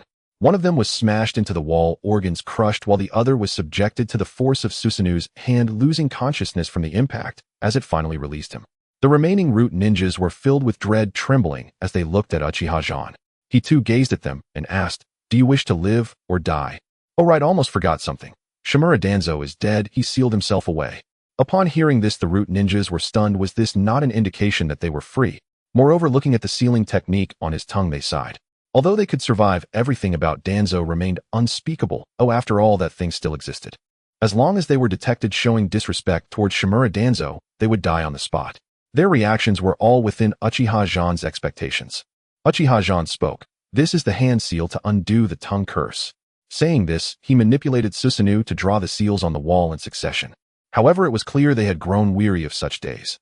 They had once possessed the desire to resist, yet being branded by the tongue curse, they suffered even more A thing called freedom began to sprout from their formerly lifeless hearts. They could not discern the authenticity of the seals on the wall.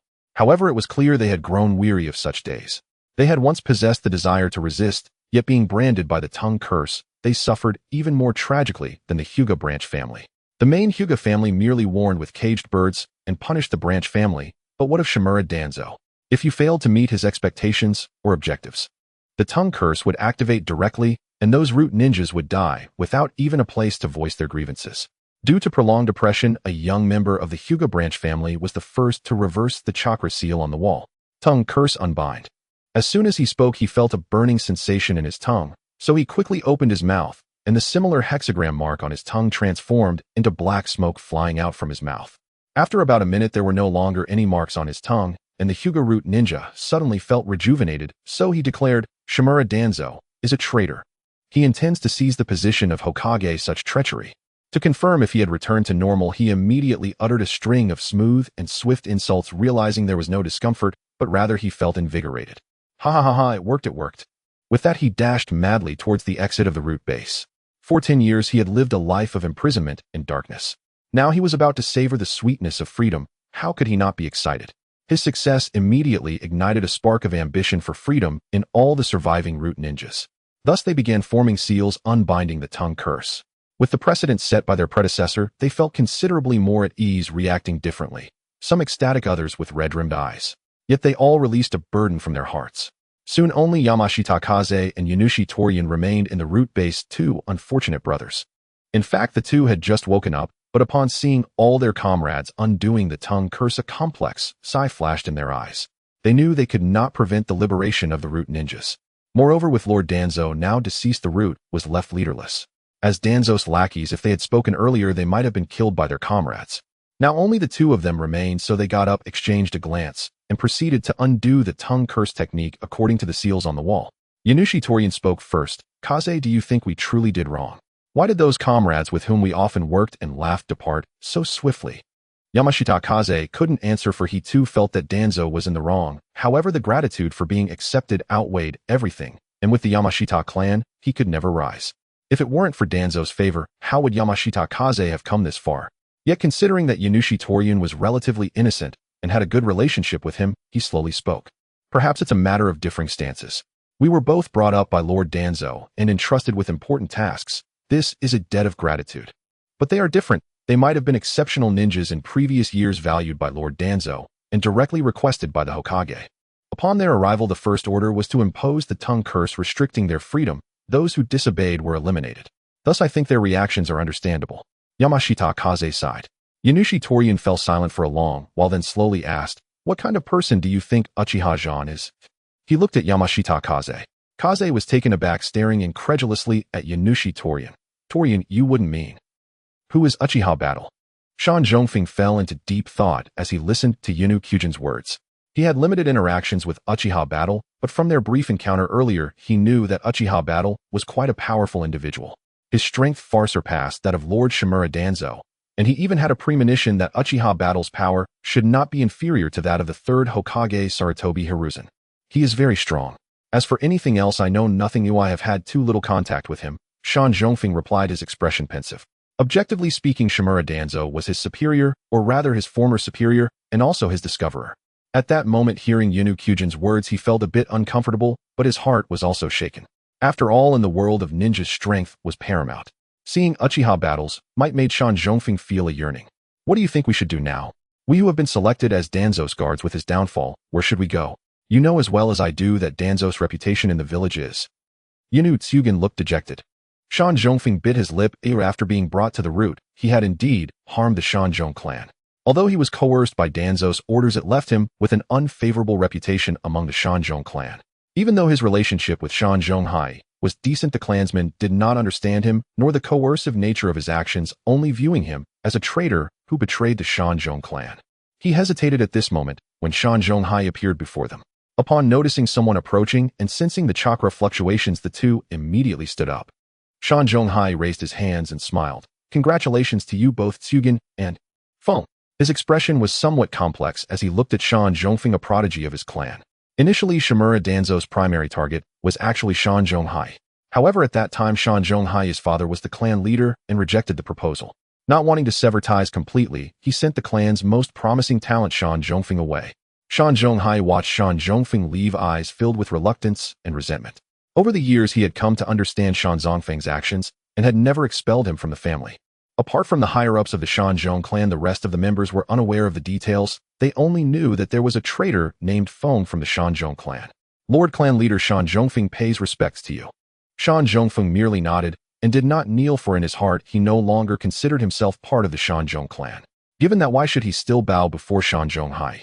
Shan Zhonghai sighed. Feng, I know you resent my father. I won't ask you to forgive him, but I have come today to show you a clear path forward. Shan Zhongfeng's expression was initially sour, but he eventually returned to normal. He nodded. If that's the case, please tell me, Lord Shanzhong, where can we go from here? He was also troubled. To be honest, he was unwilling to leave Konohagakure. It was his home. Even though the head of his family had been killed, his attachment to the home had not diminished significantly. Upon hearing Shan Zhongfeng mention Shan Zhonghai, instinctively glanced at Yunu Tsugin before nodding. The leader of the Riku clan said that Uchiha battle is about to ascend to the position of 5th Hokage. At that time, he will undoubtedly not only use the Uchiha clan's members. When that time comes, the connection between our Shanzhong clan and the Hokage will be entrusted to you, Shan Zhongfeng. As for the Yunu clan, my stance is the same as highest Tsugin. You've suffered for so many years. A man completely wrapped in clothing and surrounded by various parasites floated over. Shan Zhonghai smiled upon hearing this voice. Jiwei, you're here. He turned to look at Yunu Jiwei, who was surrounded by parasites. Of course, since you old men are here, why wouldn't I come? Besides, Tsugin has always been the pride of our Yunu clan. If it weren't for Shimura Danzo, I would have even wanted to take him as my personal disciple. After saying this, Yunu Jiwei patted Yunu Tsugin on the shoulder. Yunu Tsugin started biting his finger, trembling with nervousness. To be honest, he was somewhat afraid of this clan leader because Yunu Jiwei did not exude a strong presence, but the less imposing he seemed, the more terrifying Tsugin found him. Moreover, every time the Yunu clan was in danger, Yunu Jiwei would step in at critical moments, resolving one problem after another. Such actions were far from ordinary. Tsugin, don't be afraid. From now on, you will serve as the liaison between the Yunu clan and the Hokage. We, the Yunu clan, will also offer you this position. Yunu Jiwei smiled. After all, Yunu Kyujin's talent surpassed even his own. The only reason he could not defeat him now was due to age. Truly prominent families would never reject the return of a genius. Furthermore, his son Yunu Jinai was a big fan of Tsugin and had always wanted to learn from him how to control parasites and cast curses. No matter what he had done to the Yunu clan before, so what? That was merely Yunu Tsugin having to endure and act under the compulsion of the curse's eradication. He had already planned that when Yunu Tsugin returned to the clan, he would personally select the desired cursed insects from the clan for him and glorify all his struggles over the years. At that time, everyone would spontaneously feel sympathetic towards him, care for him, and accept him. In the end, he would tell him that all of this was his doing and wouldn't that just win back the hearts of the people. Yunu Jiwei could barely contain his excitement. At this moment, he trembled with thrill, and even some parasites were confused by the rapidity of his movements, quickly crawling out. Yunu Tsugin was in tears. Although he feared the clan leader, the leader had still pointed out a clear path for him in this situation. Even if it did not work out, the clan leader was still willing to accept him back into his family. This was simply too moving. Yunu Tsugin hugged Yunu Jiwei's outer robe and began to cry while Yunu Jiwei patted his head, of course, while wearing gloves, as despite Yunu Kyujin's great talent, ordinary people truly dared not to touch him directly. Shan Zhongfeng was naturally not as easily swayed as Yunu Tsugin. He looked steadily at Shan Zhonghai and asked, Clan leader, what do I need to do? Is it to relay news daily for the Shanzhong clan, or to act as an undercover agent beside Uchiha? Shan Zhongfeng could not believe that Shan Zhonghai would be so kind as to give him this precious opportunity without expecting anything in return. After all, there was no such thing as a free lunch in this world. Shan Zhonghai was taken aback. He swore that when he offered the position of liaison, he truly did not intend to let Shan Zhongfeng do anything. However, seeing Shan Zhongfeng like this made him feel a pang of heartache. Yet to Shan Zhongfeng, Shan Zhonghai's expression appeared as if he was guilty of something. A cold sneer formed in his heart. It was indeed as he suspected he had come to obtain something from him.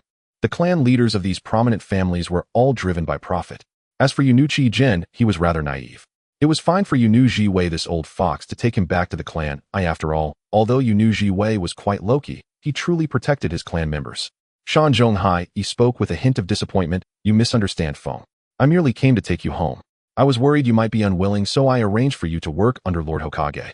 As for passing messages, I never had such intentions from the very beginning. Shan Zhongfeng looked into Shan Zhonghai's eyes, feeling somewhat perplexed. Forget it, if he couldn't comprehend it, then he wouldn't think too much.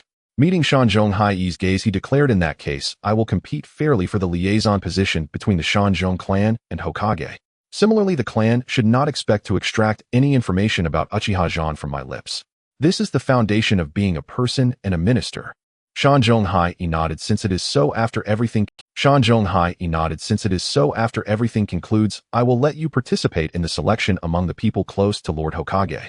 However, I believe with your strength and capability, you will surely be chosen. Shan Zhongfeng did not respond, but he indeed did not deny his words. He had that strength and confidence. Outside the root base, Uchiha Zhan had just exited when he was greeted by a group of people: Nara Shikaku Akimichi, Choza, Hyuga Hizashi, and the elite of the Uchiha clan. Welcome back, Lord Zhan. The internal chaos in the village has been quelled and all root ninjas have been captured and are awaiting interrogation. Nara Shikaku said respectfully. At this moment, their status had already become worlds apart from Uchiha Zhan. Right now, Uchiha Zhan was the shadow, and they were all subordinates. Uchiha Zhan raised his hand. Please rise, clan leader Nara. I am merely a young descendant of the Uchiha. How can I deserve such great courtesy from you? Yet despite saying this, Uchiha Zhan kept looking down at Nara Shikaku deep in thought. However, Nara Shikaku was no fool either. He maintained a kneeling position and began, Lord Zhan, you are about to ascend to the position of Hokage. And what if you were young? Back then, Sarutobi Hiruzen became the Hokage of Konoha at merely 15 or 16 years of age. Your strength, wisdom, and worldview surpass that of Sarutobi Hiruzen. You are the Hokage. Nara Shikaku once again pledged his loyalty. This time he exchanged glances with Akimichi, Choza, who immediately knelt down. Indeed, Lord Hokage, Konoha has suffered greatly under Shimura Danzo for too long. Although you are young, your strength and foresight far exceed that of Danzo. I even dare say that Sarutobi Hiruzen is not as good as you. Akimichi Choza received the signal from his old teammate and did not hesitate. Now was the time to rally support, and he could not afford to falter. Uchiha Zhan chuckled. You all are really making it hard for me. How old am I that I am being pushed towards the position of Hokage? This is not appropriate, right? Hyuga Hizashi stepped forward and cupped his hands. Zhan, if you become Hokage, our Hyuga clan will fully support you. Wherever you point, that is the direction our Hyuga clan will charge. Me too. Me too. Me too. All the flattering words were spoken by these three families, and he had no need to say anything more. Following their lead could only be beneficial. In an instant, more than half of the ninjas with private armies and voting rights in the Hokage meetings were won over by Uchiha Zhan. After some contemplation, Uchiha Zhan spoke. We will discuss this matter later. Now that the internal chaos in the village has ended, what is the situation outside? Nara Shikaku immediately stood up in response to Lord Hokage. Sunagakure has already set up camp 30 kilometers outside the village, and their adversary is Lord Fugaku. After speaking, Nara Shikaku observed Uchiha Zhan's expression. Uchiha Zhan clicked his tongue, then turned to the people present and said, you all return first. Shikaku Hizashi clan leader, come with me, we need to lend a hand. He did not even inquire about a Wagakure and Kumogakure, for with his father's nature, he probably would not release the Mangekyo Sharingan until the very last moment, which would go against his plans. He intended to use the power of the Mangekyo Sharingan in this battle to instill fear in the enemy. He was well aware of Fugaku's abilities, although they could win, it would certainly deplete manpower. These were all Konoha's forces. Ultimately, Uchiha Zhan was still reluctant to see his own people suffer injuries or deaths. Nara Shikaku's eyes brightened. This was a perfect opportunity to observe what kind of leader Uchiha Zhan was and what kind of conductor he was. He already knew about Sarutobi Hiruzen and could only describe him as a lump. He did not understand whether it was for political reasons, but the Senju army of 2,000 had left Sarutobi Hiruzen defeated in the Second Shinobi World War, which puzzled him. Politics were indeed quite powerful, but Nara Shikaku felt like throwing up when it came to his diplomatic methods. Winning meant paying reparations, and losing also meant paying reparations. Oh, what was the point of that? His own village was already in dire need, yet he was still feeding the enemy. He truly did not understand how he could think of such things. Yes, Lord Hokage, this time Shikaku will definitely minimize losses and preserve the vital forces of our Konoha to the greatest extent. Nara Shikaku smiled as their family had been the strategists of every era. No one understood this better than them. Uchiha Zhan paused, stopped in his tracks, and looked at him in confusion. Losses? What losses? Nara Shikaku frowned. In war there are bound to be casualties. I will do my utmost to reduce the casualties for our village. He was taken aback. Why did Uchiha Zhan give him a sense of ominous premonition? There will be no losses. I will charge straight into the fray. Uchiha Zhan waved his hand, and then grabbed Nara Shikaku, taking off into the air. Nara Shikaku exclaimed in shock, "Whoa, whoa, whoa. I didn't expect Uchiha Zhan to be a beast, pulling someone along and running so fast that he was about to take off." At the front lines of the fire wind, the ninjas of Sunagakure had already formed ranks. Raza stood at the forefront with his arms crossed while Chiyo sat centrally. Despite their tattered clothing, their eyes sparkled with excitement. War is about to break out again. They just happen to be in need of money. Regardless of victory or defeat, the village will receive a substantial sum of wealth. Uchiha Fugaku stood at the forefront of the formation, his face stern as he gazed at the man in front of the battle array. This was the fourth Kazekage Raza, who excelled in the manipulation of sand and magnetism, the successor of the third Kazekage. Although his military talent was not particularly high, he was leading the charge this time. In Uchiha Fugaku's eyes, this man was not worth fearing. He paused, looking toward the old woman at the center of the battlefield, for she was the key to this war. Chiyo, having experienced 3 ninja world wars, was a veteran ninja from the era of Hashirama. Her puppet techniques were unparalleled, and it would not be an exaggeration to call her the best puppeteer in the ninja world. However, her true strength lay in her ability to concoct poisons and strategize. Without Chiyo's command during these 3 ninja world wars, the Sand Village would have been no different from a band of robbers. Chiyo single-handedly represented the strength of an entire army. "Who goes there? State your name," shouted the Uchiha ninja angrily. Raza chuckled lightly. "I am Raza of the Sand Village. If you have any sense, step aside. After I invade Konoha, I can spare your lives. Do not resist, or this place will become your burial ground." Raza did not wish to be so arrogant, but if it were any other shinobi like Hatake Tsukumo, he would not dare to be so presumptuous. Unfortunately, Konoha was too formidable, with a lineup of powerful figures like Hatake Tsukumo, Minato Namikaze, Orochimaru Tsunade, and Jiraiya, all gone, whether dead or fled. They had eradicated all the capable elite of Konoha in their prime, leading to Raza's overconfidence. It was not surprising the old third Kazekage might have given Raza some respect, but everyone else was merely beneath him. "I am Uchiha Fugaku, the clan leader of the Uchiha clan. Is that identity sufficient?" Fugaku initially just wanted to play along, but the situation escalated as this brat boldly confronted him. "Oh, I see you're just the Turtle Clan leader, right?" Raza mocked with full sarcasm. The Uchiha ninja glanced at Fugaku, their lips pressed together, surprised to find their clan leader so well known, even in the Sand Village. Fugaku snorted coldly. "You insolent fool, what are you talking about? Am I wrong to say you are the turtle?" Raza burst into laughter, which boosted the morale of the Sand Village's ninjas, who began to chant in unison. "Turtle Fugaku, who doesn't know your famous name?" "Exactly. You possess the strongest clan in Konoha and have the ability to stand against Konoha's upper echelons, yet you progressively back down and allow others to push you to the edge of your village. Does Uchiha Madara know that you descendants are like this? Would he personally revive from the Pure Land to eliminate you wasteful descendants? Does Uchiha Madara know that you descendants are like this? Would he personally—" The ninjas from the Sand Village mocked relentlessly, their goal being to provoke Uchiha Fugaku into action. As soon as their provocation succeeded, they would ensure that all of Fugaku's men would be taken down. The Uchiha ninjas gritted their teeth. "Lord Fugaku, how could they dare to insult us like this? We shall fight back." "Indeed, Lord Fugaku. Let's make our move." The members of the Hyuga clan could no longer stand by. The Inazuka Nara and Akimichi clans did not express their opinions, but their intent was the same as the Uchiha ninjas. They all wanted to eliminate the opposing forces. Uchiha Fugaku shook his head. "They must have made preparations and set up ambushes in advance, which is why they are provoking us. We cannot fall for their tricks." The other Uchiha clan members glanced at Fugaku and followed him. Fugaku's face turned ashen. He knew this was the Sand Village's scheme, but the other Uchiha clan members glanced at Fugaku and followed him. Fugaku's face turned ashen. He knew this was the Sand Village's scheme, but the provocation had pushed everyone too far to retreat. The Hyuga clan followed suit, while the Inazuka Nara and Akimichi clans remained still awaiting Fugaku's orders. Before the battle, their clan heads had instructed them not to act without Fugaku's command. Although Uchiha Fugaku was timid in character, his acute sense of the battlefield was unmatched, with no more than 10 people in Konoha being able to rival him. Finally, Uchiha Fugaku gritted his teeth. Everyone attack. He could only try to save some of his clan members. On Raza's side, the mockery ceased immediately. Raza raised his right hand, and Chiyo promptly lifted the command flag. The Sand Village's forces began to move in sync with the flag, quickly forming a semicircle to confine the Konoha ninjas. Raza flew to the back of the Konoha ninjas, standing on the sand and gold platform, crossing his arms as he channeled chakra. Countless grains of sand surged from the ground, forming sharp spears aimed at their backs. Magnet release, sand gold sharp spears. Whoosh whoosh whoosh. The sharp spears continued to form, shooting toward the backs of the Konoha ninjas. A member of the Akimichi clan immediately used the body expansion technique to act as a shield. However, the sharpness of the sand gold spears was high, and they quickly penetrated the defenses.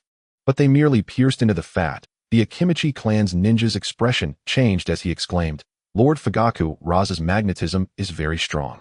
We can only endure one wave at most. If another wave comes, we will be in danger." The puppet troops in front had already begun their offensive. Although they were easily defeated, their sheer numbers began to wear everyone down after about 10 minutes. Raza observed the scene with a smirk, realizing he would gain a lot from this battle. "Ninja of the Sand Village, heed my command. Release the 1,000 needles." Seeing that the time was right, Raza began to order his subordinates to prepare for a long-range attack. Uchiha Fugaku's expression darkened. Things could not proceed like this. Just as he was about to activate his Mangekyo Sharingan, a figure flew over and knocked Raza off the sand and gold platform. Raza was taken aback, wondering what had flown in. Just as he was about to look up, a kunai was pressed against his neck. "Don't move, or he'll kill you." Nara Shikaku arrived, having taken Raza hostage. Uchiha Zhan descended from the sky, activating Susanoo Forçado. Susanoo rose in its third form, enveloping all the Konoha ninjas involved in the attack. The next moment, the sound of clanging echoed. The poisoned 1,000 needles from the Sand Village struck Susanoo, producing a crisp sound. Chiyo immediately signaled everyone to stop. Uchiha Zhan declared, "Your Kazekage has been captured. Why do you not surrender at once?"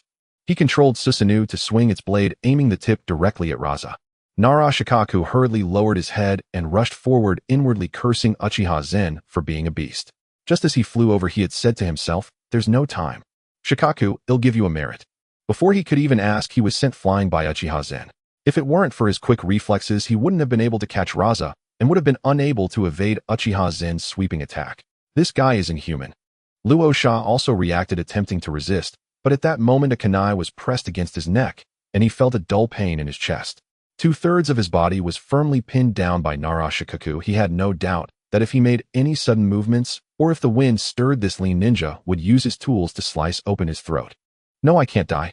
After all the careful planning, I've come this far. I must not die, absolutely must not die, or else the matter concerning Yi Tsang would certainly be brought up and held against me by Granny Chiyo. At that moment, my children." Luo Sha's expression darkened as he attempted to channel chakra connecting with the sand and gold beneath the earth. However, he underestimated Shikaku and did not understand that in this world no one is an eternal protagonist, and no one is born a supporting character. Nara Shikaku, who was atop him, was not idle. Once he sensed the flow of chakra, he would unleash the Nara clan's shadow possession technique. Not only could he control the body of the fourth Kazekage, but he could also disrupt any defensive jutsu and attack techniques of the fourth Kazekage. This made Luo Sha laugh in anger. If the hidden villages of Yuin and Iwagakure heard of such a loss, they would surely be mocking him in their dreams. After all, the Uchiha battle, which had been underestimated by many, had turned into a display of aerial acrobatics. The key was that Luo Sha had failed to react and was taken down from the air, captured. It was somewhat embarrassing. Moreover, this village chief, after being captured, showed no anger or means of retaliation. Coward. In the front lines, the gigantic Susanoo summoned by Uchiha battle enveloped the villagers within its protective range. Faced with the deep blue Susanoo, the ninjas of Sunagakure exchanged glances, their eyes filled with confusion and disbelief. Only Granny Chiyo frowned as fragmented memories from the past surged forth. Even her gaze bore traces of nostalgia. When Chiyo was 15 on this day, Ryudo was not yet the first Kazekage, but was discussing matters with several. Lord Ryudo, that Uchiha Madara summoned a giant over 300 meters tall to engage in battle with the Senju clan's leader Senju Hashirama. I witnessed with my own eyes as Uchiha Madara controlled the giant wielding swords. Wherever the swords passed, not a blade of grass remained, and ordinary ninjas who touched it had 1 foot in the grave. It's safe to say that during their battle no ninja within 1,000 meters dared to intervene. Not that the leader of the Senju clan was an ordinary person, he summoned a massive wooden Buddha that sprang up from the ground. Its height was on par with the giant summoned by Uchiha Madara, and so the Buddha and the giant engaged in a frenzied battle. Ultimately, Uchiha Madara was narrowly defeated by Senju Hashirama's technique and was captured. Several ninjas from Sunigakure vividly described all of this, causing Ryudo to fall into deep thought, and he firmly resolved never to provoke the Senju clan or the Uchiha clan. He understood that the people present would not lie, either relationships and interests were intertwined with his own. At that time, Granny Chiyo, Ono Kaiochin, merely sighed at the strength of the two as she had never seen it with. They say that hearing is deceiving, but seeing is believing, so she held a skeptical attitude until many years later, when one day the Kazekage of Sunigakure received a letter. It was written that Senju Hashirama of Konoha was inviting Lord Ryudo, the Kazekage of Sunigakure, to jointly discuss the issue of the tailed beasts. Ryudo commanded Chiyo and Kaizo to accompany him as guards. It was Kiyo's first encounter with Senju Hashirama, and she was a bit curious about what kind of person the top figure of the ninja world truly was. However, this meeting left her somewhat disappointed. Clearly possessing absolute power, he constantly showed restraint, even bowing to the first 4 Hokages for the sake of that elusive peace.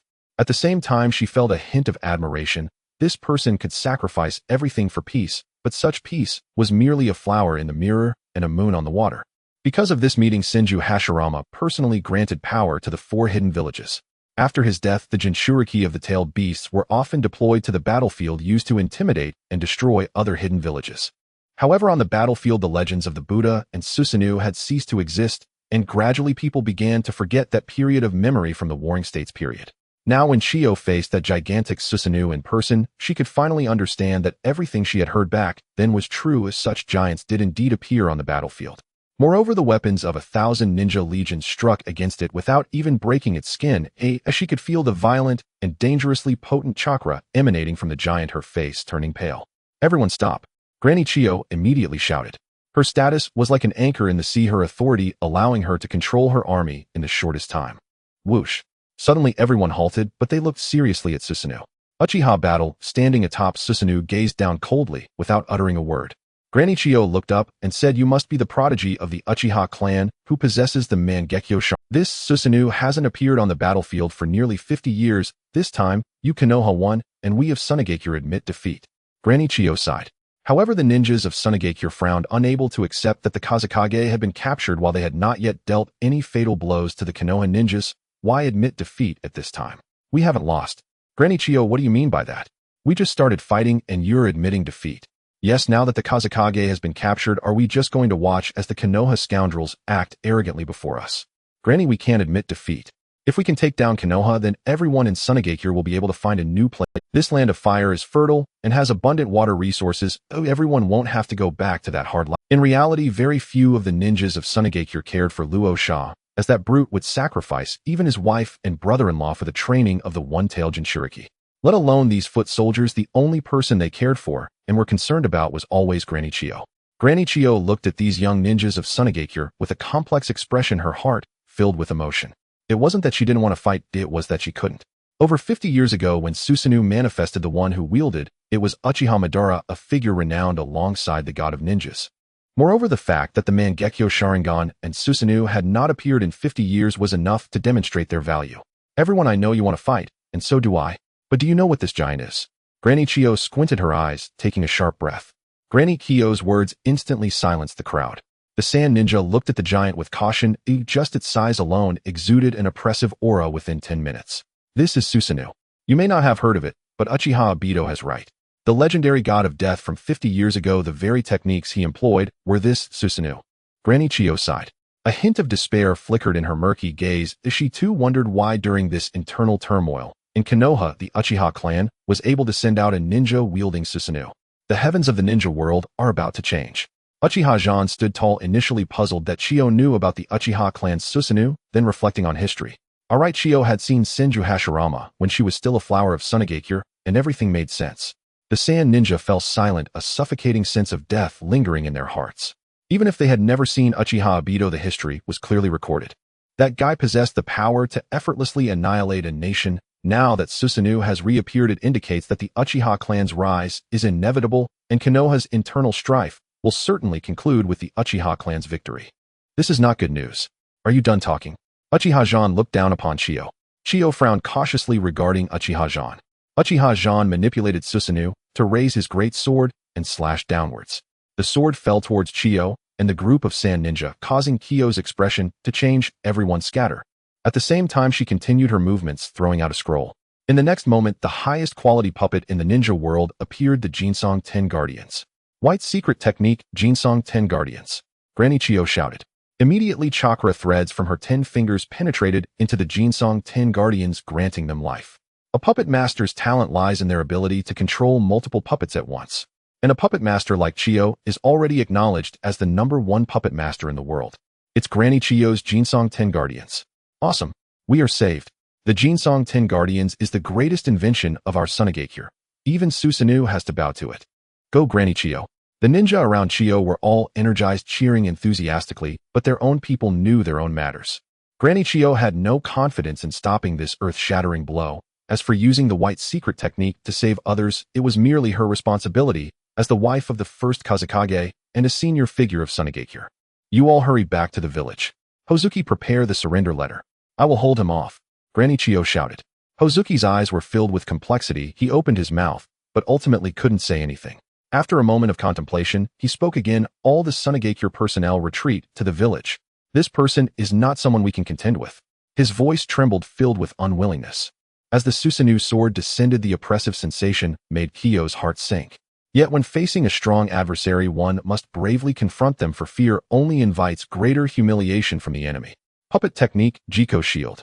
As her voice fell, Granny Chiyo moved her fingers, and 10 Jinsong 10 Guardians stood in 10 positions, raising their hands, drawing on the chakra from the chakra threads, while exerting force to form a massive shield. Granny Chiyo gasped for breath, filled with self-loathing. If only she were 10 years younger, this technique would be even stronger. Oh, this technique. Quite interesting, but I am not Sasori of the Red Sand, and I won't hold back. Uchiha Zhan continued to channel chakra. The great sword, originally falling rapidly, now ignited with blue flames, its might increasing. Granny Chiyo braced herself, gritting her teeth. She feared this move might be her end, but even so, she had to hold on a bit longer, to buy some time for the ninja of Sunigakure to retreat. Ding! Uchiha Zhan's great sword collided with her Jiko shield, producing a resonating sound like metal clashing. In that instant, the people of Sunigakure were invigorated. They had blocked it. They actually blocked it. Granny Chiyo is so powerful. But only at this moment did Chiyo realize just how difficult it was for her. At the moment of contact between Susanoo and the Jiko shield, she felt blood surging up her throat and tasted sweetness. However, she dared not show weakness, swallowing it down and increasing the chakra input, outputting 3 times her chakra at once, just barely managing to hold on for a moment, though the sword still exerted pressure. She had not fully escaped the danger zone. Uchiha Zhan sneered, I want to see how long you can hold out. Chiyo, you are quite impressive, very strong. But I am even stronger. Uchiha Zhan's right hand suddenly exerted force, and Susanoo's eyes brightened, continuing to apply pressure. Chiyo couldn't hold back any longer and spat out a mouthful of blood, her gaze towards Susanoo, filled with fear and a sense of relief. She had 2 regrets: the inexplicable deaths of her son and daughter-in-law in Sunigakure. The other was her little grandson Scorpion. She wondered how that child was doing. Oh, was he eating well out there? Did he have enough money? Did he think of her? The Jiko shield shattered, and the Susanoo sword, filled with endless killing intent, rushed towards Chiyo, who was on the verge of death beneath the sword. The fleeing ninjas from Sunigakure couldn't help but cry out, Granny Chiyo, no. Granny Chiyo, without you, how will Sunigakure find its way forward? We don't know what to do. Please, can someone save Granny Chiyo? The sand ninja wailed, while Granny Chiyo, standing beneath the sword, closed her eyes and murmured, Son, I'm coming Bim here to accompany you. You must be so lonely down there. Wait for me. I will protect you in the Pure Land. And Scorpion, I wonder where you are. Good boy, I wish I could tell you that I have the technique to resurrect your parents. It's just not complete yet. I just need a few more years. Granny Chiyo smiled slightly. Just then an unexpected change occurred. Suddenly 20 puppets dressed in reddish-brown robes flew towards the descending Susanoo sword. The ground began to tremble, and an ugly-looking puppet sprang from the ground, grabbing Granny Chiyo and burrowing underground. Uchiha Zhan watched it, all his pupils contracting. It was Hozuki and the 100 machine performance.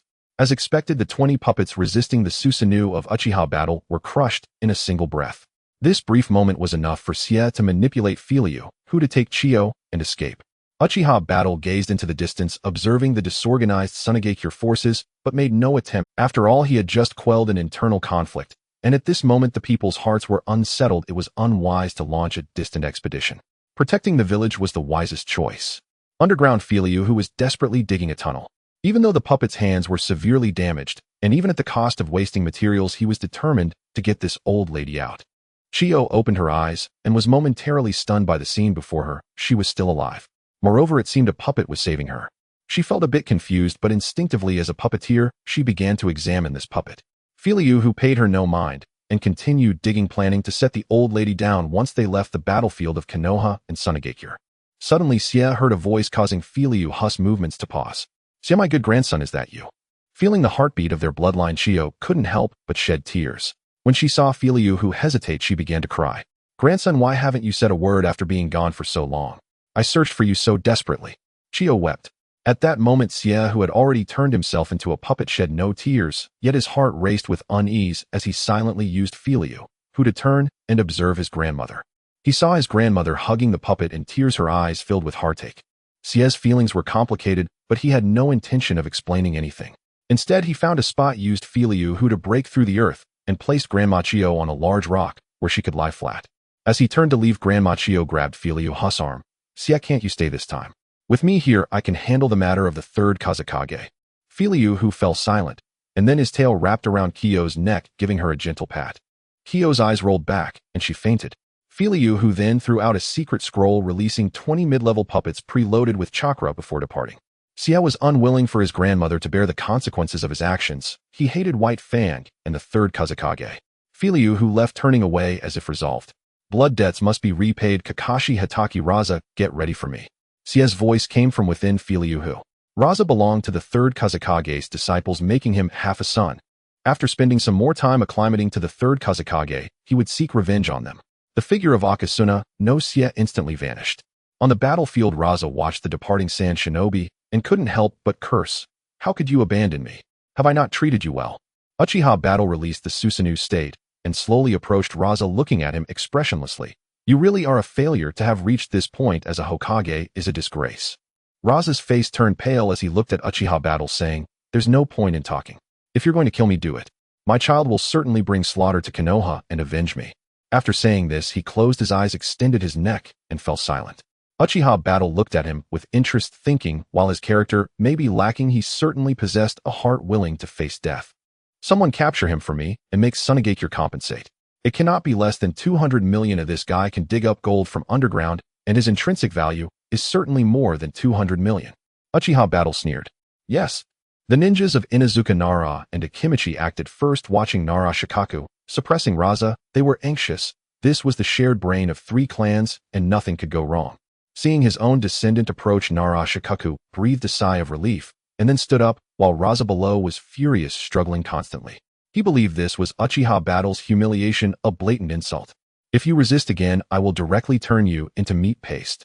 Uchiha Battle had already taken out the flame fan, raising it high. Raza suddenly felt his heart drop, and he stopped moving, offering no resistance. Uchiha Battle nodded. "Isn't this better? Why must you force my hand?" Thus Raza was captured and obediently escorted back to Konoha prison. Uchiha Battle glanced at Fugaka, somewhat puzzled. "Father, why didn't you release the Susanoo? Are you hiding something? I don't understand the meaning of your concealment." Currently, Konoha is lacking high-end combat power. There are only a few who can stand up to the challenge. That is why various villages have come to provoke you this time. In this battle, my goal is to let them know that Konoha today is under Uchiha's command and is powerful, unmatched by any other. Uchiha Battle waved his hand, instantly garnering the admiration and support of 90% of the people. It seemed everyone had been living poorly these past years, otherwise why would they get excited just hearing these words? Uchiha Fugaka looked at Uchiha Battle with a stern face. "I understand what you're saying, but have you considered the drawbacks of the Mangekyo Sharingan? Unless one possesses the eternal Mangekyo Sharingan, one cannot continuously use Mangekyo techniques or Susanoo without consequence. In this battle, you are facing shadow-level powerhouses. Have you considered how long you would need to maintain Susanoo and how many times you would use your ocular techniques? If after this battle all Uchiha lose their sight, will there be any meaning to the fight?" Uchiha Fugaku quietly conveyed these words to Uchiha Battle. Uchiha Battle pressed his lips together, realizing he had been too simplistic in his thinking. With Uchiha Fugaku's reminder, he understood. First of all, not everyone has his eternal Mangekyo Sharingan. They all have the basic Mangekyo Sharingan. Depending on the frequency of combat and the number of jutsu used, their eyesight would suffer irreversible damage. Second, if the weaknesses of the Uchiha Mangekyo spread, would it not provoke another war? Do you think other ninja villages would give you time to cultivate a new generation of Mangekyo wielders? Third, if they become blind in the village, how would they intimidate other clans? That old third Hokage Sarutobi Hiruzen might just resurface with a vengeful heart. Uchiha Battle took a deep breath. I understand, father. I will handle the matters that follow well. Uchiha Fugaku looked at Uchiha Battle with a complicated expression. He was only in his teens, yet the burdens of Konoha and the ninja world were being placed upon him. Could he truly bear it? Ding, congratulations to the host for subduing Yakushi Kabuto. Reward Hashirama cells with no side effects. Final version data. Ding, congratulations to the host for defeating Sunagakure. Reward Uchiha Battle's scythe. Ding, congratulations to the host for capturing Raza and imprisoning him. Reward Uchiha I exercises to prevent overuse of Mangekyo, which can lead to blindness and severe health damage. Uchiha Zhan's eyes lit up. This system really came to deliver a pillow while he was asleep. He had just been discussing the Uchiha clan's Mangekyo Sharingan and health with his chief father, and as a result the Uchiha Eye Care exercise was bestowed upon Uchiha Zhan by the system. Moreover, it seemed like he had also been given a weapon. Uchiha Zhan attempted to summon it, and soon the Uchiha Battle Scythe fell into his hands. In a cave in the hidden mist village, Uchiha Obito roared, "Damn it! Who stole my exclusive weapon? I can tolerate the flame fan, but at least leave me a convenient weapon to use. Why did they even take the last battle scythe? I better not find out who the thief is. Otherwise they'll make them pay." At this moment, wearing a white mask in the cave, Uchiha Obito slammed his right hand against the wall. Boom! The wall trembled. On the battlefield, Uchiha Zhan looked at the Uchiha battle scythe in his hands and couldn't help but chuckle. This was a good thing. Previously, he always killed people with the flame fan, which didn't seem very practical. And then he would have to clean the red and white mess from the flame fan, which was quite troublesome. Alright, and the Hashirama cells with no side effects, the ultimate cracked data. Uchiha Zhan hurriedly flipped through his mind. At first, he could understand, starting with sample collection. Then a bunch of formulas appeared, making his head spin. Finally, unable to endure any longer, he shook his head and withdrew. He decided to write this all down later and hand it to Yakushi Kabuto, a professional matter. Yakushi Kabuto looked at Uchiha Zhan puzzled. Why was Uchiha Zhan looking at him like that? He couldn't understand. Forget it, or if he didn't understand, he wouldn't delve into it. After all, he had already been planted with the curse mark. At this moment, he completely belonged to Uchiha Zhan, who could end his life at any time. He thought that he wouldn't be betrayed. As for the eye care exercise, there were too many people around, so it was better not to mention it. Uchiha Zhan turned to Fugaku and said, I understand. In that case, I will leave this place to my father. I need to support the others. After saying that, he grabbed Narashikaku, who was currently spitting out a mouthful. Narashikaku exclaimed, No way, are you coming too? Before he could refuse, he was suddenly lifted into the air. Damn it, I can't believe this. A group of ninjas watched the two leave in astonishment, but Yakushi Kabuto was used to it. He activated his chakra and followed them. West of Konoha, Inoki was not in a hurry to attack 30 kilometers outside the village, but was waiting for news from Sunagakure. This was the second to last among the 4 great ninja villages. Besides Konoha, they could test the waters with stones. If they failed, he would retreat. If they succeeded, he would launch a full-scale attack. Suddenly, a rock ninja scout hurried to Inoki's side, his face pale. Report, Lord Tsuchikage. Konoha has summoned a giant for battle. The giant is over 300 meters tall, wielding a great sword. With a single slash, it could cause mountains to crumble, and the ground would erupt with blue sword energy. Inoki's expression changed as he listened to his subordinate's description. It sounded just like Uchiha Madara's Susanoo from back in the day. Could it be that after 50 years Susanoo was to reappear? Perhaps this is the best opportunity to rid myself of the shadows of those years. He looked at the scout and asked, Do you have a picture of that person? Inoki wanted to see who this Uchiha genius was. Was it Uchiha Shursui or Uchiha Itachi? The scout knelt on the ground, taking a scroll from his waist and handing it over. Akatsuchi checked the scroll thoroughly and, finding no issues, respectfully handed it to Inoki. Inoki took it with a smile and gently opened the scroll. The next moment his smile froze and his eyes visibly became frantic. The person in the image was wearing a crimson armor from the Warring States period, carrying the Uchiha flame fan on his back and wielding the Uchiha battle scythe. His demeanor and appearance were exactly like Uchiha Madara, as if they were carved from the same mold. Beside him was a depiction of Susanoo. Inoki looked over, and all those buried memories were awakened. Why is this happening? Lord Hashirama, clearly. The young Inoki looked at Uchiha Madara in confusion. On the other side, Uchiha Madara was on guard against him, looking at Inoki with eyes full of warrior pride. You are quite brave, Inoki. If there is no alliance, submit to the power of Konoha. Uchiha Madara stared at the young Inoki and said indifferently. And Uchiha Madara paused, closed his eyes, and when he opened them again, they had transformed into the Mangekyo Sharingan. Don't mention that ninja's name in front of me. Immediately he activated Susanoo and shouted, "Die." Susanoo rose from the ground, its third form muscular and skeletal, roaring loudly.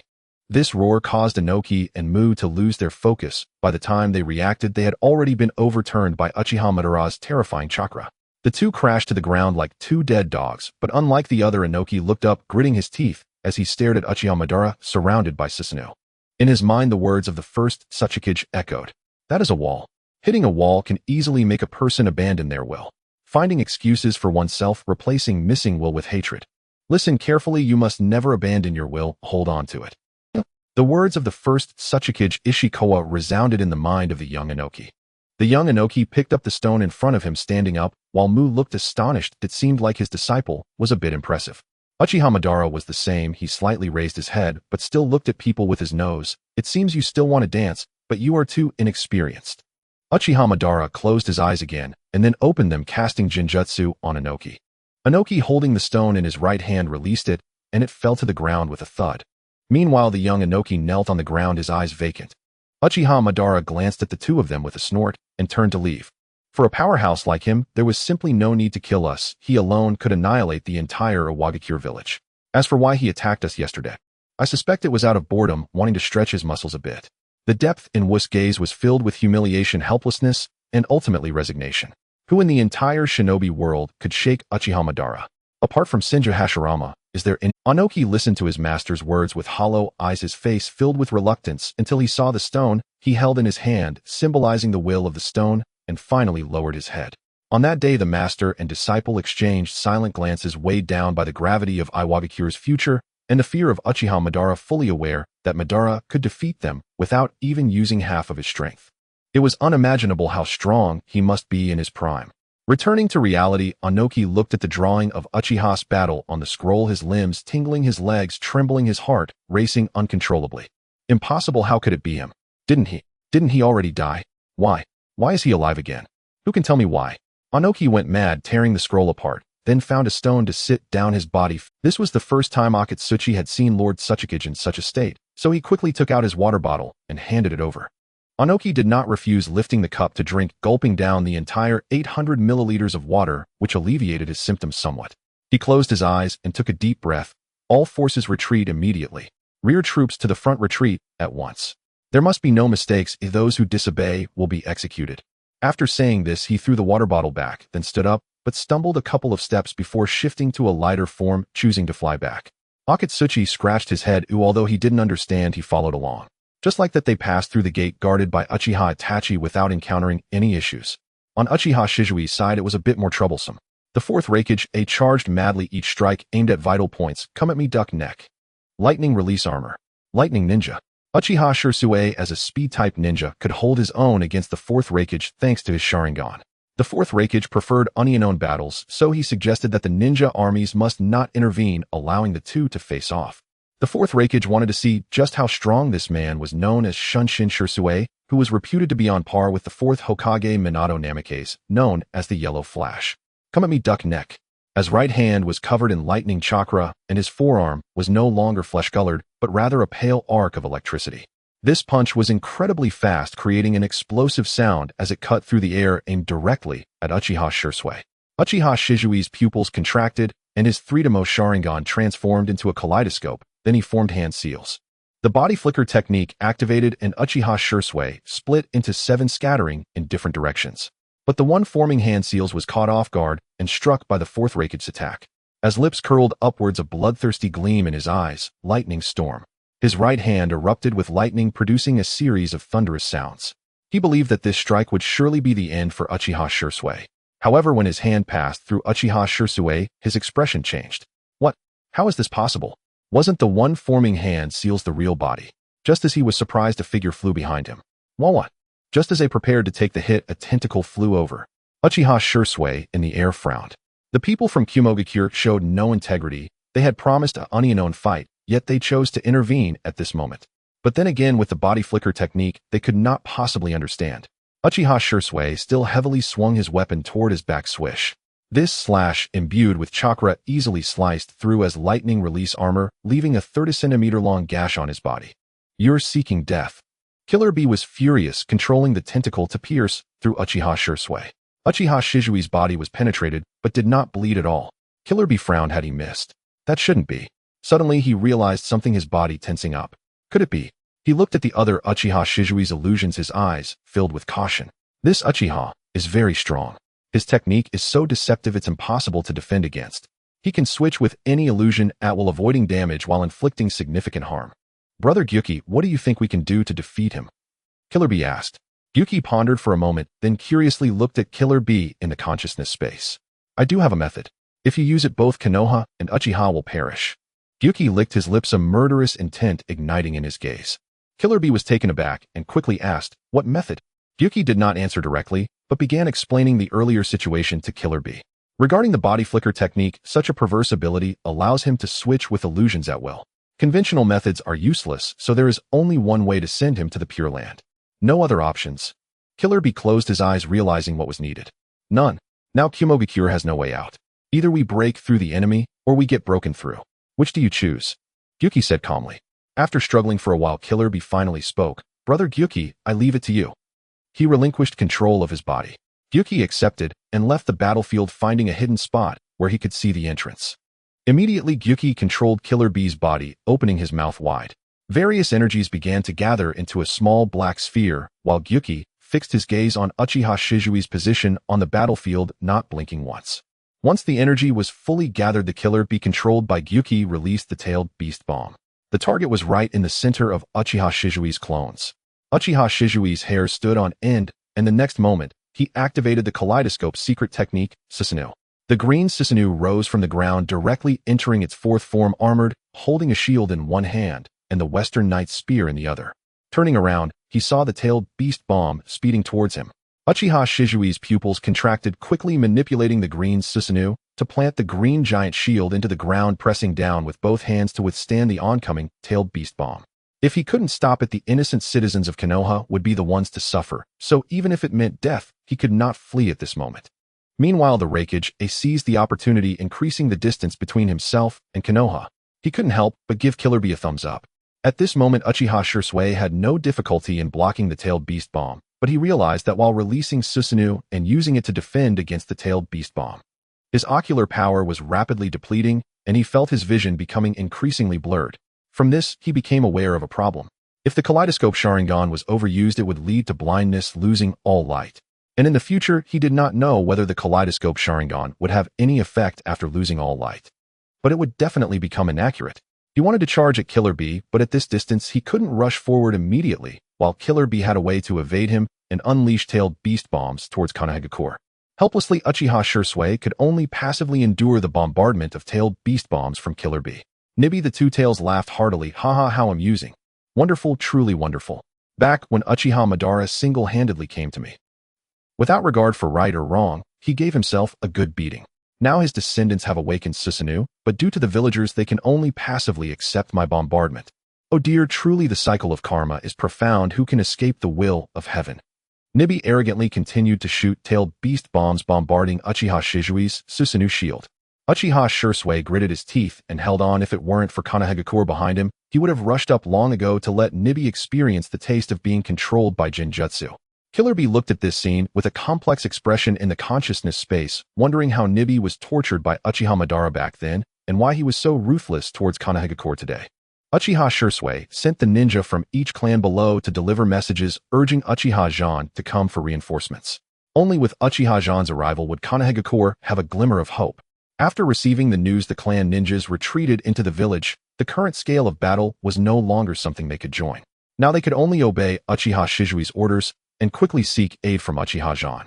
Thus, the Konohagakure ninjas entered the village one after another, starting to look for the whereabouts of Uchiha Zhan.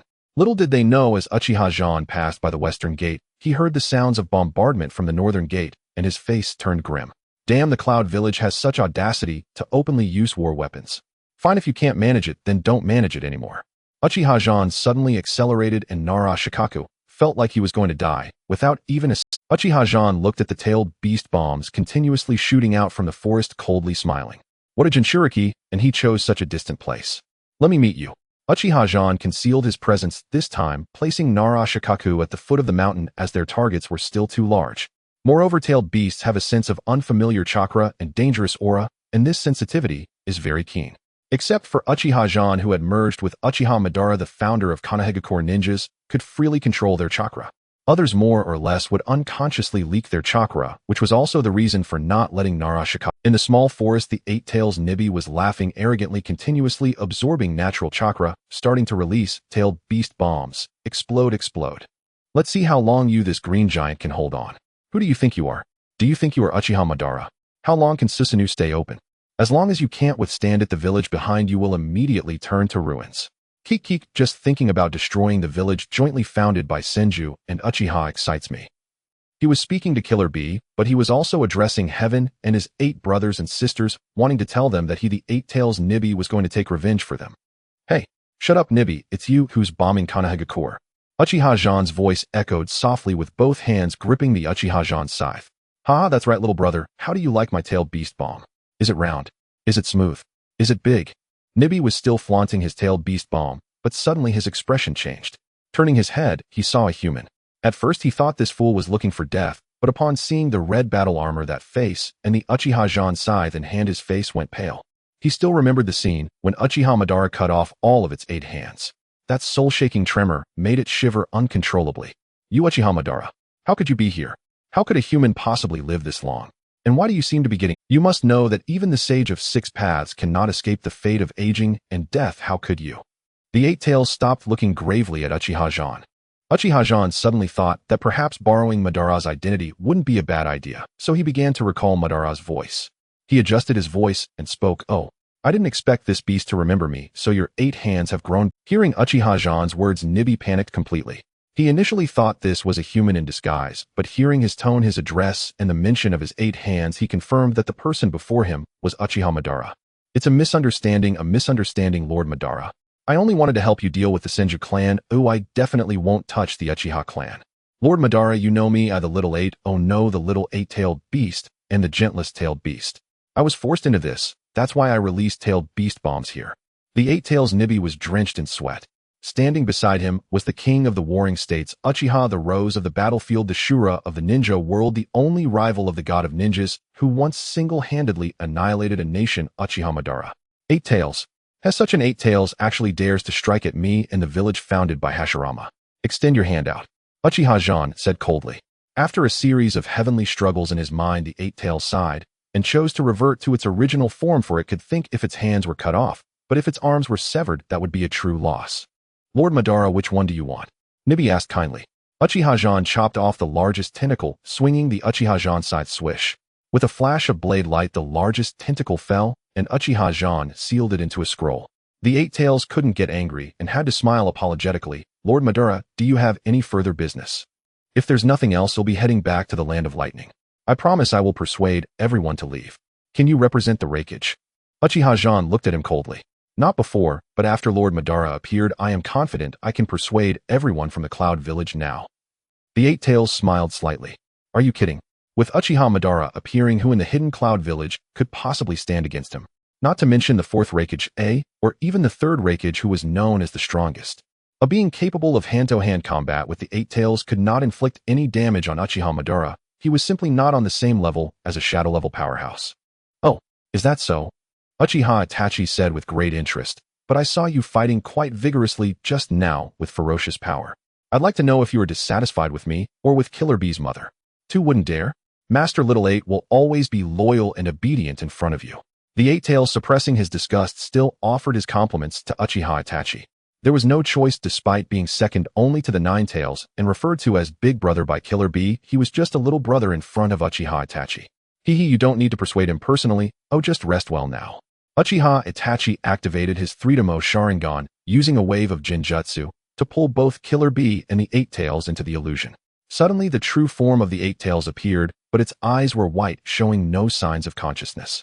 After about 10 seconds, its pale pupils transformed into the shape of Uchiha Itachi's Sharingan. Then a loud bellow echoed throughout the scene. The roar of the bull demon sounded like a cow but easily instilled a sense of oppression. At this moment, the fourth Raikage A was hiding behind a large rock. Initially, he found it strange that Killer Bee stopped using the tailed beast bomb, but upon hearing the bull roar, he realized it wasn't that Killer Bee was tired, but rather that he had exerted himself too much. Fully transforming into the tailed beast, Killer Bee was willing to unleash complete tailed beast transformation to break through Konoha. With this, how could the Hidden Cloud Village not break through Konoha? All members of the Hidden Cloud Village, listen up. Attack Konoha. The first to breach the city gate will receive 1/10 of all plundered goods thereafter. With a wave of his hand, the fourth Raikage A commanded.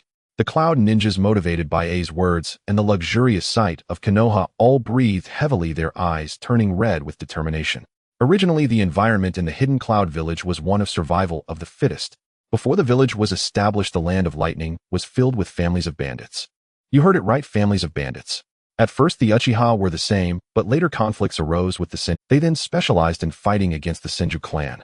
Although the major bandit families have now submitted to the rule of the Hidden Cloud Village, the bandit genes in their blood had been activated by A at this moment. Awo. Kill all the Konoha dogs. The women of Konoha are the most tender. Haha, once the village falls today, we will thoroughly plunder them.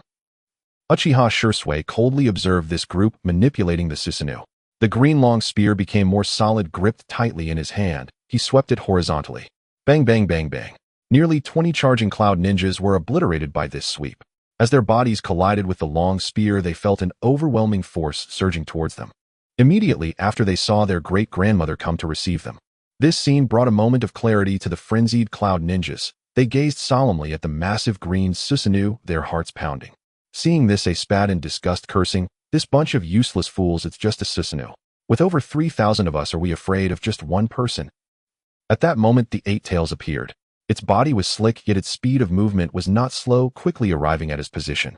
I did not take a good look at the Eight Tails and the figure standing on its head, otherwise he wouldn't have been so calm. I shouted, "Bigo, stop, Uchiha Shursui. If we breach Konoha this time, you will be the one to take the credit." He laughed heartily, his muscles bulging. Unexpectedly, the Eight Tails suddenly stopped and turned to look at A was puzzled why did he stop. As he looked up, a tentacle swung toward him. As pupils contracted, chakra erupting all over his body. "You bastard, what are you doing? Throwing a duck neck at me?" He unleashed lightning at the octopus tentacle, shouting loudly. His hand severed the tentacle that the Eight Tails had aimed at him. Normally, the Eight Tails would have cried out, but at this moment it showed no reaction, glancing at him before charging toward the Cloud Ninja forces. A seemed to understand something. "B. Stop. That's our brother." However, the response to him was a tentacle. Gritting his teeth, A continued to use lightning release false darkness to smash the tentacle. But at this moment, the Eight Tails was preparing a grand gift. The tailed beast bomb was fully charged and aimed directly at the center of the Cloud Ninja forces. Many had gathered there, bracing themselves against Uchiha Shursui. They of course saw the Eight Tails, but they thought it was Killer Bee coming to help and didn't notice the struggle with the Raikage. No. A activated lightning release chakra mode, rushing in front of the Eight Tails, grabbing one of its tentacles, trying to throw it away. However, he had overestimated himself and underestimated the Eight Tails.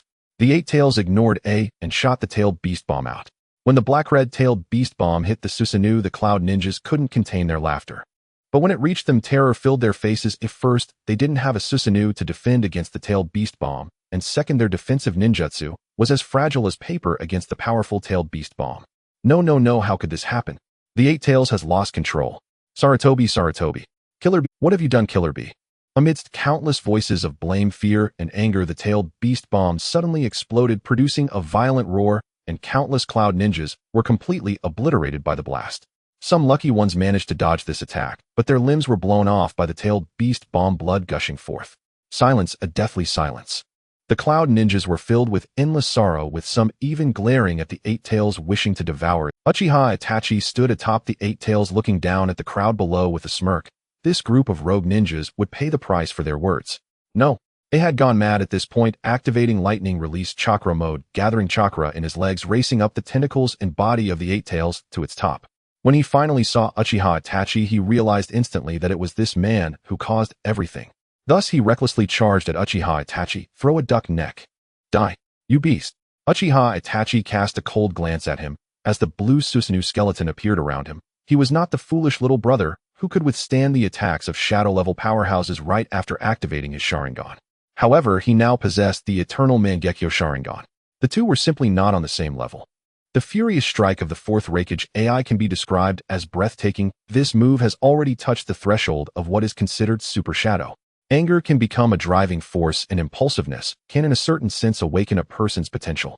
However, even so, the fourth Reikage AI merely obtained a ticket to the stage of the battle with Uchiha Obito, who embodies the template of the founding of Konoha.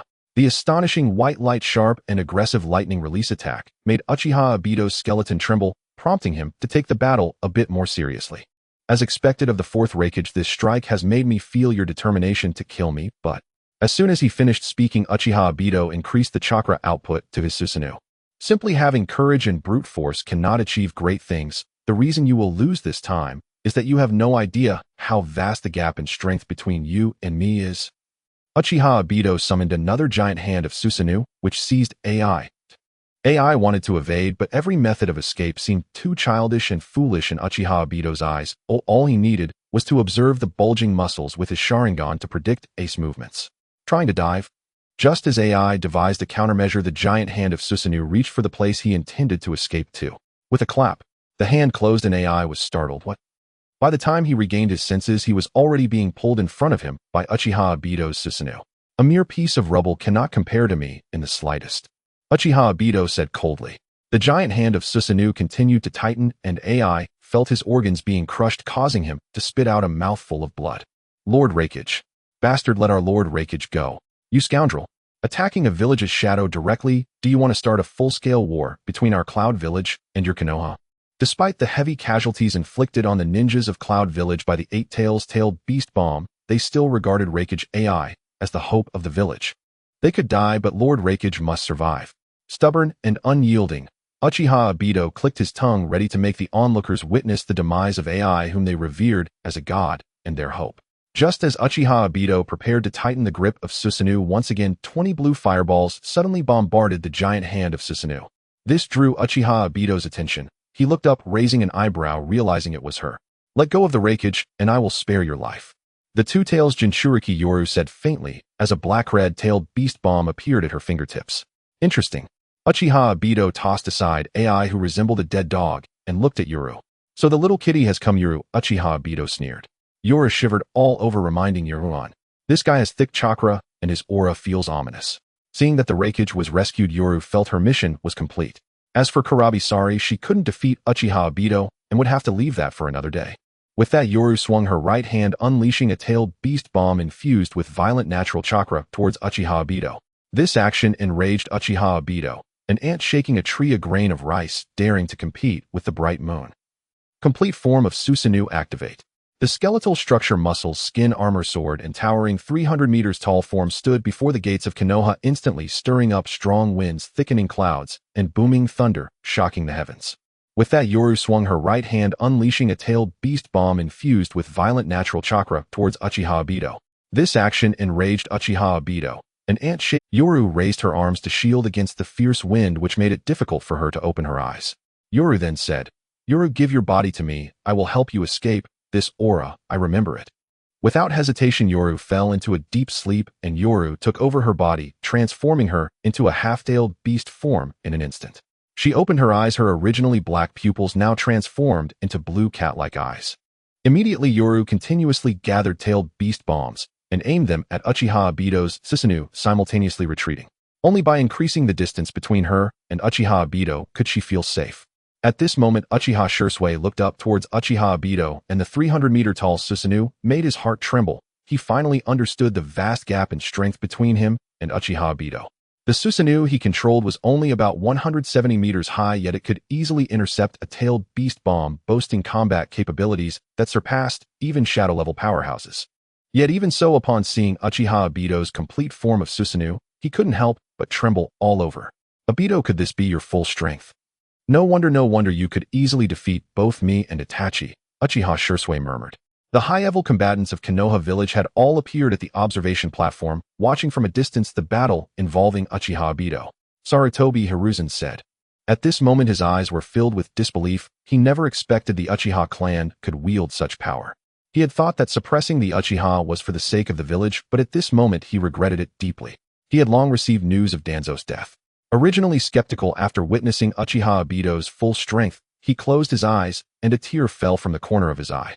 It was unclear whether this tear was from regret or from missing Danzo. With Uchiha Obito present, it seems that in the future no one will dare to offend Konoha. Heroes emerge in youth. I finally understand why the Uchiha clan is so confident. If only my clan's youths had such abilities. Before he could finish, someone covered his mouth. Are you trying to get yourself killed? Then looking around, he finally breathed a sigh of relief. There are the third Hokage and the ninjas of the Uchiha clan around. How many guts do you have to say such things? The person seemed to realize his mistake, scratching his head in apology. The Uchiha clansmen did not care about the evaluations of others. They looked fervently at the blue complete form of Susanoo, which was their current clan leader, the helmsman of the Uchiha clan. It is truly hard to imagine under the leadership of this great Uchiha Obito how far the Uchiha clan will go. The position of Hokage. Too small, the vision is too narrow. As Uchiha Obito gazed at the tailed beast bomb flying towards him, he drew out his dual blades, slashing with one. The blade's energy surged, slicing the ferocious tailed beast bomb in two from far away. The tailed beast bomb did not explode. Instead, it vanished into thin air, transforming into the purest natural chakra. They were astonished. Yomurin the Wooden Man and Kyuubi the Eight Tails were unable to believe their eyes, and even the ninjas from Yunin village who had just been severely injured by the tailed beast bomb were taken aback. The Susanoo cut through the tailed beast bomb, not only failing to detonate, but also cleaving its core, and further interference with chakra disrupted the natural flow of chakra, ultimately rendering it untraceable, forcing it to return to the natural world. This is bad. Yomurin, am preparing to use all my strength to take you away now. Don't look back. Reikage, Kyuubi and the Eight Tails are not important. The priority is to survive. Yomurin harnessed the natural chakra to accelerate himself. Uchiha Zhan swung his blade, repeatedly slicing through the tailed beast bombs that were shot towards Yomurin, neutralizing them one by one. After completing all this, Yomurin had already vanished. Nowhere to be seen. Uchiha Zhan had no intention of continuing the pursuit. He looked down to see that over 80 of the Yunin village ninjas had already fled, leaving only those severely injured and beyond saving. However, it didn't matter. The greatest gain today was this Eight Tails Jinchuriki Kyuubi. He deactivated the Susanoo, slowly landing on the ground. Witnessing this scene, the Konoha clan, who had allied with Uchiha Zhan, immediately went out to greet him and began to clear the battlefield. Uchiha Zhan smiled and greeted them, then turned to look at the Eight Tails. The shape of the kaleidoscope shifted and Kyuubi vanished, ultimately transforming into Kyuubi's form. Kneel down, Uchiha Zhan commanded Kyuubi, his eyes filled with an undeniable authority. Although Kyuubi wished to resist, his consciousness was trapped in a dark, sunless cage, able to see everything happening outside, yet powerless to change it. In facing such a situation, Nokyo had grown accustomed. Whether it was the sealing technique's confinement or the control of the Sharingan, both were means by which humans sought to control and extract the energy of the tailed beasts. Who wouldn't comply? Moreover, with the power Uchiha Zhan had just displayed, it wouldn't be an exaggeration to say he was the strongest in the current ninja world. Perhaps staying in Konoha was much easier than in Yunin village. Kyuubi's expression was blank as he knelt on one knee, unable to resist Uchiha Zhan's command. Thud! Kyuubi knelt on the ground, shocking everyone present, including the people of Konoha. This man, known as the Killer Bee and the backbone of the AB combination Reikage as sworn brother, was actually bowing to Uchiha Zhan of Konoha. The bewildered Yunin villagers saw this scene and felt the world was collapsing. Why was this happening? Why? Why would one kneel before an enemy, and why would one strike at their own? Despite everyone convincing themselves that what they saw was a lie, the pain in their bodies and the severed arms told them that everything was real.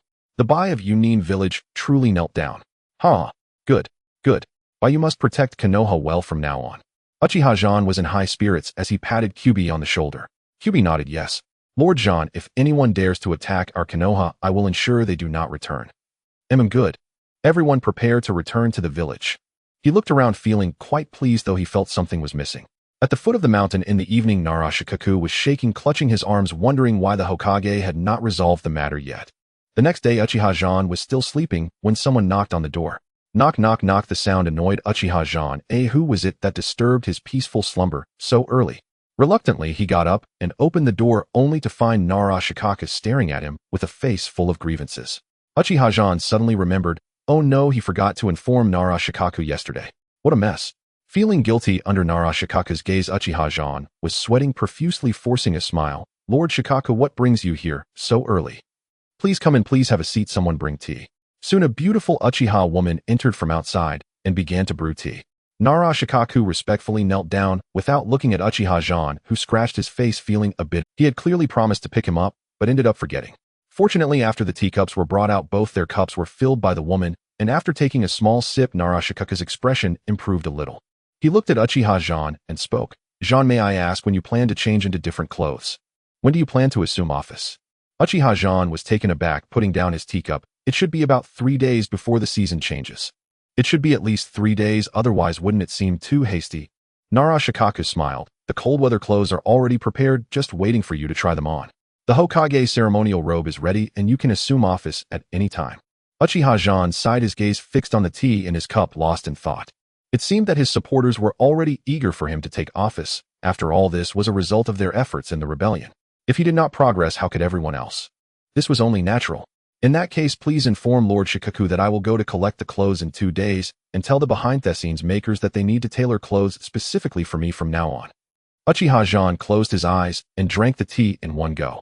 Tell those people to prepare for the promotion ceremony in 2 days, and also notify the daimyo that the Hokage will be Uchiha Zhan from now on. Narashikaku laughed. I will notify them right away. He finished his tea in one gulp, and then bowed. Thank you for the tea, Lord Hokage. Wait a moment. Uchiha Zhan slowly stood up, and Narashikaku froze momentarily. May I ask if Lord Hokage has any further instructions? Uchiha Zhan walked to his side and patted his shoulder. Winter is coming, you need to pay more attention to the heating situation in the village. From now on I will rely on you and the Nara clan for advice. Narashikaku was taken aback and then ecstatic. Thank you, Lord Hokage. This means Uchiha Zhan intends to heavily rely on their clan. Uchiha Zhan waved his hand. Go now. He smiled and sent him off. Narashikaku nodded and left the Uchiha clan grounds. The members of the Uchiha clan respected him greatly, as it was he who planned and secretly bought off the ninja clans to aid the Uchiha in their rebellion. The members of the Uchiha clan were simple. They repaid kindness with kindness and revenge with revenge. Narashikaku greeted everyone with a smile, which was much more comfortable than the rigid Sarutobi clan's grounds, where at least everyone's emotions were displayed on their faces. Alright, except for Uchiha Zhan, this guy's mind seemed no different from that of the Nara clan, and he was even superior in strategy and military matters. Having watched for so long, a little encouragement won't lead you astray. 5-star reviews, and keep it up. In the land of the Sarutobi clan, Sarutobi Risen stood upright, holding a cage in his left hand, which contained a canary. He playfully teased the canary occasionally, making a chirping sound. At this moment, he had changed out of the Hokage's ceremonial robe and felt much more relaxed in his casual. He approached a stone table where 2 individuals sat, Zhuanxin Xiaochun and Mito Minyan, both gazing at Sarutobi Risen with serious expressions. As if ignoring their gazes, Sarutobi Risen placed the birdcage on the stone table and cheerfully said, Xiaochun, Minyan, don't you think my bird is quite beautiful? Mito Minyan was about to speak when Zhuanxin Xiaochun stopped him, shaking her head slightly. Mito Minyan closed his mouth and sat back down. Zhuanxin Xiaochun spoke slowly. Risen, are you really going to hand over the position to the Uchiha clan whom your master despises? They are a group of battle maniacs. They can be used, but they must not govern the village. Sarutobi Risen glanced at him and continued to play with the bird. After some time, he calmly said, I have already decided to pass the Hokage position to Danzo. Whether he can ascend to power and whether the position goes to the Uchiha clan has nothing to do with me. If you want to settle the score, go find Danzo. I haven't passed the Hokage position to the Uchiha, so don't place. After Sarutobi Risen finished speaking, he continued to tease the small bird. Mito Minyan could no longer hold back. Risen, what has happened to you? Don't forget you are the teacher, the chosen inheritor of the will of fire by the second Hokage Senju Tobarama. Now the Uchiha clan, the cancer of Konoha, is about to seize the village left by our master. How can you remain indifferent? You are truly disappointing me. Mito Minyan said angrily, pointing at Sarutobi Risen. With a loud slap, Sarutobi Risen's right hand struck the stone table, causing it to crack, startling the canary in the cage. Mito Minyan's expression changed as he looked at Sarutobi Risen, noticing that Risen's face had turned extremely grim. He wanted to plead with Zhuanxin Xiaochun. Zhuanxin Xiaochun turned her head away, pretending not to notice anything. Sarutobi Risen picked up the cage and stood up, casting a vague glance at Mito Minyan. Minyan, we've worked together for so many years. If you have something to say, just say it. Don't try to test me with your little schemes. The reason you and Xiaochun are here, trying to persuade me to fight for the Hokage position, is simply because you're worried that once the Uchiha take power, there will be no more benefits for you. You might not even be able to keep your position as Hokage assistant. For your power status and wealth, you want me to go to war with the Uchiha. You are not qualified to play with power and politics, Mito Minyan. After saying this, Sarutobi Risen ignored him and continued to tease the canary, occasionally chuckling. He did not immediately issue a dismissal because he wanted to hear what Zhuanxin Xiaochun had to say. He realized that she seemed to have changed, becoming more astute and possessing the demeanor of someone in a position of authority. Little did he know that all of this was due to the illusion before the Uchiha War, which gave her the experience of being a female Hokage in a past life, raising her political awareness significantly. Zhuanqin Xiaochun spoke, "Risen, you are right. We are indeed worried about our own interests being harmed, and I don't deny that. But I am even more concerned about you. Can you truly part with the position of Hokage and the power that comes with it?" Her words struck at the heart of the matter. Sarutobi Risen's expression changed as he clenched his hand hidden in his sleeve tightly, the knuckles cracking from the pressure. Zhuanqin Xiaochun noticed this, and her eyes lit up. She knew that Risen absolutely did not want to be subordinate to others. She slowly got up and walked to Risen's side. "Risen, don't forget you are the direct descendant of the Senju clan. The position of Hokage is about legacy. After all, Uchiha Madara, who was the most likely candidate for Hokage, not only defected, but also waged war against Konoha. The death of Senju Hashirama, the first Hokage, is also inextricably linked to Uchiha Madara. The Uchiha clan is a lineage that has inherited Madara's blood. What qualifications does such a family have to touch the Hokage's throne?" Zhuanqin Xiaochun smiled, arguing from a historical perspective. A sinner's child, how could he have the right to command respect? How could they have the qualifications to ascend to the Hokage's position? Zhuanqin Xiaochun's words made Sarutobi Risen's pupils contract, a glimmer of surprise flashing in his eyes. Sarutobi Risen set the cage aside, grasped Zhuanqin Xiaochun's hands with both of his breath, quickening. "Xiaochun, keep talking." He felt that Zhuanqin Xiaochun's words could help him reclaim the position of Hokage. Zhuanqin Xiaochun's face flushed. She glanced at Mito Minion. "Risen, there are still others here." Sarutobi Risen suddenly realized awkwardly, withdrawing his hand, his face turning slightly red, then walked over to the now grim-faced Mito Minion. "Mito Minion, why don't you step aside?" Sarutobi Risen gestured for him to leave. Mito Minion felt a sharp pain in his heart, having waited nearly 30 or 40 years, still longing for Zhuanqin Xiaochun. He knew that Zhuanqin Xiaochun had silently loved Sarutobi Risen all along, but he thought that if one day Risen got married, she would surely look back at him right. However, even after Sarutobi Risen married, Zhuanqin Xiaochun could not forget him and remained unmarried for life. Mito Minion decided to spend the rest of his life warming Zhuanqin Xiaochun, hoping to change her mind. Today, when Zhuanqin Xiaochun faced Sarutobi Risen's handshake, her shyness was genuine, making him realize that no matter how hard he tried, he could not compete with Sarutobi Risen's charm. Mito Minion removed his glasses with a bitter smile and leaving. This statement seemed to be directed at Sarutobi Risen, but in reality, it was meant for Zhuanqin Xiaochun. Zhuanqin Xiaochun remained unchanged in expression, turning away from Mito Minion. He too turned away, realizing it was time to put an end to their relationship. Incompatible people are simply incompatible. Oh, don't think that time will change that. Otherwise, years later you will find that not only have you not won the person over, but you have also gained nothing. It is a profound love, yet a futile effort. One should wake up to this. Of course, I am speaking about Mito Minion and Zhuanqin Xiaochun, not addressing the readers present. After the lightbulb Mito Minion left, Sarutobi Risen approached Zhuanqin Xiaochun with a smile, wanting to ask for advice. The following is omitted for tens of thousands of words. Seeking urging updates, likes 5-star review. Sarutobi Hizashi trembled as he leaned against the wall, stepping out of the room. Ever since Sarutobi People Lake's departure, he had lived a life of purity. He never expected that today, for the sake of power, he would engage in such absurd acts, a glint of severity flashing in his eyes. All of this was the fault of a person named Uchiha Zhan. Soon Tsuji Hinata came out, casually linking her arm with Sarutobi Hizashi's, saying, "Hizashi, do you remember what I just said? Besides questioning Uchiha Zhan's legitimacy, you also need to call your disciple Jiraiya back. Although Tsunade is more suitable, her identity and mindset are destined to be at odds with us, while Jiraiya is different. He values emotions above all, and with a little guidance he will be utterly devoted to you. At that time, even if he becomes the 5th Hokage, he will still have to listen to you and seek your advice. This is the best way to retain power. Although he won't have the title of Hokage, he can still wield the real power. How about that?" Tsuji Hinata laughed. Sarutobi Hizashi remained silent, and this silence only confirmed Tsuji Hinata's words. Suddenly, Sarutobi Asuma entered, saying, "Father Narashikaku has announced and is planning the arrangements for Uchiha Zhan to inherit the position of 5th Hokage in 3 days." His eyes widened suddenly as he witnessed a scene he would never forget. Sarutobi Hizashi frowned, exuding the aura of an aging tiger, while Tsuji Hinata appeared cheerful, a glint of cunning flashing in her eyes. Father, you. Sarutobi Asuma grit his teeth. His mother had passed away 6 years ago, and during these 6 years Sarutobi Hizashi had stayed away from women, playing the role of a devoted man. Today he saw his father's arm being pulled by Elder Tsuji, and his father did not refuse, which struck him like a... Similarly, Sarutobi Asuma's call of father pulled Sarutobi Hizashi out of his thirst for power. He noticed his son biting his teeth, his eyes filled with resentment. Immediately, he attempted to withdraw his arm from Tsuji Hinata's grasp, but she refused, holding onto Sarutobi Hisashi tightly and smiling. You've already done it. You have to face it sooner or later, Hisashi. You wouldn't just use it and throw it away, would you? Tsuji Hinata would not let Sarutobi Hisashi leave her control. Sarutobi Hisashi's expression was a mix of emotions. Let go of me. After he spoke, Tsuji Hinata no longer insisted on holding Sarutobi Hisashi's arm. She understood that a woman should know when to advance and retreat.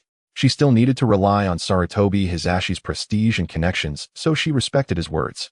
Only then did Sarutobi Hisashi look at Asuma. Asuma, you said Uchiha Zhan plans to be appointed as the 5th Hokage 3 days from today. Sarutobi Asuma glanced at the old man and nodded. He had no desire to converse with him any longer. What was Tsuji Hinata? How old is she? You really are hungry, able to eat anything and not picky at all. Sarutobi Hisashi sighed. What was meant to come would eventually come. He instructed Sarutobi Asuma, Asuma, contact Jiraiya and make sure he is here before Uchiha Zhan ascends to the Hokage position. Remember to be quick. Whether our Sarutobi clan can prosper again depends on you, Asuma. After speaking, Sarutobi Hisashi patted Asuma on the shoulder and turned to leave. Seeing this, Sarutobi Asuma stared blankly at his father's retreating figure, feeling a mix of emotions. He couldn't understand why his father, nearly 70, was still so obsessed with power. Not to mention whether his mind was clear, could his body handle it? The affairs of Hokage were busy, often trivial matters required numerous meetings to set policies. He had read many articles from the Konoha Gazette and was somewhat critical of his father's governing methods. Whenever he asked the old man, his mood was always poor, and he would even tell him to get lost. Tsuji Hinata sighed, her gaze fixed on Sarutobi Asuma. She truly did not understand why that clever Sarutobi could give birth to such a dull son. If Sarutobi Shino was here, Sarutobi would have had it much easier, as he resembled Sarutobi Hisashi in looks, temperament, and sharpness. Unfortunately, he died in the Third War. Otherwise, there would be no Minato Namikaze, no Orochimaru, and none of the many candidates for Hokage. The various clans either remained inactive or took advantage, vying for a share of the achievements. Thus, there were countless open and covert struggles during that time. It was Shimura Danzo who used underhanded means to kill White Fang and forced Orochimaru to turn against him. He originally intended to kill Minato Namikaze, but Sarutobi Hisashi acted first, handing the Hokage position to Minato. All of this was overheard by Kakashi, who was hiding in the corner. He always felt that Sarutobi Hisashi was not an easy person to deal with, and would not easily give up. Thus, he secretly chose to eavesdrop. After hearing their entire conversation, Hatake Kakashi's eyes narrowed. Indeed, this old dog would not settle down. Next, he planned to send this information to Uchiha Zhan, as the culprit behind his father's death was Uchiha Zhan. According to rumors, Shimura Danzo had killed him repeatedly, cycling through 5 times before finally defeating. Hatake Kakashi believed he could kill Danzo at most 3 times, after which his chakra would be depleted and he would face Danzo's furious revenge. Without chakra, he could easily imagine what would happen. His Sharingan would be taken and his body would be used for experiments. Or they might keep his genes and, through medical technology, create a little Kakashi, instilling in him from birth the idea that he must obey Shimura Danzo. Uchiha Zhan was holding a legitimate book titled Paradise of Affection, feeling hot all over. Breathe. This book is truly a great thing. I have only read it for a short time and already feel my blood vessels activated, my energy surging.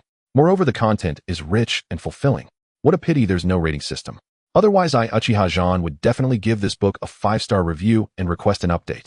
Uchiha Zhan said seriously, then continued to browse through Paradise of Affection.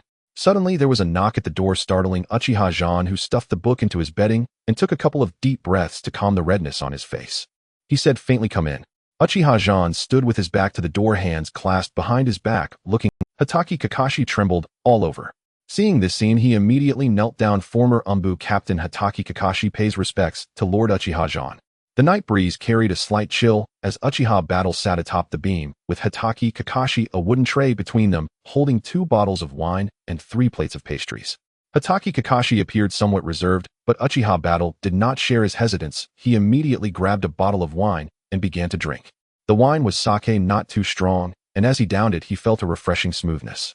Seeing this, Kakashi's throat moved slightly. He had been eavesdropping for a long time, during which he had neither eaten nor drunk, and faced with the fine wine and pastries, despite his hunger and thirst, he still dared not overstep. "Kakashi, this is your first time visiting me after stabilizing the village," Uchiha Battle said, gazing at the starry sky as he spoke softly. "In response to the Hokage's words, I have been gathering discussions from various clans in Konoha, and I have also dispatched Umbu ninjas to monitor those clans that have not yet allied with us." Kakashi quickly rose to his feet. Uchiha Battle, however, grasped his hand, saying, "Sit down, why the rush?" With a smile on his lips, he was pleasantly surprised by Kakashi's response. He hadn't expected Kakashi to be quite reliable. If it were merely the opinions and discussions of ordinary people, I doubt it would warrant the personal attention of the Anbu captain. Let me guess, is it from the third Hokage's side? Uchiha Battle looked at him with a half-smile. Kakashi was startled, not expecting the Hokage to have so. Uchiha Battle pulled Kakashi closer and asked, "All right, let me hear what schemes they are planning." Kakashi immediately relayed every detail of the information he had gathered to Uchiha Battle, kneeling on one knee afterward, awaiting orders. Upon hearing it, Uchiha Battle sneered, "Legitimacy. Previous offenses. This group knows nothing of the facts and simply spreads rumors. In that case, at the ceremony, I will let them witness the truth of those events." Uchiha Battle remembered the original storyline where their conversation would be presented before them in illusion at Hokage Rock. When the time comes, we'll see if they have anything to say. As for Jiraiya, while he is a master at writing, he is utterly incompetent in politics. The most important thing is that this person is self-aware. He does not refuse what he can do, and if it's beyond his capability, even if deceived back, he will not agree. It can only be said that Sarutobi Hiruzen and Uzumaki Konohamaru have underestimated the situation. Crucially, according to Kakashi, this scheme was proposed by Uzumaki Konohamaru. This seemingly inconsequential character in the original story, surprisingly, had such intellect. Although the scheme has numerous flaws, the framework of the plan is still quite sound. If Jiraiya were truly bound by his feelings for his students, this conspiracy against his appointment could indeed cause some trouble. However, it is merely trouble. If Uchiha Battle cannot resolve it through negotiation, he does not mind unleashing Susanoo to send those who do not support him to hell. "You didn't tell your teacher Minato?" Uchiha Battle asked with a smile. "Minato isn't in a hurry, so I first informed the Hokage." Kakashi chuckled. Uchiha Battle gazed at him with a somewhat complex expression before lifting a bottle of wine to his lips, which surprised Kakashi, leaving him unsure of Uchiha Battle's intent. "I heard your report earlier. Your throat sounds a bit hoarse. Drink some wine to soothe it. Besides, you've been eavesdropping for so long, and probably haven't eaten, so you should have some pastries. You've worked hard." Uchiha Battle looked seriously at Hatake Kakashi, who stiffened, his heart racing. A strange warmth spread from his heart throughout his body. He hadn't expected the Suntobe Hokage Uchiha Battle, a powerful figure who had sliced through tailed beast bombs, to show such concern for him.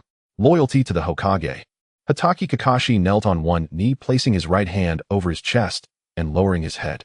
"BGM, if you come alone, return me a white snow. I want to eat Guangdong cuisine." Uchiha Battle shook his head with a bitter smile, then squatted down to help him up, saying, "Kakashi, caring for the health of subordinates is something every leader should do. Could it be that the third Hokage does not do this?" Kakashi's mouth twitched. He wasn't sure if Uchiha Battle was genuinely unaware or feigning ignorance. The third Hokage not only did not care about his subordinates, but also exploited them mercilessly. Subordinates were treated like cattle and horses, with salaries continuously deferred, and the excuse always being that the village was facing difficulties, asking everyone to endure together. Some individuals were even required to pay to work.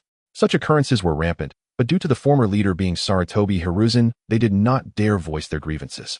After all, each position is filled by someone. If you don't work, someone else will, and the village won't stop just because. I am referring to Sarutobi Hiruzen. Everyone should remain rational. Hatake Kakashi shook his head, dismissing the thoughts in his mind, and recounted the third Hokage's treatment of his subordinates. After listening, Uchiha Battle nodded. No wonder he was a politician. It was no surprise that the Sarutobi clan could muster a 3,000-strong Sarutobi army by the Fourth Great Ninja War. It turns out this guy is a capitalist in the flesh, who says he is foolish. His accounts are quite clear. As for those accounts that cannot be made clear, it is because he does not want anyone to understand, you see. Haha, I think I understand why Konoha went from the strongest village to a place where even the cloud and rock villages must tread carefully. This is a case of an incompetent general exhausting the entire village. No, that's not right. Sarutobi Hiruzen is too capable. He can engage in factionalism, can pursue personal interests in public matters, can concede territory and pay reparations, and can suppress dissent within. Uchiha Battle's words made Hatake Kakashi freeze, unable to find any reason to refute, as in his impression Sarutobi Hiruzen was exactly that kind of person. It could even be said that every evaluation Uchiha Battle made of Sarutobi Hiruzen was quite fair, neither exaggerated nor understated. Suddenly Uchiha Battle raised an eyebrow. "Have you two heard enough? Get out." After he spoke, two figures jumped down from the tree. Uchiha Battle had not detected them earlier because this was the clan's territory. Uchiha Shursui was not dead and Uchiha Itachi had not been fooled, so there was no chakra scanning in the clan's territory. However, just now Uchiha Itachi yawned, and although Uchiha Shursui covered his mouth in time, it still did not escape Uchiha Battle's ears. Let's not forget he had integrated Uchiha Madara's Konoha's founding template. The moonlight flowed like water, elongating the shadows of two young figures dressed in Uchiha clan garments. Uchiha Zhan observed the two without speaking, as eavesdropping on others was rather impolite. Uchiha Itachi showed no reaction to Uchiha Zhan's gaze. After all, he was not particularly adept at social nuances, and his methods of handling matters were quite absurd, often leading to accidents. However, Uchiha Shursui was different. There was a time when he acted as a bridge between the Uchiha clan and the village, adeptly communicating with both people and spirits. He was particularly sensitive to these matters, forcing a smile on his face. Zhan, this is all a misunderstanding. We were just passing by and did not intend to overhear your conversation with Captain Kakashi. At that moment, Uchiha Shursui signaled to Uchiha Itachi while pleading with Kakashi. Uchiha Itachi was taken aback, but nodded, indicating that Uchiha Shursui was right. Kakashi turned his head away. He had just pledged loyalty to Uchiha Zhan, and now this kid was making suggestive gestures. What did that mean? Should I agree or not? Isn't this putting me in a position of disloyalty? Thus, Kakashi pretended not to hear the remark and looked up at the moon in the sky. That moon was indeed a true moon. Shursui felt a bit awkward.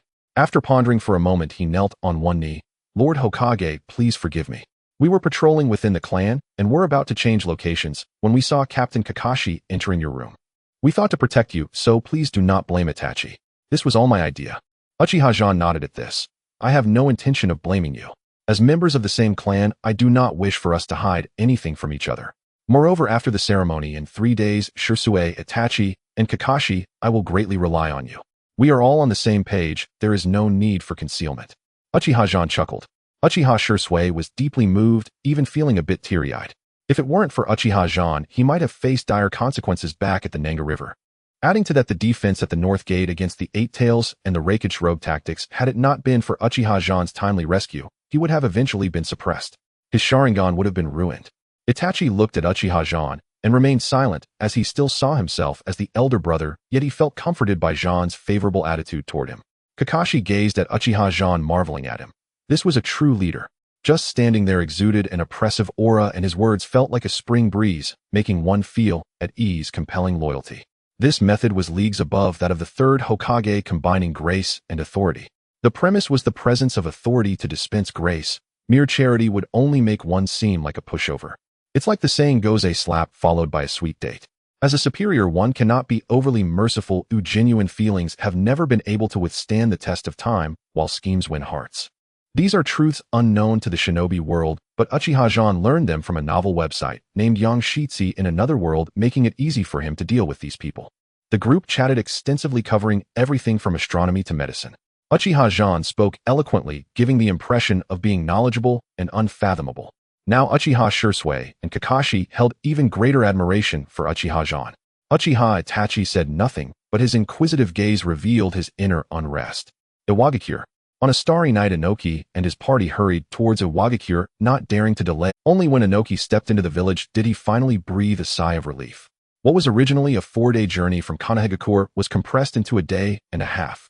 Quick, tell me, has Konoha pursued us? Hurry, Inoki said breathlessly, his face looking grim. Lord Tsuchikage, no, the Konoha army did not pursue us at all. Akatsuchi looked at Inoki's terrified expression, hesitant to speak.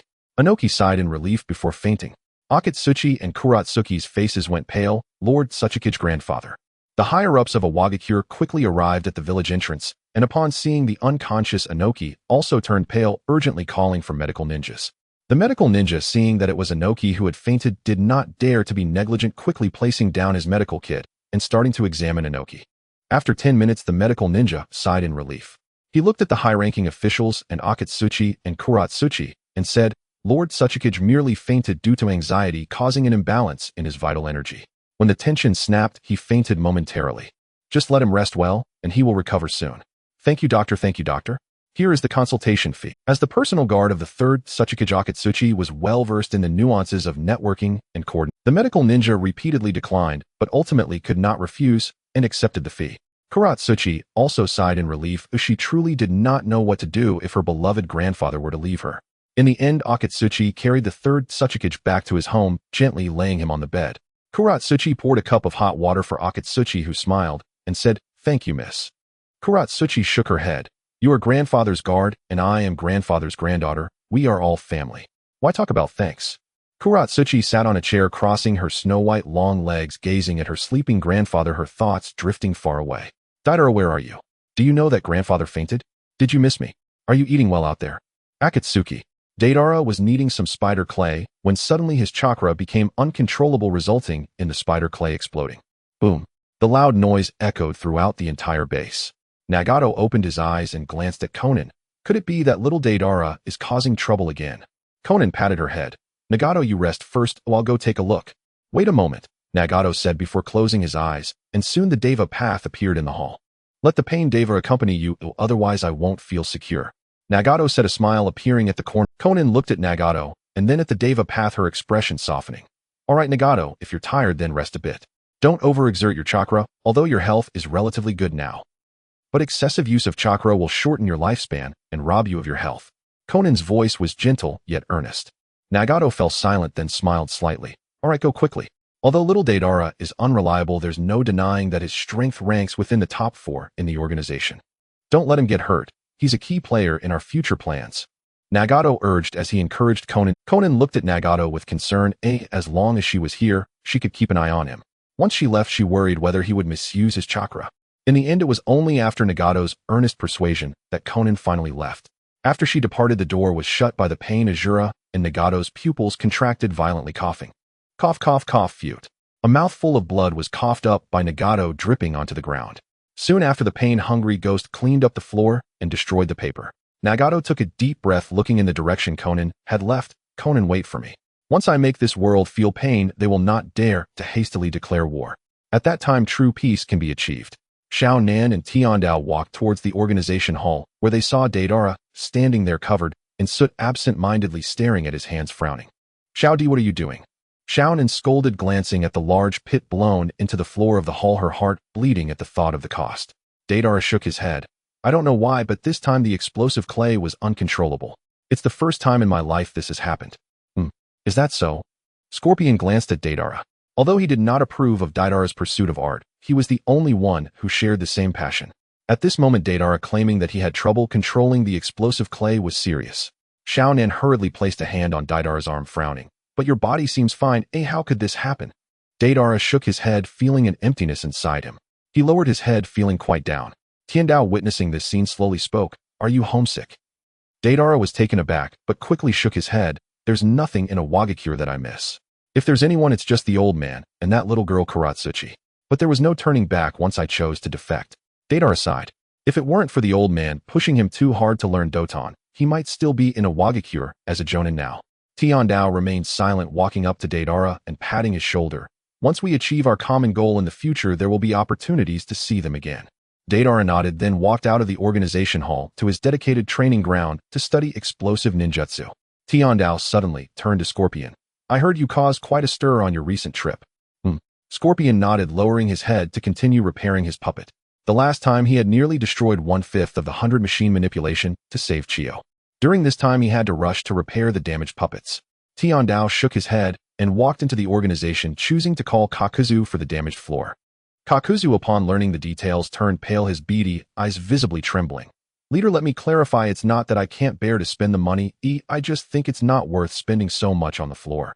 All right, you can go. Just remember to take the money. Tiandao rubbed his head, not wanting to argue with Kakuzu. When it came to money matters, Kakuzu could debate for a whole day over 1,000 ryo. Kakuzu looked at Tiandao with a resentful expression, silently cursing. How could someone who doesn't manage expenses understand the value of everyday necessities? That floor repair would cost at least 100,000 ryo. Although 100,000 ryo wasn't much, it would eventually add up. However, since the leader had already allocated this money, he had to spend it. So Kakuzu caught a carpenter and bought the lowest grade materials for repairs. Having the carpenter repair it, the carpenter immediately agreed due to Kakuzu's strength and then began the repairs. Kakuzu was secretly pleased, thinking he could save on hiring someone. Xiao Nan looked at Kakuzu, her mouth twitching. After all these years, how could Kakuzu still be so stingy? The Akatsuki had taken on contracts worth at least 1 billion ryo over the years, right? Was it really worth sacrificing one's dignity over just 100,000 ryo? If Kakuzu knew Xiao Nan's thoughts, he would surely shout, is it worth it? Very much so. Konoha village. Everyone was excitedly preparing for the ceremony to appoint the 5th. Uchiha Zhan planned to visit the Hyuga clan. Seeing Uchiha Zhan, the guards at the entrance naturally did not dare to stop him. One of them went to inform Hyuga Hayashi while the other led Uchiha Zhan to wander around the Hyuga clan's grounds.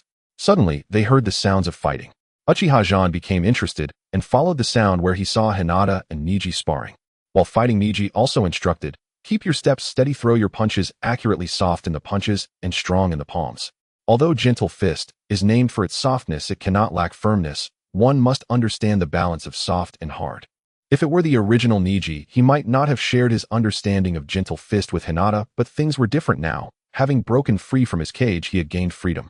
His previously gloomy heart was illuminated by the light, granting him more patience and joy. Moreover, Niji could feel Hinata's strength steadily closing in on his own. This made Niji realize that Hinata's talent was not inferior to his own. Uchiha Zhan smiled and said, "Good, this is how siblings should interact with each other." Hearing the voice, Niji and Hinata paused their movements and turned towards the source of the voice. They found it was Uchiha Zhan, and both their faces brightened as they ran towards him. Hinata opened her arms asking for a hug. Uchiha Zhan squatted down and lifted her up. With a smile on her face, Hinata pressed her chubby little face against Uchiha Zhan. Uchiha Zhan smiled and Niji's lips curled up as well. It seemed his sister had developed feelings for Uchiha Zhan, which was good. He would protect their love. "Niji, Hinata, and Zhan, you are all here." Hyuga Hayashi's voice paused as he saw his daughter being affectionate with Uchiha Zhan, his heart struck by lightning. His eyes rolled back ready to faint, but thankfully the guards caught him. Head of the clan, please don't scare me." "Quick, someone, the head of the clan has fainted." Hinata was filled with concern as she looked at Uchiha Zhan. He nodded, put her down, and went to find Hyuga. He checked Hyuga Hayashi's pulse and let out a sigh of relief. "It's fine, head Hayashi, just didn't rest well." After saying this, he pressed the pressure point on Hayashi. Soon Hyuga Hayashi awoke groggily. He had just had a nightmare where his daughter was throwing herself at Uchiha Zhan, which was too frightening. I fell asleep, I'm sorry." As he got up, he saw Uchiha Zhan squatting in front of him while Hinata held out a cup of tea to Uchiha Zhan. Uchiha Zhan took it and gently patted Hinata's little head. Hinata lowered her head, her cheeks flushed, steam rising from her head. Seeing this, Hyuga Hayashi nearly fainted again, but Uchiha Zhan spoke. "Sarutobi Hiruzen and the others are still plotting. If you faint again, I won't look for you anymore." Hearing this, Hyuga Hayashi immediately perked up, sitting straight, looking at Uchiha Zhan. "Zhan, just tell me what the Hyuga should do. I will follow your lead." Due to the importance of the upcoming matters, Hinata Hizashi took Uchiha Zhan to the conference room. At this moment, the conference room was empty, eerily quiet, and it was only with the arrival of Uchiha Zhan and others that it began to feel alive. Uchiha Zhan spoke. "Hizashi clan leader, do you believe that the Uchiha clan has a history, and as a member of the Uchiha clan, am I worthy of becoming the Hokage of Konoha?" Uchiha Zhan picked up his teacup, blowing gently on it, waiting for Hinata Hizashi's response. Hinata Hizashi frowned. "Who said such a thing? The person who came up with this is simply too malicious, attacking you based on your background." Uchiha Zhan continued. "You have yet to answer my question. Do you think I am worthy of being Hokage?" Uchiha Zhan savored the tea, a hint of enjoyment on his face. Hinata Hizashi immediately replied, "Zhan, you are definitely worthy. I support you. If you don't become Hokage, then who will?" Uchiha Zhan chuckled. "What about Jiraiya?" After mentioning Jiraiya, Hinata Hizashi's expression changed.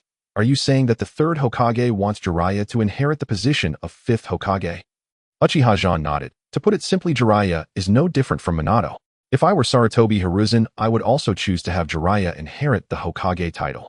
Because of this, I can become the Shadow Hokage who pulls the strings behind the scenes." Hinata Hizashi learned that the third Hokage, Sarutobi Hiruzen, still intended to struggle, which infuriated him. "The old man gives you face, but you don't show any in return. Do you really think all of Konoha's ninja are made of clay?" Hinata Hizashi slammed the table. "Impossible, absolutely impossible. If the candidate for fifth Hokage is Jiraiya, I will never agree." Uchiha Zhan smiled and nodded. "Don't get worked up." "Am I getting worked up?" Hinata Hizashi retorted, his neck stiffening and his face turning crimson. Hinata Niji dared not speak. As a mere genin, he did not want to get involved in the matter of the village's ownership. Hinata looked at Uchiha Zhan with a worried expression, fearing they might end up fighting. "If a fight breaks out, should I help Zhan or Uchiha Zhan? This matter isn't settled yet, and besides, does Sarutobi Hiruzen think the other ninja clans are fools?" During the fourth Hokage's administration, the handling of various issues was all in the style of the third Hokage. "This kind of thing has happened once before, does he want it to happen again?" Uchiha Zhan sneered. Hinata Hizashi's eyes brightened. "So Zhan, do you already have a solution?" Uchiha Zhan nodded. "Minato. The key to handling this matter lies with him. Don't forget his teacher is Jiraiya." "Are you saying?" Hinata Hizashi frowned. Izakaya Jiraiya held a copy of the Konoha newspaper while sipping sake and eating grilled skewers. Back then I thought the old man had made mistakes like ceding land and paying reparations, but looking back now those were the least of our worries. Gulping down a bottle of sake, Jiraiya laughed heartily, refreshing. Suddenly a pale figure appeared beside him with a hoarse voice. Jiraiya, are you still planning to help the old man?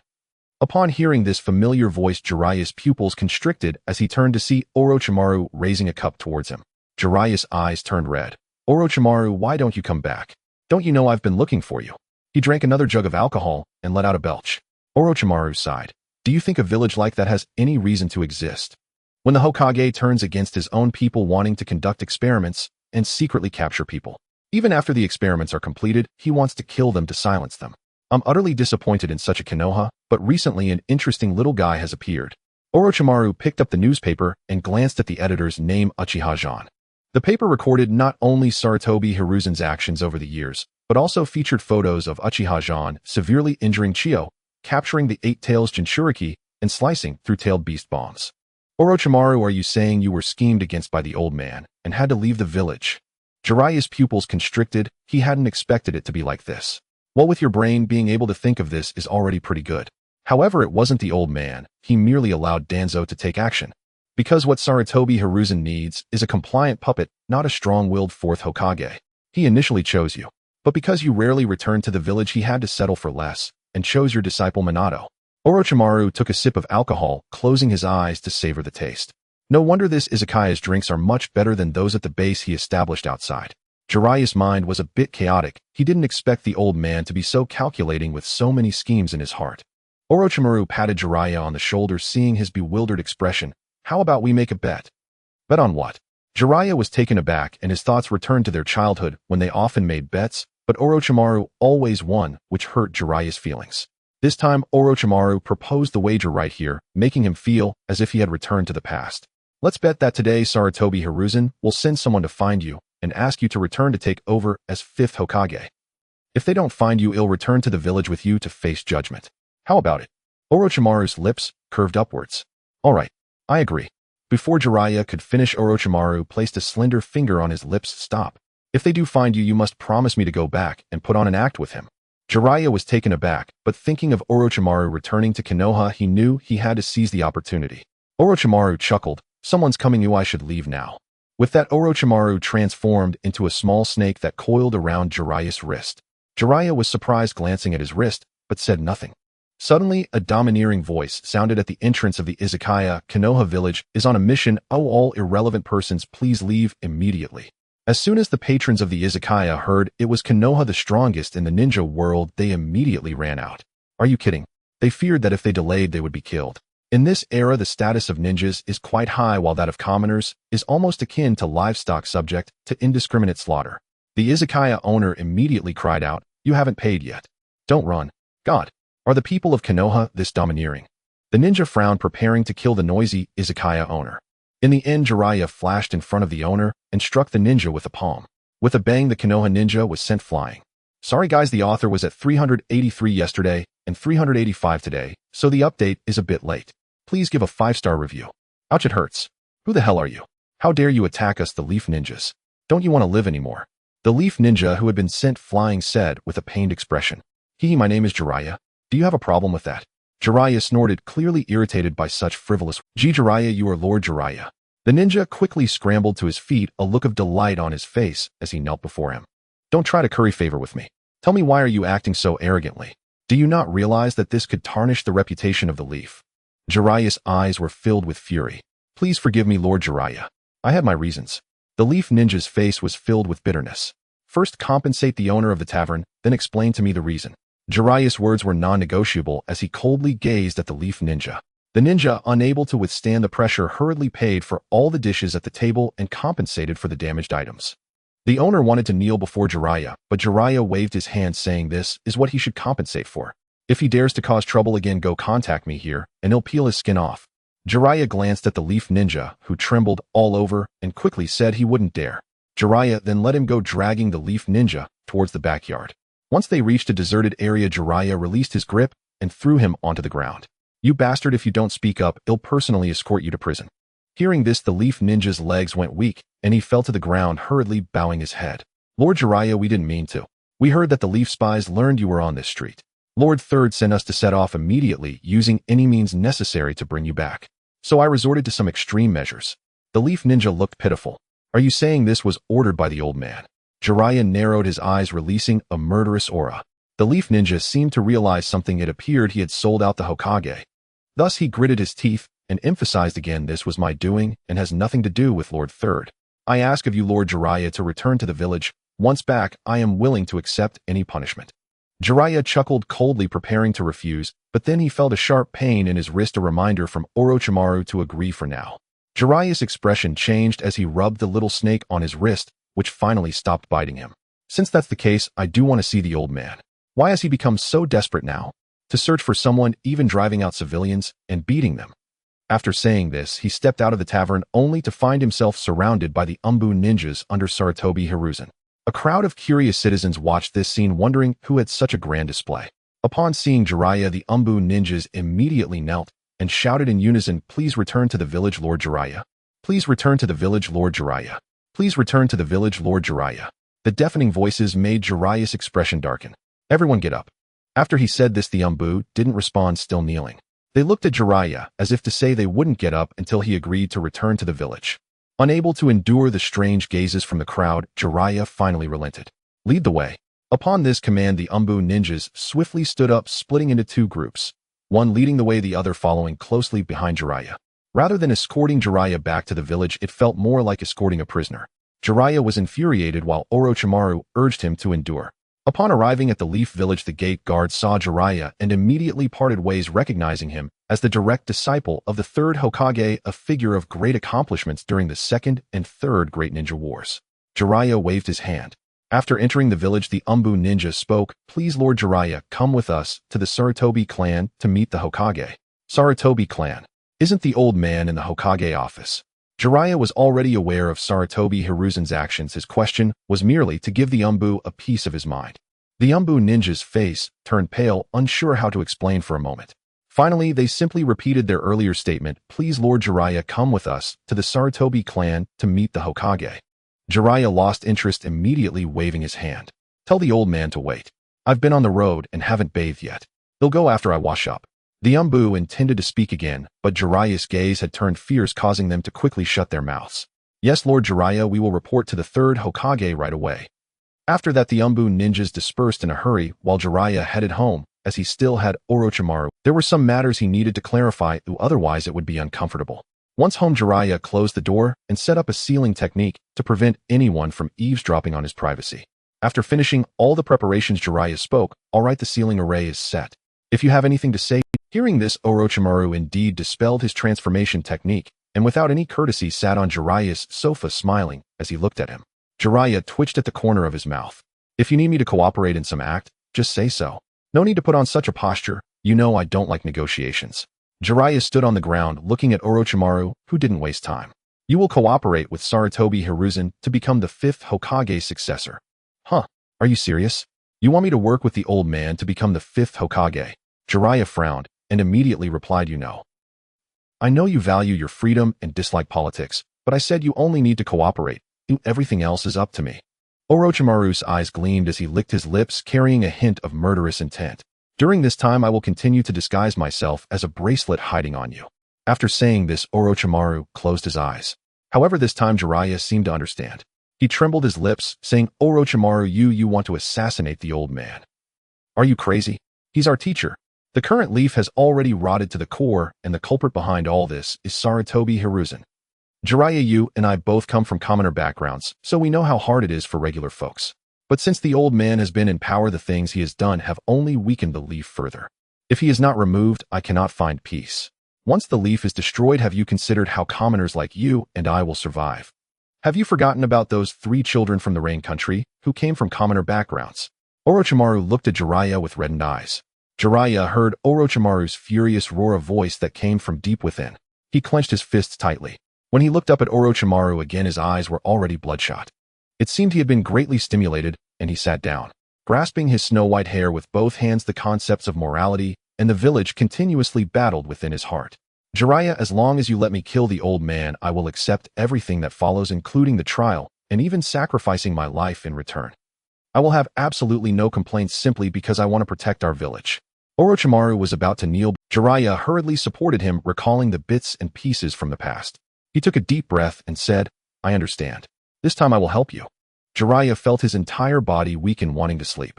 The amount of information he had received at that moment was overwhelming. The old man wanted him to become a puppet. Orochimaru wanted to kill the old man, and the weight of each matter related to Konoha village made his head spin. Orochimaru steadied him and said, they'll go prepare some water for you. Since we agreed on a bath, we must wash, and we can't let the old man catch on. Also take this. If you encounter a question you can't answer, I'll tell you. Orochimaru handed Jiraiya something resembling a magnet. This thing can be used for communication. Just hang it on your ear. Orochimaru's lips curled into a Jiraiya obediently hung it up, and then Orochimaru closed his mouth, channeling chakra into the magnetic device. Jiraiya's pupils contracted as he heard Orochimaru's voice.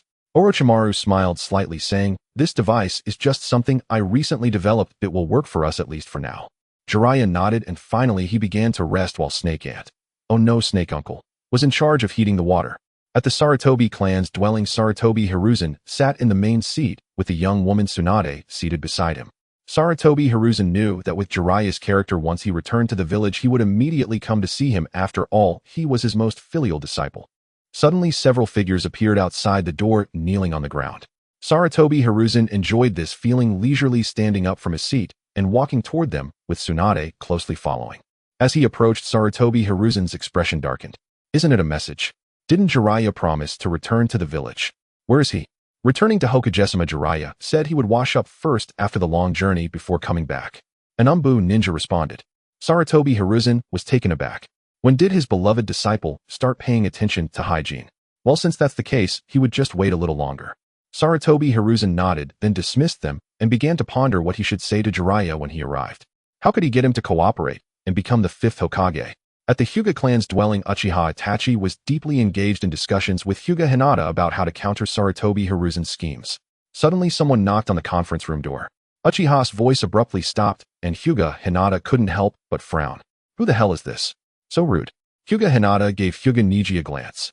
Neji nodded and walked toward the door. He opened it to find Uchiha Sasuke dressed in Uchiha ninja battle attire. Uchiha Itachi raised an eyebrow upon seeing Sasuke. If he guessed correctly, Jiraiya had returned to the village. Uchiha Itachi stepped forward and said to Uchiha, Jiraiya is back in the village. Should we continue from here? Let's wait until he returns from Sarutobi Hiruzen before we pay him a visit, Uchiha replied, shaking his call Shursui. If he refuses to reason, let him experience what it means to be persuaded by virtue, Uchiha Itachi said lightly. Uchiha nodded, then bowed to Hyuga Hinata before leaving the hall, casually closing the door behind him.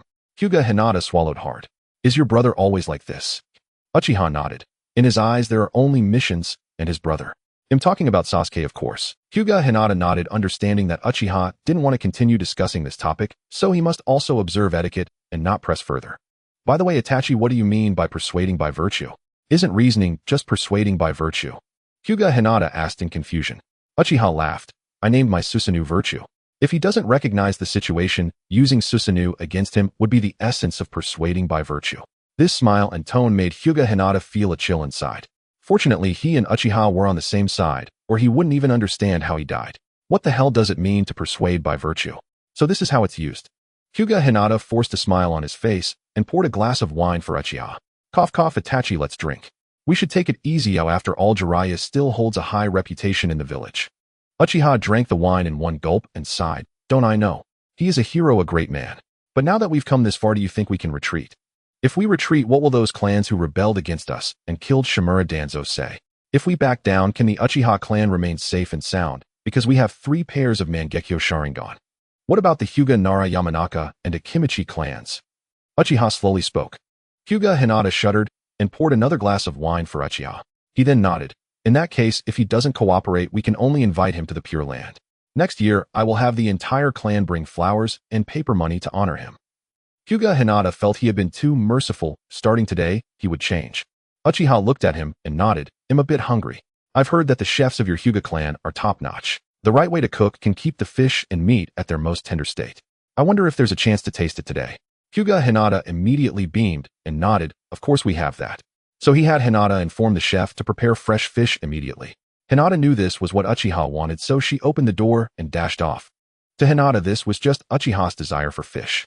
Little did she know those who could share a meal together were all on the same side. This meant that Uchiha regarded Hyuga Hinata and the Hyuga clan as his own people, which is why he acted this way. Jiraiya sat in a wooden tub resting his hands on the edges, eyes closed, using his chakra to summon water to cleanse his body while expelling the impurities within. Orochimaru munched on potato chips watching television while holding the Konoha daily, engrossed in the secrets of Shimura Danzo and the old man, as well as their criminal activities and evidence. The genius who invented the Konoha daily is simply remarkable. Due to the information gap, the villagers are referred to as fools, while the newspaper not only enlightens the masses, but is in a sense a means to control public opinion. With the newspaper in hand, one can elevate a family to the status of Konoha's glorious home, while denigrating another family turns them into a pile of dog waste. Orochimaru clicked his tongue. Jiraiya stood up, having cleansed himself of all impurities, even his white hair shone with a newfound brightness. Orochimaru tossed a kimono without looking back, and Jiraiya quickly caught it and put it on. So do you think if we emulate them we can win back the people's hearts? Jiraiya looked at Orochimaru. Orochimaru gazed back at him with a look of disbelief, saying, "First of all, let's not even discuss whether you can create such a newspaper or if you have the inspiration. Even if you manage to do it, do you think Uchiha Sasuke would let you succeed? At that point, with a single Susanoo, you and your store would have to sell in the Pure Land." Jiraiya realized this might actually be true. He scratched his head, realizing he had been overly optimistic. He picked up a towel to dry his hair, saying, "Let's go, it's time to set off." He looked at Orochimaru. Orochimaru nodded and transformed into a small snake coiling around Jiraiya's wrist. At the same time, he thought about how much Ceredo-Bicensius' eloquence had improved over the years. Was he still spouting the empty rhetoric of the will of fire, or? Orochimaru couldn't know for sure, but he would soon see Sarutobi Hiruzen. At that moment, Sarutobi was waiting anxiously for Jiraiya, who was late, much to his frustration. But knowing he needed something from others, he had to remain patient. In reality, it hadn't even been 30 minutes, however, for the one waiting time was painfully slow, while those being waited upon were unbothered. It resembled a university student waiting under the girls' dormitory at 8 in the morning, able to skip class, but unable to skip delivering breakfast to their girlfriend. If he was fortunate, he would achieve both career and love. If not, he would be picky and just hope for the best. Meanwhile, the nearby Konoha resident Haruno Sakura wore a puzzled expression, wondering what had gotten into Jiraiya. At that moment, the door was pushed open and Jiraiya entered wearing a black kimono. The sleek fabric not only made him appear slimmer, but also highlighted the handsome contrast of his white hair after his bath. "Jiraiya is here." Sarutobi Hiruzen's face broke into a smile, even rising to greet him excitedly, grabbing Jiraiya's arm. "If the teacher calls for me, I have to come back." Jiraiya smiled brightly. In the presence of others, Haruno Sakura, he couldn't directly call Sarutobi an old man, so referring to him as teacher was appropriate. Upon hearing this, Sarutobi Hiruzen couldn't contain his joy and led Jiraiya into the room. Jiraiya chose to comply selectively when suddenly a voice exclaimed, "Tsk, tisk, I really want to inject lethal toxins into the old man's body. That way, even if he doesn't die, he'll be severely injured, and then I'll deal him a fatal blow." Jiraiya quickly activated his chakra to respond, saying, "Hey Orochimaru, don't be impulsive. If you do that, I might also get expelled from Konoha.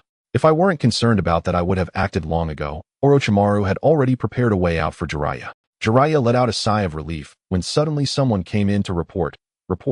Third Hokage Lord Sarutobi and Namake's Minato Kakashi request an audience. Originally, Sarutobi Hiruzen was in a good mood because of Jiraiya's return, but upon hearing that Minato and Kakashi had also come, his expression immediately soured. "I won't see them.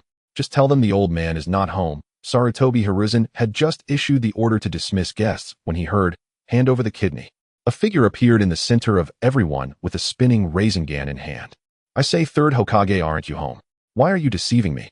The body controlled by Namake's Minato Uzumaki Naruto looked up and smirked. "Protect the fourth." Hatake Kakashi was the first to respond, followed by the group of former neutrals who chose to side with Kakashi, a bunch of Umbu ninja. As soon as Kakashi spoke, the ninjas immediately stepped forward to shield Uzumaki Naruto's body, preventing the third Hokage from using any underhanded means to harm the son of the fourth Hokage. Jiraiya was taken aback, realizing he had been caught up in the political struggle between the new and old Hokages. He desperately wanted to run away. However, the entrance was completely blocked by Kakashi. At that moment, Orochimaru transmitted a message: "Don't panic. Just watch. No matter what, your life is not in danger. Namake's Minato values friendship greatly. He has learned too much from you as his teacher. He wouldn't harm you. If the third Hokage is rejected, he will only concede and not fight for power. However, if the new Hokage changes, he will regain control of Konoha. This cannot happen. So Jiraiya, pretend to cooperate with the old man for now, and when the ceremony happens I will take all the blame. Orochimaru's voice was calm, and he analyzed the situation for Jiraiya, who felt deeply moved. Young guy, may you should have informed me beforehand before coming here. The old man would have prepared tea for you. The third Hokage Sarutobi Hiruzen said coldly. Haha, I can't afford the tea of the third Hokage. I'm here to remind the teacher not to go astray. Namake's Minato looked at Jiraiya with sincere eyes. Jiraiya felt the heat of his gaze and lowered his head. Minato shivered. Could it be that the teacher had already made a choice? Even if the third Hokage was guilty of heinous crimes and harmed the village, would Jiraiya Sensei still help him seize the position of the fifth Hokage? In that moment, Minato thought of many things when suddenly the third Hokage Sarutobi Hiruzen burst into laughter. Jiraiya, you need to teach your apprentice well. In matters of great significance, he cannot discern right from wrong. Everything I do is for Konoha, for Lord Tobirama. You must understand that I am the Hokage appointed by Lord Tobirama, the third Hokage. Sarutobi Hiruzen suddenly erupted. Oh, Lord Hiruzen must be aware of your character, and I suppose you will personally take action to clear the way, right? Bofeng Shueman scoffed. To put it simply, just the way the third Hokage treated his own son harshly has already extinguished any lingering affection between them. Otosan. In his consciousness, Naruto had learned about the events of the past from the Nine Tails and his father over the past few days, thus transforming his original gratitude towards the third Hokage into hatred. Shueman, you are still young, you don't understand. I am giving you a chance now, step down, or do not blame me for being unmerciful. Sarutobi Hiruzen had already begun to threaten, waving his right hand. Demon. In the next moment, a black iron staff appeared in his palm, taking a combat stance. Unmerciful. How can you kill both me and my son together? Bofeng Shueman was enraged, controlling his son's body to draw chakra from the Nine Tails. The Nine Tails smirked. He loved to watch the spectacle of humans slaughtering each other, so of course, he had to lend his power.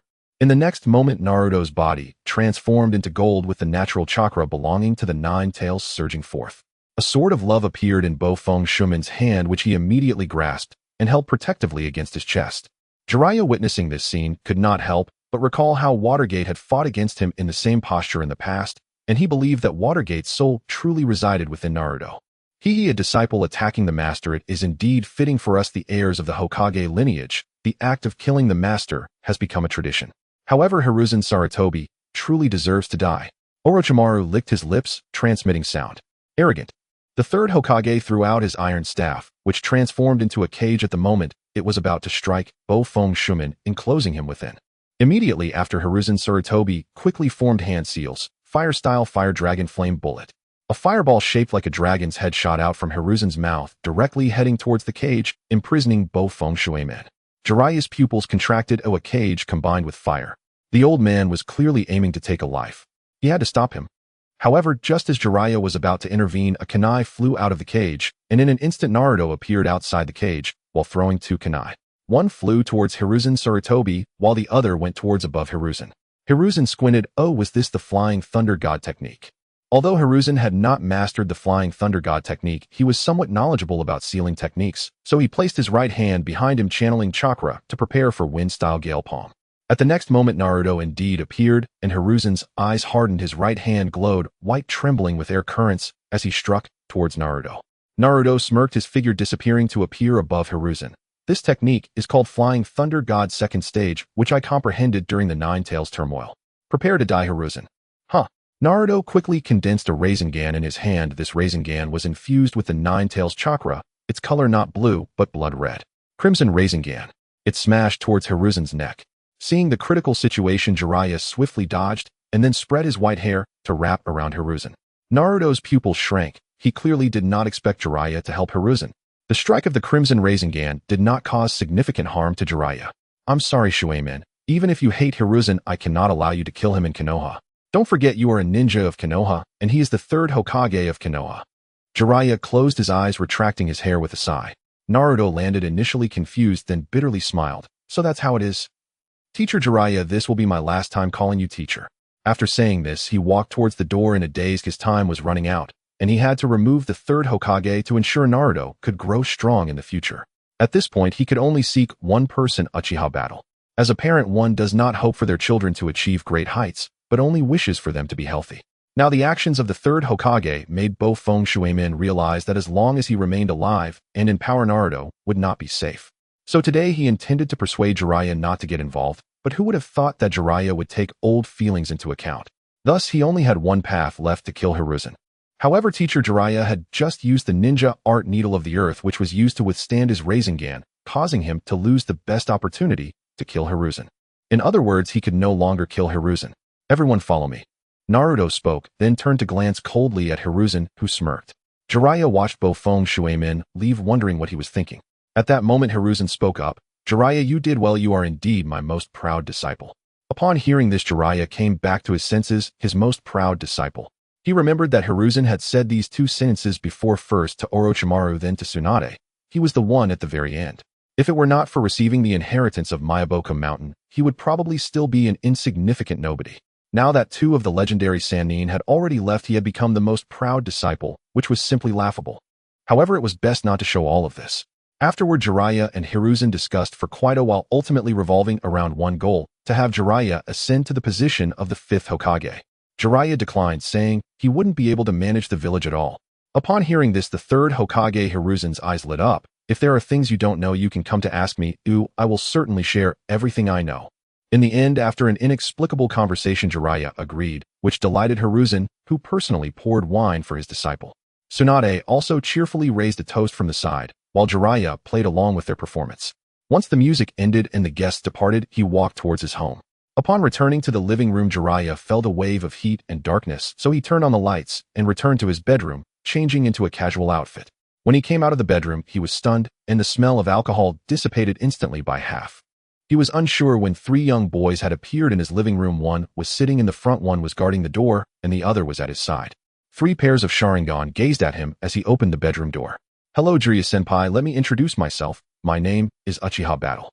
The boy on the sofa stood up and smiled. Jiraiya had just stepped out of his room when a Uchiha ninja raised his blade against his throat. The steel glinted under the light, almost blinding Jiraiya. He heard Uchiha Itachi on the sofa greet him with a grin that didn't reach his eyes. I've heard about you, how you got rid of Danzo, and simultaneously repelled the attacks of the 3 great ninja villages. That's incorrect, Lord Jiraiya. It was through the combined efforts of the people and the ninja clan that we eliminated the malignant tumor of Konoha Danzo Shimura and drove away the invaders with the unyielding resolve of everyone. Uchiha Itachi maintained a classic fake smile. Jiraiya twitched at the corner of his mouth, internally cursing that this kid truly had a way with words, able to turn black into white. Orochimaru chuckled softly and stepped down from Jiraiya's arm, dispelling his transformation technique. He first looked at the person beside Jiraiya and slowly spoke. Itachi-kun, long time no see. Uchiha Itachi remained expressionless, exuding an air of not wanting to be approached. Orochimaru, unfazed, turned to Uchiha Itachi. Uchiha Zhan, your earlier words left a deep impression on me. Let's work together to eliminate the tumor and drive away the invaders. Oh, Orochimaru-senpai, are you also interested in these words? Uchiha Zhan looked at him. I'm fine, but I'm curious how someone your age understands politics better than us old folk. Orochimaru scrutinized Uchiha Zhan. Uchiha Zhan's expression remained unchanged. Perhaps it's a talent, just as our Uchiha clan is born with the Sharingan, which many desire yet cannot obtain. His words hinted at Orochimaru, who was known to have coveted Uchiha Itachi's Sharingan in the past, and continues to do so even now. Orochimaru's expression changed, cautiously observing Uchiha Zhan, thinking to himself, could it be this kid knows I desire the Sharingan? Forget about you for now, we mainly came to find you, Jiraiya-senpai. After saying this, Uchiha Zhan gave Uchiha Itachi a glance. Uchiha Itachi nodded, and then lowered the steel blade in his hand. Uchiha Zhan slowly walked toward Jiraiya. Jiraiya-senpai, are you really going to wade into the murky waters of the 5th Hokage? Think carefully, you are setting yourself against the Konoha 7 and the entire ninja clan. Moreover, if things go awry, even if you are one of the legendary 3, you might end up losing your reputation and standing. Indeed, Uchiha Zhan was threatening him, a blatant threat, warning Jiraiya to retreat while he could. Jiraiya wasn't one to be easily provoked. Regardless of Orochimaru's intentions, even without him being threatened like this would not leave him indifferent. You little brat. Jiraiya exclaimed, but before he could finish, he saw Uchiha Zhan's eyes morph from 3 Tomo into the kaleidoscopic Sharingan. A chilling and damp chakra continuous like ocean waves erupted from Uchiha Zhan's body. The moment Jiraiya and Orochimaru felt this chakra, their faces turned pale. They felt like tiny fishing boats caught in a great wave, facing the might of heaven and earth, praying incessantly for the storm to pass. Jiraiya, you should be quiet for a moment. Uchiha Zhan, I think you might have misunderstood. How about we tone down the chakra for now? Orochimaru smiled. He carefully observed Uchiha Zen's expression, knowing from his earlier probe that neither he nor Jiraiya were a match for this young man before them. Uchiha Zen glanced at him before retracting the chakra, quietly waiting for his explanation. Ding! Congratulations, the host has intimidated Orochimaru and Jiraiya. Reward the complete Edo Tensei technique and a summoning scroll from Mayaboku Mountain. Uchiha Zen was taken aback. There were rewards for this. The Edo Tensei technique was indeed good, but what about the Mayaboku Mountain summoning scroll? Did the system want him to sign a contract with Mayaboku Mountain? Zenkin, are you lost in thought? Orochimaru probed. Uchiha Zen came back to his senses upon hearing this. What did I misunderstand? Orochimaru, seeing this, recounted his plan to assassinate Hiruzen Sarutobi to Uchiha Zen. Uchiha Zen raised an eyebrow, realizing this was indeed something Orochimaru could do. However, he looked at Jiraiya with skepticism and slowly spoke. Can you ensure Jiraiya-senpai won't turn again? Orochimaru fell silent, looking at Jiraiya, then back at Uchiha Zen. If he does betray us, I, Orochimaru, will commit seppuku before you as an apology. Upon hearing this, Uchiha Shursui and Uchiha Itachi frowned, while Jiraiya's pupils constricted. Orochimaru, what are you doing? Orochimaru calmly looked at Jiraiya. I've said it, Konoha is already decayed beyond repair. Only with drastic measures can this decaying Konoha be revitalized. For this I am willing to bear the blame. If you still hold on to the old man, then there's no meaning for me to live. You might as well take my head to the old man in exchange for your future. After saying this, Orochimaru summoned the Kusanagi sword, handing the hilt to Jiraiya, while placing the sharp blade against his neck, smiling at Jiraiya. Now it's your time to choose. Will you choose the old man, or me? Orochimaru said lightly, but his gaze remained fixed on Jiraiya. This scene left Uchiha Zen bewildered. One had to admit Orochimaru truly had courage and determination. No wonder so many people were wholeheartedly devoted to him and unwilling to betray him. With such courage, he rightfully deserved to be considered the most charismatic figure among Hokages. Jiraiya tossed the sword aside, closed his eyes, and took a deep breath. I understand. Orochimaru smiled, and then put his arm around Jiraiya's shoulder. I knew you couldn't bear to let me go. Jiraiya pushed him away with a grunt. Orochimaru, unbothered, turned to Uchiha Zen. So do you believe? Uchiha Zen pondered for a moment. I can. Thank you. However, Orochimaru Senpai, I initially intended to clear your name and have you return to the new Konoha to continue your research, but now you've made it a bit difficult for me. Uchiha Zen felt somewhat troubled.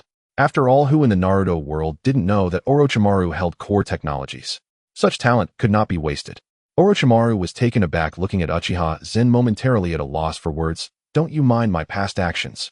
Orochimaru's eyes fixed intently on Uchiha Zen, seeking to determine if he was speaking sincerely. Danzo Shimura and Hiruzen Sarutobi conducted experiments on the Senju clan and the villagers, but I won't. Instead, I will leave the most heinous criminals to you for experimentation. As long as it doesn't violate the principles of being human and the bonds of our village, Uchiha Zen slowly stated. Uchiha Battle had a long conversation with Orochimaru, and eventually both sides left satisfied. Shortly after parting ways, Uchiha Battle encountered Minato Namikaze and his team, seeing Minato's serious expression as he headed towards Jiraiya's home. Uchiha Battle hurriedly stopped them and used a Jinjutsu on Naruto Uzumaki, allowing Minato and Naruto along with Kurama to witness the recent events. Only then did Minato relax and politely say to him, thank you. The fourth Hokage is being too modest. My father was once your best friend.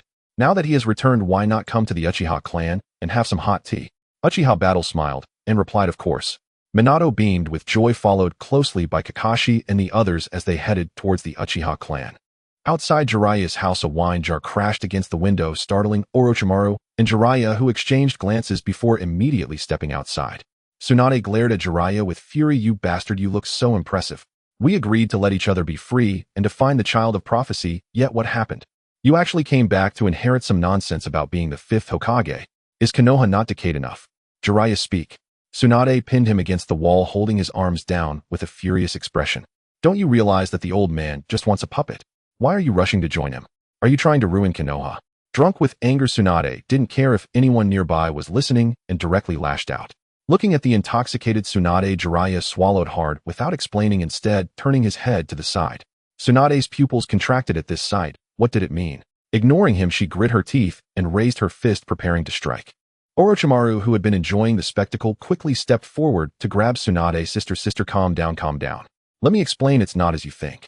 Tsunade was initially surprised to hear Orochimaru's voice, but when she heard him say it wasn't as she thought, she took a step back. Then she swaggered into Jiraiya's house, sitting on the sofa with an angry expression, waiting for an explanation as Shizune awkwardly walked in. Orochimaru then struck her neck with a hand blade. It wasn't his fault for being cautious. Matters of secrecy are serious, and this girl happened to be the niece of Dan Kato. Seeing this, Tsunade said nothing. Jiraiya sat opposite Tsunade, opened his mouth to say something, but quickly swallowed his words. Tsunade, seeing his cowardice, felt her anger rise further. Orochimaru helplessly glanced at Jiraiya after the second great ninja war. Tsunade had asked Jiraiya what his plans were. At that time, there was light in Tsunade's eyes, and Orochimaru thought his good brother might see a brighter future, but in the end, Jiraiya said he planned to find the child of prophecy who could change the fate of the world. Orochimaru clearly remembered the light in Tsunade's eyes extinguishing, and she murmured, "So this is Jiraiya's destiny. But for now, let's resolve the matter at hand. Tsunade, you misunderstand. This time Jiraiya inheriting the position of 5th Hokage is a trap set by him and me." After Orochimaru explained the ins and outs of the situation, Tsunade slammed her hand on the table. "Orochimaru, have you considered that if you succeed it will be fine, but if you fail could Jiraiya end up like you, becoming a rogue ninja? The old man is not so easy to deal with. Although he has aged, his strength is unfathomable. What if he has methods we don't know about?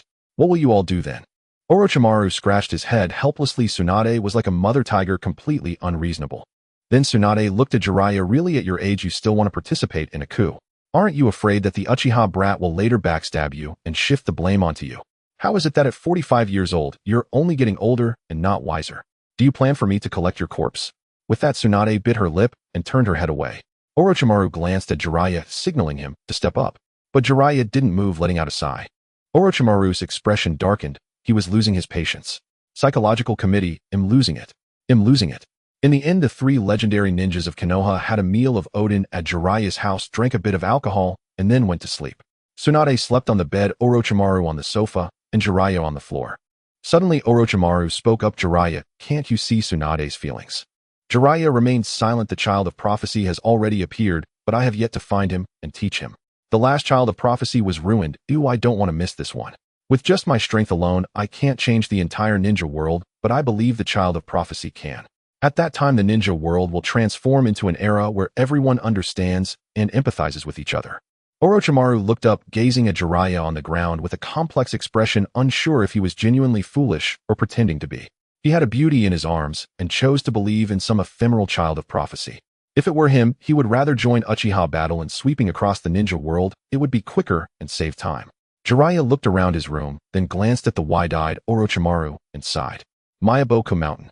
The great toad sage yawned and woke up, then immediately summoned the two sages Shima and Fukasaku. "Tell Jiraiya that the child of prophecy has changed. He will lead the ninja world into a transformation unseen in 100 years. Supporting him is the only way to survive." The great toad sage fell asleep. This prophecy had drained him of too much spiritual energy, causing him to faint right after delivering it. Shima and Fukasaku immediately sent a message to Jiraiya. Just as Jiraiya was about to sleep, he felt the summons from the two sages and said to Orochimaru, "The two toad sages are calling me to Mayaboku Mountain. Understood, the earlier you go, the earlier you return." Orochimaru turned over and continued sleeping. Jiraiya nodded and proceeded to Mayaboku Mountain via the summoning scroll. Fukasaku and Shima looked at Jiraiya. Solemnly, young Jiraiya, the great toad sage, just woke up. Moreover, this prophecy consumed a great deal of spiritual energy. He fell asleep right after saying it. Jiraiya was taken aback. But what about the existence of the child of prophecy? He stared intently at the two toad sages, asking seriously. "That's right, young Jiraiya, listen closely." Shima repeated the great toad sage's words, while Fukasaku, after hearing it, Jiraiya's expression changed, a transformation unseen in 100 years, related to his own life and death. This was too thrilling. Jiraiya never expected that his visit to the Mayaboku Mountain would yield such shocking information. The new prophesied child would bring about an unprecedented upheaval in the ninja world, to the extent that even his life and death would be in the hands of this child. Seeing Jiraiya lost in thought, the sage Shinzaka paused with his cane, saying, "Little Jiraiya, are you listening? The previous prophesied child can be set aside for now. We must focus all our efforts on finding this new prophesied child."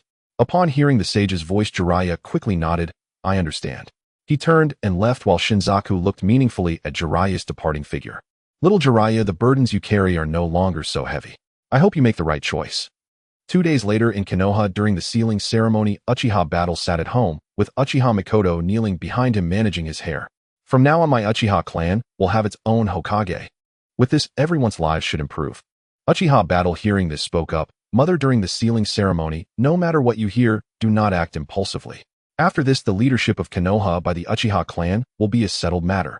Uchiha Makoto's hand paused, and Uchiha Battle could feel her hand tremble slightly, but her tone remained gentle. Are you sure? If it truly doesn't work, we won't. Uchiha Makoto's concern for her child's safety outweighed her desire for him to become Hokage. Hearing Uchiha Battle's words, she realized that today's sealing ceremony would likely not be peaceful. Uchiha Battle slowly began. Today, I, Uchiha Battle, have finally broken through the blockade imposed on our Uchiha clan by the Hoshi lineage. If I retreat now, this opportunity will likely never return. Mother, I know you are worried about my safety, but now the entire Uchiha clan, the whole of Konoha, and the entire ninja world are watching. If I withdraw today, not only will I become a laughingstock, but the Uchiha clan will also be branded on the pillar of shame. Moreover, if the reasoning is not made clear, I do not mind using force to clear everything away. As Uchiha Battle spoke, a killing intent erupted in his gaze. Uchiha Makoto was taken aback, then sighed, nodding. All right, no matter what, mother supports you. You must protect yourself well. Uchiha Makoto hugged Uchiha Battle tightly, and he comforted her, saying, It's fine, don't worry. By the way, mother, please hand me the ceremonial robe. Uchiha Battle opened his arms, and Uchiha Makoto dressed him in the ceremonial robe, which was white with red cloud patterns on the sleeves, and the 5 prominent characters on the back stood out. 5th Hokage. Uchiha Battle tugged at the robe, saying, It fits quite well. Which shop made this? He smiled. This was made by Uchiha Izumi, who led the clan's youths. Speaking of Izumi, I wonder what Itachi is thinking. Is such a wonderful girl, he neither accepts nor rejects her. Uchiha Makoto murmured. Uchiha Battle smiled wryly, realizing that he would have to help his older brother with his romantic troubles. Otherwise, he might be stuck in place for a lifetime. However, first he needed to resolve the matter at hand. Uchiha Battle's expression turned serious as he bid farewell to his mother and pushed open the door. Bang! The people in the yard immediately stopped their discussions and turned to look at the door. In an instant, everyone turned beet red. They gazed at the 1.8-meter-tall Uchiha Battle, their breaths quickening mainly because they saw the ceremonial robe symbolizing the identity of Hokage currently adorning Uchiha Battle, stirring a tumult of emotions within them. We, the Uchiha clan, finally have a Hokage. Great! From now on, the Uchiha clan will be protected by the Hokage, and life will surely not be as difficult as before. Hokage-sama, we are willing to escort Hokage-sama to the sealing ceremony.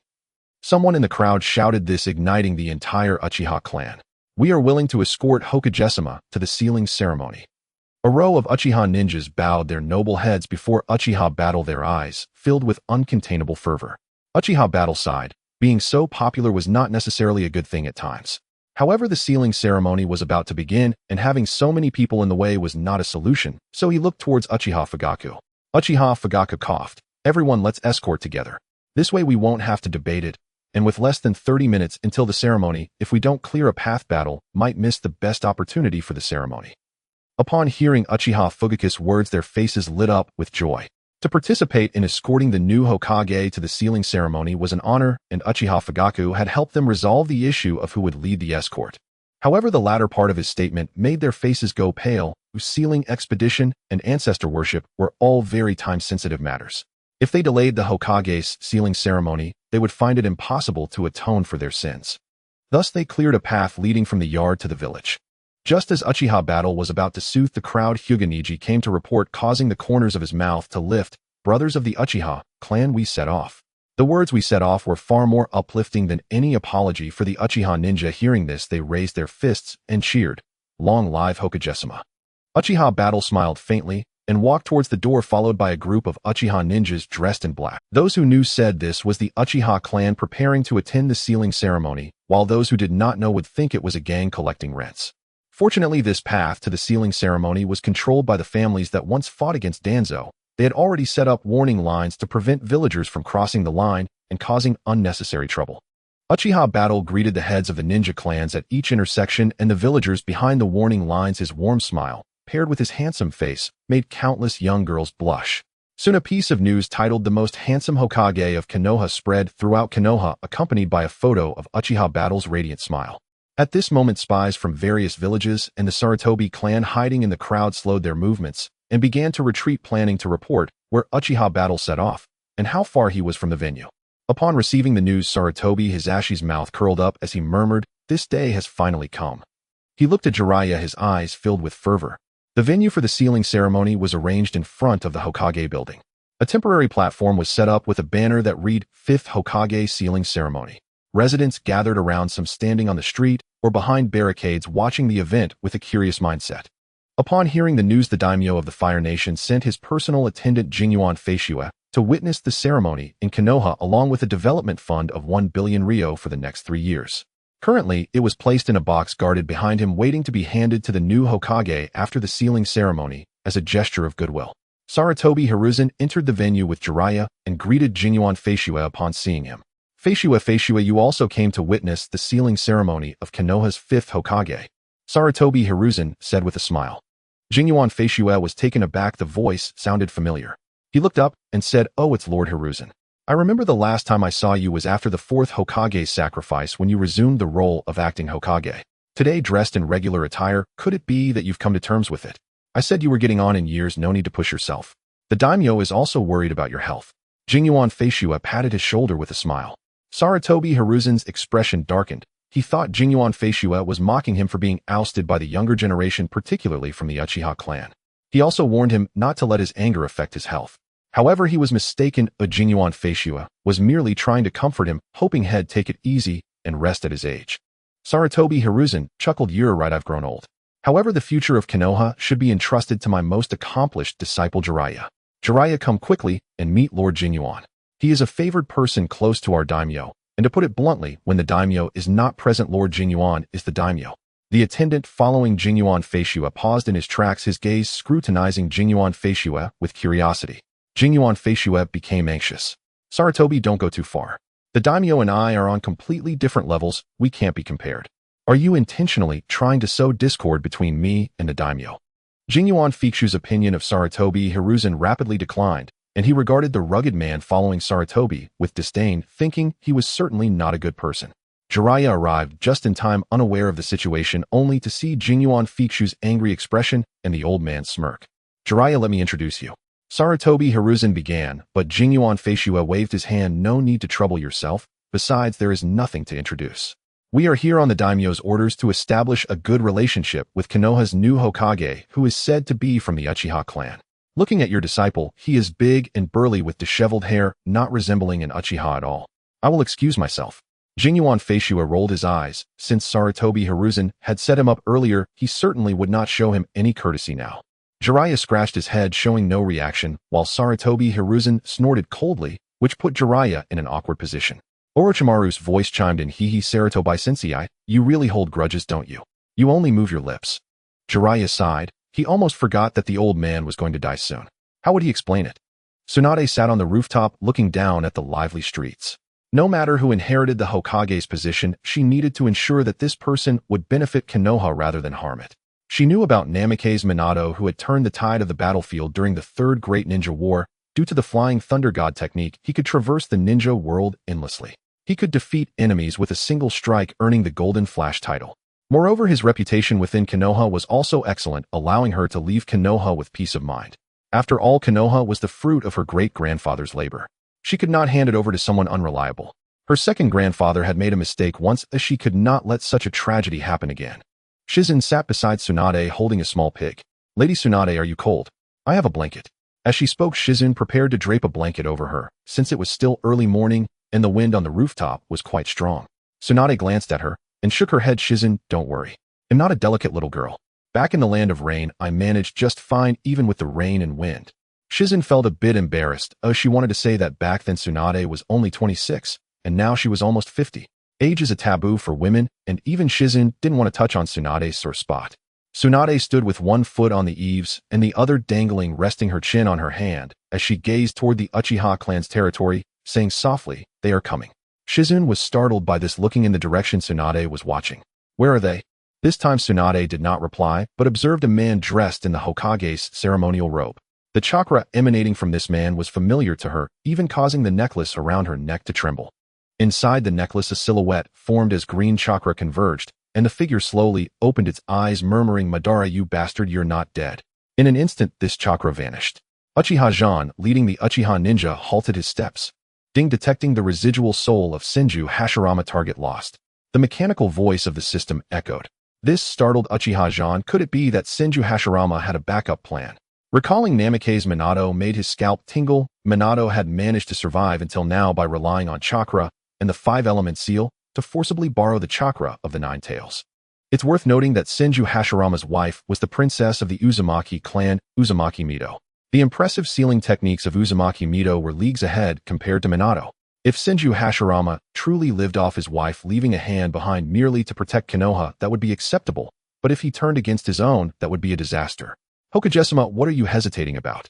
Hinata Hizashi suddenly asked, looking at Uchiha Zhan with confusion and bewilderment. Uchiha Zhan snapped back to reality. Oh, it's nothing.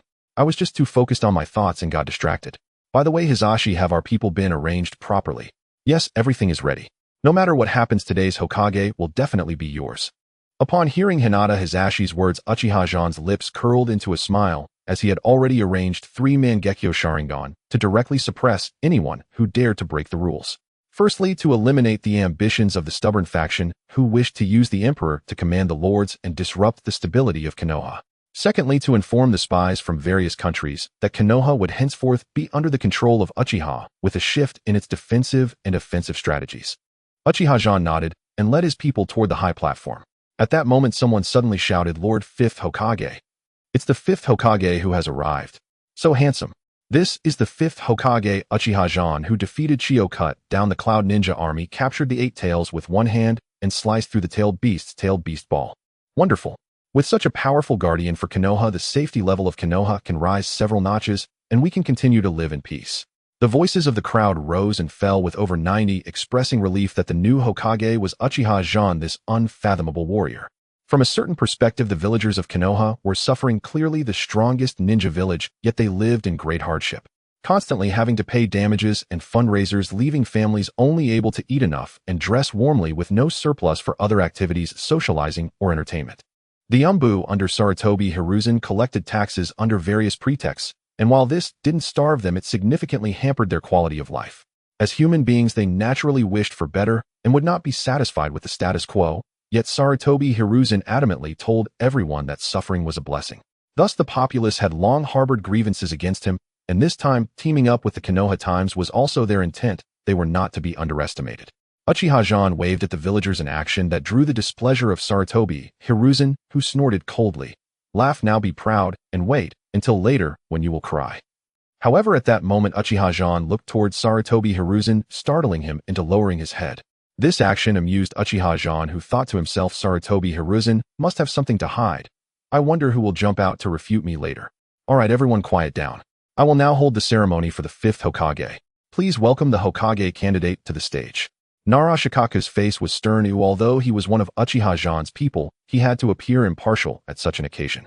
He had to demonstrate fairness and selflessness, otherwise this ceremony would become a joke. Uchiha Zhan walked directly to the platform, scanning the surroundings. Generally, there are 1 to 3 Hokage candidates who must have distinguished military achievements and prestige. As for the 3rd Hokage, Sarutobi Hiruzen, he did not count. Currently, only Shisui and Uchiha Zhan had significant achievements and prestige, and Uchiha Shisui could not compete for the Hokage position, so there was only one candidate. However, at that moment, Jiraiya moved. Dressed in a dark blue kimono, he slowly walked onto the stage, his tall figure and broad back exuding a sense of security. Many people began to whisper upon seeing Jiraiya on stage. Lord Jiraiya, one of the legendary Sannin of Konoha.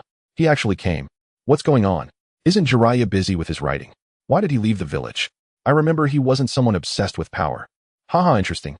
Is he trying to support another 4th Hokage? It seems our 3rd Hokage is still unwilling to give up. Many astute individuals had already guessed the reason, casting looks of disdain and contempt at 3rd Hokage Sarutobi Hiruzen. He seemed oblivious to these gazes, smiling as he looked at his disciple. Narashikaku was momentarily taken aback, but quickly reacted, smiling as he said, "Alright, let's have our 2 Hokage candidates shake hands and introduce themselves, followed by voting from representatives of the ninja clans and the commoners. The candidate with the most votes will become the 5th Hokage." After Narashikaku finished speaking, he signaled for the 2 to shake hands. Jiraiya turned first, extending his calloused hand. Uchiha Zhan looked at it, nodded, and thought indeed a hand befitting a hero. Jiraiya. Uchiha Zhan. The 2 briefly greeted each other before turning to deliver their speeches. Jiraiya's speech was essentially identical to the one delivered by the 3rd Hokage, as the speech had been provided by the 3rd Hokage and required him to memorize it. Listening to these grandiose yet empty words, the crowd could not help but frown, thinking that Jiraiya was no better than that. Once he finished his speech, applause erupted from the families, led by the 3rd Hokage. Uchiha Zhan scoffed quietly, thinking they seemed well prepared. Just as he planned to give his speech, a voice interrupted. Wait. The voice was deep and aged, and everyone turned to see Mito Gate in. It was him. This old sycophant was actually willing to go head-to-head against Uchiha Zhan for the sake of Sarutobi, Hiruzen, and Tsunade. The leader of the Mito Gate clan turned pale and fell to his knees with a thud, mumbling, "It's over, it's over." Uchiha Zhan narrowed his eyes. Although he had anticipated someone coming to disrupt, he did not expect it to be this Hokage aide. Mito Gaiden took a deep breath, looked at Uchiha Zhan on stage, and then pointed with his finger, "Uchiha Zhan. As a ninja of the Uchiha clan, what face do you have to inherit this village established by the first Hokage? What face do you have to call yourself Hokage?" Upon hearing this, the venue fell silent, all voices hushed. Following that, the clans allied with Uchiha Zhan jumped up angrily, cursing, "Mito Gate, old dog, what did you say? Say it again if you dare." Uchiha Zhan eliminated the black forces led by Danzo without losing a single soldier and repelled the allied forces of Tsunagakure, Iwagakure, and Kimogakure without breaking a sweat. We want to ask, besides the first Hokage Senju Hashirama, who else could achieve this? In the heat of anger, someone even threw a handful of eggs at Mito Gate In. Smack! The egg hit Mito Gate In's forehead, the egg white and yolk sliding down his face, yet he seemed oblivious to the pain.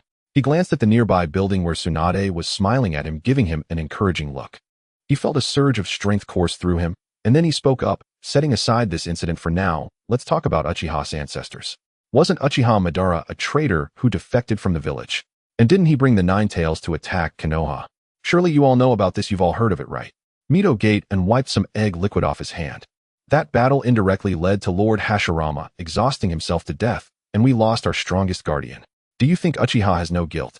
Please urge for updates, like and support with love, 5-star reviews, I beg you.